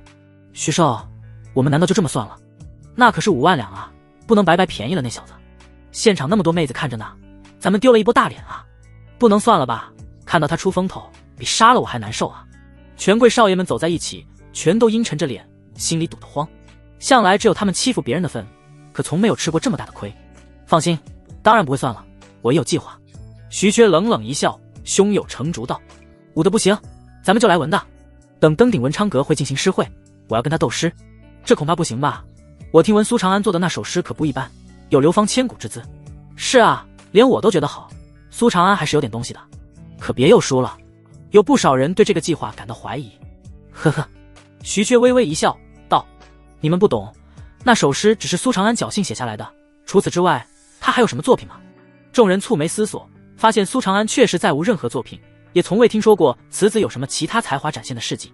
众所周知，作诗立词的偶然性其实很大，有些人并无大才，但灵感一来也能吐出1-2句千古绝句。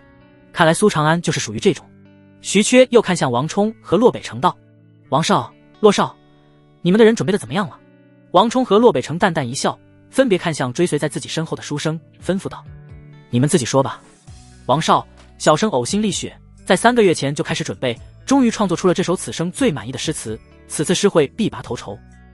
洛世子，此作绝对是在下的巅峰之作，这首诗词出世也是运气使然，恰逢我灵感爆棚，肯定能给您长脸。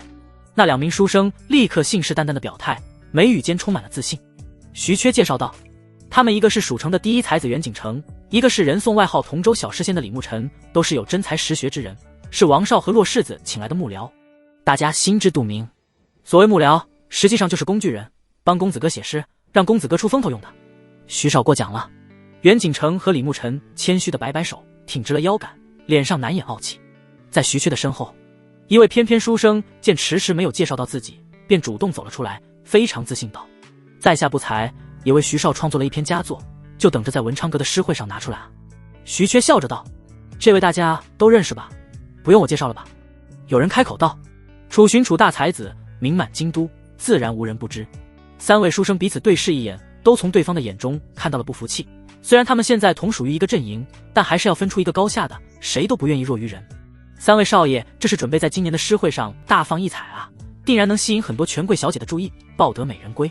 一名富二代狗腿猜到了三人的意图，提前恭贺道：找人代写诗词这件事并不新鲜，很多才子为了巴结上权贵，走上仕途就会帮二代们代写，而权贵公子们找顶尖的才子替自己作诗，以此来装逼提升名望，吸引少女们的注意，各取所需，此乃双赢。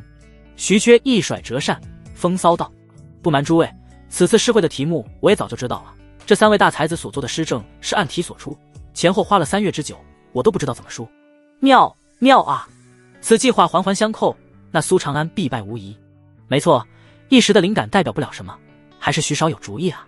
苏长安不过是一介武夫，脑子里墨水有限，能做出那首诗已经是祖上冒青烟了。除了那首诗，他还有什么作品？众说纷纭，权贵少爷们又找回了自信。放心，苏长安此人不足为虑，一介武夫，我等都不屑与之赛诗。那首诗说不定还是他抄来的，沽名钓誉之辈罢了。楚寻三位才子也纷纷冷笑出声，胸有成竹，毫不掩饰对苏长安的不屑。众人一听，顿时觉得更有道理了。只是现在还面临了一个问题，如何让苏长安同意赛诗？你们身上还有什么值钱的东西，统统都拿出来。徐缺开口了。什么？还拿？我真的分文都没有了。徐少这是想做什么？可不能再给那家伙送钱了啊！二代们神经紧张，反应激烈。啪啪啪！徐缺一人赏了一个大耳光，冷笑道：你们懂个屁，舍不得孩子套不着狼，不放出一些诱饵，如何能让他把5万两吐出来？徐少，您的意思是还要赌？废话，不赌怎么把钱赢回来？徐缺信誓旦旦道：你们还在担心什么？有没有点魄力？这波我们怎么说？洛北城也是点点头，就是只要苏长安同意了赌局，我们绝对稳赢。弟兄们都支持一些吧，这波不仅要让他把5万两吐出来，我们还要踩着他的名号上位。王冲激动地开口。徐缺催促道：好了，哥几个赶紧凑凑赌资，反正输不了，事后原封不动还给你们。片刻后，众人登上文昌阁第5层，这一层四面开阔，居高临下，可俯瞰周边风景。周围的花灯集会，楚月湖上的各色游船，集市上的人流如潮，尽收眼底。湖风吹面而来，带着热闹的烟火气息，让人只觉得豪情万丈。其内有3位老者早就在等待着众人，他们都穿着直居深衣，脚蹬方靴，背对众人，如同雕塑般站在栏杆边缘，眺望远处。然而所有人都不敢在他们面前放肆，包括那群权贵二代也是毕恭毕敬的行礼。学生见过方师、赵师、李师，京城设有京都学院，广纳学子，但凡能付得起学费的，都会把孩子送去进修。这3人正是京都学院的3位院长，虽无官职，但地位非常特殊，毕竟连皇上和太子都在京都学院上过学，所以但凡在京都学院上过学的人都自称为学生。3人一同转身，捋着胡须，面容古板严肃，须发皆白，一看便是德高望重之人。站在中间的方师淡淡的开口问道：你们一路涉级而上，可有什么感想？楚寻率先站了出来，书生意气，充满了男儿气概。回老师话，学生获益良多，我大楚北有黑煞军如毒瘤般侵扰，南有大梁虎视眈眈，西边的诸多小国如墙头之草，态度多变，东面则是妖物横行的万妖森林，或将军的一句敌寇未灭，何以为家？至今都让我热血沸腾。方士点了点头，满意道：说得好，我大楚立国1229载，虽然风雨飘摇，却越来越强，靠的便是这种风骨。李牧尘不甘示弱，紧接着也站了出来，脸色正气凛然。回老实话，当年范阁老的一句先天下之忧而忧，后天下之乐而乐，依旧振聋发聩。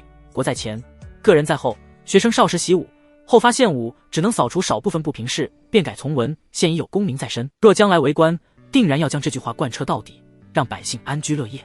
李师笑了笑道：志向远大，武立国，文治国，对天下苍生来说，文要在武之前。回老实话。一个接着一个书生站了出来，开始发表自己的感言。大家拼命包装着自己的志向，总之就是往家国情怀上靠，怎么高大上怎么来，恨不得直接发誓要把大楚发展成神武第一国，把文昌阁当成了许愿台。苏长安就坐在对面楼的屋顶，与这一层齐平，一边饮酒一边欣赏着这一幕，不由得感到很亲切，好似看到了自己前世被喊着做阅读理解的样子。虽然没什么用，但是用来吹牛逼还是很好听的。一通天花乱坠之后，大家都很满意，开始正式步入最引人注目的环节——诗会。方师笑着道：接下来老夫会出一道题，大家以此题作诗，即兴发挥，诗词优秀者可以收录进文昌阁，公示待传颂。闻听此言，所有人的眼睛都是一亮，呼吸急促，充满了期待。文昌阁是大楚对文人的最高赞誉，若是能有一首诗被展示在这里，那足以吹一辈子，此生无憾了。就在众人热情高涨之时，徐缺跳了出来，作揖道：“方师，趁着这个诗会，学生想向一个人发起挑战。”哦，你想挑战谁？神武卫苏长安，也就是坐在屋顶上的那位。徐缺一指窗外，正对着苏长安道。赵诗思锁了一会儿，突然激动道：“可是写出少年不识愁滋味的那位苏长安。”虽然很不愿意承认，但徐缺不得不点头道：“是他。”赵师当即向苏长安拱了拱手，友善道：“原来你就是苏公子，欢迎来到文昌阁。”方师笑着道：“苏公子的那首诗堪称绝句，连老夫都自愧不如。年纪轻轻就有如此文学造诣，将来必是文坛的一代新星。就在不久前，我们还在讨论要不要将苏公子的那首诗列入文昌阁啊。”李师也是开口。苏长安没想到徐缺又帮自己装逼了，无奈的抱拳道：“多谢三位院长的厚爱，文章本天成，妙手偶得之，只是侥幸罢了。”方师捋着胡须不住的点头：“好一个文章本天成，妙手偶得之！苏公子若是有空，可以来寒舍坐坐，我必将扫榻相迎。”这一刻，苏长安再度成为焦点，所有人都将羡慕的目光投向了他。他们准备花一辈子去苦苦追求的东西，人家苏长安已经即将获得了，这种感觉真叫人难受。三位院长平时对谁都是不苟言笑，却对苏长安另眼相待，足可见对方在三位院长心中的分量，真可谓是一失风神。徐缺及杜德的牙齿都要咬碎了，连忙道：“学生不才，就是想要挑战此人。你居然要挑战他，你凭什么？”方师蹙了蹙眉，徐缺的水平他再清楚不过了，一个混吃等死的二代学渣，居然准备挑战同时代的天骄。这时王冲站出来道：“方师，苏长安一生只做了那一首诗，根本没有其他的作品，学生怀疑那首诗压根不是出自他之手，而是识人牙慧。”王少此言有理。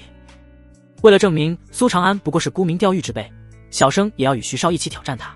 洛北城也站了出来：“不错，我也觉得那首诗不是苏长安所作。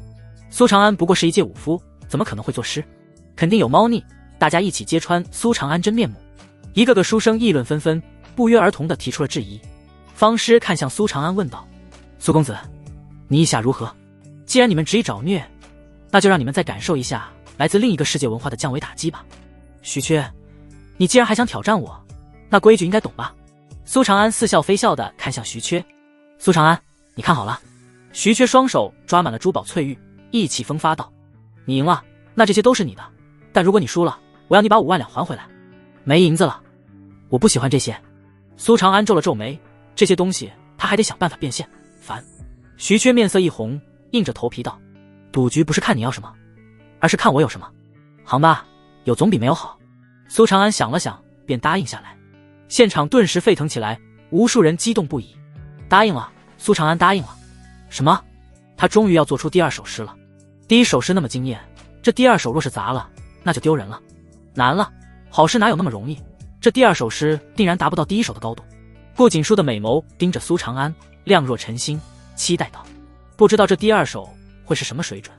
小仙仙的男人又要作诗了，会是什么呢？”淮阳公主舔了舔嘴唇，正襟危坐。她从洛水仙那里看到过苏长安的2首诗，对他的才华非常认可。安平公主府报，一名护卫快马加鞭跪在洛水仙的面前，递上了最新的消息：“禀公主殿下，刑部尚书之子徐缺提出要与苏长安赛诗，苏长安同意了。”洛水仙的眼睛不由得一亮，当即凝声道：“再探，我要你第一时间把苏长安的诗送到我的手上。对于苏长安的才华，他是最清楚不过的。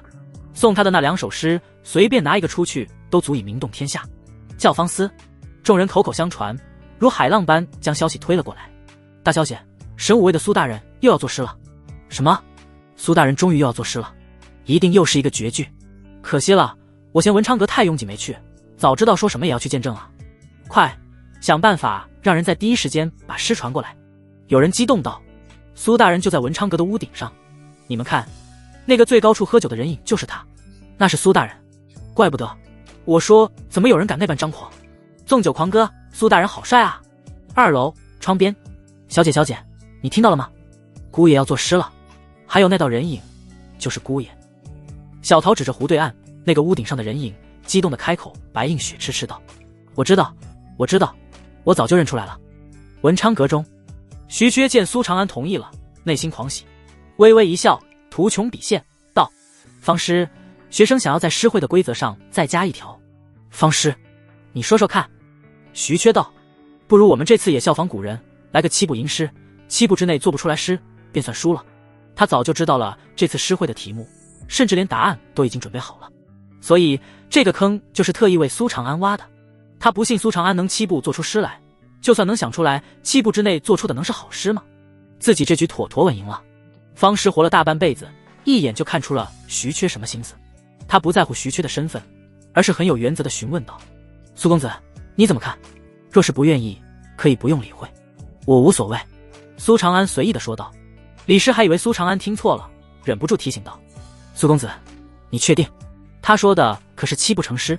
苏长安点点头，7步就7步吧。熟背唐诗300首的他，别说7步了，秒回都不是问题。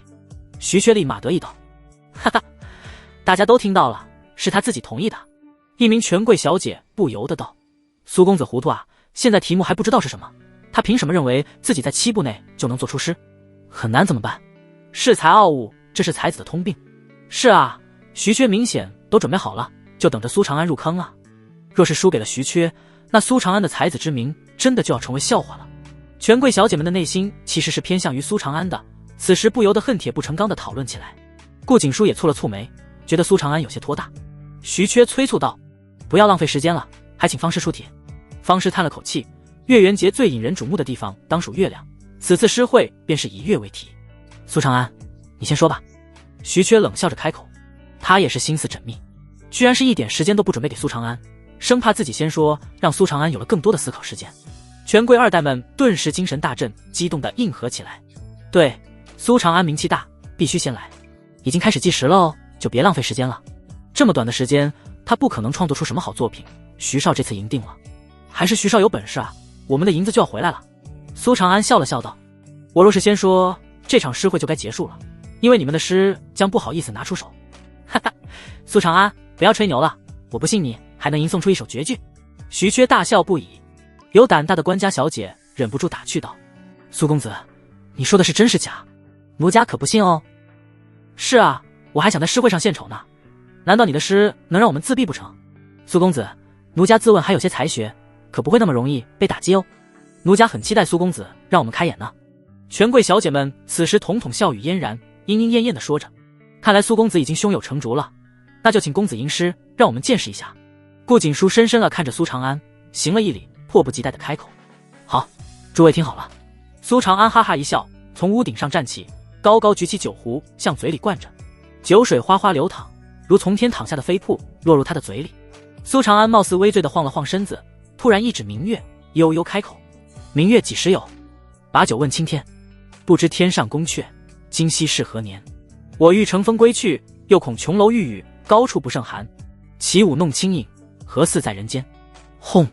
全场皆静，所有人的脑子都仿佛炸开了一般，全身都涌起了一层鸡皮疙瘩。这一刻，诗词的魅力被发挥到了极限，哪怕是毫无学问的文盲，听到苏长安的吟诵，都会产生精神上的共鸣，惊为天人。这首诗，方师全身颤抖，连呼吸都屏住了，全力听着这首诗，仿若在朝圣。赵师已是老泪纵横，呢喃自语：“绝句，前无古人的传世绝句啊！仅仅是上阙便足以封神，恳请苏公子告知下阙。”李师居然对苏长安行了一个弟子之礼，躬身开口。所有人都盯着苏长安，竖起了耳朵。苏长安摇摇晃晃地行走在屋檐上，身子半仰着畅饮，这才继续半醉半醒道：“转朱阁，低绮户，照无眠。不应有恨，何事长向别时圆？人有悲欢离合，月有阴晴圆缺。此事古难全，但愿人长久，千里共婵娟。”安静，长久的安静。文昌阁人流如潮，挤满了人，此刻居然没有一点声响。不远处的阁楼中，好仙的诗，好洒脱的诗，我喜欢。淮阳公主痴痴地看着苏长安，嘴角勾出的笑足以魅惑众生。小仙仙的眼光真不赖啊，身为她的姐姐，我又要跟她抢了呢。安平公主府，明月几时有？把酒问青天。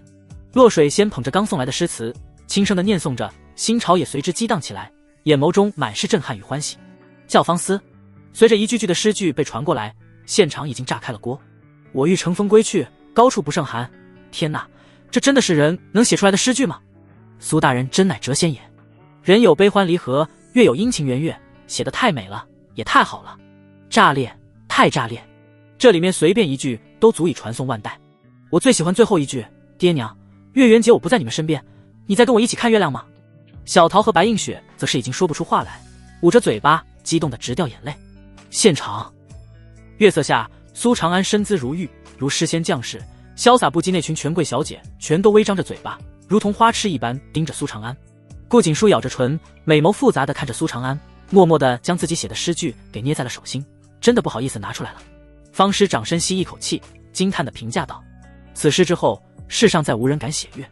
楚寻、袁景成和李牧尘三人瞳孔涣散，被打击得几乎道心崩溃。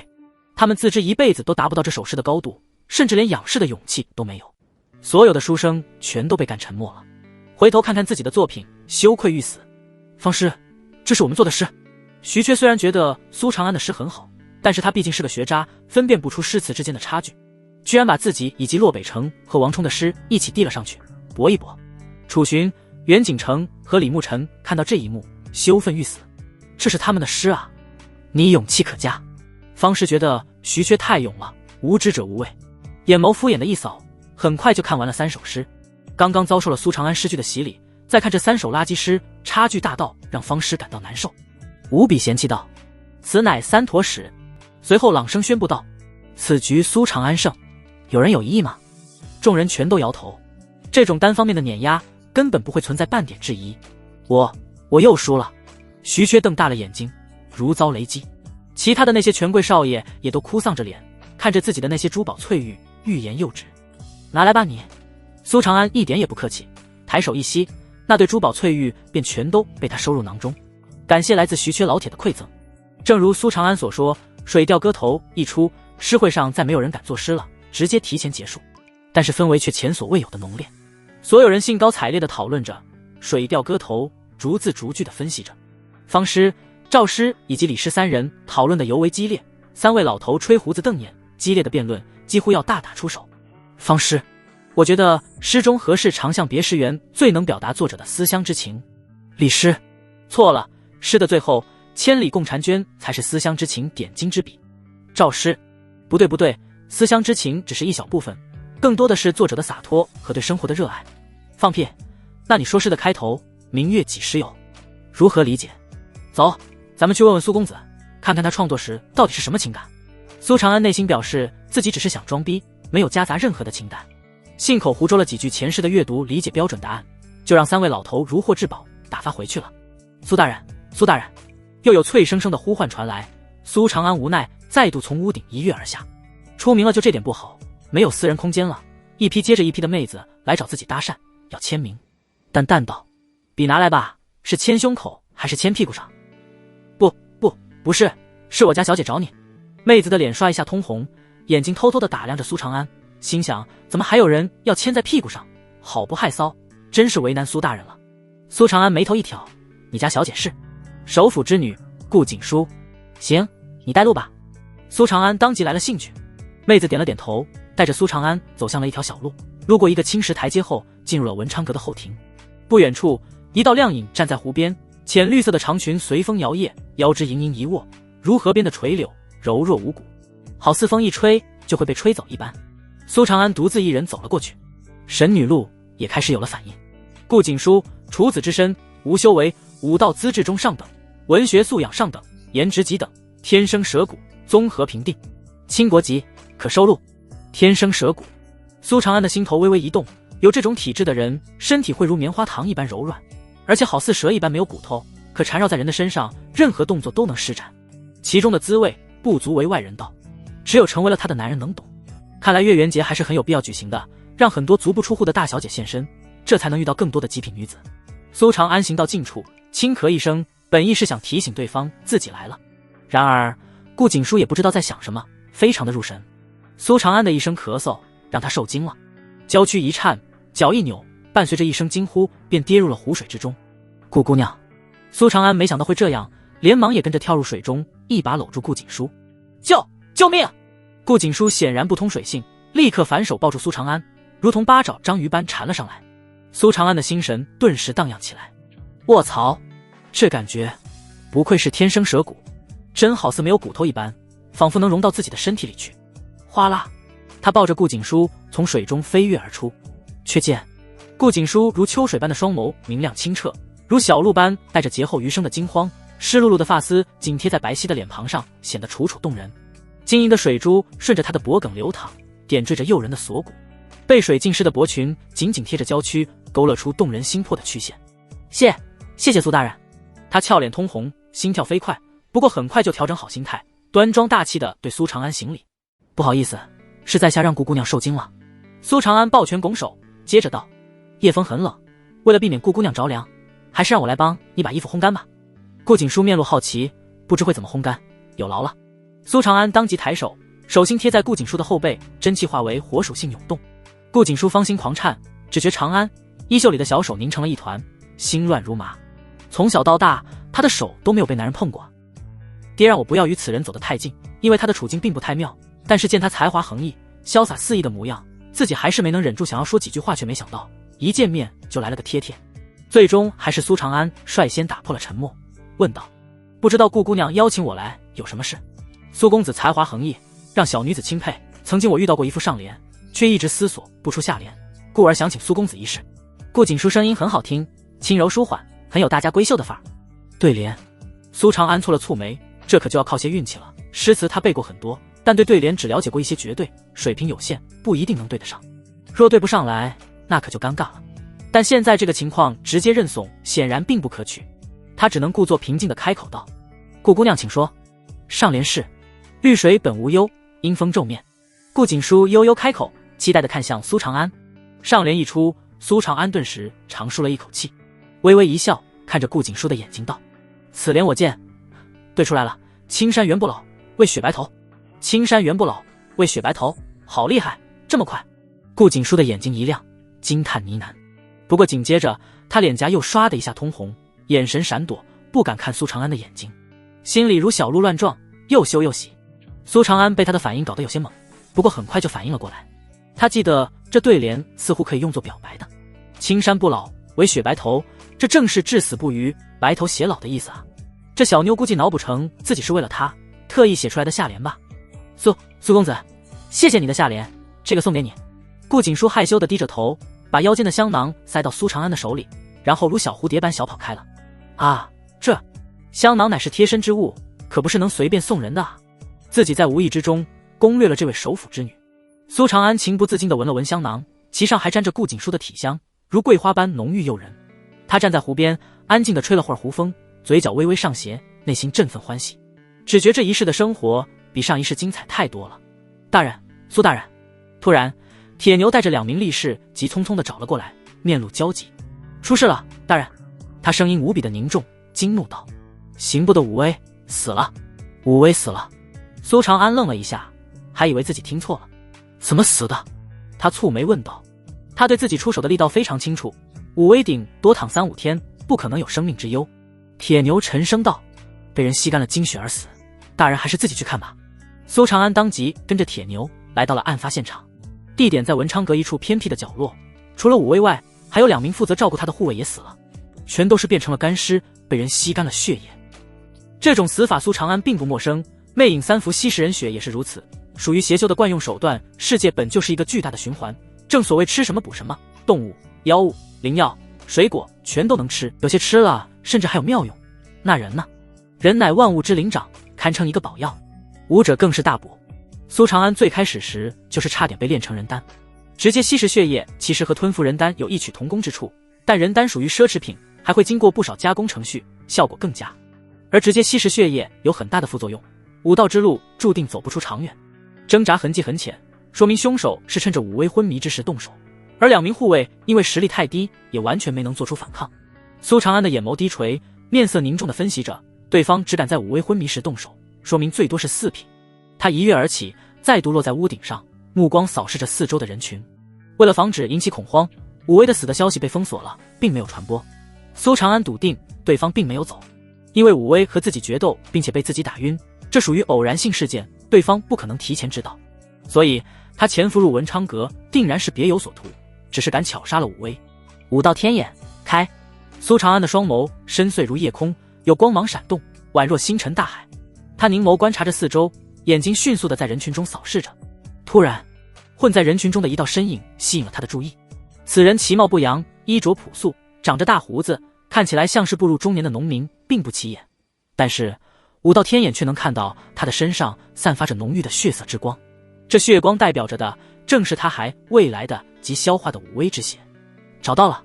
苏长安眼中寒光一闪，嘴角勾起一丝弧度，不动声色地从屋顶一跃而下，窜入人群之中，一点一点地迈着步子向着那人靠近。大胡子男绝对不会想到自己已经将他给看穿了，若是能在接近后出其不意地动手，苏长安有把握秒杀他。他脸色平静如水，呼吸稳定，眼神也不去看对方，偶尔与一些百姓闲聊，一副体察民情、做问卷调查的样子，实则在向着大胡子男的方向而去，两人的距离也逐渐的拉近。但是大胡子男的警惕性非常高，苏长安的身份让他太敏感了，只要苏长安靠近一点，他就必然会远离一点，至少要保持着20米开外的距离。这么下去也不是办法。苏长安的眉头微微一皱，目光一扫，看到不远处的徐缺正在摇着一把折扇，装模作样的撩着妹，顿时计上心头。他屈指一弹，一道暗劲激射而出，直接打在徐缺的身上。徐缺惨叫一声，毫无悬念地跌入水中。啊，徐公子失足落水了，快救徐少！我不会游泳啊，谁会的？快来人，大家一起帮忙！场面顿时混乱起来，包括大胡子男也被短暂地吸引了注意。苏长安趁此机会，猛地一踩七星步，于人群中穿梭，犹如捕猎的猛虎，直奔对方而去，瞬息便拉近了10米的距离。大胡子男也不是等闲之辈，很快就意识到不妙，身形一晃，如灵猴般飞跃上屋顶，接着又是一个弹跳，直射入远方。哪里走？苏长安冷喝一声，身形如同一道幻影闪掠而过，身体随风掠动，转眼就消失在原地。正是掠影浮光步的第一个阶段，潜影踏风。嗖嗖嗖，黑暗中数道针形暗器悄无声息地击射向苏长安面门。这种暗器非常隐蔽，手法也很老道，让人防不胜防，但在武道天眼之下就完全起不到作用了。苏长安身形稍稍一扭，便轻易地躲开了。给我滚下去！苏长安如捕食的猎鹰，在半空中突然加速，化为一道闪电直射大胡子男，转眼就追上了他，抬起一拳轰出。大力金刚拳，精神一击。大胡子男瞳孔骤然一缩，没想到苏长安的速度这么快，当即暴吼一声，他的身上一层土黄色的真气倾泻而出，转眼便包裹住全身，幻化成一件厚重的土质盔甲。轰！伴随着苏长安的一拳落下，大胡子男好似一道流星般从天空坠下，重重地砸落在地。大地之上被砸出一个2米多深的土坑，大胡子男身上的土质盔甲迅速皲裂，化为粉末消散，但人却并无大碍，只是眼神忌惮地看着苏长安。五行属性各有特性，土属性最擅长的便是防御，不愧是苏总旗，连轻身功法都掌握得这么娴熟。他面色凝重，内心极不平静。自己行事一向谨慎，专修了敛息和轻功，他很确定自己并没有露出什么马脚。然而苏长安居然发现了自己，其手段比传闻中还要可怕，武道天赋之高更是首屈一指。苏长安气势如虹，面容冷峻，强势地质问道：说吧，什么人派你来的？混入文昌阁的目的是什么？苏总旗既然是神探，不妨自己猜一猜。大胡子男阴恻恻的一笑，居然率先发动攻击。他脚步一踏地面，青石地板直接炸开，身子如同炮弹一般轰向苏长安。土黄色的真气包裹着他，如同一道陨石砸来，声势浩大。找死！苏长安冷哼一声，抬腿向前跨出一步，身子向后微弯，做出冲天之势，有一种力拔山兮气盖世的雄浑力量之感。对着那陨石一拳轰出，大力金刚拳，金芒岁月。轰！苏长安身子微微一震，忍不住向后退了2步。至于那大胡子男，则是以更快的速度倒飞出去，一连贯穿了3个屋舍，这才落地继续滑行，撞碎了一面面土墙。土加水属性。苏长安回味着刚刚的碰撞，眉头不由得微微一挑。大胡子男刚刚的攻击中，在土属性的隐藏之下，居然还包含了水属性的刚柔并济，这才让他防不胜防，被震退了2步。2种真气属性叠加，威力可不是1+1这么简单，而是会成倍增长。不过此人的水属性使用的并不自然，远远不如武威的强大。大胡子男站起身，给意道：姐，这还得多亏了你打晕了武威那个倒霉蛋，这才让我不费吹灰之力吸食了他一身的水属性真气。上不得台面的手段而已，不是自己的，始终不是自己的。苏长安面露不屑，他一身实力都是靠每日每夜的辛勤耕耘的来的，为了变强身体几乎都要被榨干，根基无比的扎实。此等邪功送给他，他都不练。打斗的人在这儿，快把他们围起来！踏！突然，12名身穿同色盔甲的人冲了过来，气势汹汹的把苏长安和大胡子男包围起来。我乃黄承思小兜统吴勇，你俩胆敢在京城重地私斗，还不速速束手就擒？一名身材魁梧、脸黑如炭的中年人大迈着步子走来，踏着黄承思独有的盔甲，腰间配着金色大刀，声音威严霸道。黄承思小兜统对应的职位相当于神武卫总旗，小兜统上面则是大兜统，对应着神武卫百户。我是神武卫总旗苏长安，此人杀了都捕司司长武威，我正在缉拿。苏长安眉头微微一皱，亮出了自己的身份令牌。原来是苏总旗，久仰。吴勇的态度顿时变得友善，笑着对苏长安拱手，接着下令道：既然如此，就让吴某来助苏总旗一臂之力吧。你们还不速速将贼人围起来！12名黄承思的人立刻以特殊阵型将大胡子男团团包围。咻！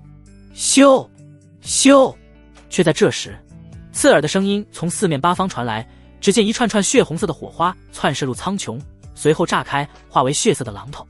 黑煞军，那是黑煞军信号弹！怎么回事？黑煞军居然混入了京城之内，怎么这么多地方出事？而且看那个方向是皇城的方向吧？你们看那道信号，代表的是金吾卫在求援，那可是圣上亲军，看来皇城真的出事了。12名黄承思的人抬头看天，纷纷又惊又疑地开口。苏长安的耳朵一动，听到了有无数凌乱的脚步声和慌乱的惊叫声在京城四处响起，也不知道外面发生了什么，让全城的老百姓都已经陷入了恐慌混乱。月圆节如此盛大的节日，黑煞军的人居然潜入了京城，制造出如此混乱的局面，疯狂程度简直超乎想象。大胡子男大笑道：哈哈，少主他们开始动手了。你说少主是莫云飞吗？苏长安冷冷地开口，眼中金光一闪，上次让他逃了，他居然躲在了京城之中。大胡子男戏谑地看着苏长安，苏长安，少主很记仇的，你屡坏他的事，真有勇气就去找他，保证让你死得很难看。苏总旗，不要跟他废话了，京城有变，我们必须速战速决。吴勇面容刚毅，拔出了腰间的大刀，义正辞严地开口。话毕，他全身真气涌动，刀身轻颤，摆出猛虎捕食的姿势，就要向大胡子男扑去。然而下一刻，他的刀锋却突然一转，毫无征兆地向着苏长安劈来。吴勇面色狰狞，握刀的手青筋暴露，明显是使出了最大的力量。唰！此乃他的蓄力一击，一招威力最强的力劈华山。如此近的距离，足可以斩杀一位四品。果然，苏长安周身的真气直接被斩破，刀势余威不减，砍在了他的身上。吴勇的面色狂喜，不由得哈哈大笑。苏长安，你风光一时，最终还不是被我阴死了？干得好！大胡子男激动地暴喝一声，立刻抬起双手，分别拍出一掌，转瞬就将包围自己的12名黄承思的人轰飞，随后以最快的速度腾空而起，向着苏长安一拳轰来。趁他病要他命，他不敢耽搁，要尽快给苏长安补上致命一击。就在大胡子男飞到苏长安的面前时，苏长安的嘴角勾起一丝笑意，不仅没有一点受伤的样子，身上的气势更是如火山般喷涌而出，宛如蛰伏的巨龙突然觉醒。怎么回事？吴勇和大胡子男突然生出一种心惊肉跳的感觉。刀不是这么用的，砍没砍到肉里，你都感觉不到吗？苏长安的声音古朴不惊，但听在二人的耳中仿若炸雷，让他们全身汗毛倒竖。却见一道亮铜色的光芒自苏长安的身上亮起，几乎闪瞎他们的眼。有经深绝护体，吴勇都没能破他的防。跑！吴勇和大胡子男瞳孔一缩，拼命地向后退。苏长安抬手一抓，就将吴勇的大刀拿在了手里。陌刀还在酝酿，这二人还不值得苏长安动用，所以只能借用另一把刀了。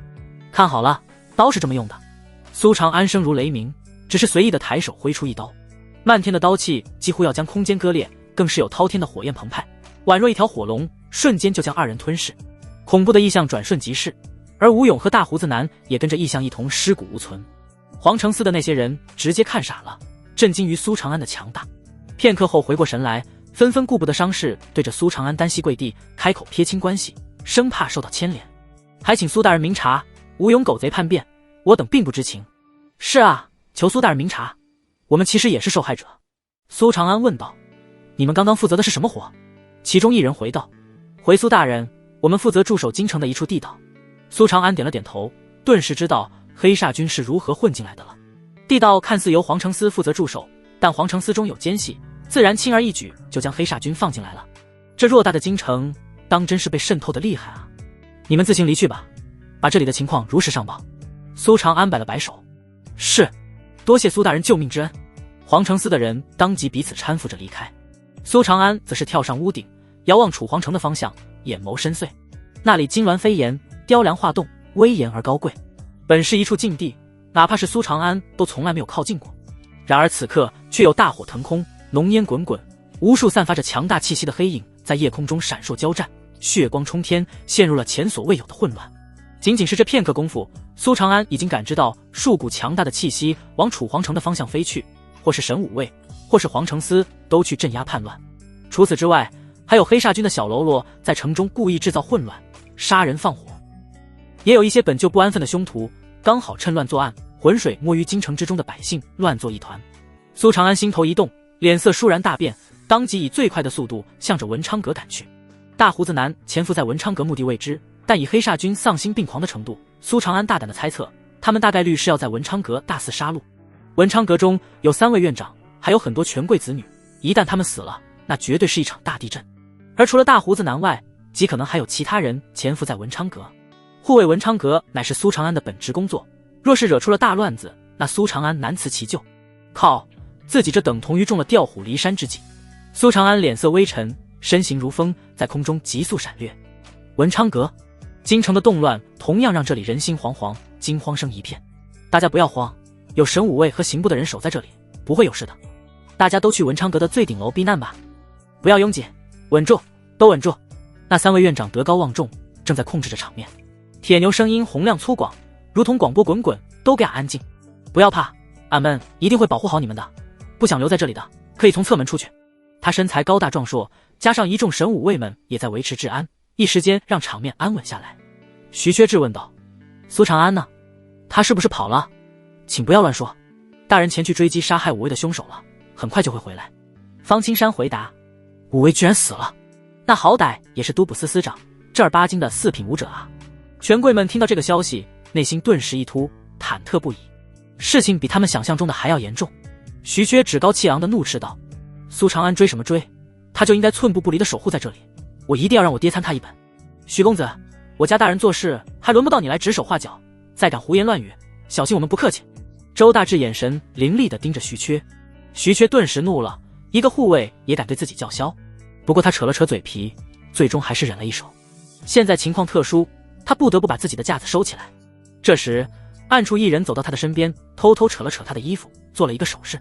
徐缺神色一动，当即跟着那人偷偷走到一个隐蔽的角落，窃窃私语：少爷，此地不宜久留，后面有一道暗门，老爷让属下安排你尽快撤离。徐缺不禁反喜，太好了，这里的人死光了才好，若是这里出事了，我看苏长安怎么交代。咱们快跑！他脚步一顿，想了想，又喊上了洛北城和王冲，一同从暗门逃出了文昌阁。原本他还想叫上顾景书刷一刷好感，但是考虑到顾景书的性格，他肯定不会自己逃，而是会让大家一起跑，便作罢了。就在他们离开后没多久，人群中突然有一道凶狠的声音传出，冷厉如冰，饱含杀意：动手，杀人！刷刷刷！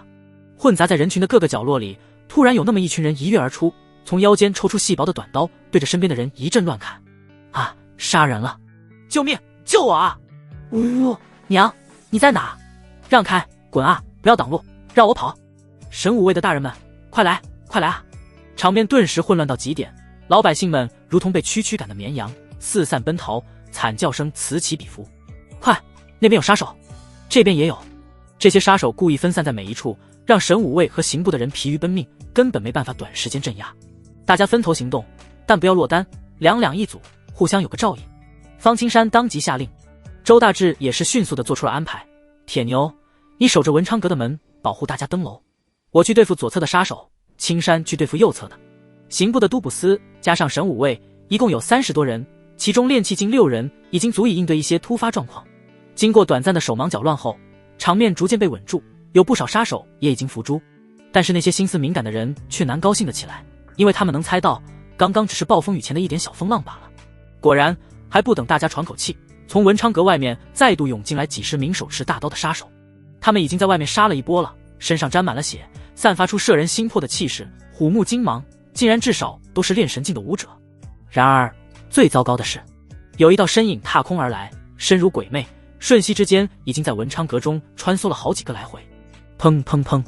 随着他连续几掌拍出，凡是有神武卫和都卜司守着的地方，全都被真气掌印轰落而下，有如狂风过境，死伤一片。很多倒霉的百姓居然直接被轰成了血雾炸开，尸骨无存。那人随后立于屋檐之上，负手而立，威压漫天，散发出冷厉而可怖的气息。独属于四品武者的恐怖气势镇压全场，全场鸦雀无声，大家噤若寒蝉，又惊又恐地看着他。拜见铁屠大人。那群杀手则是面露狂热，一同单膝跪地，对着人影高呼。铁屠冷冷一笑，眼眸阴狠如狼，冰冷道：不想死的，男人站在左边，女人站在右边。此刻他的话就是圣旨，没有人敢发出一点声响，男女很快就被分开了。唯有那3位老院长没有动，他们站在塔顶中央，须发被风吹动，怒目而瞪，丝毫不见畏惧。李师，叛逆反贼，人人得而诛之，胆敢来京城撒野，你们一定会被诛9族。赵师，我劝你们速速跪下求饶，还能获得从宽处理。方师，士可杀不可辱。呵，给我掌嘴！铁屠一声令下，立刻有3名练气劲武者一跃登上塔顶，抬手一巴掌将3位院长抽飞，牙齿碎了满地，嘴巴高高肿起，再难开口说话了。铁屠虎目一扫，盯着那群文弱书生，戏谑道：还有谁有话说吗？楚寻等人立刻身子一抖，害怕的向后退缩，甚至有些人一个不稳跌倒在地，用屁股向后挪。一群废物！铁屠面露不屑，随后眼睛立刻落在了塔顶的那群权贵小姐身上，当即眼眸一亮，露出贪婪的占有欲，大笑道：哈哈，权贵小姐们果然都是细皮嫩肉，天生丽质，小的们，今天你们有福了。那群杀手当即也跟着大笑起来，眼神放肆，仿若挑选货物，污言碎语不断。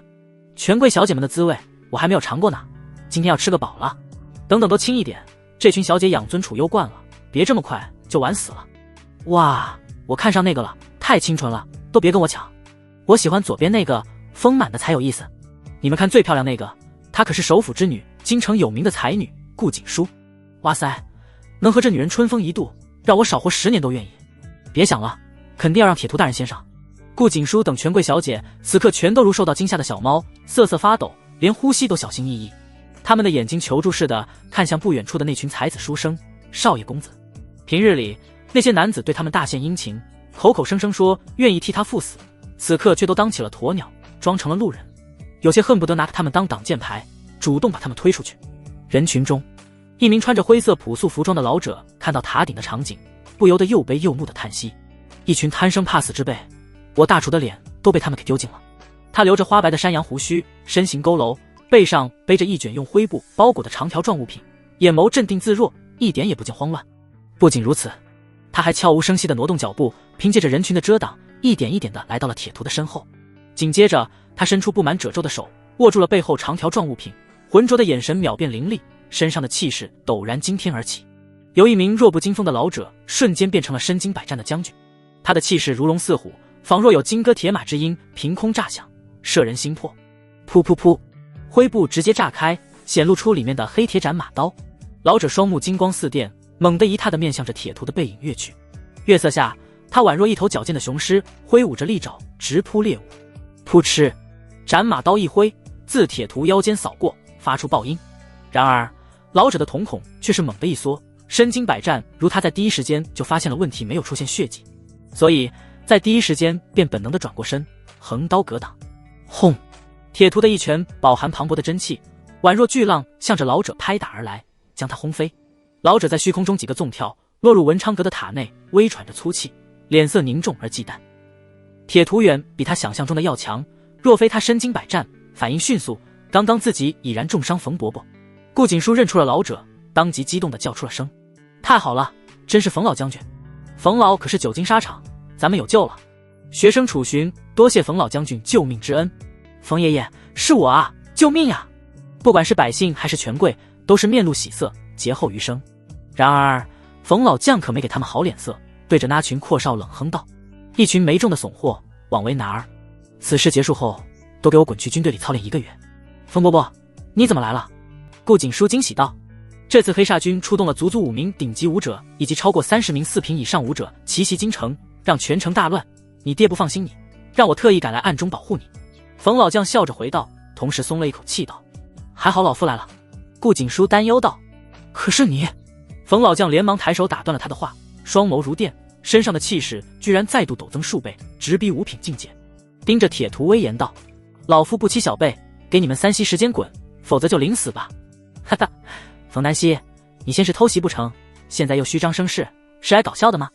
铁图充满讥讽的大笑着，接着道：不要装了，10年前你就因受伤从战场退伍，这么久伤势都未愈，修为不进反退，只是一头病老虎而已，也想下退伍？你怎么知道？冯南希瞳孔一缩，又惊又怒。此战他并无把握，本意就是想要将铁图吓退，然而万万没想到对方却早就知道了他的底细。随后他豁然想到了什么，咬牙道：怪不得这次你们的计划这么完美，不仅派出了足够的人手，甚至连楚皇城的每一块布防都一清二楚，定然是有人泄露了我大楚的机密。到底是谁？铁图不答，威胁道：呵呵，老不死的，你现在离去还能保住性命？我这把骨头虽老，但斩你还是易如反掌的。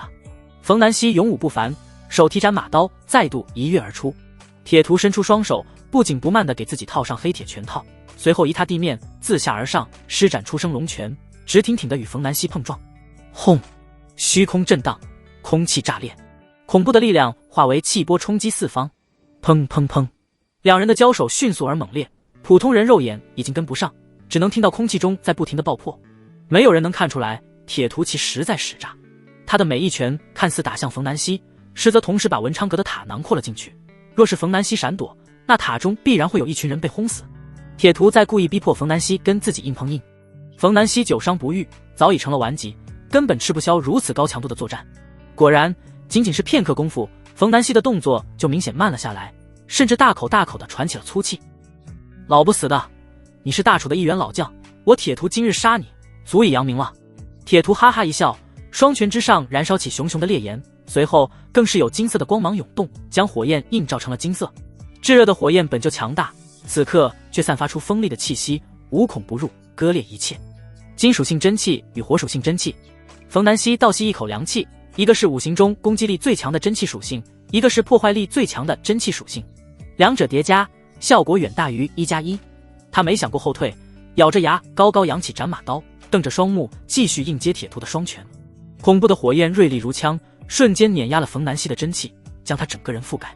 紧接着冯南希便化为了一团火球，从空中坠落，砸入地面，镶嵌出一个人形坑，半死不活。冯伯伯，冯伯伯！顾景书双目通红，趴在栏杆上焦急地呼喊。其他人看到这一幕，则是心完全沉了下去，一个个面如死灰。哈哈，今时不同往日了，老将军！铁图无比得意的大笑，高昂着头，以胜利者的姿态看向顾景书。你就是顾景书？往前走2步。他的口吻毋庸置疑。顾景书心头一颤，无比的恐惧，但关键时刻还是拿出了首辅之女的担当和胆魄，面色从容，淡然地走出了人群。然而他只是未出茅庐的小绵羊，如何斗得过刀口舔血的黑煞军？铁图接下来一句话直接让他破防。把外衣脱掉。这里不仅有几十名黑煞军杀手，还有大楚的很多的书生、权贵2代以及百姓，足足上万之众。他却要堂堂首辅之女，天之才女，当众脱衣。黑煞军不干人事，最喜欢做的便是这种践踏人尊严的事。顾景书死死咬着嘴唇，娇躯轻颤，倔强道：不可能，住手！有什么事冲我来？冯南希目眦欲裂，全身抖动，用尽了全身的力气，却都站不起来，只能沙哑的嘶吼。铁图因恻恻的一笑，指着一名练气劲武者道：你去帮他脱。遵命。那名杀手激动不已，面露淫笑，当即就冲到了顾景书的面前。不，别过来，滚开啊！顾景书绝望的退却。欺负弱智女流，尔等与禽兽何异？士可杀不可辱，不可辱啊！我大楚的热血男儿何在？3位院长见到这一幕，气得苍老的身体狂抖，老泪纵横，悲愤交加的嘶吼：小美人儿，来吧！那名杀手失去了戏耍的耐心，出手如电，直接抓向顾景书。顾景书已然被逼到了墙角，退无可退，娇躯发抖，牙齿几乎要把嘴唇咬出血来，眼眸绝望而悲戚。不过下一瞬，他瞳孔巨颤，看着那杀手伸向自己的手定格了在半空。从他的视角看去，清晰可见一只硕大的拳头自杀手的背后贯穿至他的胸膛。咔咔咔，他张了张嘴巴，发出生命的最后几声不甘的声音，倒地去世。顾景书捂着嘴巴，瞪大了眼睛，紧紧盯着杀手倒下后显露出的那张熟悉的俊脸。一下子就击中了他濒临崩溃的心。苏长安，顾景书一直坚持着不掉落的眼泪，此刻终于决堤了。他不顾形象地扑到苏长安的怀里，各种情绪爆发，呜呜地哭了起来。苏大人，太好了，是苏大人，苏总旗终于来了，我们有救了。苏大人一定能打败黑煞军的，一定可以。铁图可是领悟了双属性真气啊，苏大人只有一种，会不会有点悬？是啊，连冯老将军都败了，都这时候了，能不能不说丧气话？所有人既是激动又是忐忑，焦躁不安的小声议论着。有了冯南希这个前车之鉴，他们不敢高兴得太早。苏长安，我还以为你躲起来了呢，居然敢现身找死！铁图眼眸眯起，充满着杀意。苏长安坏了黑煞军太多的好事，已经被列为了头号针对对象。他来此的任务，一是杀穿大楚的权贵子弟，二就是杀了苏长安。苏长安淡淡道：如果不是我被你的人引走，你怎么能有在这里嚣张的机会？呵呵，好大的口气。铁图不怀好意地盯着苏长安，怪笑道：你只有一人，而我们却有20几人，等会儿由我拖住你，然后让手下杀光男人，凌辱女人，你却只能干着急地看着。啧，那场面想想都很有意思。那群杀手闻言，双目中顿时迸发出如狼似虎般的绿光，他们等的不就是这个时候吗？激动不已地叫嚣起来。哈哈，铁图大人英明，属下等人已经等不及了。苏长安的到来，原来是给咱们来助兴的啊！等大家排好队，重点照顾那位首府之女。哇哈哈哈！大楚国的众人霎时间面无血色，尤其是那些女子，再度陷入了绝望，娇躯瑟瑟发抖。是啊，黑煞军人多势众，除了铁图外，可还有20几名杀手。先不说苏长安能不能打得过铁图，就算打得过，等他打败了铁图，自己等人也早就被完废了啊！苏长安，我乃前将军冯南希，命令你即刻带景书先走。冯南希用尽全身力气，吃力的嘶吼。方师开口道：苏长安，两害相权取其轻，为今之计，你当听从冯老将军之令。年轻人不要冲动，要知进退，顾大局。对，快跑！李师和赵师也是连声催促。然而苏长安充耳不闻，他缓缓向前踏出几步，来到最边缘的塔栏处。月光如水挥洒在他的身上，披上一层银灰。淡漠而张狂的话语从他的嘴里传出：铁图，你何来的自信，觉得自己能拖住我？什么？铁图愣住了，匪夷所思，苏长安似乎抢了自己的台词。苏长安抬手握住了陌刀的刀柄，杀你只需一刀。铁图这下子听清了，顿感莫大的屈辱。哈哈，不知道天高地厚的小子，简直狂妄到没边了，竟敢小瞧我！他怒极反笑，一声怒吼如同雷鸣，震人心魄，给我死！轰！铁图猛地一跺脚，脚下的那栋建筑被狂暴的真气一搅，顷刻间坍塌。他一如离弦之箭，射向苏长安，金色的真气夺目辉煌，火焰真气火红炙热，环绕在他周身，声势浩大无边。太强了！众人心肝俱颤，不由得屏住了呼吸，全场一片死寂。完了，这年轻人太彪了，逞什么能，直接跑就好了。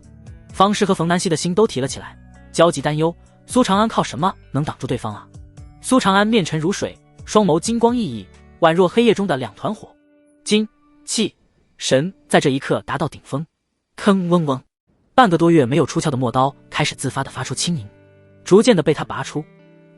这种感觉，不管是铁图还是躺在地上的冯南希，全都瞳孔巨震，心跳加速。他们修为最高，感知最强，在第一时间就感觉到一股恐怖的刀气在苏醒，就如同蒙尘的明珠，沉浸光生，照破山河。阻止他，必须要阻止他。铁图心惊肉跳地想着，苏长安的那柄刀给了他生死危机之感。半空之中，他的速度居然凭空又快了一截。不过在同一时刻，苏长安手中的陌刀已经开始倾泻出大量的刀气，有如实质，向着四周溢散，锋利之气阻挡了铁图的步伐，让他感觉寸步难行。吭！陌刀彻底出鞘。此刀尘封了半个多月，被苏长安酝酿了半个多月。期间，苏长安专修拳法，从不碰刀，但刀法不退反进，刀气反而愈加浓烈。哗啦，又有浓烈的火焰自苏长安的身上升腾，宛若烈阳，直冲天际。陌刀一束，对着铁图凌空一斩。昨日刀法第二式烈阳舞，火焰与刀气相融，如流星划破苍穹。只见一条长虹横空，自铁图身上一扫而过。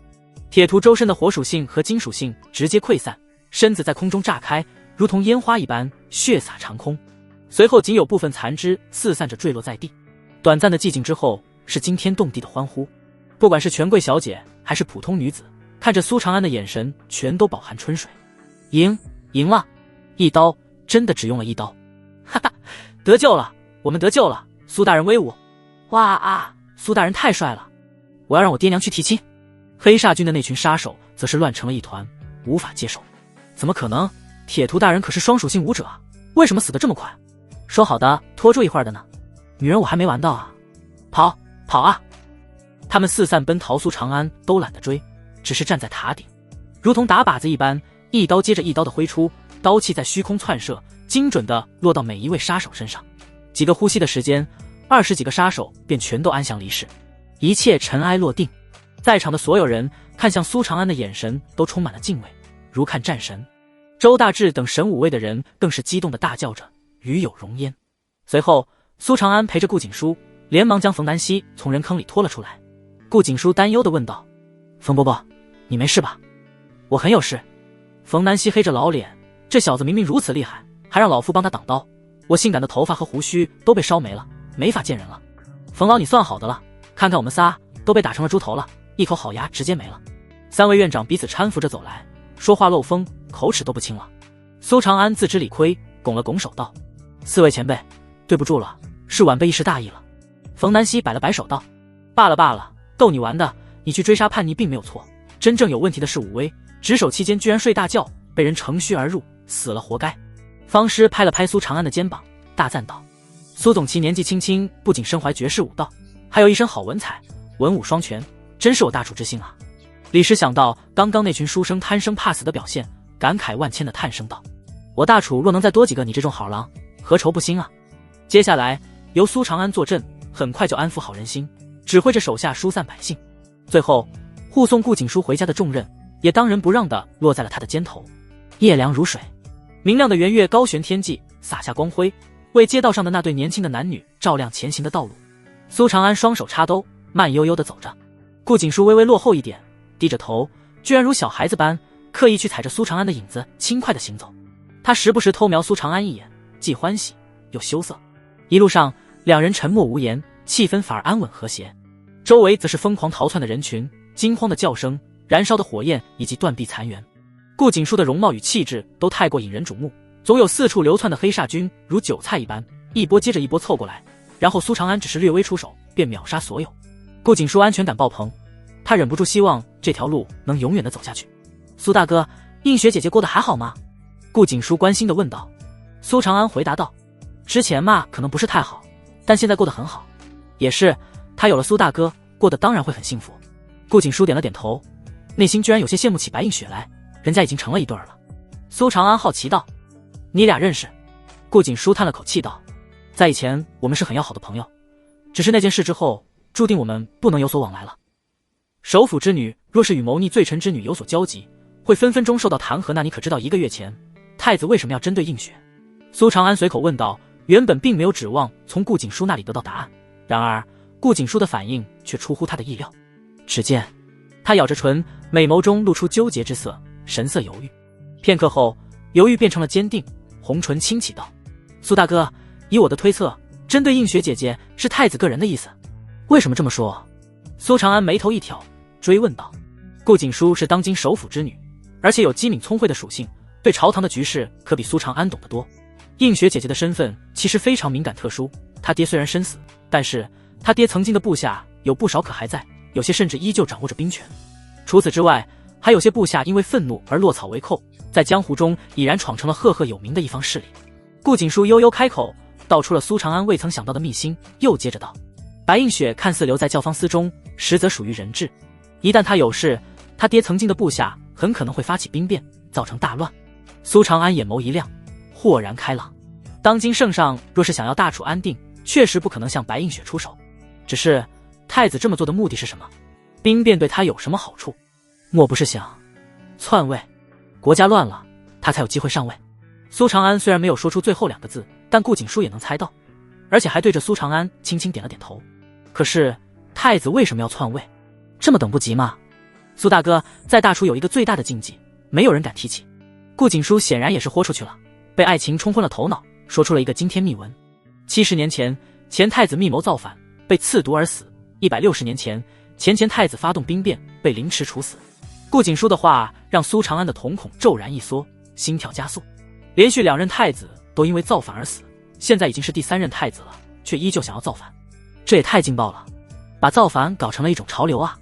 前面2任太子造反，由于时间跨度太长，再加上被严令禁止谈论，所以已经被人们所淡忘。若非顾景书告诉苏长安，他几乎永远不会知道。我懂了。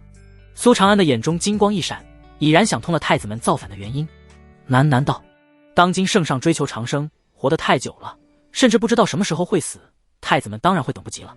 其实最怕当今圣上长生的就是太子啊，皇上不死，那太子之位还有个鸡毛用啊！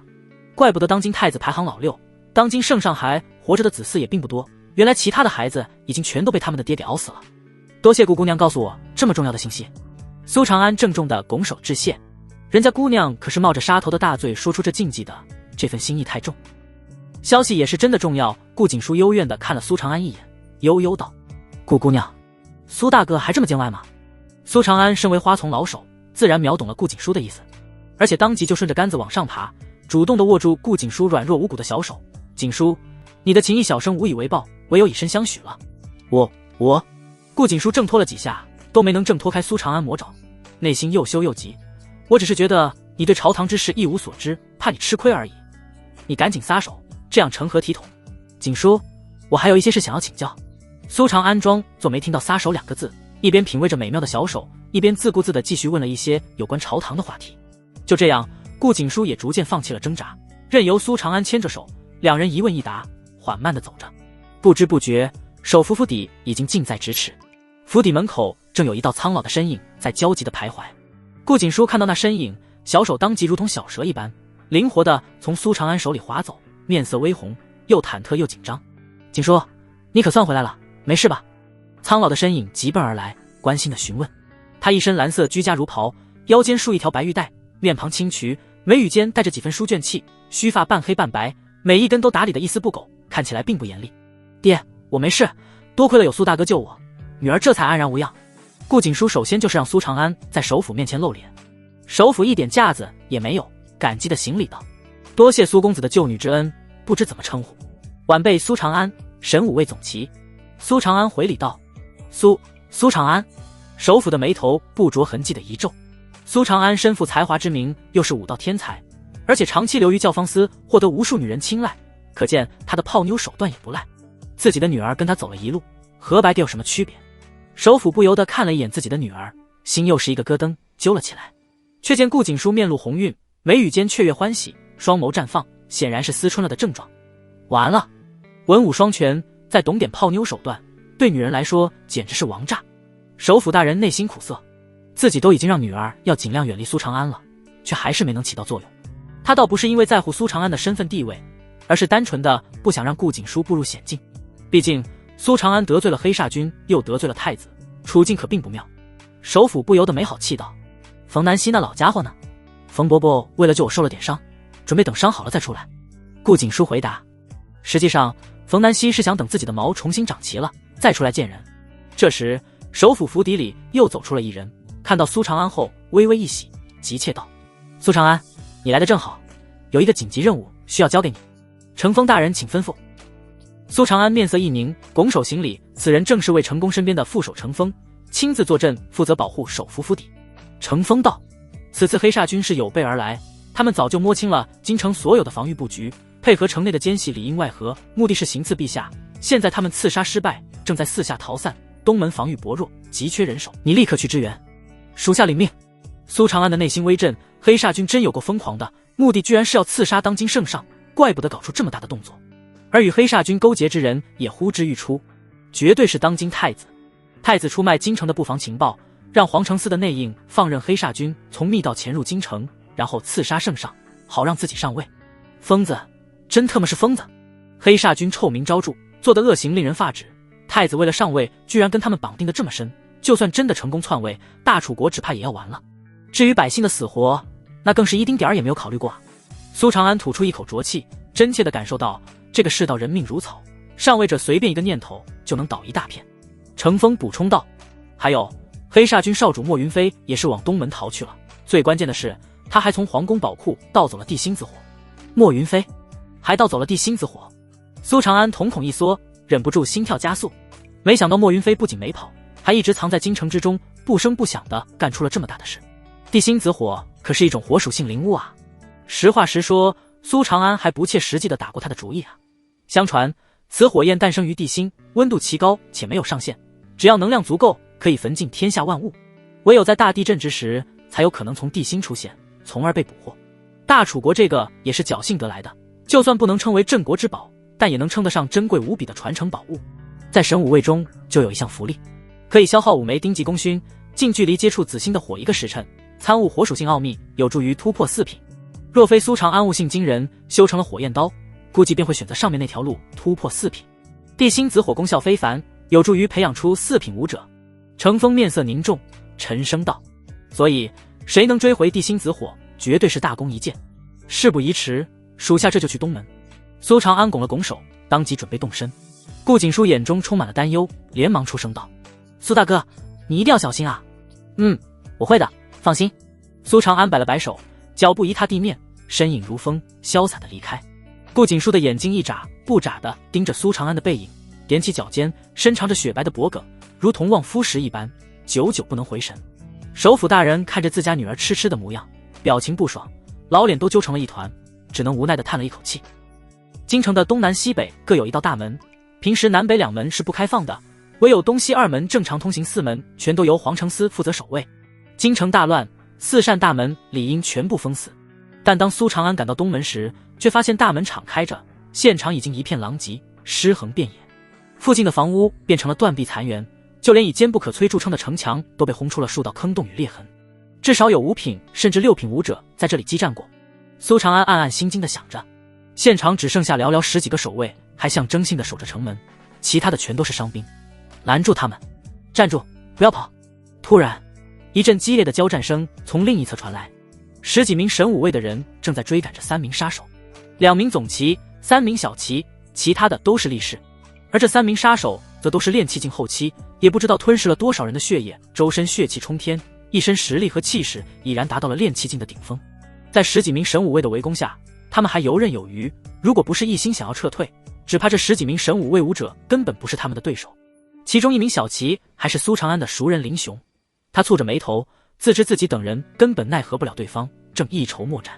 余光一扫，突然看到东门口那熟悉且威武的身影，顿时双目中迸发出狂喜之色，激动道：苏大人是您吗？还请助我们一臂之力。苏大人来了。在哪？人在哪呢？哈，太好了，这群王八蛋死定了。援军终于到了，而且还是苏总旗，稳了。苏总旗，别看热闹了，就赶紧出手吧。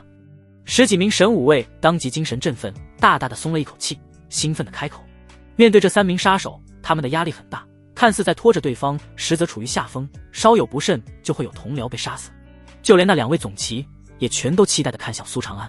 虽然他们和苏长安的职位一样，但是大家心里都很清楚，苏长安已经不是普通的总旗，而是可以越级战4品的总旗，在总旗中的地位当之无愧最高，将来成就不可限量。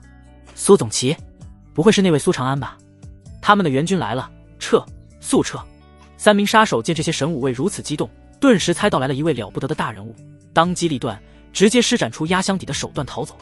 暴血秘手，他们直接引爆体内还未消化的血液，突然爆发出远超自身实力的力量，3人的真气一震，将10几名神武卫全都震退。随后一跃而起，直奔东门方向而来。而苏长安如拦路猛虎，正站在他们的必经之路上。给我滚开！3人凶神恶煞，默契十足，向苏长安一齐出手。此刻他们每一个人的实力都无限逼近4品，除了还没掌握真气属性外，爆发出的力量已经不输4品。3人一同出手，足可以与4品武者一战。林雄等人只觉得心惊肉跳，纷纷面露担忧，替苏长安捏了一把汗。苏长安不动如山，黑纹玄衣随风鼓动，发丝飞扬。他气势内敛，脸色平静，如一汪清水，不给人任何的压力。但正是这份从容不迫，更让人心惊肉跳。下一刻，他动了，吭一声脆响响彻夜空，寒芒如雪，一闪而逝。众人只觉得眼睛一花，定睛再看时，苏长安的刀已经归鞘，好似并没有动过。但3名杀手的真气已然湮灭无踪，站在原地一动不动。片刻后，脑袋一同掉落在地。死这就斩了。苏大人有点强的离谱啊！如此恐怖的一刀，连一点真气都没有外溢，没造成一点破坏。苏总奇境恐怖如斯。神武卫的10几人以及守着东门的10几人不约而同地倒吸一口凉气，被苏长安的这一刀给惊艳到了。苏长安之名，大家多少都有些耳闻，也知道他很强，但刚刚的表现依旧远超他们的想象。那可是3名直逼4品境的武者啊，居然就这么轻易被秒杀了。苏大人，您是不是突破至4品了？一名总旗忍不住出声询问，其态度已然把苏长安当成了自己的上司。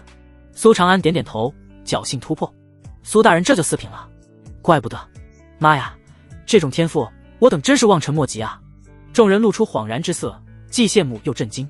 苏长安的成长有目共睹，3品至4品乃是一个巨大的风水岭，不知道多少武者一辈子都被困在这里，但苏长安却一路势如破竹，当真是妖孽。苏大人，还请帮一帮我家大人。林雄焦急地站了出来说道。苏长安当即面色一凝，担忧道：秋云怎么了？林雄答道：他独自去追踪莫云飞了，我担心他会有危险。这个女人简直胆大包天。苏长安眼皮子狂跳，他不得不急。慕容秋云那娘们儿正义感爆棚，脑子轴得很，如果放任不管，他极有可能一直追踪到黑煞军的地盘去，真就是生死看淡，不服就干的性格。连忙问道：他怎么跟你交代的？他说他会在沿途的树干上做上神武卫的记号，等待援军的支援。林雄的话音刚落，苏长安的身影已经化成了一阵风，冲出了东门。这种事的危险不言而喻，苏长安可不敢耽搁。而就在苏长安离开后不久，一道清冷的亮影从天而降，落在了这里。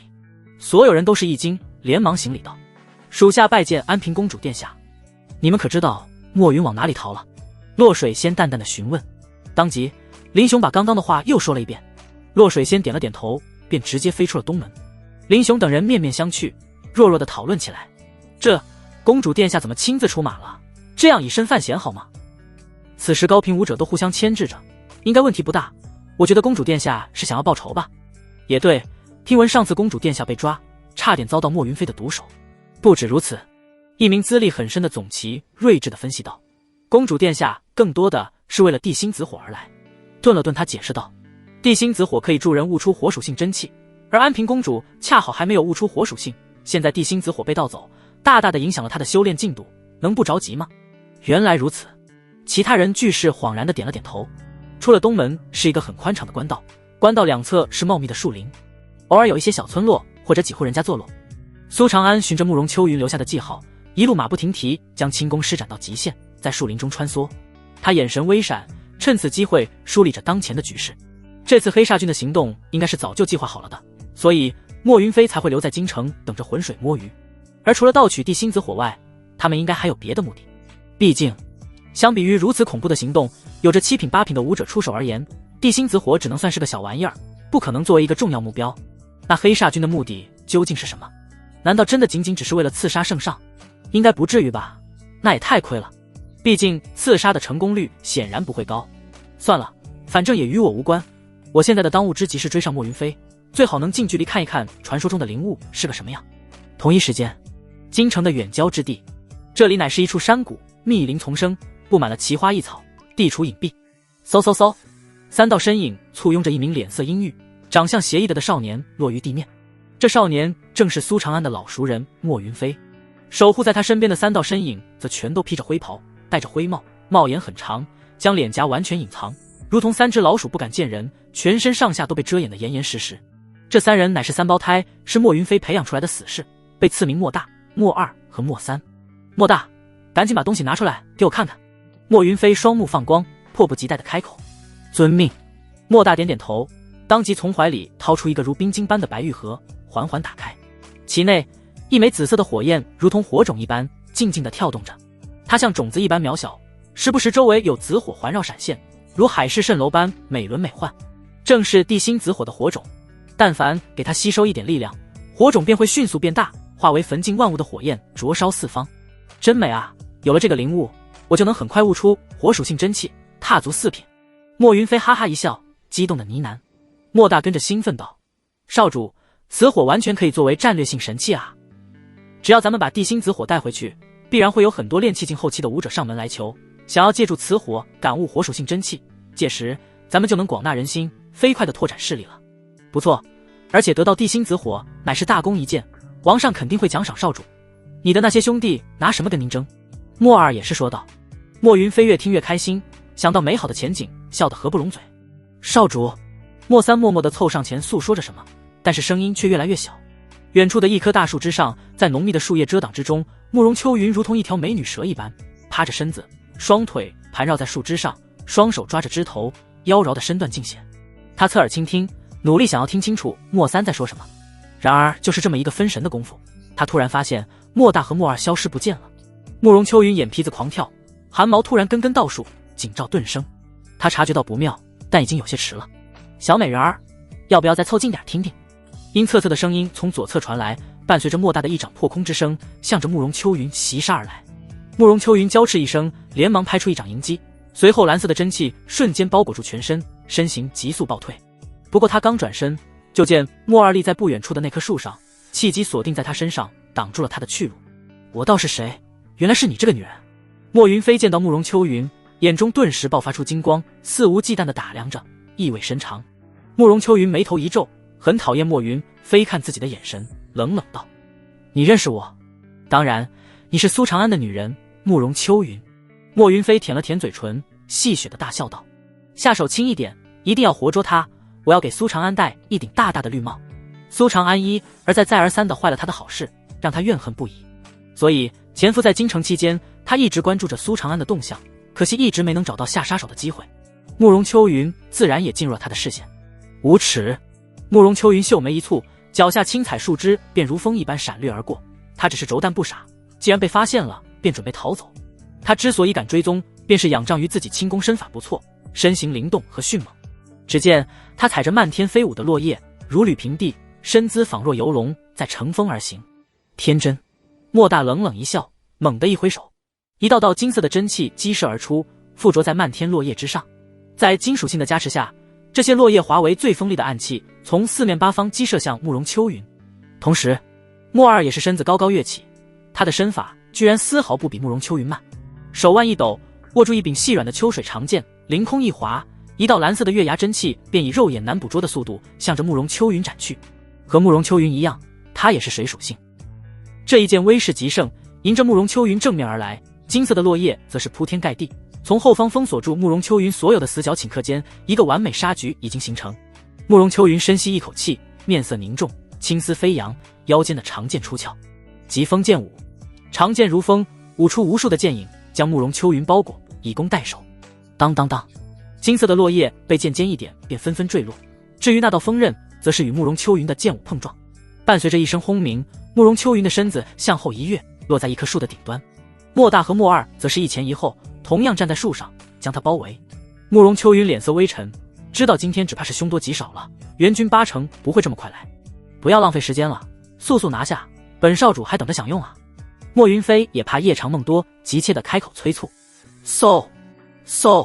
莫大莫二没有说话，只是身形如同大鸟向慕容秋云飞扑而去，加大了手上的攻势。他们一个领悟了金属性，一个领悟了水属性，彼此之间又默契十足，两相配合。虽然不如领悟了2种属性的武者，但也不遑多让。如此狂风骤雨般的攻势，很快就让慕容秋云疲于应对。哪怕他想要凭借身法拖延时间也做不到，因为莫二的身法与速度并不弱于他。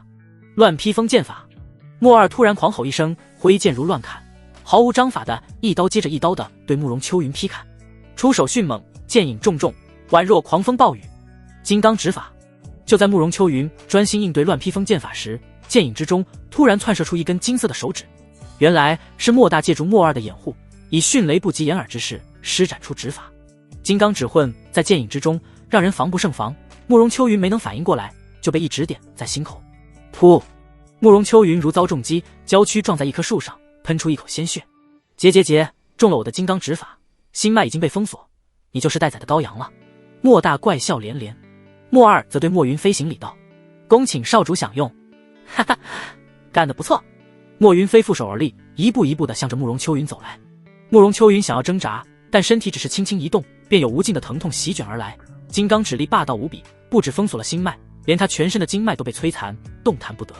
眼看着莫云飞越来越近，他的内心又气又急。千钧一发之际，一道人影如神兵天降，疏忽而至。苏长安施展掠影浮光步，身影飘忽不定，气息内敛无声，转瞬间就距离莫云飞不过咫尺之遥。吭！墨刀出鞘，直斩莫云飞。苏长安并没有第一时间去救慕容秋云，而是把目标放在莫云飞身上。他很理智，出其不意，擒贼先擒王。可惜，少主小心！一直跟在莫云飞身边的莫三反应出奇的迅速，他猛地抬手一拉，将莫云飞拉到自己身后，随后一团恐怖的火焰从他的体内升腾而出，化为一条火龙，伴随着他一拳轰出，火龙向着苏长安呼啸而来。火势之大之猛烈，顷刻间便吞没了苏长安，却原来只是一道残影，掠影浮光步，前影踏风。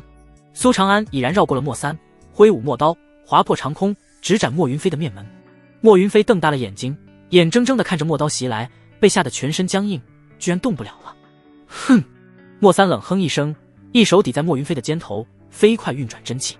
下一瞬，一层土黄色的真气便覆盖住了莫云飞全身，化为一层厚重的泥土，坚硬如神甲，居然将苏长安的刀气阻挡在外。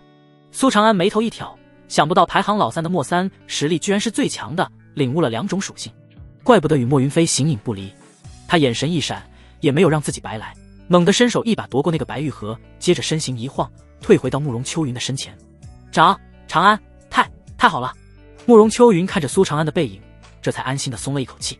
苏长安警惕地看着四周，叹了口气道：高兴早了，情况并不是太好。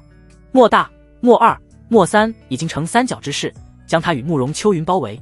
别看苏长安一刀斩杀了铁屠，那是借助了养刀诀的缘故，足足酝养了半个月的刀气才做到的。现在那刀气已经释放掉了，哪怕单独对上莫三都很吃力，更别说还有莫大和莫二了。最关键的是，慕容秋云还身受重伤，失去了战斗力，成了软肋。苏长安，莫云飞回过神来，目光死死地盯着苏长安，脸色狰狞的嘶吼。刚刚就差一点点，苏长安的刀就架在他的脖子上了，他几乎都吓尿了。耻辱，奇耻大辱！苏长安这个名字几乎成了他的魔咒，屡屡坏他的事。不狠狠地虐杀此人，他此生都不会痛快。苏长安，把地心子火抬过来，然后跪下磕3个响头，发誓做我的狗，我可以放你一条生路。莫云飞咬着牙，冷冷地开口：你在想屁吃呢？苏长安直接被整无语了，这家伙是真敢做梦啊！贴脸开大道，上次见面你就是炼气境后期，怎么这么久没见？你的实力一点进步都没有，你找死！莫云飞再度破防，3品到4品是一个巨大的分水岭，有武者能卡数年甚至一辈子，也就苏长安这种怪胎能这么快突破。莫云飞嫉妒苏长安的天资，嫉妒疯了的那种，所以他更恨苏长安了。你们给我杀了他，杀了他！莫云飞咬牙嘶吼。轰！莫大3人一同释放出气势，气机锁定着苏长安，全身肌肉紧绷，并没有在第一时间出手，但却随时可能出手。苏长安面色凝重，深吸一口气，压力很大。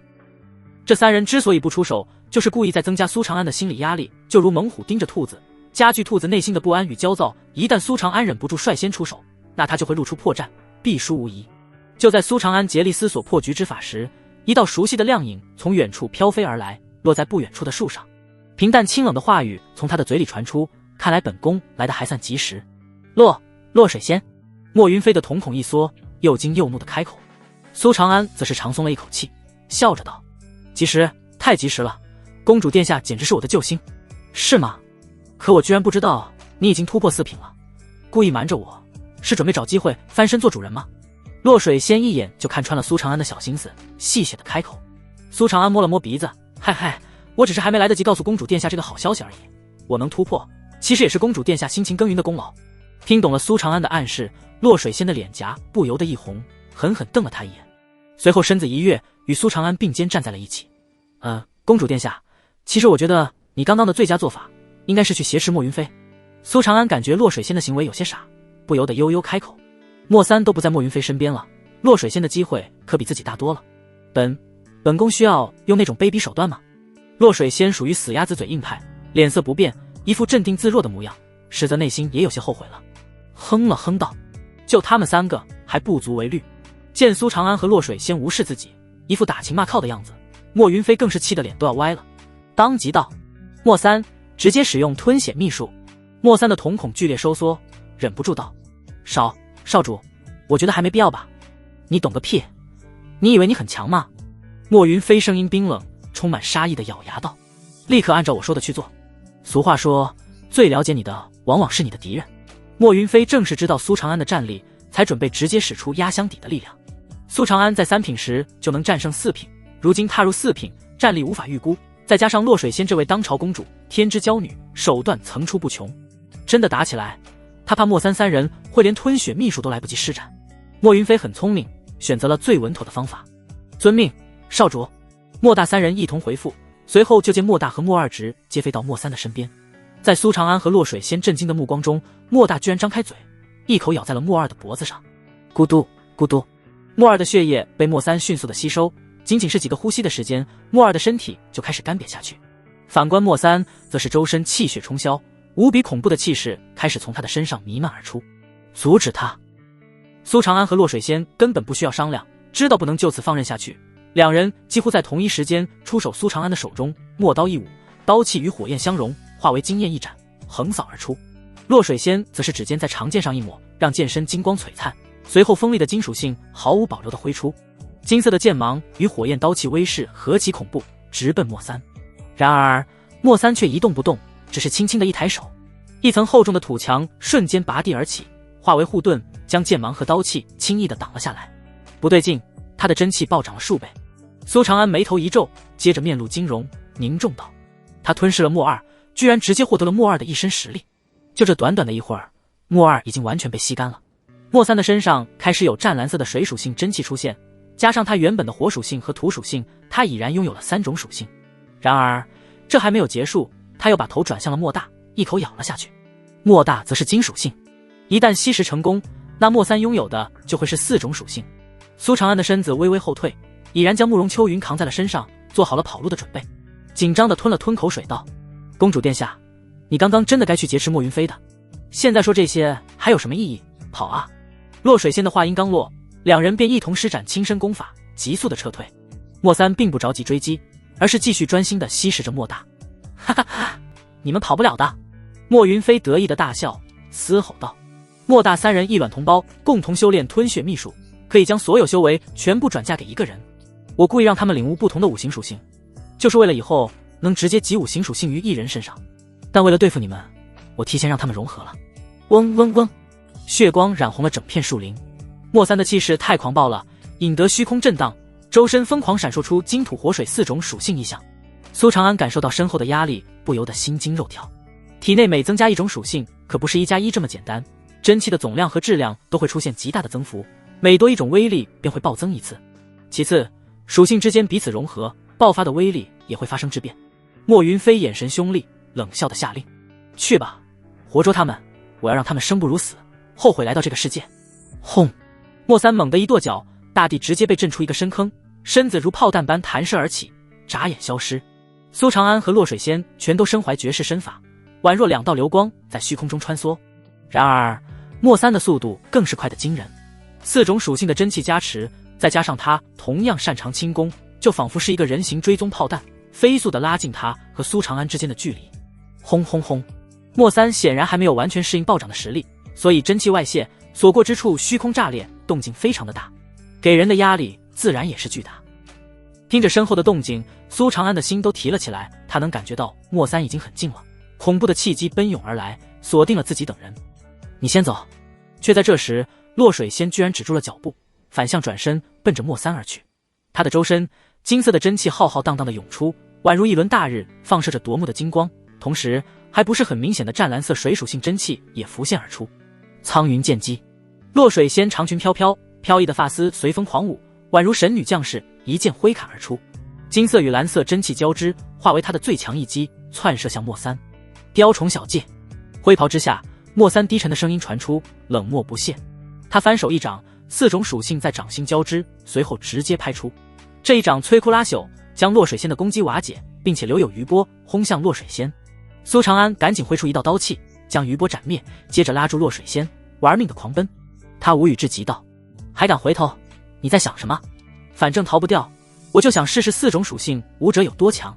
洛水仙眉宇间有傲气，倔强的开口：这娘们儿的自尊心不是一般的强，但也得量力而行啊，试试就试了。哈哈哈，给我死吧！莫三已经追了上来，彼此距离不过1000米，他有如人形炮台，刚猛的一拳随之挥出，全力直奔苏长安等人而来。别动，让我来扛！苏长安拉住蠢蠢欲动的洛水仙，面色凝重，直接将金身诀运转到极致，化为一个铜人。随后火焰真气环绕其身，随同刀气一同在墨刀上翻滚。昨日刀法第二式烈阳舞，火焰与刀气凝聚成至强一刀，与莫三的一拳碰撞在一起。轰！莫三的拳撕裂了刀气，打在苏长安的身上。恐怖的力量直接让苏长安从同人状态退了出来，全身几乎要散架了，五脏六腑都出现了偏移，但也借助这股反震之力，直接挪移了上千米的距离。你这是要做什么？洛水仙担忧地看着苏长安，疑惑地询问。苏长安虚弱道：继续跑，向前500米有一个深潭，躲到水里去。明神诀突破第3层后，他的神识已不弱于五品武者，可以笼罩方圆2000米内的范围。他刚刚一边逃一边用神识寻找生路，只有那条潭水还算个不错的藏身之地。洛水仙点了点头，扛着慕容秋云和苏长安继续奔逃。随着他几个纵跃，一个大型圆潭出现在视线之中，湖面碧绿，直径超过100米的。然而莫三的第二拳也已经强势轰来，这次只能由洛水仙抵挡。他深吸一口气，再度挥出苍云剑击，随后借助反震之力，带着苏长安和慕容秋云在空中划过3条拱桥弧线，一同落入潭水之中。下一瞬，莫三降临在潭水边，蹙着眉头，不断的抬手对着3人的落水地方轰出真气。轰轰轰，水波炸裂，水浪冲天。又是片刻后，莫云飞也终于赶来了，皱眉问道：他们人呢？回少主，他们被属下打落到水潭里了，属下不通水性，又要在此等候少主，就没有下水。莫三淡淡的回复，随后语气笃定的补充道：少主放心，他们3人已全都身负重伤，在水里支撑不了多久，我们只需要静静的等待即可。哪怕是4品武者也是需要呼吸的，最多憋气时间长很多，更何况他们还身受重伤，绝对扛不住水流的侵蚀。莫云飞点了点头，吩咐道：盯着点，但凡他们从水里冒头，立马出手。莫三遵命。潭水之中，洛水仙咳出一口鲜血，应接莫三一拳，他也很不好受。他勉强提起一口气，在水中以真气传音交流。接下来怎么办？洛水仙对苏长安问道。苏长安见莫三没有追下来，当即心神一松，心思雀跃起来，急切道：这还用问？咱们抓紧时间，运用我的体质修炼疗伤。什么？洛水仙和慕容秋云自然知道如何疗伤，脸色俱是一红。洛水仙蹙眉嗔怒道：你在胡言乱语什么？不可以的，这有什么关系？苏长安无语了，催促道：灵力交汇而已，又没让你们脱衣服，不仅能直接恢复所有的伤势附加，还能提升实力，都赶紧的。灵力交汇也不能有外人在场啊。洛水仙有些接受不了，咬了咬唇，挣扎道：不行，绝对不行的。真的是封建？灵力交汇有这么私密吗？苏长安不懂女人的心思。公主殿下，那就我先来吧。慕容秋云也有点害羞，但知道事情的严重性，当机立断开始行动。苏长安道：公主殿下，麻烦帮我们把风。你们简直……洛水仙又气又急，脑袋已经乱作了一团浆糊，不知该如何是好。1个时辰后，慕容秋云面色红润有光泽，神采奕奕，状态已然恢复到巅峰。苏长安的一身伤势也同样无影无踪，可以大大的松一口气了。这次让他找到了纯阳无极体新的打开方式，关键时刻能直接恢复到巅峰状态，可比任何灵丹妙药都要牛啊！公主殿下，到你了。苏长安把目光转向洛水仙。洛水仙很有骨气，傲娇道：本宫已经说了，不需要。你休想，现在可由不得你。苏长安嘿嘿坏笑：公主殿下，你之前说对了，我确实一直在找机会翻身做主。洛水仙慌了，色厉内荏道：我劝你不要太放肆。苏长安难得可以压制住洛水仙了，当然要狠狠的报仇了，当即把灵力渡入他的体内。水潭岸边，太阳西斜，天色已经逐渐暗淡下来。莫云飞和莫三依旧守在岸边，默默地注视着水面。你确定他们落到这个水潭了？莫云飞再度确认地问道。这都2个时辰了，哪怕是4品武者也不能憋气憋这么久啊，更何况他们身上还带伤，泡这么久，伤势要烂掉了吧？莫三正重点头，属下万分确定。那再等等吧。莫云飞无奈，都等了这么久了，必须等个结果出来。他不敢让莫三下水探查，害怕苏长安会突然冒出水面偷袭自己。最关键的是，他觉得苏长安3人只是在苟延残喘，不可能翻出什么大浪来。潭水之中，苏长安按住洛水仙的手，双方灵力交融。洛水仙恶狠狠地瞪着苏长安，又冷又傲道：苏长安，你好大的胆子，给本宫等着。接着他盘膝而坐，运转着灵力，吸收多余的能量。他的周身不再只是金属性光芒，而是还闪动着湛蓝之色，周围的潭水都开始随着他而律动。一层层水波荡漾，在有形和无形之间转化。慕容秋云羡慕地看着洛水仙，这是要领悟出第二种属性水属性了。等着就等着，谁怕谁？苏长安一点都不带慌的，他觉得自己的实力已经和洛水仙半斤八两了，以后谁镇压谁还说不定啊。随后他感受了一下体内的状态，丹田之中的真气从原来的10缕暴涨至20缕，等到再度攒足100缕后，他就能着手将其转化为第二种属性了。巩固好修为，苏长安又拿出了那个白玉盒，打开后，那枚漂亮的紫色火种映入眼帘，哪怕只是这小小的火种，也瞬间让周围3米范围内的水波蒸发，在水潭中形成了一个无水地带。不愧是灵物，这地心子火当真不凡。苏长安双目放光地打量着，用神识接触了一下火种，顿时感到其内蕴含着一股让人心惊肉跳的潜力，似乎只需要一个契机就能化为灭世之炎。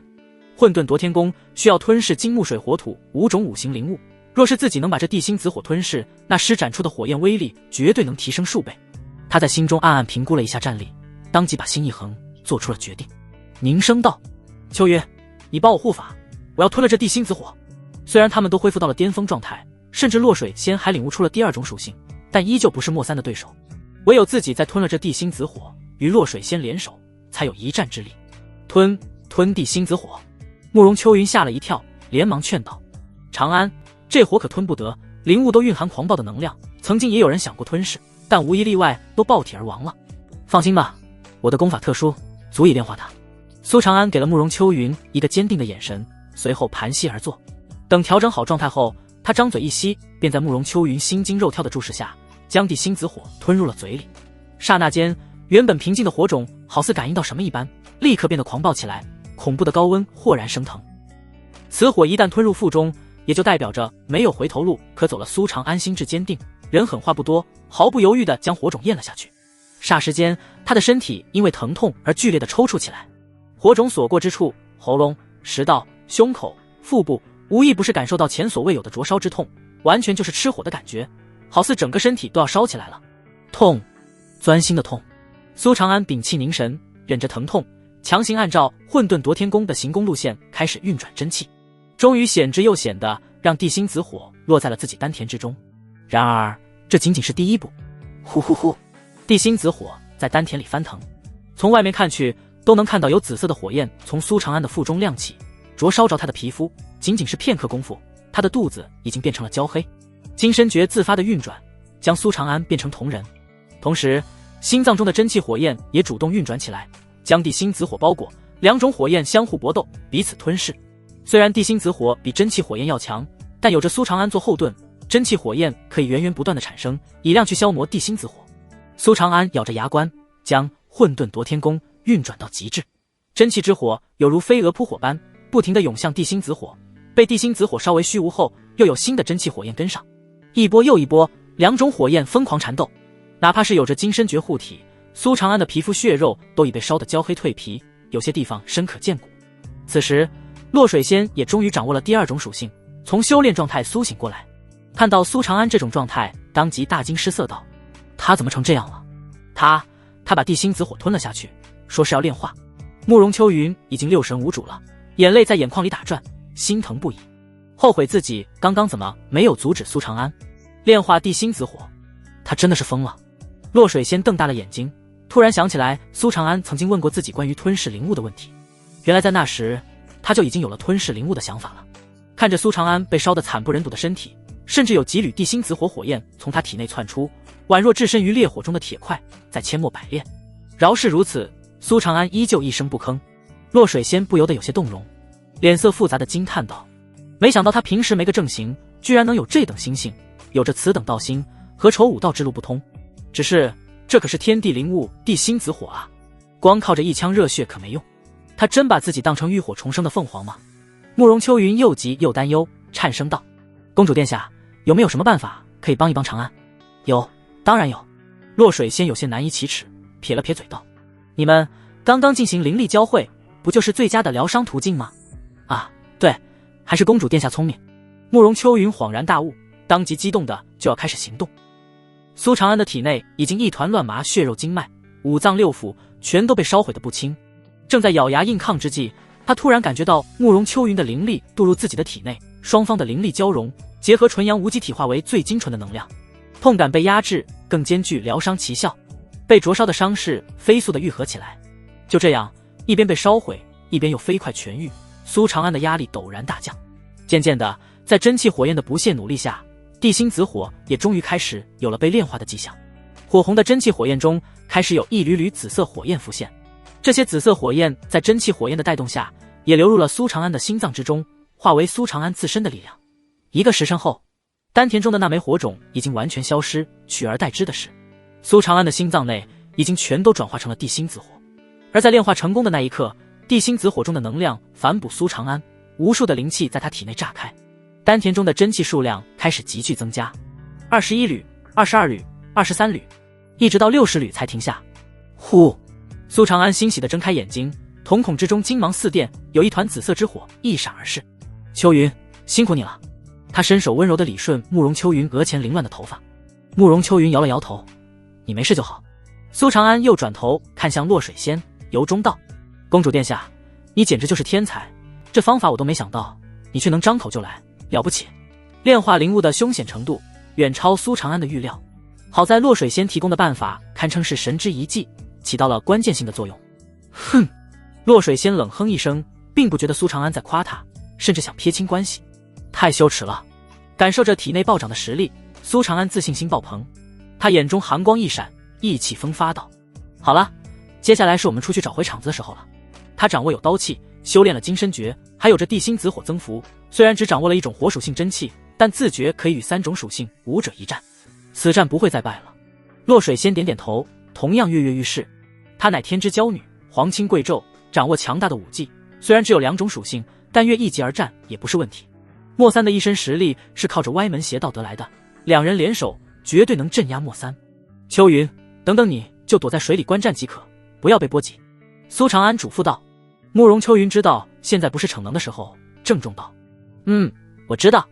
岸边还不出来，他们莫不是已经在水里被淹死了吧？莫云飞已经不耐烦了，他从天亮等到天黑，现在天又快亮了。一旁莫三的眼中陡然迸射出金光，盯着水面凝声道：他们来了。下一刻，就见苏长安与洛水仙从水下缓缓浮现而出，站在了水面之上，踏步而来。哼，憋不住了吧？终于出来找死了。等了这么久，莫三的火气很大，冷笑一声，便向着2人扑杀而来。他宛若一只大鸟，凌空激射，直奔猎物。吭！苏长安和洛水仙同时拔出兵器，一刀一剑自下而上，迎着莫三左右夹击，刀气纵横，剑芒吞吐，气势居然压过了莫三。在不知不觉间，苏长安的刀气相比于之前增强了不止数筹。最初时，他的刀气只能延伸至8-9米，如今已经足可以斩灭300米开外，威力更是与日俱增。假以时日，他希望自己可以做到刀气纵横3万里。洛水仙则是周身环绕着金属性和水属性，他的功法等级非常之高，真气质量遥遥领先同阶，居然能与莫三的真气僵持。感受到他俩散发出的气机，莫云飞和莫三全都傻眼了，惊了，他们的伤势居然全都好了。莫云飞惊怒交加，难以置信，无法理解，这潭水难道是什么疗伤圣水不成？都快死了的伤势在里面泡一泡都能痊愈。少主别慌。莫三的声音冷漠无情，霸道而残酷，自信道：就算伤好了又如何？一个2种属性和一个1种属性的废物，你们联手依旧不是我的对手。他张嘴一声怒吼，震动四方，4种属性之力环绕其身，真气威压铺天盖地，双手各自握拳，分别向着苏长安和洛水仙轰出。哼，不过如此。苏长安轻笑一声，心念一动，紫色的火焰豁然涌现，包裹住他全身，化为紫色火人，妖异而神秘，看起来分外显眼。紫火环身，立于虚空。苏长安觉得此时的自己绝对酷毙了。随后墨刀一挥，紫色的火焰刀气划破虚空，将莫三的攻击斩灭。紫色火焰，不对，这是地心紫火，它怎么从你身体里冒出来了？灰袍之中，莫三的瞳孔瞪大，第一次失去了情绪管理，似乎想到了什么难以接受的事情一般，尖声道：你居然炼化了地心紫火？什么？地心紫火也能炼化？莫云飞如遭雷击，死死盯着苏长安，羡慕嫉妒的脸都要歪了。他冒着巨大风险盗取地心紫火，也只是为了感悟出火属性真气而已。然而苏长安却直接把地心紫火给吞了。两相比较，他感觉自己就是个小丑，而且这地心紫火可是他偷出来的啊！杀！苏长安3人已然打出了真火，杀手锏层出不穷，战斗进入了白热化。金身开，掠影浮光步，七绝刀法，烈阳舞。苏长安底牌进出，借助武道天眼的洞察能力，再加上轻功优势，洞悉莫三招式中的破绽，不停地抓住机会反击。每出一刀皆是最强杀招，刀气霸道凌厉，地心紫火温度奇高，难以扑灭。哪怕莫三以土属性化为土之铠甲保护自己，也被刀气斩得坑坑洼洼，更是有宛若不灭的地心紫火在身上一直灼烧着。察觉到苏长安的攻击力更强更为有效，落水仙转而打起了辅助，帮助苏长安创造更多的输出环境。他抬手向着苏长安的陌刀一指，锋利的金属性立刻覆盖住整把陌刀，金光璀璨，配合刀气与地心紫火，攻势更加的恐怖。是，陌刀傲立苍穹，一招力劈华山，直斩而下。这一刀终于将莫三的土之铠甲给斩破，陌刀刺入莫三的皮肤，刀气侵蚀入体内，地心紫火烧其肉。莫三戴上了痛苦面具，惨叫连连。他终于受到了重创。然而苏长安也因为这全力一刀，身形出现了短暂的停滞。给我死！莫三的声音凄厉而疯狂，灰袍之中他面色狰狞，双目赤红如血，射出红芒。轰！他一拳打在苏长安的胸口，将他轰飞出去，砸在水潭之中，掀起惊涛骇浪。随后四属性真气如沸水般疯狂涌动，气机死死锁定住了落水仙。落水仙心头一跳，眼眸微沉，冷哼道：想先杀本宫？莫三的心情很沉重，脸色凝重，眼神充满杀意。他发现苏长安和落水仙的进步都太明显，太可怕了。这两人都不愧是天骄之名，对武技的掌握极为的娴熟，就连战斗意识都是非常逆天。原本他靠着境界的碾压，可以让他俩毫无还手之力，但是当他们把自己的真气质量提上来之后，对战斗力的增幅会得到极为明显的提升，这是一般武者所不具备的。就好比一把刀，在小孩手里只能增强一点伤害，但到了武林高手手里，增幅可不是一星半点。尤其是苏长安，其身法、洞察力、直觉以及破坏力全都没有缺陷，滑不溜秋的是完美的六边形战士。莫三感觉自己想压住他都需要费一番手脚了，两对一对他而言非常不利，所以他想要先解决掉落水仙。五行神拳，莫三双手高高举起，轰轰轰，火属性、金属性、土属性以及水属性纷纷巨现，化为4根大柱环绕着他。这乃是玄阶高频武技，听名字就知道要集其五行之力施展。不过因为莫三提前使用吞血术，所以只能使出4种属性，但威力依旧极为恐怖。强大的气机锁定着落水仙，不让他逃跑。所谓气机是一种特殊的威压，由神识、气势以及真气共同形成的一种无形之势，用来镇压对手，让对手无法逃脱。就好比近距离被一把枪锁定了，没有人敢转身逃跑。小瞧我，觉得我是软柿子？落水仙秀眉一蹙，第一反应居然不是逃跑，而是感到气愤。被人小瞧，让傲气的他感觉受到了冒犯。难道在他眼里，自己比苏长安更好解决？哼！他一声冷哼，水火双属性犹如2条龙环绕而出。五行天罡变，落水仙双手合抱胸前，真气突然逆流，水火属性交替扭曲，下一刹，水火真气的数量居然翻倍了，变成2条水龙加上2条火龙，由2演化为4，围绕着落水仙，威风凛凛，气势腾腾。落水仙无尽的青丝倒转冲天，漫天狂舞，身上裙摆猎猎作响，裙带飘飘，犹如9天玄女凌晨。可还好恐怖的增幅秘术，不愧是公主殿下，还隐藏着这种底牌。潭水之中，苏长安将体内的淤血咳出，惊羡的开口。这个秘术的增长性极为恐怖，可以预见，当落水仙掌握5种属性时，五行全都翻个倍，那会是何等的景象。不过现在可不是看戏的时候，他不能让落水仙独自面对莫三的杀招，而是该拼命了。苏长安眼眸闭起，呼吸变得极为缓慢而又低沉，就仿佛一头巨龙在潜伏。他因修炼养刀诀而半个多月没有用刀，但他对刀的修炼并没有懈怠过，每天都会反复去钻研灼日刀法，所有的理论知识全都印刻在他脑海，哪怕没有练刀，他对刀的感悟也一直在提升。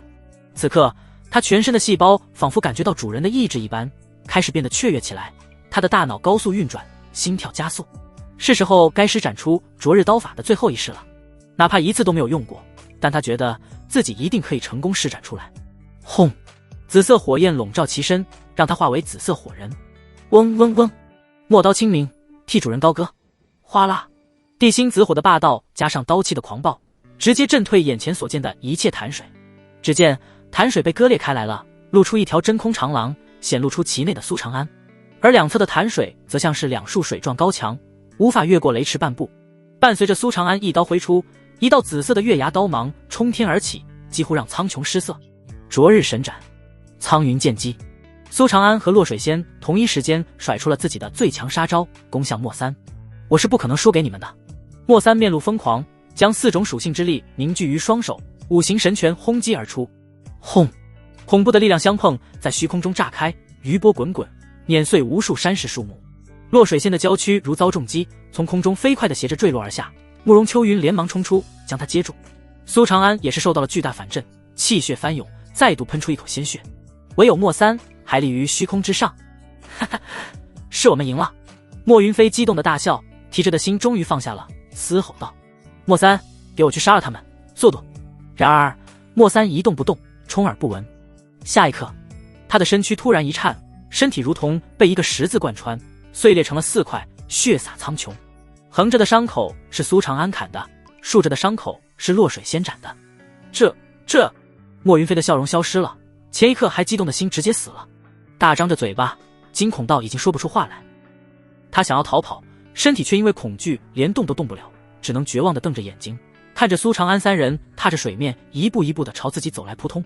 他瘫倒在地，被吓得尿都流了出来，求饶道：“别杀我，我乃黑煞军少主，我身份特殊，而且我知道很多黑煞军的秘密，我还有用。”苏长安正想问此人该如何处理，洛水仙却抢先了一步，直接动手，长剑一扫，吞吐着剑芒。顷刻间，莫云飞已经身首异处。黑煞军的秘密无足轻重，但你的秘密必须要保住。洛水仙淡淡的开口，对着苏长安叮嘱道：“不到万不得已，你千万不能暴露出体内有地心子火的存在，否则会很麻烦。多谢公主殿下关心，我知道。”苏长安点了点头，对洛水仙的举动还是有些小感动的。吞噬灵物确实有些逆天了，一旦暴露出去，肯定有很多人会发了疯的找到苏长安，通过各种手段逼问吞噬灵物的办法。慕容秋云担忧道：“那关于地心子火的去向，我们该怎么说？就说被黑煞军转移了，不知去向。放心吧，有本宫作保，没有人敢怀疑。”洛水仙语气平淡，却充满了霸气与自信。“长安，你的刀。”慕容秋云又注意到了苏长安手中的陌刀，忍不住惊呼出声。苏长安看了一眼，也是无奈地叹了口气。只见原本帅气凛然、霸道锋利的陌刀，已经变成了一块被烧得融化了的废铁。苏长安的刀气太过残暴，地心子火温度又高，终于超过了陌刀能承受的极限，完全废掉了。无妨，回去后再神武卫兑换一把更强的刀就行了。苏长安淡淡地说道：“左右不过是一个兵器，旧的不去，新的不来。你想多了，你以为神兵利器是大白菜呢？”洛水仙毫不客气地打碎了苏长安的幻想。苏长安一愣，什么意思？慕容秋云解释道：“长安，你想要比陌刀更好的兵器，要么自己收集珍贵材料委托神武卫打造，要么自己去想办法。神武卫是没有更好的兵器给你兑换的。原本我以为陌刀是神武卫兵器的起点，原来同样是终点啊！量产陌刀这种神兵听起来好牛逼啊，原来也就只能量产陌刀了。”苏长安蹙了蹙眉，他这才意识到神武卫100户以上的兵器没有一个是陌刀，而且兵器模样也不统一，千奇百怪，显然都是自己打造的。到了武道高品，拥有一个与自己相契合的兵器非常重要，而且这个兵器越早获得越好。洛水仙又给苏长安上了一课，凝声道：“你有时间的话，可以去神兵谷碰碰运气。”神兵谷？苏长安充满求知欲地看向洛水仙。洛水仙没有让苏长安失望，直接介绍道：“神兵谷在江湖中以打造神兵利器而得名，谷中神兵利器无数，每年的11月15还会召开赏兵大会，并且让年龄未满30岁的4品武者添加入藏兵山，挑选一件兵器，免费送兵器。有格局啊！”苏长安的眼睛一亮，他没满30岁，而且也4品了，完全符合条件啊！格局？洛水仙好笑地摇摇头，美眸中露出一丝不屑，似是想到了什么，刚欲说话，天地之间却是突然震颤起来，有一股惊天动地的力量在咆哮着，仿若山崩又好似地震，引起虚空荡漾，让人心惊肉跳。吼！一声嘹亮的龙吼响彻四方，饱含着无尽的愤怒与霸道。原本阴暗的夜空瞬间被照亮，一头全身散发着金光的巨龙虚影，宛若一轮大日翱翔在天际，随后向着苍穹中的某处冲击而出。轰！虚空炸裂，爆炸的光辉照亮方圆万万里，余波如刀，横扫苍穹，所有的飞禽转瞬蒸发。无数的火焰巨石如流星般从天坠落，顷刻间京城腹地居然全都下起了流星火雨。苏长安3人纵身跳跃，避开落下的流星雨，双眸则是死死盯着京城的方向，面露震撼。强，太强了！这股力量已经不再是凡俗所能想象出来的了，而是真正的天威。若是这力量不是爆发在虚空，而是落于京城，足以将整座夷为平地。不对，远远不止，足以将京城方圆千里全都夷为平地。因为苏长安已经看到，周围好一座高耸的山头，山顶都被这力量抹去了。刚刚那莫非就是真龙之气？苏长安吞咽了一口口水，惊叹出声。慕容秋云倒吸一口凉气，不敢置信道：真龙之气只有圣上才有，发生了什么？居然让圣上亲自出手了。刚刚的气息中能蕴含着一股滔天的怒火，也不知道黑煞军做了什么，引得圣上雷霆震怒了。当今圣上的实力是极品，苏长安则是更好奇到了什么境界能有这么强大的力量，眼眸中充满了羡慕和斗志。这绝对已经属于天人了。7品，借助真龙之气可匹敌8品。落水仙给出了答案。8品天人境啊！苏长安舔了舔嘴唇，默默地握紧了拳头。7品寿300载，而8品则寿800载。拥有强大力量的同时，还能获得漫长的寿命，谁不眼热？片刻后，一切平息，刚刚的金龙好似只是幻觉，但四处燃烧起的火焰依旧在诉说着刚刚恐怖的一幕。走吧，回京城。相比于苏长安和慕容秋云，落水仙的反应却出奇的平静，似乎对他爹没多少关心。苏长安注意到这一点，暗暗猜测楚皇这个爹当的估计很不称职。京城遍地疮痍，满目狼藉，如河水一般的血水在大街上的凹槽里流淌着，有的进入排水管，有的融入大地。神武卫、黄承思和刑部的人正在搬运着尸体，林雄和方青山等人则是守在西门口，翘首以盼。当看到苏长安3人的身影时，巨石面露狂喜，冲上前迎接，行礼道：属下拜见公主殿下。苏大人、慕容大人，城内情况如何了？苏长安问道。周大志回道：黑煞军4品以下的武者几乎全灭，高品武者也都逃离了京城。有传闻有2名7品不朽境的武者被斩。不朽境武者既然占了不朽2字，自然代表着生命力非常顽强，哪怕断肢都能再生。听闻到了这个境界，体内会诞生出一种不朽物质，让其拥有难以抹杀的能力。然而哪怕是此等强者都死了2名，不，也许还不止2名，可见战斗之惨烈。苏大人，此人是黑煞军少主莫云飞。林雄好奇了看了一眼被3人运回来的尸体，顿时瞳孔瞪大，又惊又喜的高呼。苏长安淡淡一点头，黑煞军少主可算是伏诛了。哈哈，大人威武，又立大功了。这次黑煞军如此嚣张，正需要继黑煞军少主稳定人心。周围的人俱是精神振奋，就连黄承思和刑部的人也都听入了耳。很快，安平公主带领苏长安和慕容秋云追杀黑煞军少主，并将其斩杀的消息便轰传开了，引得无数人喝彩叫好。老百姓们对武道高手不了解，死再多的武道高手都没多大感觉，但知道黑煞军少主的地位等同于皇子，听闻杀了一位皇子，自然津津乐道。苏长安的名字再一次广为人知。回到神武卫，苏长安能接触到的信息更多了，也终于知道了圣上因何而发怒。当今圣上修真龙霸气，一身实力深不可测，但却轻易不能出手，因为真龙霸气与武道真气不同，用一次少一次，一旦出手，体内的真龙霸气少了，还会影响圣上的寿命。此次黑煞军得到了风声，楚皇正在炼制一种能让自己突破至8品的丹药，一旦丹成，其实力大进，寿命大涨，这才不惜一切代价，在最关键的时刻破坏。从楚皇最后的反应来看，看来黑煞军的计划成功了。至于透露风声的是谁，毫无疑问就是太子了。太子府，哈哈，太好了，我那父皇终于忍不住出手了。太子激动的大笑，眼眸中充满了疯狂与冰冷，甚至失去了情绪管理。在他的身边，一名披着黑袍带着阎王鬼面的身影如同影子般静静地站着。等太子笑声停下，他这才不紧不慢地开口，声音缥缈冰冷，如来自九幽之潭，沙哑低沉。恭喜太子殿下，楚皇的丹药被毁，数十年心血付之一炬，又含怒出手，只怕寿命不超过30载了，您登基之日再望了。30载，慢，还是太慢。太子咬牙切齿，面目狰狞道：那老东西当了400多年的皇帝了，孤是一刻也等不及了。殿下放心，不管是6部还是黄承思，亦或者神武卫，我们都直接或者间接掌控了大量的人，再加上我们阎王殿的诸多高手，只要再找机会逼楚皇出手，他自然命不久矣。阎王鬼面的人阴森森地说道：哼，那老东西也妄想长生，长生是孤的，孤才是真正的长生皇帝。太子的眼中金芒闪烁，体表有真龙之气涌现，居然同样修炼了真龙霸气。鬼面人再度说出了一个消息：对了，莫云飞已经死了，死于洛水仙和苏长安之手。真是个愚蠢的废物。太子冷冷一笑，他最近做的事有一样做成的吗？坏了姑的很多计划。姑把自己的妹妹送给他，他都没接住；告诉他弟星子火的位置，他也没接住。活着也是浪费空气。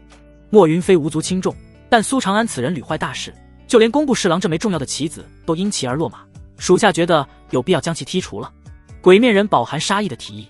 太子点了点头，冷酷道：那是自然，你去安排吧。楚皇宫最深处，此处搭建着一个巨大的石台，正是长生台。此地被列为禁地，守备森严，是楚皇用来炼制丹药、追求长生之所。外面人不知道，此处的死伤才是最惨烈的，血染石台，断指残骸，碎肉横飞，四周无一处不是血红色。楚皇身披玄金纹龙袍，披散着头发，看起来不羁而浪荡，只是在头发的遮掩之下，却是一双如寒星般的眸子，眼白泛着冷灰，瞳孔漆黑如墨，宛若淬毒幽潭。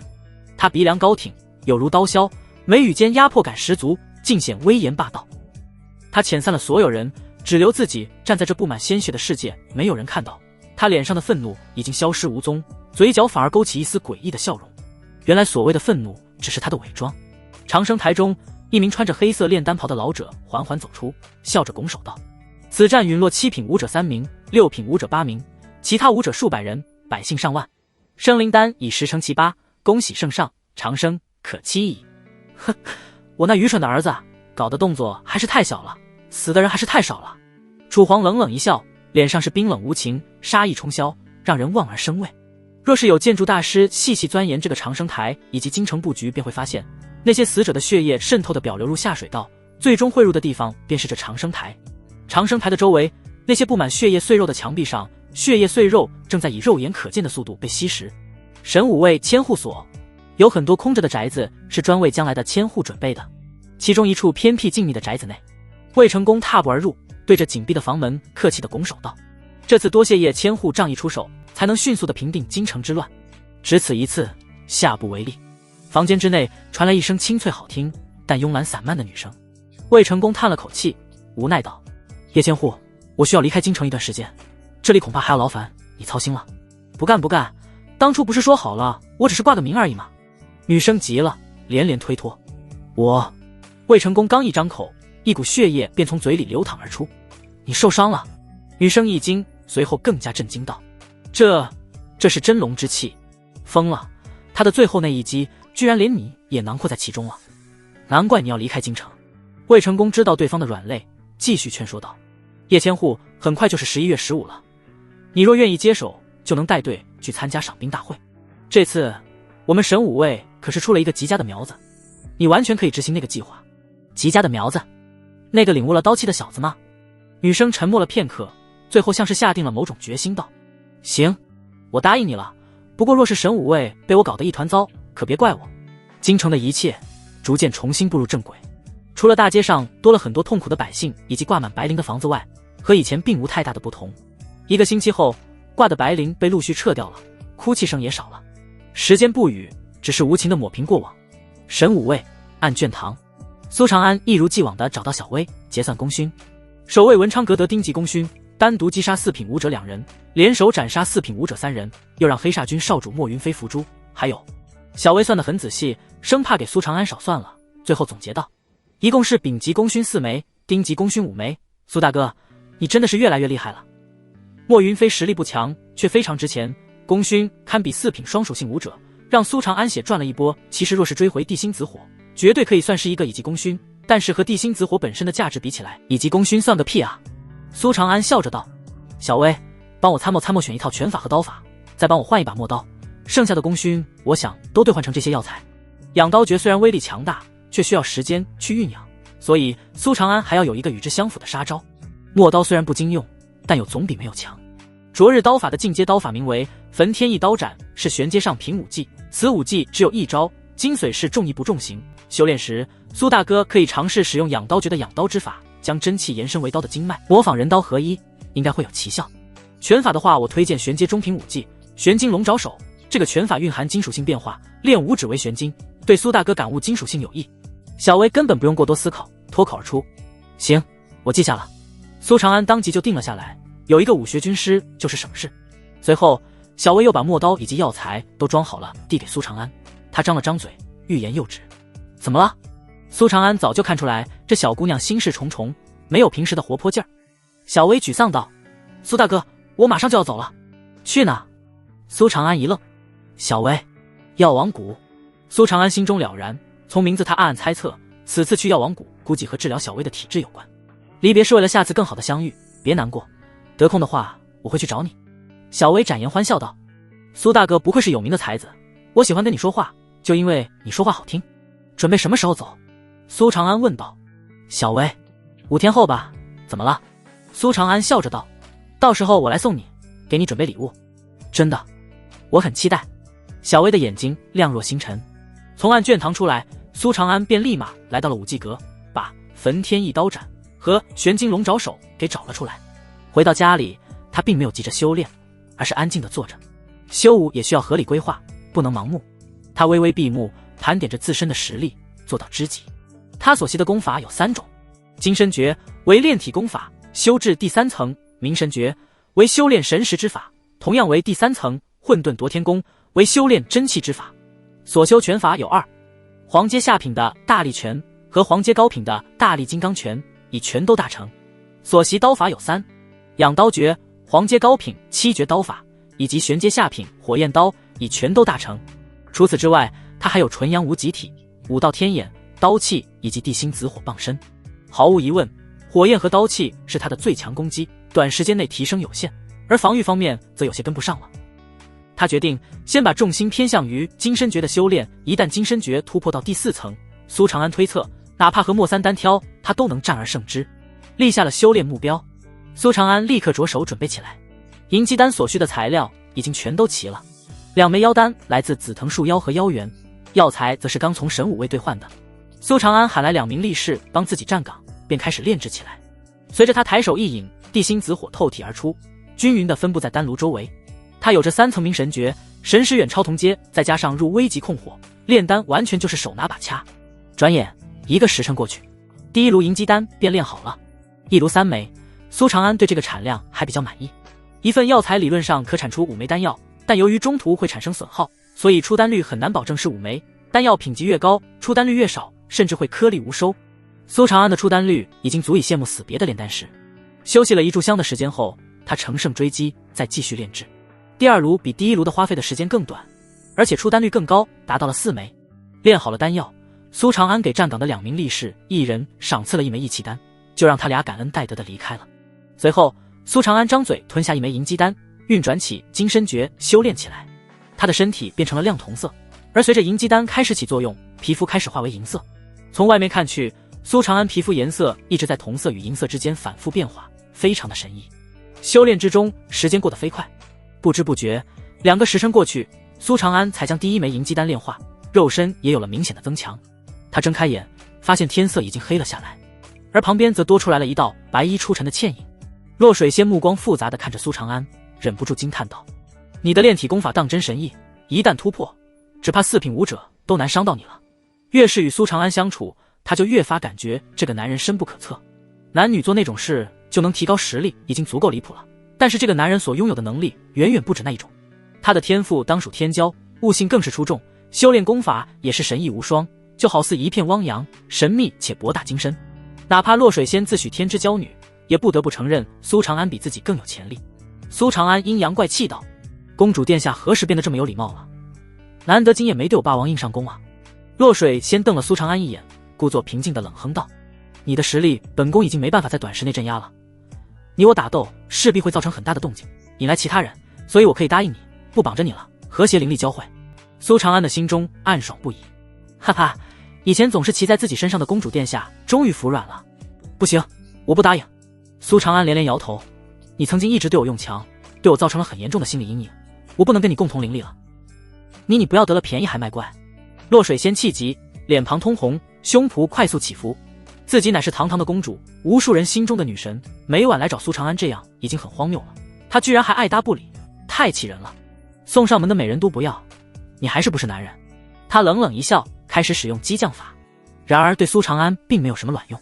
他很淡定道：“我是不是男人，公主殿下应该比任何人都清楚吧？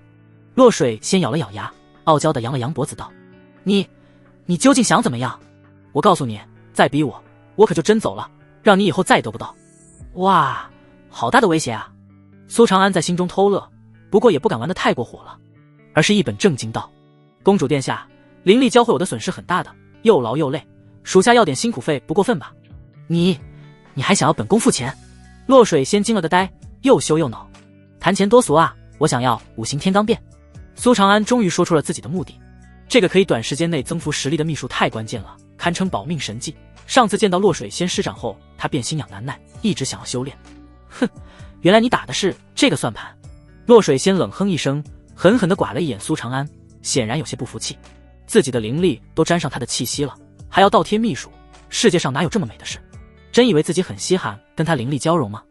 行，拿去吧。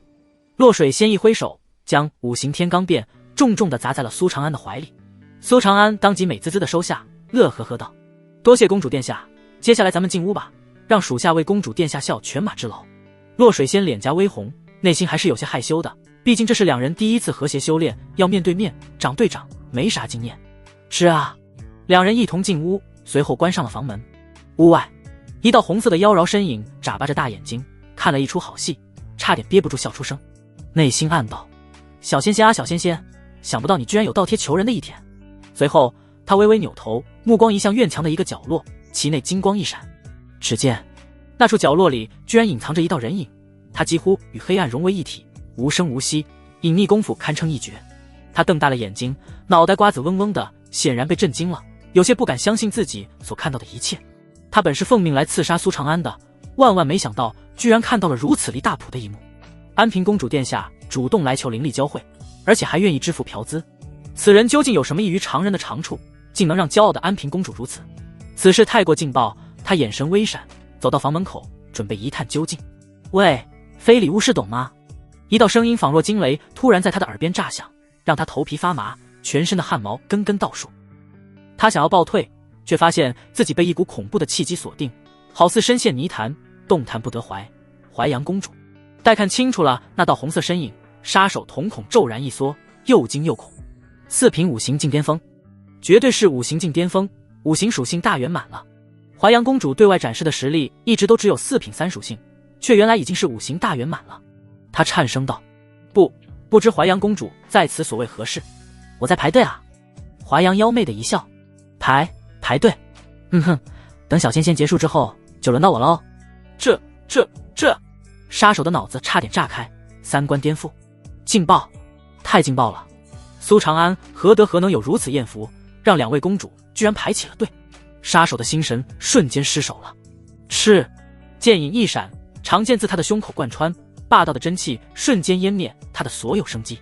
杀手连哼都没能哼出一声，便安然离世。淮阳公主收回长剑，长舒了一口气，笑着道：还好没有打扰到小仙仙他们，哼，做那种事的时候被打扰会很难受吧。刚刚他以气机屏蔽了这里的动静，但若是杀手奋起反抗，肯定会惊动苏长安和洛水仙。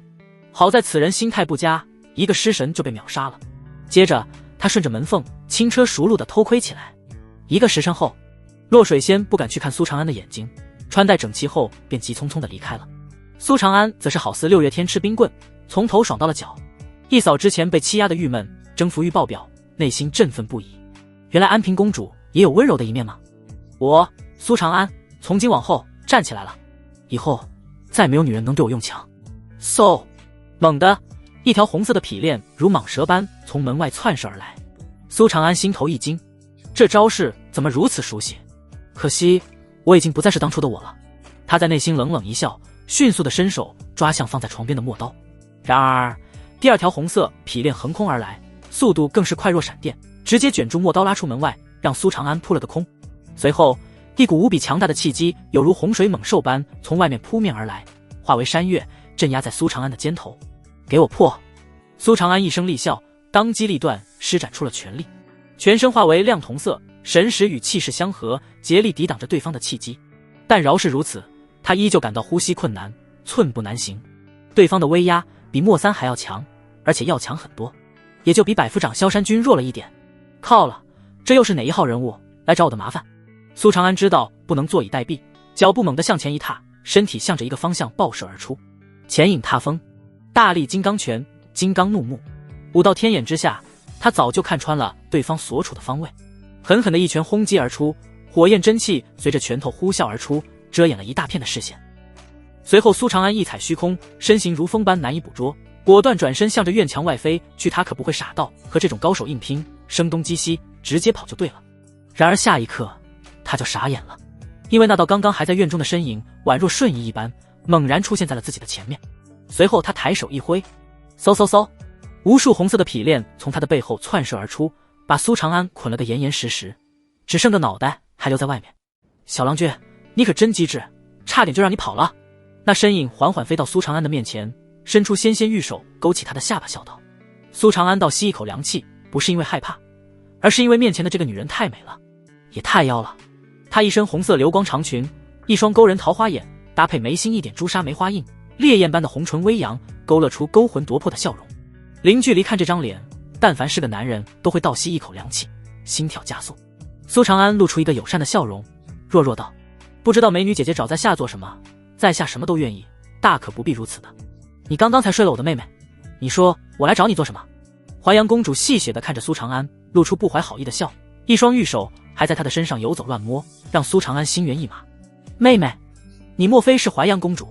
苏长安一愣，淮阳公主的大名他当然听说过，大楚当今的2位公主全都是武道天骄，淮阳公主虽然极少露面，但名声却比落水仙还要大，因为她比落水仙妖媚太多了，每次出现都会引起巨大的轰动，让无数男人痴迷疯狂。而且很多人都觉得她的天赋还要在落水仙之上，因为坊间时常有传闻淮阳又揍安平了。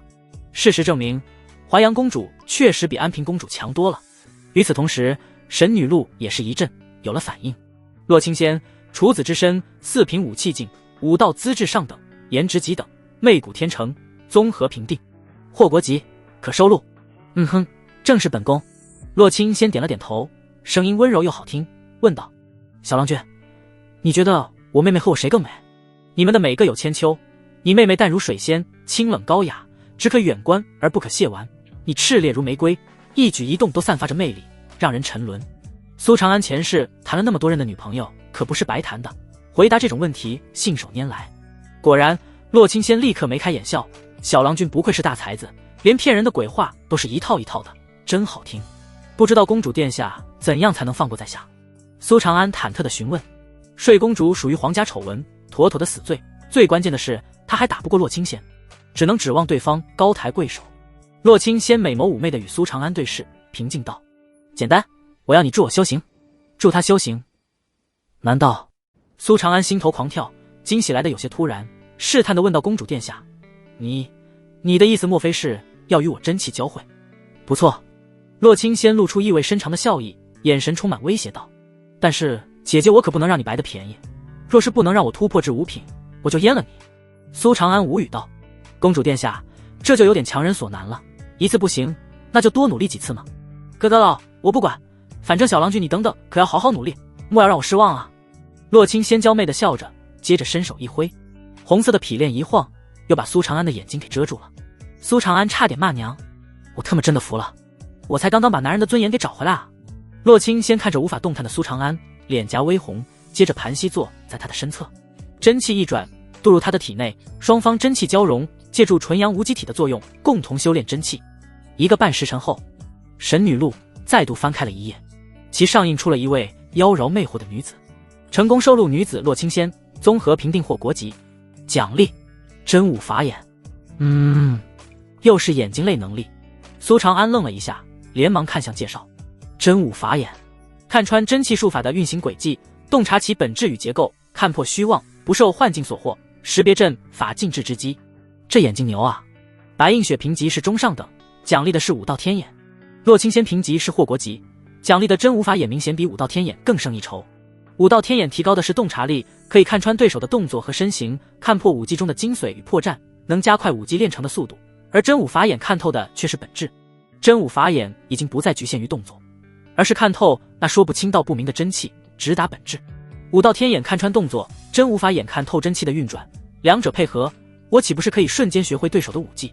苏长安只感觉眼睛一阵清凉，说不出的舒服，有一种生命在升华的美妙感。神女路再度有了反应，显露出一行字迹，武道天眼与真武法眼融合，进阶成真武天眼。苏长安消化完所得，发现自己居然依旧被绑着。洛清仙在床上盘膝而坐，一动不动，似乎在积蓄着什么。那小妞难不成真的在突破？刚想完，一股恐怖的气息在苏长安的身旁升腾而起，耳边传来轰鸣之声，有如巨浪在拍打着石门，要将石门碾碎。金木水火土五行同时显化，围绕在洛清仙的身边。片刻后，在他的头上浮现出一朵3个花瓣的大型花形虚影。所谓3花，分别为人花、地花以及天花。洛清仙现在凝聚的便是人花，这需要对五行之力的领悟达到极致才能做到。人花一成，体内五行相通，自成一方天地，可借此演化出诸多异象。如木属性可演化为风雨雷，水属性可演化为冰，土属性与火属性相合，演化为岩浆等等实力与手段，当然远胜4品。嗡！虚空中好似传来天地韵律之声，玄妙的气息笼罩着洛清仙。只见他周围的五行之力好似5条江河，向着头顶倒灌，源源不断地汇入那3花之中。头发也是随风狂舞，直冲苍穹，整个人变得圣洁而不可侵犯。随着时间的推移，原本只是一道若有若无虚影的3花，最右边的那一半开始泛出了光泽，五行之力化为5种颜色，让这一半如同霓虹灯闪耀，变得氤氲美丽。当整片花瓣都被灌满后，洛清仙身上的气势也轰然达到了顶峰。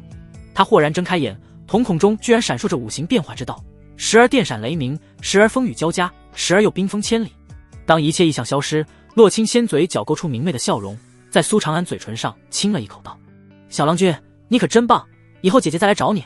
记好了，我俩的秘密你可不能外传，尤其是不准告诉小仙仙哦。”话毕，他一挥手，长裙自动包裹住全身，随后潇洒的起身飞身离去，同时缠绕着苏长安的红色匹链也随之脱离飞出。苏长安躺在床上一动不动，思绪复杂，不知道该哭还是该笑。好消息，神女路又收录了一位女神。坏消息，我又被镇压了。洛清仙，你给我等着。安平公主府，洛清仙第一时间就来找洛水仙分享喜悦。小仙仙，告诉你一个好消息，姐姐我的实力突破了。哼，那又如何？我现在也不是那么好欺了。洛水仙冷哼一声，他领悟出了第2种属性，也是自信心高涨之时。随即便与二女便大打出手，然后仅仅几个呼吸的时间，洛水仙便被镇压。啧，妹妹你还得练啊，再这样，你连我的背影都追不上了。洛清仙说着风凉话，然后美滋滋地离开了。洛水仙冷着脸沉默，随后默默起身，向着苏长安的家里而去。苏长安已经从床上起来了，正坐在桌前写着什么。鱼塘里的鱼多了，要做的事也就多了。小薇马上就要走了，他准备连夜赶写几本小说给他带去药王谷解闷。还有就是首府之女顾景书给他写信了，他需要给对方回信。是啊，这时房门被推开，洛水仙俏生生地站在门口，他咬着嘴唇，脸色微白，双眸失焦，一副受到重大打击的模样。苏长安连忙关切地问道：“公主殿下，你这是怎么了？”洛水仙不言不语，只是一步一步向自己靠过来。苏长安瞳孔一阵放大：“不是，这什么情况？你们姐妹俩简直是魔鬼啊！”翌日，苏长安脚步虚浮地走出门，他搞不懂洛水仙昨晚受了什么刺激，一直真气交汇也累啊。等以后，哪怕我有纯阳无极体也吃不消啊，还是得努力修炼金身诀。苏长安心有余悸地想着，突然他眉头一挑，好似有所感应地看向被随意丢弃在墙角的那具尸体，随后快步跑过去探查。实力为4品3属性，戴着黑无常的鬼脸面具，这一袭夜行服一看就是杀手。死亡方式是被一剑穿胸，随后被霸道的真气摧毁生机，一击毙命。苏长安闭上双眼，在脑中复盘着，渐渐地分析出了大概情况。此人是来刺杀我的，隐匿功夫极佳，居然都没有被我和洛水仙发现，幸好被淮阳公主也潜伏在一旁，出手杀了他。还好，派如此高手来刺杀自己，还真是看得起我。会是谁？当朝太子吗？苏长安的仇家中，值得如此大动干戈且请动这等杀手的并不多，除了黑煞军，就只剩太子了。黑煞军刚刚进行了一波大行动，不可能为了自己再动手，所以基本可以锁定是太子了。毕竟自己与他结下了不少仇怨，更是灭了工部侍郎，等于断了他一臂。太子为人阴险，行事又果断狠辣，这次刺杀不成，只怕还会继续行动。苏长安的心中提升实力的紧迫感更强了。为了让太子放松警惕，扮猪吃虎，苏长安对外宣称自己受到刺杀，身受重伤，需要闭门疗养。接下来的几天，苏长安请了伤假，闭门不出。很快，外界也传开了文武全才的神武卫总旗苏长安因被刺杀而受伤了。随后就有谣言传出，是因为苏长安杀了黑煞军少主莫云飞而遭到了黑煞军的报复所致。这谣言不用想也知道是太子散出的，为的就是撇清跟自己的关系。期间，白映雪托小桃来看他，据说白映雪哭成了泪人，担心的彻夜难眠。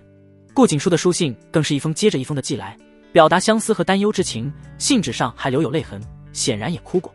小薇找上门给自己送药，就连唐诺诺也托人送来疗伤丹药。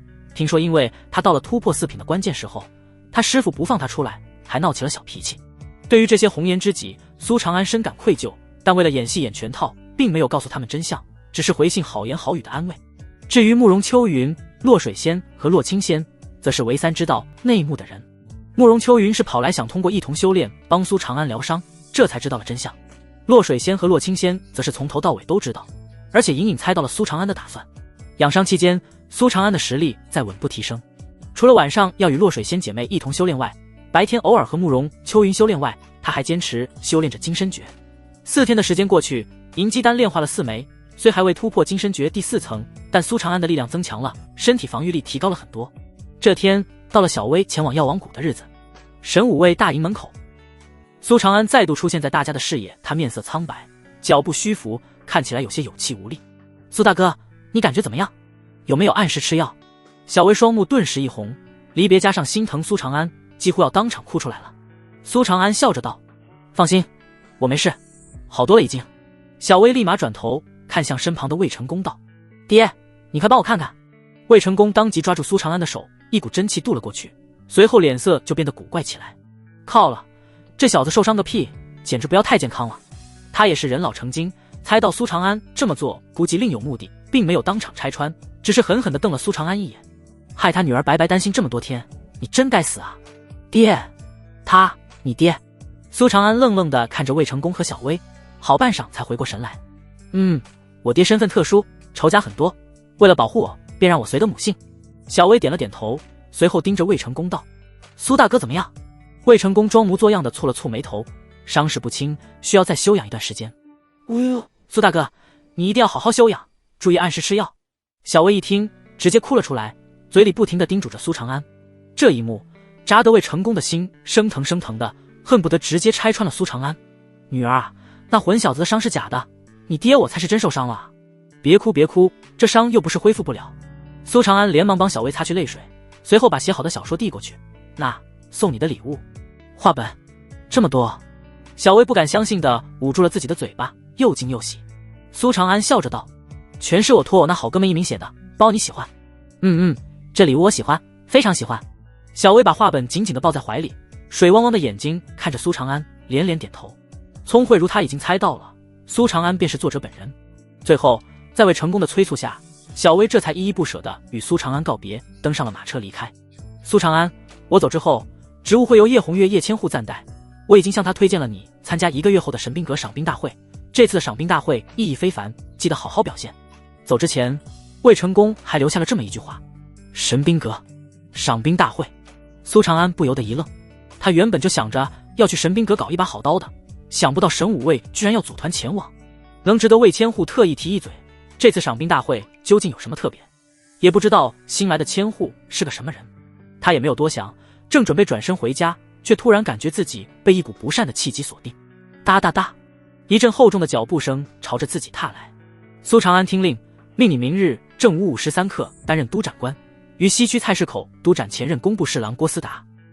萧山军声如雷霆，充满了强势与压迫感，毋庸置疑地命令道。苏长安眼底有着金芒一闪，内心顿时有所猜测，这极可能是太子的又一次出手。他故作虚弱地咳嗽几声，不卑不亢道：萧百户，属下身上带伤，已经请了1个月的伤假，而且我只属于郭百户，这等命令还轮不到你来传达吧？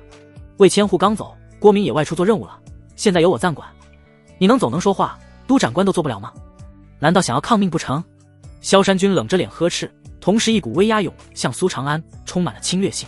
苏长安假装闷哼一声，身子连连后退，眼底隐藏着冰冷的寒芒。魏千户刚走，郭明又刚好被调走，还真是设了一个好局啊！见苏长安如此弱不禁风，萧山君的嘴角不由得勾出满意的笑容，看来他真的受伤了。记好了，明日5时3刻，若是你不去，抗命的罪责你可担待不起。萧山君冷笑着留下一句话，便大摇大摆地离开了。苏长安不知道太子准备如何针对自己，便喊来周大志等人，让他们看守好郭思达，明日午时押上刑场。自己则是继续做出回家疗伤的假象，实则在仔细地擦拭着墨刀，调整着自己的状态。行刑当天，只怕免不了一场苦战。这把新墨刀可还没有饮过血啊！翌日正午，前往西区菜市口的路上人满为患，一辆辆囚车从大牢出发，行至此处，其内关押的正是前任工部侍郎满门的男眷，至于女眷，则是已经入了教坊司。老百姓们特意起了个大早，就是为了看热闹，也为了给自己出一口气。工部侍郎行事谨慎不留把柄，但是他包庇自己的儿子合族人肆意妄为，欺男霸女，老百姓们当然要报复回去。沿途的烂菜叶、臭鸡蛋乃至粪便，疯狂地往他们身上招呼着，一路游街示众结束，才把他们压在了刑场之上。西区菜市场位于外城，是底层百姓的买菜之所，钱权贵人几乎不会来。此处鱼龙混杂，凌乱不堪。在距离菜市场大门300米处搭建着一个巍峨的高台，正是彰显皇家威严、强劲律法、震慑百姓的行刑之处。这处高台高约2米，通体以大理黑墨石铸造，深邃而坚硬，4个角落竖着又粗又高的大柱，其上雕刻着虎狼雄狮，张牙舞爪，狰狞可怖。因为在这里死的人太多，在血液经年累月的浸染之下，让漆黑如墨的高台都泛起了血光。苏长安这一身黑纹玄衣，坐上首之位，闭着双目，似在养神。两侧有力士守卫，虎目扫视着郭思达等人，等待着53刻的到来。在苏长安的正前方，则是20几名要被斩首之人，他们全都披头散发，双膝跪地，把头几乎要埋到地上，身后还站着身材高大、手持大刀的刽子手。郭思达在刑场的中心位置，穿着白色囚服，头发凌乱，从头到脚都流淌着鸡蛋液，散发着恶臭，模样和以前天差的别不过。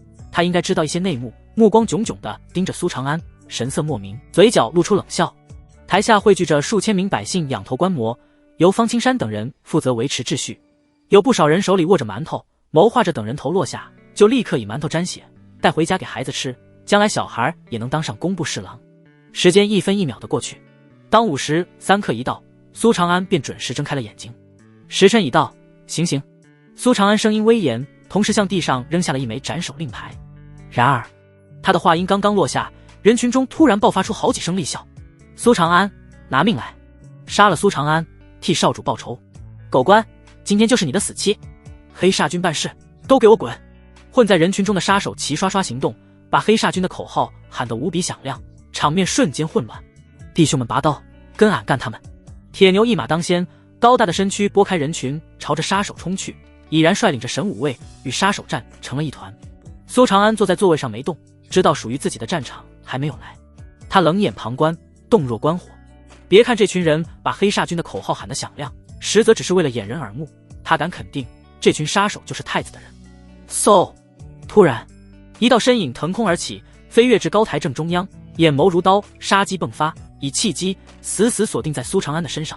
气机卷起狂风，呼啸而来。苏长安脸色平静，衣服随风狂舞，发丝飞扬。这道身影以黑布蒙面，手持弯钩大砍刀，眼神冷酷无情，显然是训练有素的杀手，而且是4品劲武者。若是苏长安真的负伤了，这种情况下会捉襟见肘。苏长安，你以为你赢了？实际上，你从头到尾都只是一个运气好点的小人物。老夫只恨没有早早的碾死你，不然你怎么可能蹦跶得这么欢？郭思达的老脸顿时激动到扭曲，咬牙切齿的大吼大叫着，似乎要把内心所有的阴郁给发泄出来。被苏长安这种蝼蚁掰倒，让他很气，但饶是如此，他依旧能弄死苏长安。苏长安，给我们陪葬吧！杀了他，快杀了苏长安！哈哈，苏长安，就算死，也是你死在我们前面。郭思达满门男眷也激动得几乎要站起来，纷纷嘶吼着。他们本都是人上人，权贵无双，哪怕是自家的狗都比普通人高贵，但是就因为苏长安落得如此下场，所以能够在临死前看到苏长安死，简直是一种最为痛快的事情。方青山脸色大变，焦急道：不好，大人身上带伤，不是他们的对手。黄承思呢？都卜司呢？都死哪去了？周大志忍不住嘶吼质问。哪怕此次刑场事宜全交给神武卫负责，黄承思和都卜司也不可能一个人都没有啊！完了！听闻苏总旗身受重伤，如何能挡得住杀手的袭杀？苏总旗可不能有事啊！工部侍郎果然罪大恶极，居然跟黑煞军有勾结。快看，杀手向苏总旗冲过去了！百姓们四下逃散，但他们并不是主要目标，所以在发现这一点后，居然有时间议论起来。苏长安，死吧！那名杀手的身法很好，左右腾挪间有着虚影残留，转瞬就已经来到苏长安的面前。眼见苏长安一动不动，宛若放弃了抵抗，脸上顿时露出残忍的狞笑，砍刀上寒芒凛然，朝着苏长安的脖子斩来。苏长安之所以不动，是因为他在思索，太子的行事风格当真是谨慎，哪怕是到了此时，依旧只是让一名四品武者动手，目的还是为了试探自己。他敢肯定，现场一定还隐藏有其他高手，之所以迟迟不出手，就是在等试探的结果。若是这个杀手就能杀了苏长安，那自然皆大欢喜；若是苏长安勉强能抵抗，那便会有新的杀手加入进来。若苏长安的实力依旧很强，为了减少损失，其他杀手可能就不会出来了。他当然想要把这些杀手一网打尽，让太子出血。所以该怎么演呢？吭！却在这时，一柄长剑突然从苏长安的侧面刺出，帮他挡下了杀手的攻击。随后便是一声娇斥：“狗官，快走！”苏长安一愣：“狗官快走？这是什么语言组合？”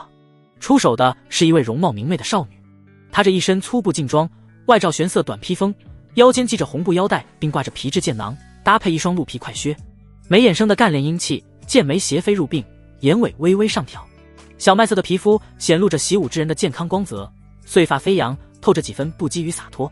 看到这少女的第一眼，苏长安的脑海里就情不自禁地蹦出了一个词江湖。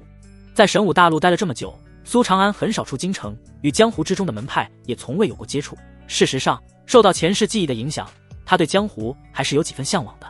想不到会在这种场合遇见一位江湖儿女，而且对方还主动出手救自己。似乎意识到自己言语有些不妥，那少女的脸上显露出片刻的尴尬。在他的习惯中，称呼朝廷官员都是冠以狗官之称，而他又想要出手救下苏长安，这才顺嘴说出了这种矛盾的语言搭配。高台之上，少女与杀手站在了一起，她身姿矫健如飞，耍一把青钢长剑，吞吐着剑气。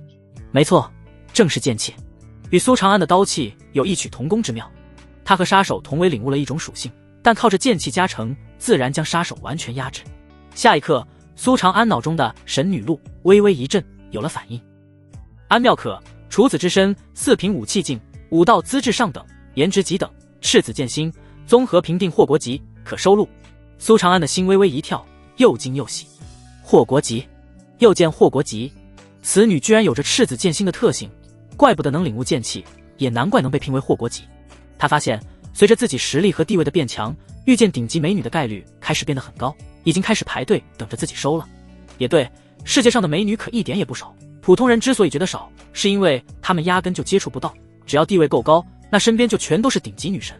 哪里来的黄毛丫头，敢搅我们的局，找死！人群中又一名杀手腾空而出，怒气冲冲地杀向安妙可。你这狗官还不跑，不怕死吗？以一敌二，安妙可明显有些吃力了，见苏长安依旧端坐在原地，忍不住出言催促：不能等了，动手！时间紧迫，隐藏在人群中的高手终于按捺不住了，长啸一声，纷纷现身。又是两名杀手横空出世，手持大刀，刀尖指前，分左右两侧，直直地刺向苏长安。同时，下令之人也现出了身形，身姿悬浮于半空之上，强大的气势横压而出，笼罩着整个高台，化为压力镇压在苏长安和安妙可的身上。赫然已经领悟了双属性。糟了！安妙可脸色一白，大感不妙。这种恐怖的杀局已经完全超乎了他的预料和接受范围。4个4品一属性武者，外加一个4品2属性武者，阵容真可谓豪华至极。2属性武者的威压让他如陷泥潭，动作僵硬，已经不足以应付2名杀手的围攻。眼看着杀手的大刀就要落在自己身上，陡然间，一股狂暴的气势自他的身后爆发而出，宛若平静的火山突然喷发，让人胆战心惊，令天地失色。这是……安妙可忍不住用余光看向身后，顿时美眸狂战，却见原本静坐的苏长安已然站了起来，身姿如玉，笔挺高大，面容威严冷酷，周身气势凛然，直射人心。杀手的气势不仅被震散，更是被苏长安的气势反震。怎么可能？你不是受伤了吗？怎么还能爆发出这股气势？你是装的，原来你根本就没伤。那2名杀手脸色大变，惊吓的尖叫出声。苏长安的强大毋庸置疑，2名杀手很想逃，但他们此时已经冲到了苏长安的面前，骑虎难下，只能咬牙继续进攻。苏长安的双手握拳，火焰真气环绕周身，双目似电，摄人心魄，分别向着2名杀手轰击而出。大力金刚拳。此拳虽然只是黄阶上品武技，但此时在苏长安的手中，破坏力已经远远超越了上限。火焰拳劲宛若两团流星，直接砸在两名杀手的身上，摧枯拉朽地震散他们的真气，随后穿过他们的胸膛。苏长安轰出2拳后，根本没有去看结果，自信的那两人必死无疑，而是身躯一动，踩着浮光掠影步，如同鬼魅般疏忽来到了安妙可的身边，同样的2拳轰向2名杀手。阿玄土护体，水木天青，这2名杀手，一个是土属性，有极强的防御能力，一个是水属性，刚柔并济，同样擅长防御，而且他们还修炼有与之相关防御武技。面对如天神般的苏长安，他们被吓得肝胆俱裂，毫不犹豫地施展出了压低香的绝技，但没用。苏长安的拳头势不可挡，恐怖的力量足以碾碎铜阶，更有火焰真气熊熊灼烧，当即就把他们的防御给轰爆，随后灌入他们的胸膛。眨眼之间，4个4品武者身陨，快到所有人都没能反应过来。全场死寂，众人全都愣愣地看着高台之上的那道挺拔身影，久久回不过神来。你没受伤？不对，重点是你怎么能这么强？安妙可眼睛瞪得大大的，看着苏长安如同在看怪物。他师父跟他说过，领悟剑气后，同阶之中很少有人是他的对手，甚至将来能做到越级而战。为此他还沾沾自喜。但他以1敌2都略显吃力，同样只有一种属性的苏长安却能秒杀4人。他深深地怀疑起他师父说话的可信度。哗！众人逐渐回过神来，当即一片哗然。原来苏大人并没有受伤，强，太强了！刚刚我只是一个眨眼的功夫，4名杀手居然就都死了。妈呀，那可是4个4品武者啊，居然顺躺了！强势，无敌，生子当如苏总旗。神武卫们更是激动不已，涨红着脸，大力挥舞着兵器杀敌，气势高涨。哈哈，苏大人威武！太好了，苏大人没事。原来苏大人是在装伤，这是一个计策，太妙了！杀呀！领头的杀手难以置信地盯着苏长安，咬牙道：“怎么可能？你怎么会没有受伤？太子明明派出了一位极擅长刺杀的3属性武者出手，就算杀不死苏长安，也绝对能重创他才对。这是他们自信的源泉，对方怎么可能一点事都没有？而且苏长安的实力更令他心惊胆战，就算是他也做不到再瞬杀刚刚的4名武者。”轰！苏长安没有跟他废话的打算，猛地一跺脚，身躯如利箭般主动窜射向杀手。数字猖狂！杀手怒吼一声，却打起了12分的精神，金色与蓝色真气自他的身上升腾，双手往腰间一伸，掏出2把短斧，舞动生风，砍向苏长安。苏长安将金身诀催动到极致，化为铜人，再加上全身包裹着火焰，有如战神降临，气焰无双。若是盯着他的双目，就会发现其瞳孔之中有着华光流转，深邃若妖，直射人心。他没有用刀，而是赤手空拳迎战杀手。在他眼中，这是一个极佳的练手对象，刚好用来测试自己如今的战力。在月圆节时，他凭借仰刀绝秒杀过4品2属性武者铁图，但那属于取巧了，并不算真正的交手。仰刀诀的酝养需要时间，不可能回回都能施展。苏长安需要对自己的真实实力做一个了解。在上次与莫三的生死之战后，他突破自身极限，身法更胜从前，已经领悟到了掠影浮光步的第2重幻影流光，一经施展，真可谓是翩若惊鸿，皎若游龙。此刻一步踏出，恍若流光，在虚空中能残留3道残影，迷惑对手。迅速绕至杀手的身后，一拳轰出，声势非凡，正是大力金刚拳最强一击金刚怒目。杀手的反应非常迅速，猛地回头，双斧狂舞而出，金属性真气包裹之下，其斧头都变成了金色，锋利无双。当，斧子与金身碰撞，发出金属般的清明。哪怕有着金身诀的力量加成，但还是有一点差距的。苏长安不由得后退2步，杀手脸上露出兴奋之色，看到了一点希望。他知道苏长安极善刀法，更是领悟了刀气，但既然对方不用刀，那自己就还有机会。既然你如此拖大，那死了可别怪我。狂浪浮影，庚金之势。杀手一口气使出2种武技，庚金之势是一种增幅武技，可以将金属性的特性发挥到最大，增加兵器的杀伤力。狂浪浮影则是攻击武技，让水属性变得狂暴，每一斧都如同巨浪般袭来，连绵不绝。他想要在苏长安拔刀前杀了对方。苏长安不慌不忙地接招，真武天眼之下，杀手的一切尽收眼底，不管是动作还是真气的运行，都逃不过他的眼睛，自然而然的能找准武技中的发力点、破绽处和薄弱点。他一边借助身法闪躲，一边开始磨练自己的新武技玄金龙爪手。这武技属于金属性，旨在将真气凝聚于五指，进行金属性的真气变化，从而让五指如玄金一般无坚不摧。爪法刚猛霸道，迅猛如雷，可擒拿，分筋错骨，亦可捏筋碎石。他很生涩地施展着，若非金身诀护着，早就会因此而受伤，但收获也是很丰富的。于实战之中，武技的进境很快。原来是这样。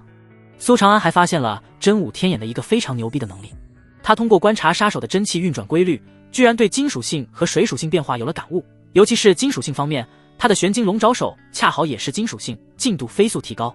转眼已然入门，他的出手越发的凌厉，爪影纷飞，让人目不暇接。同时开始尝试将布满五指的真气转化为金属性。叮叮叮，每当杀手的斧头落下，苏长安便会抬手，以玄金龙爪手夹住，两者之间宛若兵器在碰撞。杀手越打越心惊世，甚至可以说是惊恐。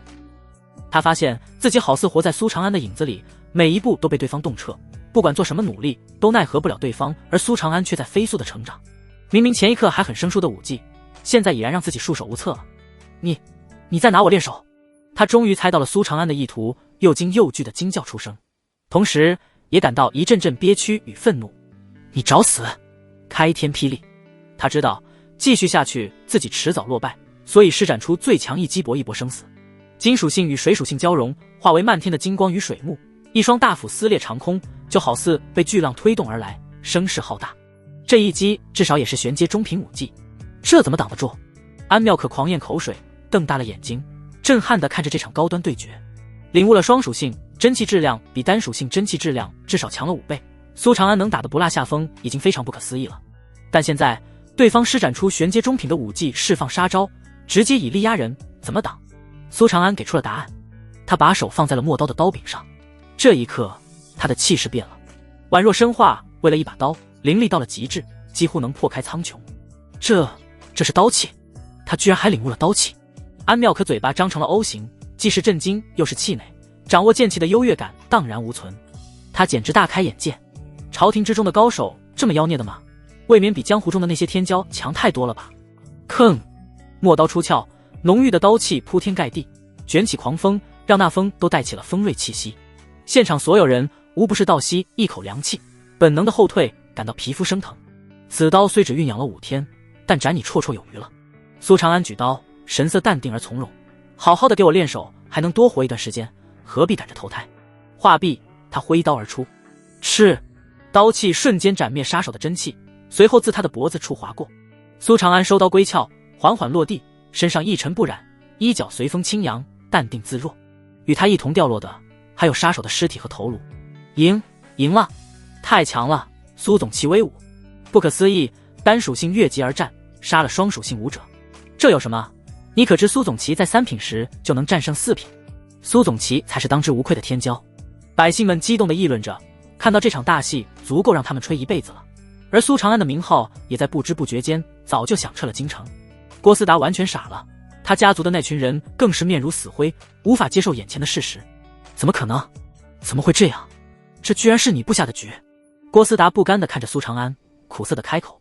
苏长安笑着道：郭侍郎，不好意思了，让你空欢喜一场。苏长安，你不要得意，说到底你也不过是一枚小棋子而已，终究也难逃一死。郭思达冷笑着开口。苏长安站在他的面前，身姿挺拔如松，语气平淡却充满了自信与坚定。我有头脑，也有拳头，身处棋局又如何？我的命依旧由我自己做主。郭思达大受震撼，他看着少年的英姿，仿若看到了未来的武神，哑口无言。接着行刑，斩立决。随着苏长安一声令下，刽子手手起刀落。自此，呼风唤雨的3品大员工部侍郎满门皆灭。太子府，太子一手负于身后，一手握着毛笔，笔走龙蛇的画着画，画的内容正是老鹰抓小鸡，而老鹰已稳操胜券。一旁，萧山君恭敬地坐着，等待着太子的吩咐。午时3刻已过，交代的事情都做成了吧？太子看似询问，但语气更像是在确定既定的事实。萧山君语气肯定道：这是毫无疑问的，属下已经亲自测试过了。苏长安伤势不轻，太子殿下此番布下的杀局阵容华丽，实则有些杀鸡用牛刀了。他面带笑容，同样无比期待苏长安的死讯。太子殿下，大事不妙，大事不妙啊！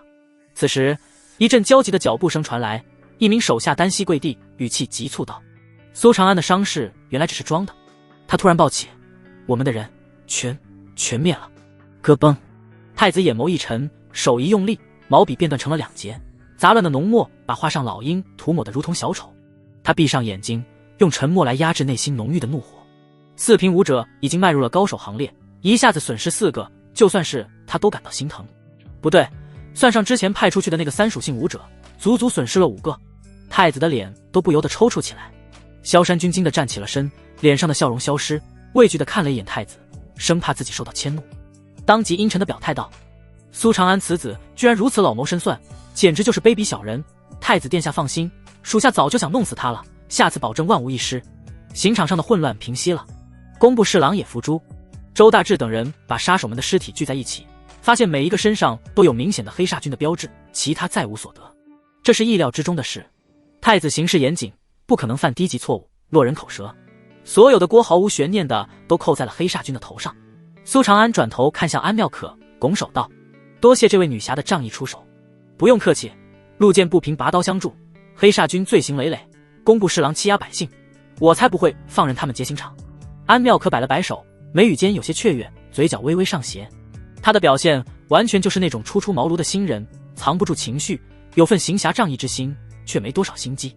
苏长安的夸奖显然让他很受用，尤其是一声女侠，让他心花怒放。不知女侠尊姓大名？苏长安问道。安妙可的名字是通过神女录知道的，还是要走一下询问流程的？安妙可笑着道：叫我安妙可就好了。安女侠，多谢你这次相助，我们神武卫对你们这种江湖人士非常欢迎，还会有相应的奖赏，麻烦随本官去领一下。苏长安客气道：神武卫确实有这方面的政策举措，目的自然是为了招揽江湖人士了。安妙可又惊又喜，矜持地推脱道：啊，真的吗？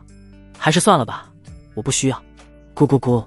他的话音刚落，小肚子里便传来一阵抗议的声音，让他的小脸唰的一下通红。苏长安暗自一笑：安女侠，跟我来吧，领完了赏金还有一顿伙食。安妙可也不推脱了，跟着苏长安走。片刻后，苏长安安排他申请了10两银子，外加一面锦旗，接着又在京城最好的酒楼给他安排了一顿，连带着自己的手下都喊上，一共做了4大桌，大家吃的都很美滋滋。反正走的是公款。觥筹交错间，苏长安有意开始聊起自己感兴趣的江湖来。安女侠年纪轻轻就已经是4品武者，还领悟了剑气，真是少年有为，不知出自何门何派。苏大人，不要叫我宋女侠了，叫我妙可就好了。安妙可拿了赏银，又得了锦旗，嘴里吃着大餐，高规格待遇都把他砸得飘飘欲仙了。大家都说朝廷鹰犬没有好人，喜欢狗仗人势，目中无人。他觉得不对，至少苏长安是个大大的好人。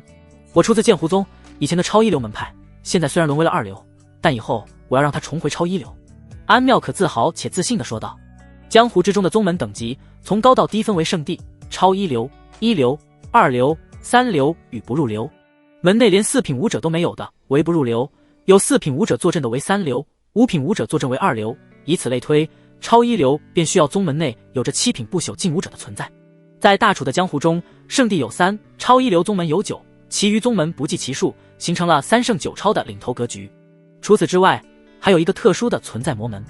魔门的行事风格和黑煞军有些类似，且都喜欢走捷径，以吸食人血来迅速提升自己的实力，所以在江湖上人人喊打。只可惜不管怎样，魔门都杀之不绝，反而越来越强盛。在神武卫中，还有着一些剿灭魔门据点的任务高悬。苏长安又好奇地问道：妙可姑娘孤身来京城，是有什么要事吗？安妙可的俏脸一红，不好意思道：我和师傅他们本是准备去神兵阁参加赏兵大会的，刚好路过京城，我便好奇偷偷过来瞧瞧，然后就找不到回去的路了。苏长安恍然地点了点头，原来这丫头还是个路痴。这事好办，你先住我家吧，要不了多久我们也准备动身去参加赏兵大会，到时候你自然能和你师傅相遇。他笑了笑说道：他最喜欢收留无家可归的漂亮小姑娘了。真的？那太好了，你真是个好人。安妙可开心地说道。哦，对了，但是住我家有一点需要注意。苏长安突然想到了什么，提醒道：夜里会有朋友来找我修炼，到时候不管听到什么动静，你都不要管。好，我记下了。安妙可连连点头，同时心里充满了敬佩。怪不得苏长安的实力这么强，居然连晚上都在修炼。人家这么厉害了，都如此努力，我还有什么理由不努力？当天夜里，安妙可特意留心观察，果然看到一道白色的倩影从天而降，直接飞进了苏长安的房间。苏长安的房间中，洛水仙眉头微微一皱：你什么意思？带了其他女人回家，只是暂住几天而已。他要随我一起去神冰山庄的。苏长安说道。洛水仙踟蹰道：那我们的修炼怎么办？真气交汇时稳定点就行了。公主殿下若是放不开，大可以直接离开。苏长安笑着说道。他承认他有一点找刺激的成分在里面，反正迟早都是自己的女人，提前适应不也挺好的。你，洛水仙有些气，想要一走了之，但是一想到洛清仙的实力莫名其妙的大涨，而且自己可是还付出了5行天罡变，如果就此离去，岂不是太亏了？当即一咬牙，狠狠瞪了苏长安一眼，便不再多说什么。苏长安的恶趣味心理，他怎么可能猜不到？男人都不是好东西。1个时辰后，洛水仙一边收回手掌，一边淡淡道：神冰谷最强的兵器正是一把刀，而且此刀的意义非凡，若是你真有能耐，就去把那把刀拔出来。一把刀。苏长安的眼睛猛地一亮，他现在最想要的就是一把好刀了。对于武者来说，兵器就是自己的第2个情人，既然要找，那当然是找最好的了。他连忙问道：这是一把什么样的刀？哼哼，自己去打听吧，本宫走了。洛水仙直接化身成了谜语人，他就是故意吊足苏长安的胃口，然后转身离开。就问你气不气？苏长安，靠！另一个房间里，安妙可隐隐听到隔壁房间里传来轻微的闷哼声，还伴随着有规律的打斗声。想破脑袋也想不出苏长安他们在如何修炼，好奇不已。就在他百思不得其解时，又一道红色的身影从天而降，同样进入了苏长安的房间。太拼了吧，居然还有第2波，还换人修炼，一起待在房间，到底是什么特殊的修炼方式？他不由得感慨，这次他准备听仔细点。房间内，洛清仙熟练地用匹练把苏长安裹好，接着脸上露出戏谑的笑容。小郎君，你学坏了，不过很有情趣嘛，我喜欢。他和洛水仙的性格截然不同，洛水仙是拼命地压制修炼时的动静，洛清仙却很放得开，故意制造出更大的动静。真气交汇期间，按照剧烈程度会产生特殊的声响，隔壁的安妙可顿时瞪大了双眼，倒吸一口凉气。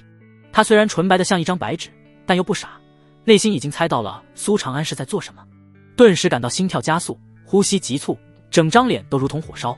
他骗人，这根本就不是在修炼，而是在……安妙可赶紧捂住自己的耳朵，用力的摇头，想把杂念都甩出去。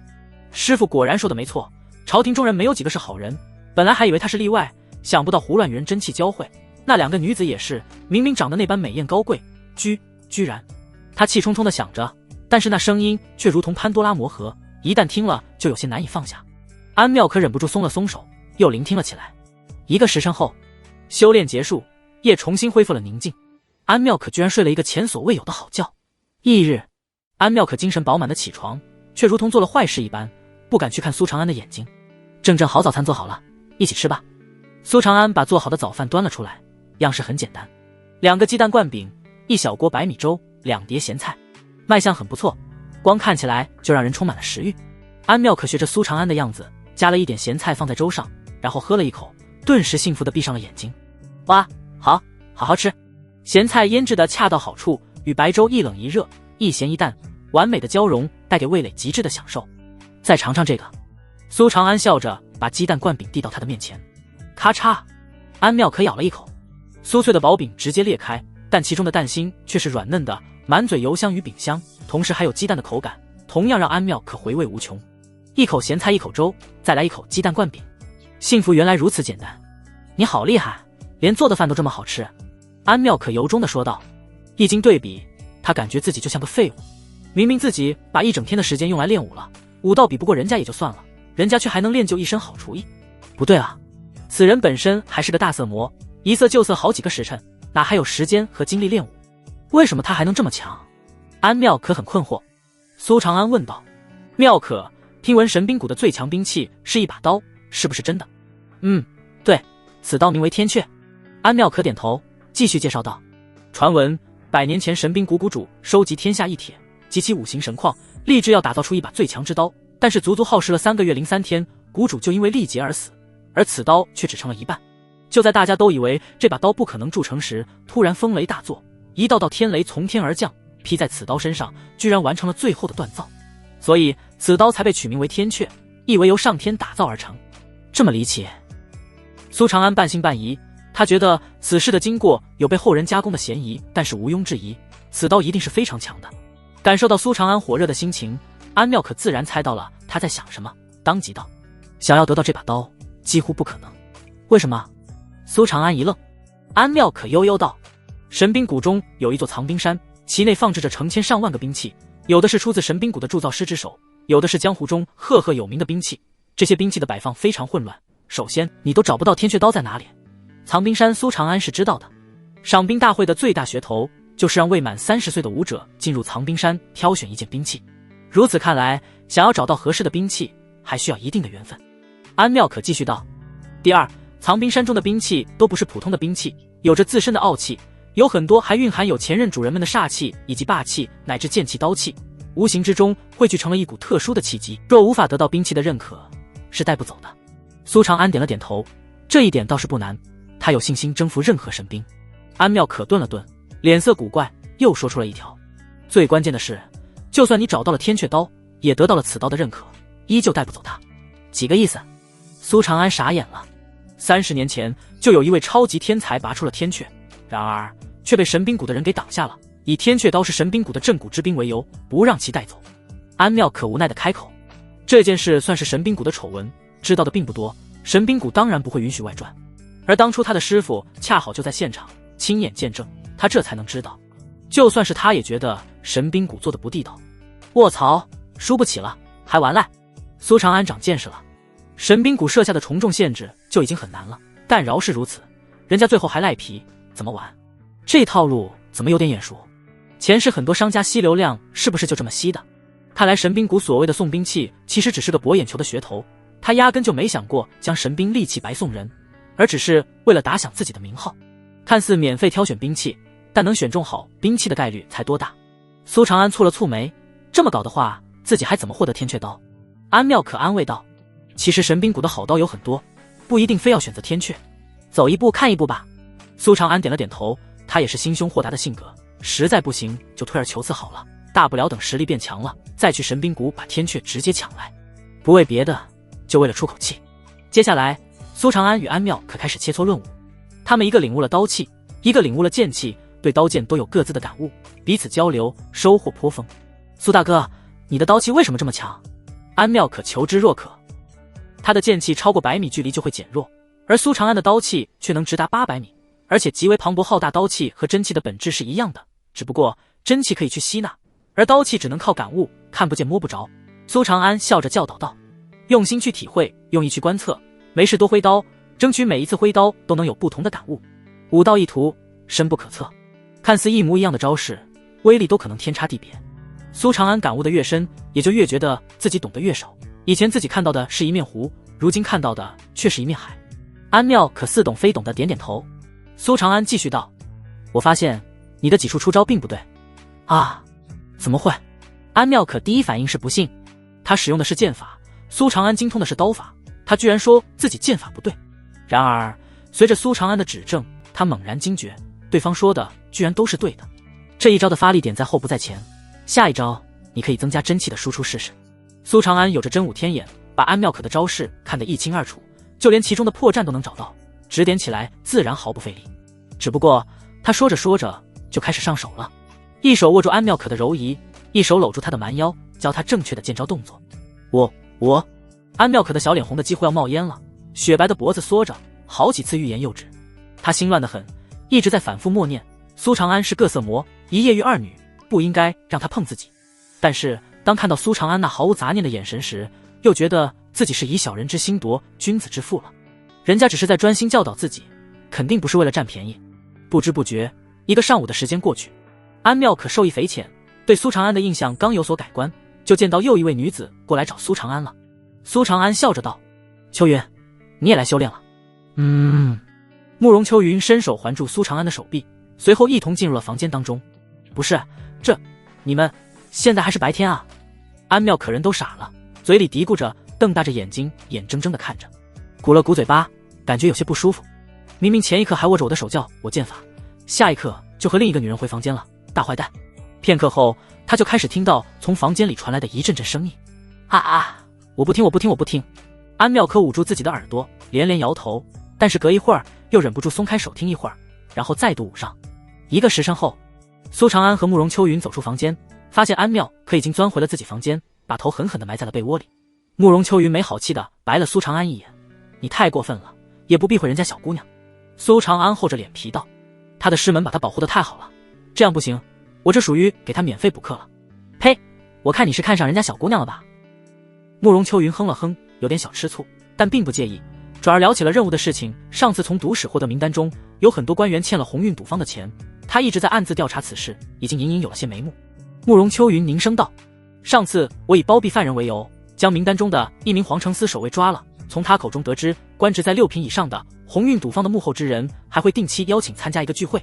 我觉得这个聚会肯定有问题，赌徒的线下聚会还是由他们的债主组织的，肯定不正经。”苏长安冷冷一笑，当即道：“我记得名单上6品以上的共有12人，其中有7人并没有修武，可以把他们作为目标，暗暗跟踪。”慕容秋云点了点头：“我也是这么想的，最好能机会混到聚会里去。总之，你注意安全，有消息了立马告诉我，千万不要单独行动，凡事得等我。”苏长安叮嘱道。慕容秋云嫉恶如仇，又胆大，容易把自己置身险地。“我听你的。”慕容秋云温柔的点头。送走了慕容秋云，苏长安又拿出信纸，开始奋笔疾书。一封信写给唐诺诺，他师父绝对是个小心眼儿，8成还在计较苏长安不拜他为师的事，一直让唐诺诺驻足，不给苏长安祸害自己宝贝徒儿的机会。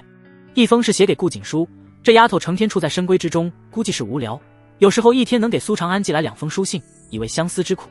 在信中，他吐槽最多的就是他的父亲，时刻守护着自己的小棉袄，喜欢从中作梗，手扶扶底。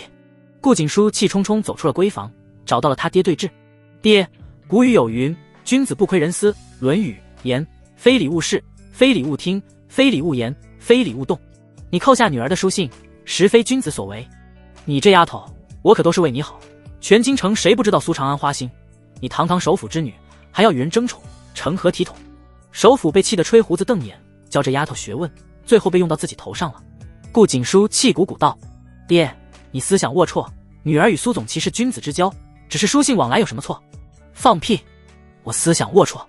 你们的书信内容我看得都辣眼睛，简直有辱斯文。”首府气得全身都在抖，但是当看到顾景书眼眶通红的模样，还是心头一软，把苏长安的书信甩给了他。“罢了，你拿去看吧。”顾景书当即如获至宝，喜笑颜开，迫不及待地打开。红藕香残玉钿秋，轻解罗裳，独上兰舟。云中谁寄锦书来？雁自回时，月满西楼。花自飘，临水自流。一种相思，两处闲愁。此情无计可消除，才下眉头，却上心头。顾景书捂住嘴巴，双眸中有泪花闪动，感动不已。苏郎的才华果然无人能及，居然给自己写了一首诗，用的还是自己的名字。此诗堪称绝句，每一字每一句都是苏郎对自己的相思啊！他继续往下看，内容除了一些甜言蜜语外，还有些露骨情话，看得他脸颊红红，既欢喜又羞涩。一旁的首府看不下去了，扎心般的疼，无奈的一甩衣袖，直接离开。接下来，神武卫开始统计愿意前往神兵谷的未满30岁的4品武者名单。苏长安报名了，而令他惊讶的是，为了这次神兵谷之行，神武卫居然特意设立了一个高级任务，乙级任务。获得天阙刀，要知道杀一个5品武者也就值一个乙级功勋而已。很奇怪，以前并没有出现类似的任务。在出发前的几天，苏长安好好的提升了一下自己的修为，他体内的真气已经达到了92缕，银鸡丹也全部用完了，金身诀达到了第3重巅峰，估计再有个3、4枚银鸡丹就能达到第4层。武技方面，玄金龙爪手运用的已经很娴熟了，即将大成。养刀诀和焚天一刀斩同时感悟修炼，这2种武技实际上有异曲同工之妙，全都是只出一刀，至强一刀，只不过一个蕴养的是刀气，一个引动的是体内真火。这天正是前往神兵谷的日子，苏长安如约来到神武卫大营集合。呀，苏总旗也来了，那是必须的啊！苏总旗才刚满20吧，就已经步入4品，怎么能少得了？太好了，有苏总旗在，江湖中人也不好说我们神武卫没有天骄。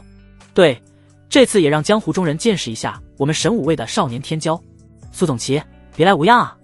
前往神兵谷的除了苏长安外，还有4人，无一不是敬畏的与苏长安打着招呼，并没有上演看不起的桥段。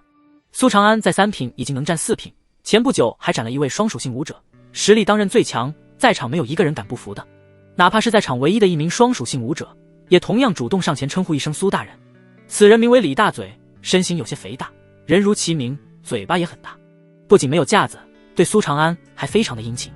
他刚满30岁，而苏长安才20出头，将来的成就注定比自己强太多，更何况他有自知之明，8成打不过苏长安。苏长安与人为善，客套的一一回应。李大嘴好奇地问道：苏总旗，你身边这位是？苏长安笑着道：他是我江湖上的一位朋友，准备搭个顺风车，随我们一起前往神兵谷。众人恍然，并无不妥，这种事很常见。转而聊起了新千户的话题。神武卫的一把手是总指挥使，下面有3大镇抚使，这3位镇抚使各有分工，职责分别为监察江湖、收集情报，镇守京城、监督百官，驻扎边关，守卫战线。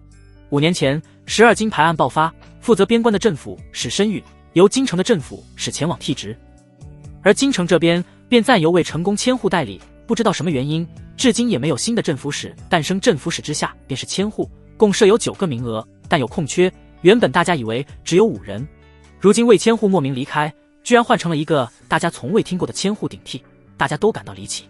就在大家发挥想象力的时候，一道身影大迈着步子从千户大营里走出，一袭新长的墨色黑纹玄衣，上以银丝绣着猛虎，虎目生动，泛着微光，威风凛然。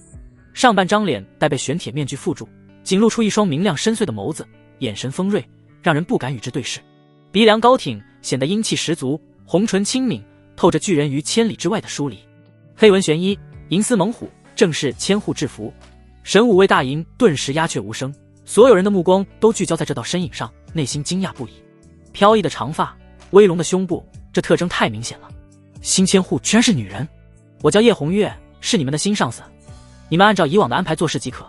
我对手下只有一个要求，不要作奸犯科，不要欺压百姓，违者斩。叶红月的声音干脆利落，透着一股英气，又带着不容置疑的强势，铿锵有力。听清楚了没有？明明没有显露出气势，但所有人却情不自禁的心头一紧，一同大声回应道：听清楚了。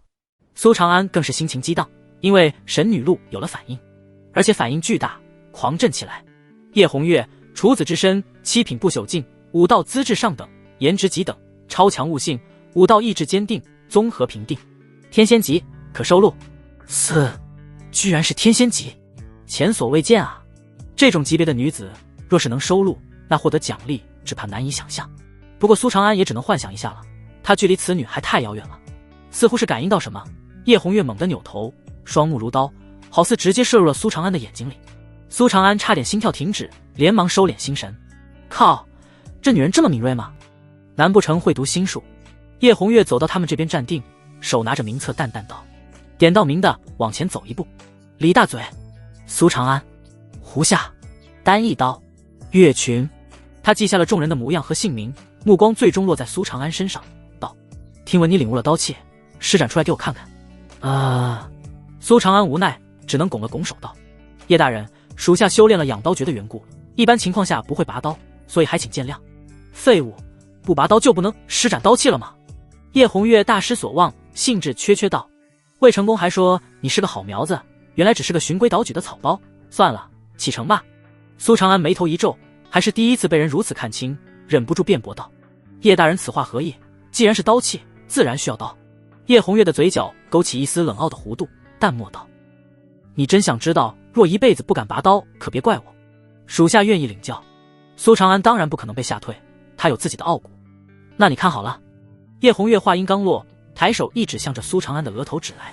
他的这一指速度并不快，甚至可以说慢，但苏长安居然愣愣地站在原地，连动都没动一下。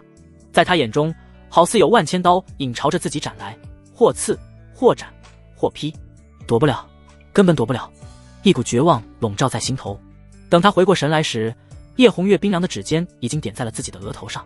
苏长安目光呆滞，愣在原地，冷汗浸湿了他的内衬，他居然被区区一根手指给吓到了，心脏都在狂跳。谁规定刀就是一种模样？你的身体就不能是刀吗？叶红月说完便收回手，并没有去理会苏长安的反应，而是道：启程。李大嘴等人看了看苏长安，面露同情。刚刚那一击虽然没有针对他们，但溢散出的气息同样让他们心惊肉跳，不敢乱动，可见苏长安承受着多么大的压力。也不知道苏长安哪里得罪这位千户了，一上来就要针对他。安妙可担忧道：苏大哥，你没事吧？苏长安摇了摇头，没有说话，反而将墨刀递给了安妙可，接着如同失了魂一般，默默地跟着队伍前行。什么是刀？苏长安在脑子里反复问自己。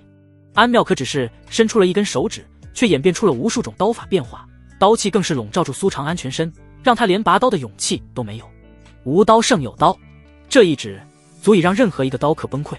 若不用刀，那还算是刀客吗？一路上，苏长安沉默寡言。京城与神兵谷相隔4000多里，众人若是以追风马日夜兼程的话，不出3日便可到达。不过时间宽裕，所以没必要那么赶路。沿途虽没有哪个不开眼的盗匪拦路，但大家主动出击，顺手剿灭了几处贼窝。期间，苏长安都没有出手，甚至没有去碰墨刀。他依旧在沉思着，若是不用刀同样能施展刀气，那还要刀做什么？练刀又为了什么？前世他看过很多小说，自然也懂很多武学方面的理论知识，但前世可没有一个人会武功的，其实全都是空想。当真的会武学的人去研究那些空想出来的理论知识，会发疯的。就像是一个什么都不懂的人，站在道德的制高点抨击别人，说起来容易，做起来可就难了。叶红月教苏长安的可不仅仅只是一句理论，真正的精髓在那一指之中。苏长安的心很乱，好似面前有一层膜，随手就能捅破，却又触碰不到，很让人抓狂。有一种想要发泄却又无处发泄的狂躁。等等，苏长安突然灵光一闪，养刀诀的运养方式是将真气化为刀的经脉，让刀像是人体的一部分。那若是反其道而行，直接让身体化作刀呢？什么是刀？剑可以是刀，手可以是刀，树枝也可以是刀，能杀人的就是刀。苏长安的眼睛越来越亮，脑子豁然开朗，开始默默尝试起来。神兵谷位于大楚的西北部，这里地势起伏绵延，常有高山峻岭，土地贫瘠，常爆发有沙尘暴，日照极长，全年有2/3的时间是烈日当空。在3座大山的中间形成一个深谷，正是神兵谷的所在。据说这3座山中有一座是火山，蕴有熔岩与山火，是绝佳的断冰之所。从京城出发后第7天，众人终于赶至此处。然而神兵谷却大门紧闭，各门各派的人也全都被拒之门外。门口还有2名年龄相仿的年轻人在交手，一人剑眉星目，持一柄玄铁宝刀，穿着玄色绸缎锦衣，背后印着一刀一剑，正是神兵谷的制服。另一人像是位江湖客，一身粗布短打，剃着光头，使一口大环刀，交手非常激烈。师傅，安妙可扫视一圈，终于从人群中找到了自己的师傅，连忙招着手呼喊。他的师傅年过中旬，看起来却风韵犹存，身材丰腴饱满，着一身如水般的波浪长裙，梳着发髻，面如桃花，端庄而有韵味。听到安妙可的呼唤，当即领着6名女弟子快步走来。这些女弟子也是眉兰竹菊，各有特色，容貌全都是上上之选，站在一起实在是赏心悦目。可惜神女路并没有什么反应，说明武道资质全都平平无奇。妙可，你这些天跑哪去了？这几位都是神武卫的大人吧？安妙可的师傅瞪了安妙可一眼，随后恭敬的行礼道：在下谢兰，见过诸位大人。安妙可吐了吐舌头道：师傅，徒儿迷路了，是苏大哥收留了我，顺路带我过来了，多谢苏大人对妙可的照拂。谢兰连忙真诚的道谢，这个徒儿被他保护的太好，天真烂漫贪玩，又是个热心肠，很容易被人骗，还好遇到了苏长安这个好心人。谢宗主客气了。苏长安摸了摸鼻子，有点心虚。如果谢兰知道安妙可这几天是怎么过来的，说不定会砍死自己。安妙可俏脸一红，同样不敢去看师傅，那些靡靡之音似乎还在他的耳畔回响。他转移话题问道：师傅，神兵谷怎么不让大家进去啊？神兵谷出命案了。谢兰沉着脸娓娓道来。原来在1个月前就已经有宗门陆陆续续的来到神兵谷，当时还一切正常。但是就在2日前，神兵谷的一位锻造大师受到袭击死了，神兵谷怀疑就是入谷的那些宗门所为，便立刻封锁了神兵谷，里面的人出不来，后来者也进不去。神兵谷正在谷内审问可疑人员，找寻凶手，又因为怀疑凶手就是出自宗门，所以对前来参加赏兵大会的宗门自然也没有好感，宣布取消大会了。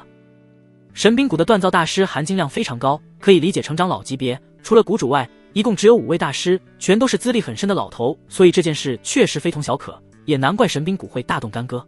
砰！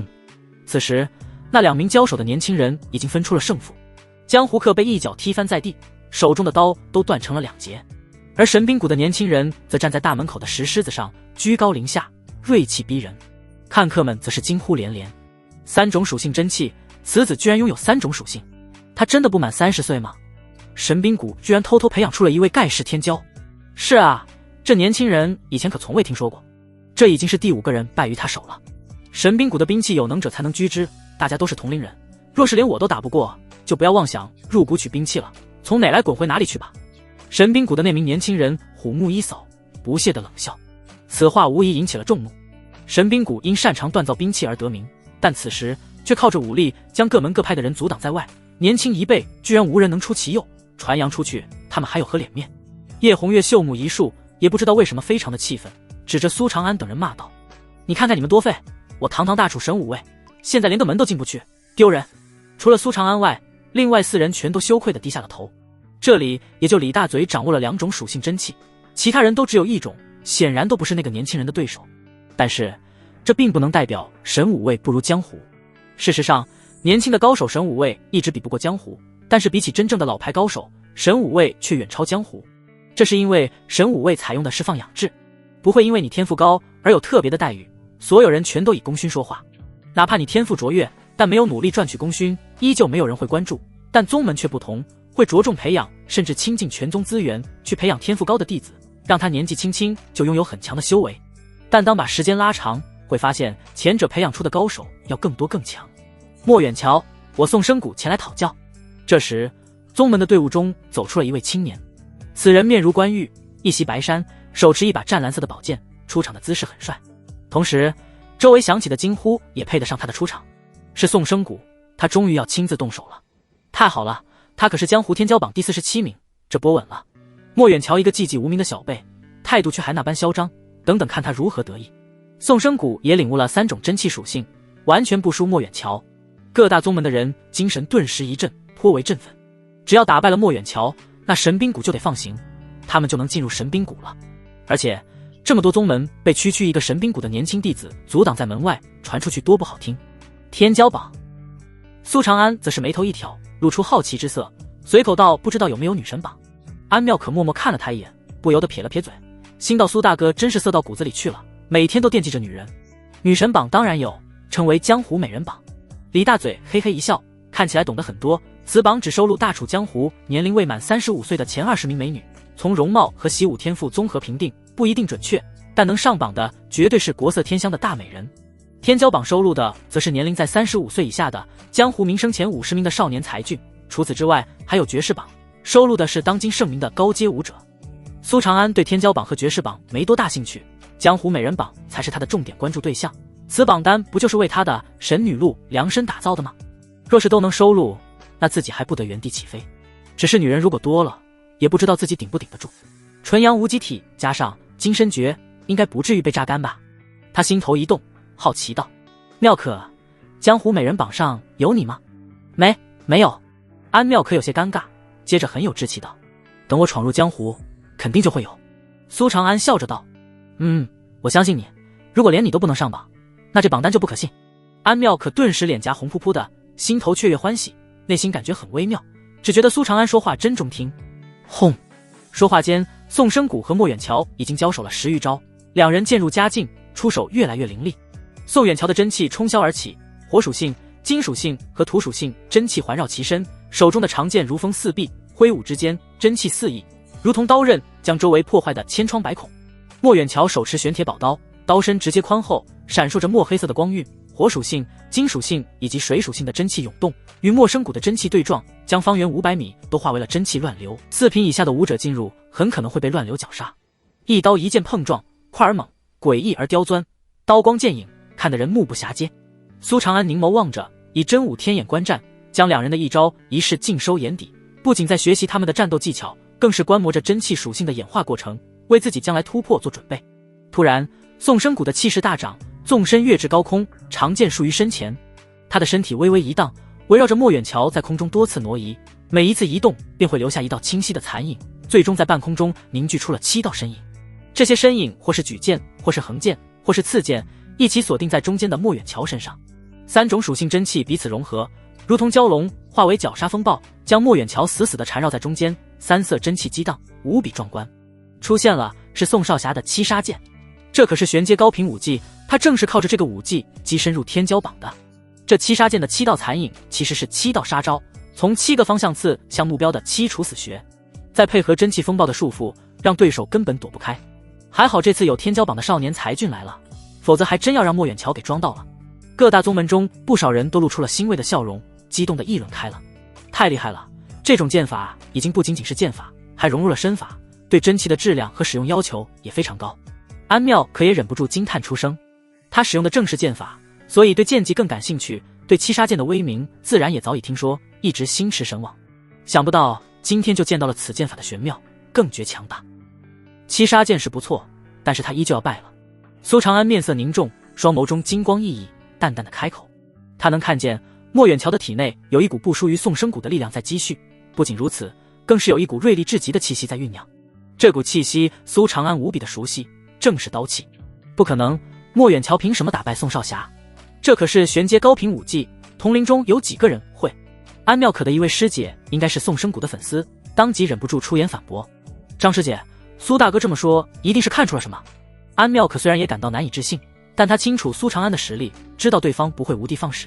张师姐替宋生谷不服，哼了哼道：他什么实力，又能看出什么？天骄榜上有他吗？仙儿，不得无礼。谢兰出言呵斥，随后对苏长安赔礼道：苏大人，是列徒失礼了。苏长安无所谓道：无妨，大家既然是论武，有争辩在所难免。谢兰其实也很好奇苏长安为何会有如此断言，在场之人包括他也都更为看好宋生谷。要知道，玄阶高频武技的修炼难度非常大，一般而言，这种档次的武技是给掌握5种属性的武者准备的，悟性逆天者除外。像苏长安这种只掌握了1种属性就开始修炼玄阶中品和玄阶高频武技的现象极少，普通武者这么做只怕花上10年都掌握不了。低阶武者掌握高频武技，非天资逆天之辈不能做到，而一旦做到，便拥有越级而战的资本。宋生谷不满30岁，已经掌握了3种属性真气，还能施展出七杀剑，荣登天骄榜，自然没有人相信他会输。宋生谷自己也不认为自己会输，他立于虚空，居高临下，充满了自信与张狂，悠悠道：莫远桥，若是在平时，我还愿意陪你玩玩，但今日为了不让你小瞧天下人，只能速败你了。哈哈，区区天骄榜末尾，也好意思大放厥词，殊不知真正的井底之蛙是你自己。莫远桥身处真气风暴中心，脸上却毫无惧意，反而不屑地大笑：你找死！被说到了痛处，宋生谷脸色一沉，当即瞪目怒吼，7道身影一同挥剑，七杀剑，一剑七杀，7重身影凝而不散，每一道都是一个剑招，7种剑招形成围攻之势，急急而落。锋利的剑枝寒芒闪耀，肆虐向莫远桥。莫远桥脸色沉着，不慌不忙地举刀，3种属性真气化为3种颜色的龙卷风环绕周身，宛若绝对防御，将宋生谷斩来的真气碾碎。随后他的身体也高速旋转起来，一股锋利的气息冲天而起，霸道的低喝从他的嘴里传出：横扫千军！轰！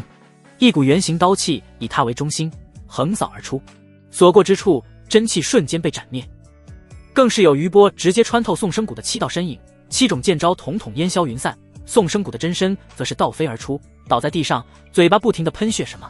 这怎么可能？败了！宋生谷居然败了！撕刀气？那是刀气？莫远桥居然同样掌握了玄阶高频武技，而且他还领悟了刀气。神兵谷居然隐藏得这么深，天骄榜又要多一个新面孔了。全场哗然，宗门之人通通难以置信的惊呼，随即脸色难看无比。连宋生谷都败了，难道这次真的连神兵谷的门都进不去了？苏大人真是好眼力。谢兰对苏长安拱了拱手，言语惊叹。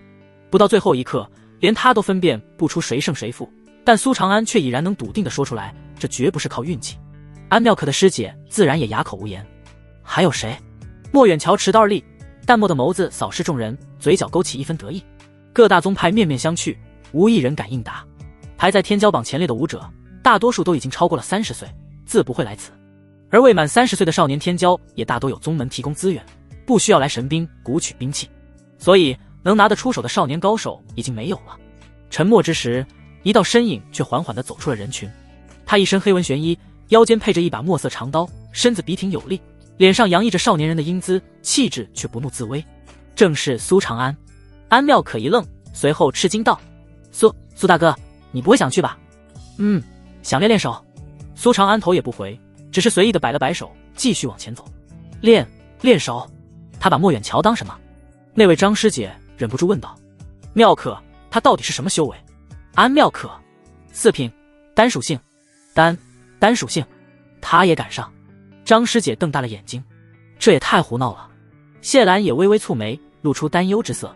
越级挑战是非常困难的一件事，尤其是同为天才，修的都是高阶功法，练的都是高级武技，你凭什么去越级打败对方？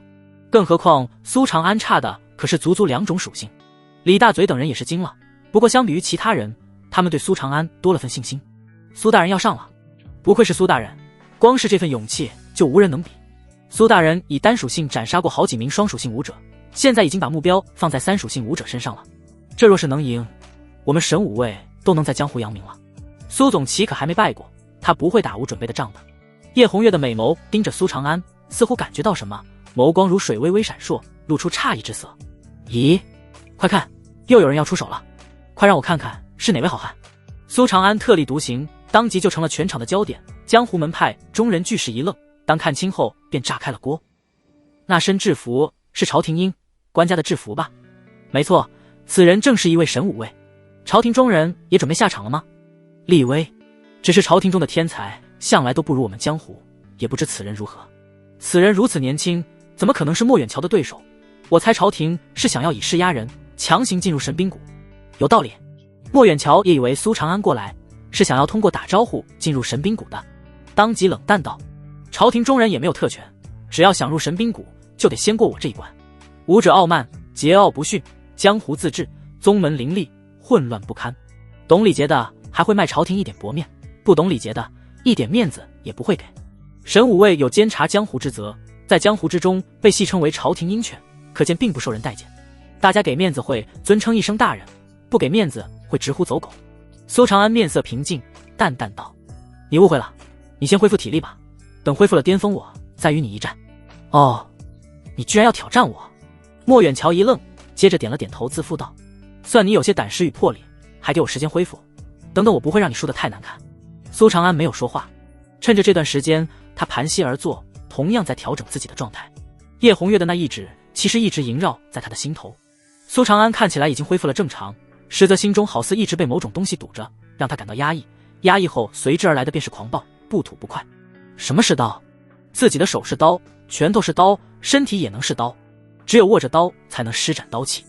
不是这样的，刀气源自于我这个人，而不是刀。我说有，那就有。苏长安的心扑通扑通狂跳，他感觉自己悟了，但还没悟透，急需要一场酣畅淋漓的战斗来突破自身。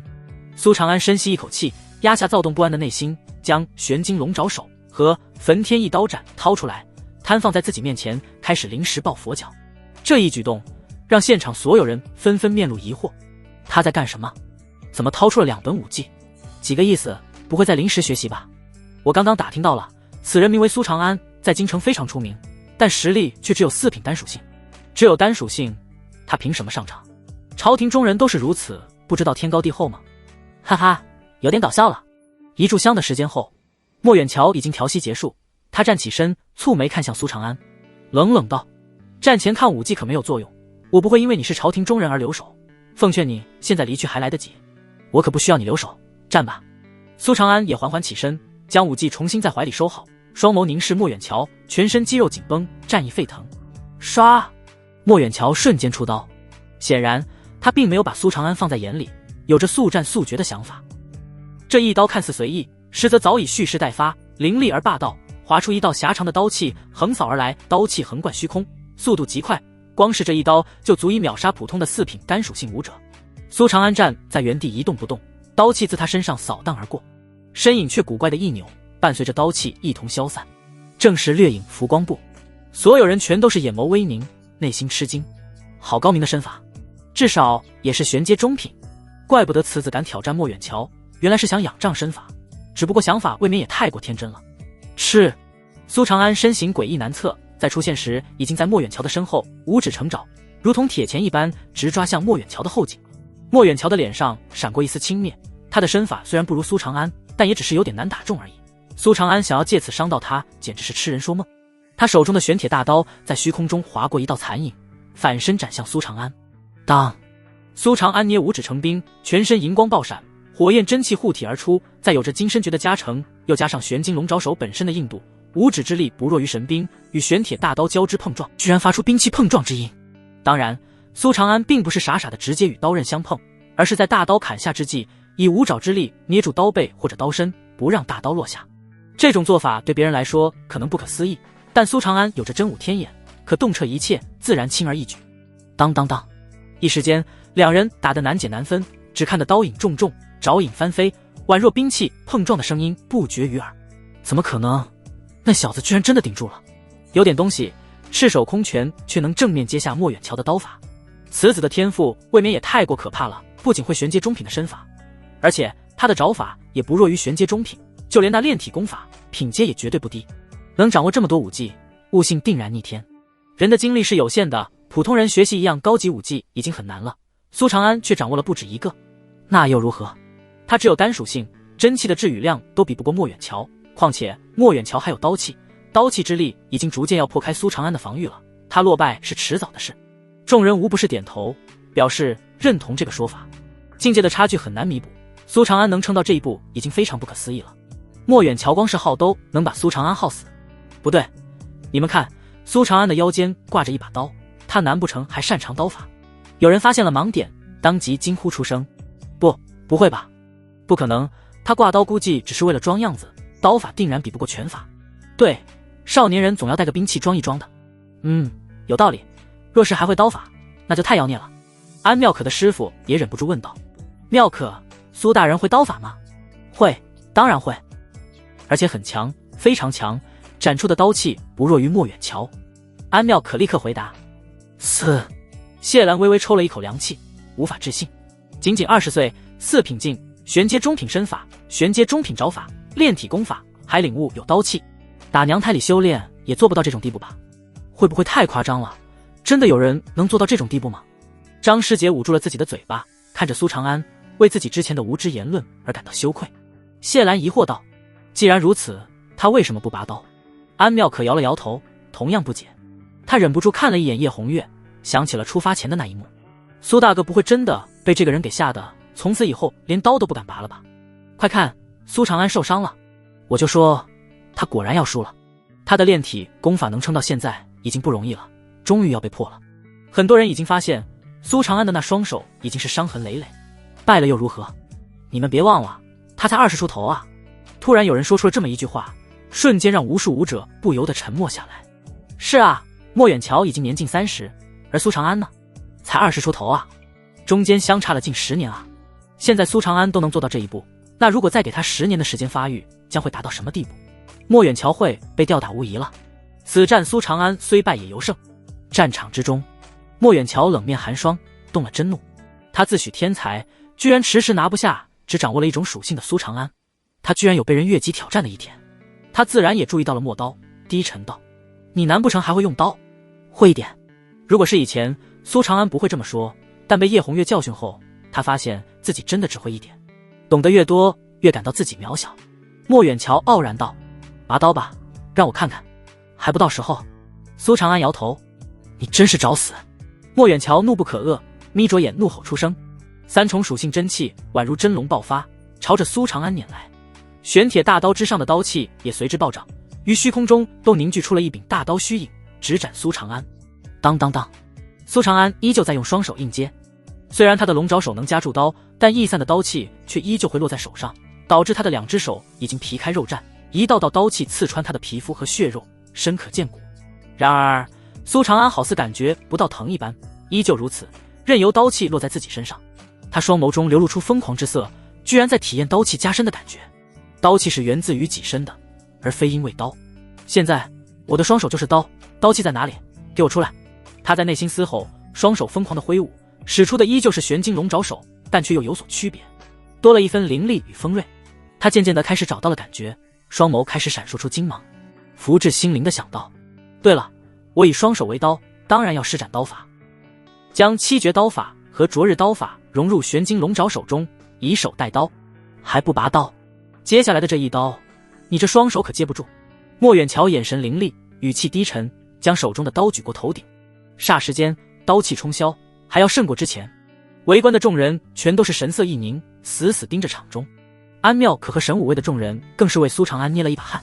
苏长安的双手早已经伤痕累累，若是继续强接这一刀，很可能双手都没了。是，玄铁大刀落下，目标赫然就是苏长安的双手。再敢硬接，这双手就别要了吧。然而超乎所有人的意料，苏长安依旧抬手，赤手空拳地直奔玄铁大刀而去。他的手划破长空，似挥又似斩，在空中留下半月之痕，就如同一把刀。更是有一股不输于莫远桥的锋利气息悄然浮现而出，直冲天际。当，又是一声脆响。然而这声脆响的声音却远超之前，几乎振聋发聩，而且其内有着极端锋利的气息肆意扫荡，宛如刀一般划过苍穹，刺得人耳朵生疼。这一次苏长安的手抓着的不再是玄铁刀的刀背，而是刀刃，其五指如同铁钳，牢牢地锁住刀的两侧，刀刃距离他的掌心只相差不到1厘米。按理说这等距离刀气绝对会斩断他的手，然而结果却恰恰相反，苏长安居然完美地接下了这一招，毫发无伤，因为他的手中有着同样的刀气护体。接下了。怎么会？发生了什么？苏长安为什么能接下这一招？刀气，我似乎从苏长安的身上感觉到了刀气，他根本就没有拔刀啊，何来的刀气？是不是莫远桥最后关头收手了？江湖人士的眼睛纷纷瞪大如铜铃，没能察觉到其中的玄机，议论声如同炸开了的锅，各自猜测。而宗门中的老牌强者比他们所有人其实还要震惊，因为他们看到了真相，所以才更觉得难以置信。确实是刀气，原来苏长安也领悟了刀气。此子最强的居然真的是刀，他手中无刀却使出了刀气，看来他刚刚只是在借助战斗压榨自己的潜力，当真是好魄力。无刀而胜有刀啊，他迟早会领悟出意境，当真是长江后浪推前浪。随着一些宗主以及长老出面讲解，各方人士才明白发生了什么，一时间更是头皮发麻，一片哗然。苏大哥做到了，他不用刀也施展出了刀气。安妙可的嘴巴张成了 O 型，又惊又喜。喜的是苏长安成功了，惊的是苏长安的悟性让他望尘莫及。本来以为他会因为叶红月的那一指而钻牛角尖，甚至一蹶不振，想不到短短几天就做出了突破，而他还是一头雾水啊，居然是无刀胜有刀之境，妖孽，当真是妖孽啊！谢兰惊叹连连，颤声道：放眼整个大楚，此子的天赋都足以排进前5。要知道苏长安可不仅仅会无刀胜有刀，他还会身法，还会拳法等等。一个人的精力是有限的，怎么能这么年轻就掌握如此多的东西，毫无缺陷？这怎么可能？你为什么能施展出刀气？莫远桥难以置信的惊呼。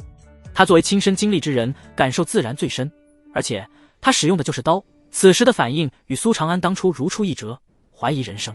对方赤手空拳就施展出刀气，把自己的刀气抵消了，那自己握着刀算什么？不可能，绝对不可能！莫远桥疯狂地挥刀，刀气盈满长空，扫向苏长安。没有什么不可能，武学之路，只要敢想，就有无限可能。苏长安从容不迫地应对，他双手舞动，似爪法又似刀法，双手之间同样有刀气纵横，已经完全能抵挡莫远桥的攻势。横扫千军！突然，莫远桥一声大喝，再度使出了自己的最强一击。吭！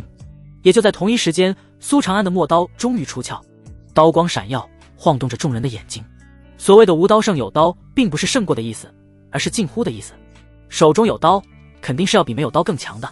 苏长安的刀气更胜从前，这是一种质的蜕变，锋利得不可思议。凶猛的火焰如同火龙，自陌刀之上咆哮而出。焚天一刀斩！轰！两道笼罩方圆数百米范围的刀气在虚空中相碰，同时炸开。在僵持了3个呼吸的时间后，在无数双眼睛的注视下，苏长安的那道火焰真气居然劈开了莫远桥的3种属性交织的力量，将他从半空中击落，重重地跌落在地。全场死寂，众人目瞪口呆地看着这个结果，久久回不过味来。结束了，那个神武卫居然赢了，越级而战，居然以单属性胜了3属性。刚刚那一刀居然又是玄阶上品刀法，他到底会多少种武技？这应该就是他的全部实力了，不可能再有底牌了。很多人回想着刚刚的战斗，顿感头皮发麻，无不是惊悚而震撼地看着苏长安。李大嘴等人则是激动的大笑，腰杆挺直，与有容焉。哈哈，是咱们大人赢了！我就说嘛，苏总旗可从来没有败过。大家都看清了没？我们神武卫也不是吃素的，江湖天骄榜什么的，我们朝廷的人也想上一上。叶红月也不由得微微点头道：悟性还算不错，没有给神武卫丢人。随后他率先大迈着步子向着神兵谷而去。按照约定，莫远桥已败，神兵谷自然不好再阻拦了。其他宗门紧随其后，也一同进入了神兵谷中。谷内别有洞天，神兵谷不愧能工巧匠之名，居然在漫天黄土之中建造出一栋栋很有特色的建筑。有些像苏长安前世所听说过的古楼兰建筑。除此之外，他们还开凿山体，以山为屋，分出了一个又一个房间，让人叹为观止。只不过他们对待客人的态度很不友好，众人刚刚进入，就有10几名守卫围了上来，持刀警惕地盯着众人。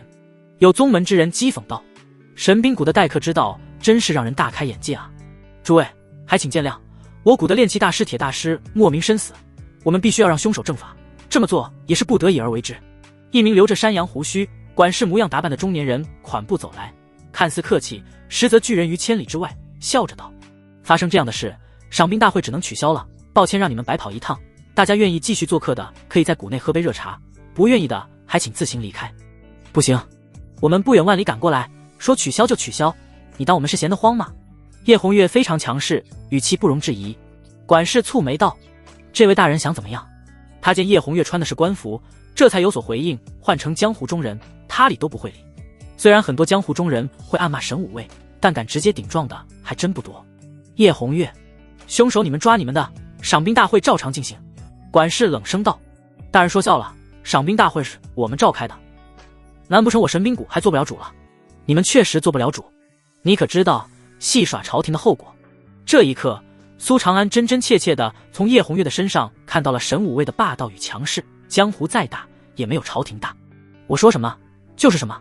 在场的所有人内心都不由提了起来，他们都有一种预感，那就是叶红月会动手动真格的那种。那名管事被叶红月的气势所慑，不敢说话了。苏长安等神武卫都不由自主地挺了挺胸膛，这种以势压人的感觉确实有点爽。家奴不懂事，冒犯了诸位，我代他赔个不是。不知这位千户大人遵命大名？一道苍老的声音传入众人的耳中，声音先到，随后才有一道身影从虚空中飞掠而来，速度快到惊人，很多人都没有反应过来，好似此人原本就一直站在这里一般。老夫神兵谷谷主莫成风，见过诸位。落地后，他象征性地拱了拱手。此人这一身锦袍，头束金冠发髻，脚踩追风金丝靴，头发半白，看起来平易近人，实则散发出的气势却极有压迫感。武道修为极高，不弱于郭百户。苏长安心头微跳，做出了大致估算，和莫远桥一样姓莫，莫非就是莫远桥他爹？叶红月淡淡道：“我姓叶。”原来是叶千户，失敬失敬。莫成风打量了几眼叶红月，可惜对方戴着面具，根本看不透。他总感觉对方对神兵谷充斥着一点敌意，也不知道哪里招惹过对方。顿了顿，又道：“神武卫的诸位大人来得刚好，我谷刚刚发生了命案，还需要各位大人施以援手追查凶手。若是能让凶手伏法，赏兵大会自然会照常举行。莫谷主，我没精力跟你玩文字游戏，不管如何，赏兵大会都必须要开。”叶红月摇了摇头，语气淡漠，却让人无法反驳。莫成风压下心头的怒意，暗藏讥讽道：“哼，叶千户既然说了，那我们自然不好违背。不过在此之前，还请让我们见识一下神武卫的手段，希望不要名不副实。”叶红月，带路吧，随我来。当即，莫成风带头向着案发现场而去。宗门之人当然不愿意错过这个热闹，也纷纷跟上。等等你们好好破案，若能找出凶手，算2个丙级功勋。途中，叶红月对苏长安等人说道：“是，大人。”李大嘴等人俱是面色一凛，打起了12分的精神。片刻后，众人来到案发现场，也见到了遇害者的尸体。死者被称为铁大师，须发皆白，满脸褶皱，死时双目圆瞪，胸前被一剑贯穿，背后还中了一掌，死不瞑目。就死在自己的房间。他在神兵谷中的地位很高，房间是通过火山开凿而成，这么做是为了方便借助火山之火炼器。整个房间七零八落，显然经过一番打斗，但让苏长安疑惑的一点是，打斗看起来并不激烈。勘察现场是神武卫的专业领域，大家都忙开了。那群江湖人士则是守在门外眺望，指点议论。苏大人，他的死亡时间确实是在3天前，致命的一招是胸前的那一剑，恰好贯穿了他的心脏。李大嘴仔细的验尸后得出了结论。苏长安眉头一挑，诧异道：“他的心脏在胸膛中间。”李大嘴点头，对，铁大师有点倒霉，心脏异于常人，恰好长在中间。如果和正常人一样，这一剑还刺不死他。苏长安没有说话，而是脱下铁大师的衣服，看向后背。只见那掌印很深，将铁大师的后背打得凹陷下去，可见劲力非常恐怖。最可怕的是，这一掌还蕴含有暗劲，震碎了铁大师的背后骨骼与经脉。啧，有意思了。苏长安摩挲着下巴，眼神微闪。李大嘴好奇道：“苏大人是不是发现了什么？”还不好说。苏长安摆了摆手，看向莫成风问道：“莫谷主，不知铁大师是何武道境界？五品，而且以宁人花与地花。莫成风冷淡的回答，接着道：诸位大人，不要浪费时间了，能杀老铁的只有清风寨徐清风和青山派的周元通了，而且就在老铁死的那一天，他俩全都来过。莫成风，你不要放屁了，我与铁大师近日无怨，往日无仇，为什么要特意跑过来杀他？徐清风身着如山，看起来很儒雅，此时气得爆口粗。这3天来，他完全被神兵谷当作凶手对待，门下弟子几番与神兵谷交手，已经即将要撕破脸，生死相向了。周元通是个冷面老者，冷笑道：神兵谷当真霸道，死了人不去追查凶手，直接把外人全部关起来，难不成是准备全部杀光？苏长安则是问道：你们2个当天来找铁大师做什么？徐清风道：我听说铁大师研究出了一种神兵，可于万军从中取上将首级，杀敌千里之外，甚至能威胁到7品武者，便好奇过来看看。我也一样。周元通点头：什么武器这么厉害？吹牛的吧？有这种兵器在手，那还需要练什么武？所有人全都露出惊色不敢置信的议论。苏长安等一众神武卫更是心头狂跳，满脸凝重。他们身处朝廷当中，看到的东西更多。这种武器对一个国家来说，完全可以说是战略性武器，能左右一场战斗的成败。苏长安当即问道：能否说一说那是一件什么样的兵器？然而周元通和徐清风却不约而同地摇头，铁大师拒绝给我们展示，所以我们压根连那神兵的影子就都没看到。他们说谎，他们分明是贪图神兵，先杀了师傅，再盗走了神兵。穿着神兵古服饰的青年突然冷声开口，他满脸悲戚，脸上还有泪痕，充满仇恨地指着周元通和徐清风。李大嘴敏锐地捕捉到重点，惊呼道：神兵被盗走了？是的，我师父一直把神兵藏在房间后壁的火山炼器室中，在师父死后，我第一时间就去查看，发现神兵已经没了。那青年点头，对着徐清风和周元通撕心裂肺道：那神兵是我师父一辈子心血，赶紧交出来。莫成风冷声道：各位，事情的经过已经很明显了，老铁向徐清风和周元通展示了神兵，他2人见财起意，贪墨神兵，便抱起杀人，事后把神兵藏起来了，现在还谎称不知，分明就是狡辩。莫谷主，你不要血口喷人，你当我们蠢吗？在你神兵谷杀人，然后还等着你们来抓。徐清风和周元通气急而笑，当即破口大骂。莫成风冷冷道：若神兵不是你们拿的，那为何不敢让我们搜身？徐清风和周元通更怒了。所谓人活一张脸，江湖中人犹重脸面。莫成风所说的搜身可不是简单的看看，而是要把2个宗派的所有弟子都查个底朝天。就这么放任人搜身，传出去还怎么混？而且谁还没有自己的小秘密？他们宗派中还有着女弟子，就这么让人窥探所有的隐私，成何体统？谷主，不要跟他们废话了，先把他们拿下再搜身，一定要为我师父报仇。那名青年弟子怒吼着，苦大仇深地盯着徐清风和周元通。莫成风点了点头，神色渐冷。双方蠢蠢欲动，肃杀的气息弥漫，眼看就要大打出手。且慢，神兵谷比我神武卫还要霸道啊！我神武卫缉拿凶犯尚且需要证据，你们居然仅凭几句话就想拿人？叶红月冷声制止。他看出来了，神兵谷口口声声说要神武卫帮忙查案，但到了现场压根没有专心查案的意思，反而直接咬住了所谓的凶手。他不是要查案，实则只是在借助神武卫的事，好光明正大的拿下徐清风和周元通。如此一来，哪怕此事传到江湖上，也可以把锅甩到神武卫的头上，反正朝廷鹰犬的名声在外，是盆子一扣一个准。这种行为让叶红月感到反感，当然不会如他们的愿。叶千户，你也看到了，他2人有实力，有动机，又来过老铁的住处，最大的嫌疑就是他们。莫成风开口道：难道叶千户有别的发现？叶红月对断案没有什么经验，处变不惊地看向苏长安等人问道：你们怎么看？苏长安道：叶大人，属下已经有一些猜测，但还需要问几个问题。你尽管问，所有人都会配合你。叶红月暗暗舒了一口气，欣慰地看了一眼苏长安。在京城，苏长安就被人称为神探，果然没有让人失望。莫谷主可否告知铁大师炼制的神兵是什么？苏长安问道。现在已经很明朗了，铁大师的死绝对和这个神兵有关，但奇怪的是，居然没有人知道这是一件什么样的兵器。莫成风摇了摇头道：老铁炼制神兵我是知道，但是他神神秘秘的，嘴巴很严，从未透露过其他信息。青年弟子道：师父本想着等神兵炼成，再拿出来展示，给神兵谷一个惊喜。苏长安看向这位弟子问道：不知阁下如何称呼？在下妙客风。妙客风回答。苏长安继续问道：你师父有几位弟子？这里可还有其他人能进出？家师一共收了3位弟子，我是大弟子，除此之外，还有5位负责烧火添柴的童子能进出。妙克风沉声回答，接着不善道：“你是什么意思？难道是怀疑我们会害师傅吗？这位大人，你不能侮辱我们。就是我们3个拜师都超过了10年，怎么可能会害师傅？”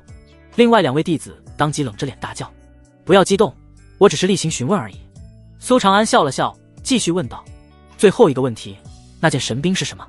你们身为弟子，不可能不知道吧？”妙克风当即道：“是一把剑。”苏长安打断了妙克风的话，而是指着另一位弟子道：“你来描述一下那把剑。”那把剑长3尺有余，通体湛蓝，剑柄是。妙克风：剑长3尺3，剑身湛蓝，剑柄为黑檀木，剑鞘以白玉雕琢。你来说说那柄剑的剑身上刻着什么图案？苏长安突然又指向第3位弟子刻着。妙克风：刻着山河。苏长安若有所思地看了一眼妙克风，大有深意道：“你们师兄弟3人，除你之外，你的2位师弟对这把神兵似乎并不了解。师父炼制神兵时，基本全都是请我协助，他俩只是远远的观望过，不熟悉有什么奇怪的吗？”妙克风脸不红心不跳，很平静地解释道。反观他的2位师弟却时不时地抓耳挠腮，这是心虚的表现。莫成风催促道：“苏大人，既然你的问题问完了，那也该抓凶手吧？”那我就直说了。苏长安点了点头，缓缓道：“我觉得凶手并不是徐清风和周元通，而更可能是自己人。”你在说什么？简直一派胡言！放屁，臭不可闻！我神兵谷更加没有理由害自己人了。昏官、庸官、朝廷鹰犬果然都是无能之辈。苏长安的话引起了神兵谷的众怒，全都不服的大声叫唤着。李大嘴等人也不甘示弱，自然是没有理由的力挺苏长安，纷纷拔刀，态度嚣张跋扈，与神兵谷的人对骂起来。哈哈，我觉得这位小兄弟说的有道理，神武卫中还是有能人的，我早就怀疑是他们自己人了，只是没敢说出来。神兵谷就是这个德性，不讲道理又护短，轮到怀疑自己人的时候就都破防了。清风寨和青山派的人当即也笑了起来，一起与神兵谷对峙。苏长安给他们一个解释，让他们心服口服。叶红月当然也是无条件支持苏长安，当即开口。苏长安点了点头，当即走到铁大师的尸体旁，分析道：“诸位且看，铁大师的身上一共有2处伤口，一个是掌印，一个是剑伤，长剑直接贯穿其心脏为致命伤，所以一定是先有掌印再有剑伤的。因为若是先有剑伤，铁大师直接就死了，不会再补上一掌。这个掌印出现在铁大师的背后，什么情况下一个人会把自己的后背完全交给别人？”苏长安的问题不需要回答，大家心里都门清，只有在完全放心对方的时候才会交出后背。妙克风辩解道：“我师父向来待人和善，从不树敌，对周元通和徐清风不曾防备也有可能，而且他俩一人吸引我师父的注意，一人从背后偷袭也是完全有可能的。那你师父的心脏长在胸口中间，这种秘密外人不会知道吧？”苏长安冷笑一声，接着道：“吴平武者生命力已经远超寻常，只剩脑袋和心脏是最大的弱点。铁大师背后这一掌掌力雄厚无比，更是蕴含强大的暗劲，就是奔着震碎铁大师的心脉而去的。可惜没能一击毙命，所以凶手才又补上了胸中的这一剑。2次攻击，快很准，全都是奔着心脏而去，如此精准果断，怎么会是外人所为呢？”眼前的这个场景，很多人的第一感觉就是铁大师真倒霉，刚好被人阴差阳错的刺到了心脏了。但得到苏长安的提醒，所有人顿时打开了思路，是不是凶手本就知道铁大师的心脏所在，所以才一直攻击胸口？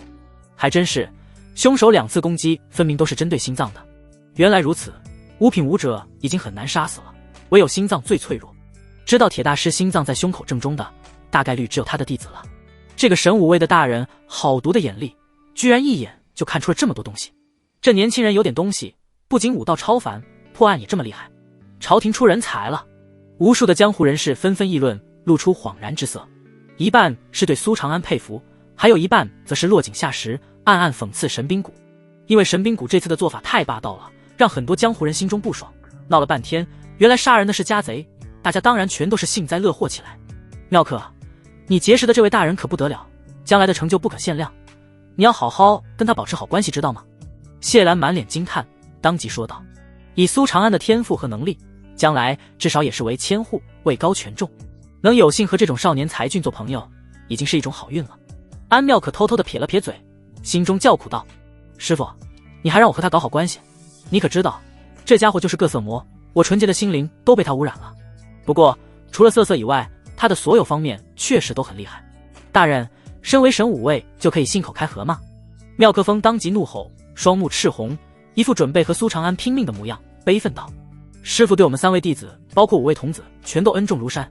青铜父子，我们就算是自杀，也不可能去伤害师父。我相信他们没有人会这么做。其他的弟子和童子立刻也瞪大了双目，咬牙开口：对，你含血喷人，其心可诛。谷主，求你为我们做主啊！师父死后，我们连眼睛都没有合过，眼泪都哭干了啊！滚，把神武卫赶出谷！还有人气势外放，一副随时准备拼命的模样。李大嘴等人当然随时提防着，当即纷纷冷笑：想干什么？造反啊！你们都给老子闭嘴！现在你们全都是嫌疑人，还敢叫唤？苏大人分析的有理有据，绝对能服众。我劝你们，接下来你们赶紧交代一下，案发时自己在做什么？我可以为他们作保，我神兵谷绝对不会出现自相残杀之事。莫成风阴沉着脸，强势站出来作保。他很护短，但更多的是为了维护神兵谷的名声。叶红月毫不客气道：莫谷主，朝廷办案讲究的是证据，你的担保有个屁用啊！妙可风当即道：对，证据，那你们神武卫能拿出证据吗？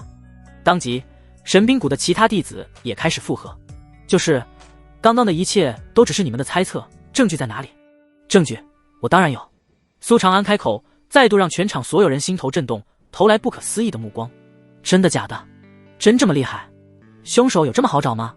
就连叶红月都感到难以置信，这小家伙确实可以啊，难怪魏成功赞不绝口。李大嘴等人则是激动无比，感到大大的长脸，心中激动的狂吼：苏总旗果然牛逼！莫成风，那就请这位大人解惑吧。苏长安却是摇了摇头，卖了个关子道：此事不宜操之过急，我还需要在现场布局一下，等天黑后自然能让凶手原形毕露，接下来就麻烦大家先退出案发现场了。顿了顿，他下令道：李大嘴，你们出去保护好周围，不要让人靠近这里。是。当即李大嘴等人友善地把其他人都请了出去。莫成风颇有微词，但被叶红月的眼睛盯着，连他都感到一阵心慌，最终不敢多说一个字，也退了出去。接着苏长安开始布置起现场。在众人的将信将疑中，夜幕缓缓降临，神兵古道也没有失礼，为了一尽地主之谊，给大家准备丰盛的晚餐。期间苏长安特意让人关注着案发现场的动向，提防着凶手按捺不住破坏案发现场。可惜凶手谨慎，并没有行动。想想也是，各门各派中不乏6品高手，更是有叶红月的存在。他们看似漫不经心，但神识之强足以覆盖整个神兵谷，但凡凶手有点小动作都会被感知到，所以凶手轻易不敢冒险。苏大人，我2人前来敬你一杯。徐清风和周元通一同走过来，手持酒杯向苏长安敬酒。周元通恨恨道：若非苏大人出马，我和周兄只怕已经被认定为凶手，被神兵谷这群王八蛋给围殴了。是啊，我一直以为朝廷之中全都是些昏庸无能之辈，想不到还有苏大人这种人才，让徐某佩服。徐清风恭维道。他俩打听了一圈，发现苏长安不仅破案能力强，更是被苏长安的武道天赋给震惊到了，当即不敢摆一点架子，而是与苏长安同辈论交。不知2位宗主是如何知道铁大师炼制了一把神兵的？苏长安疑惑地问道。实际上对于凶手，他已经有了大致的猜测，凶手有8成以上的概率出自铁大师的弟子和童子之中。若是能确定是谁引诱徐清风和周元通去看神兵的，那凶手大概率就与此人有关了。至于徐清风和周元通2人身上的嫌疑其实还没有洗干净，但从他俩的态度可以看出是凶手的可能性不大。周元通和徐清风努力思索了一下，摇了摇头。徐清风，我是无意中听到神兵谷的弟子闲聊才知道此事的。苏大人，此事在神兵谷弟子们时有讨论，我们先进谷的这批基本都听到了关于神兵的事。一名宗派中的长老开口说道。苏长安若有所思地点了点头。一炷香后，大家酒足饭饱，黑夜如一张大幕，等着人拉开。明月如玉盘高悬天际，带来少量的光亮。大家跟着苏长安再度回到案发现场，等待着谜底的揭晓。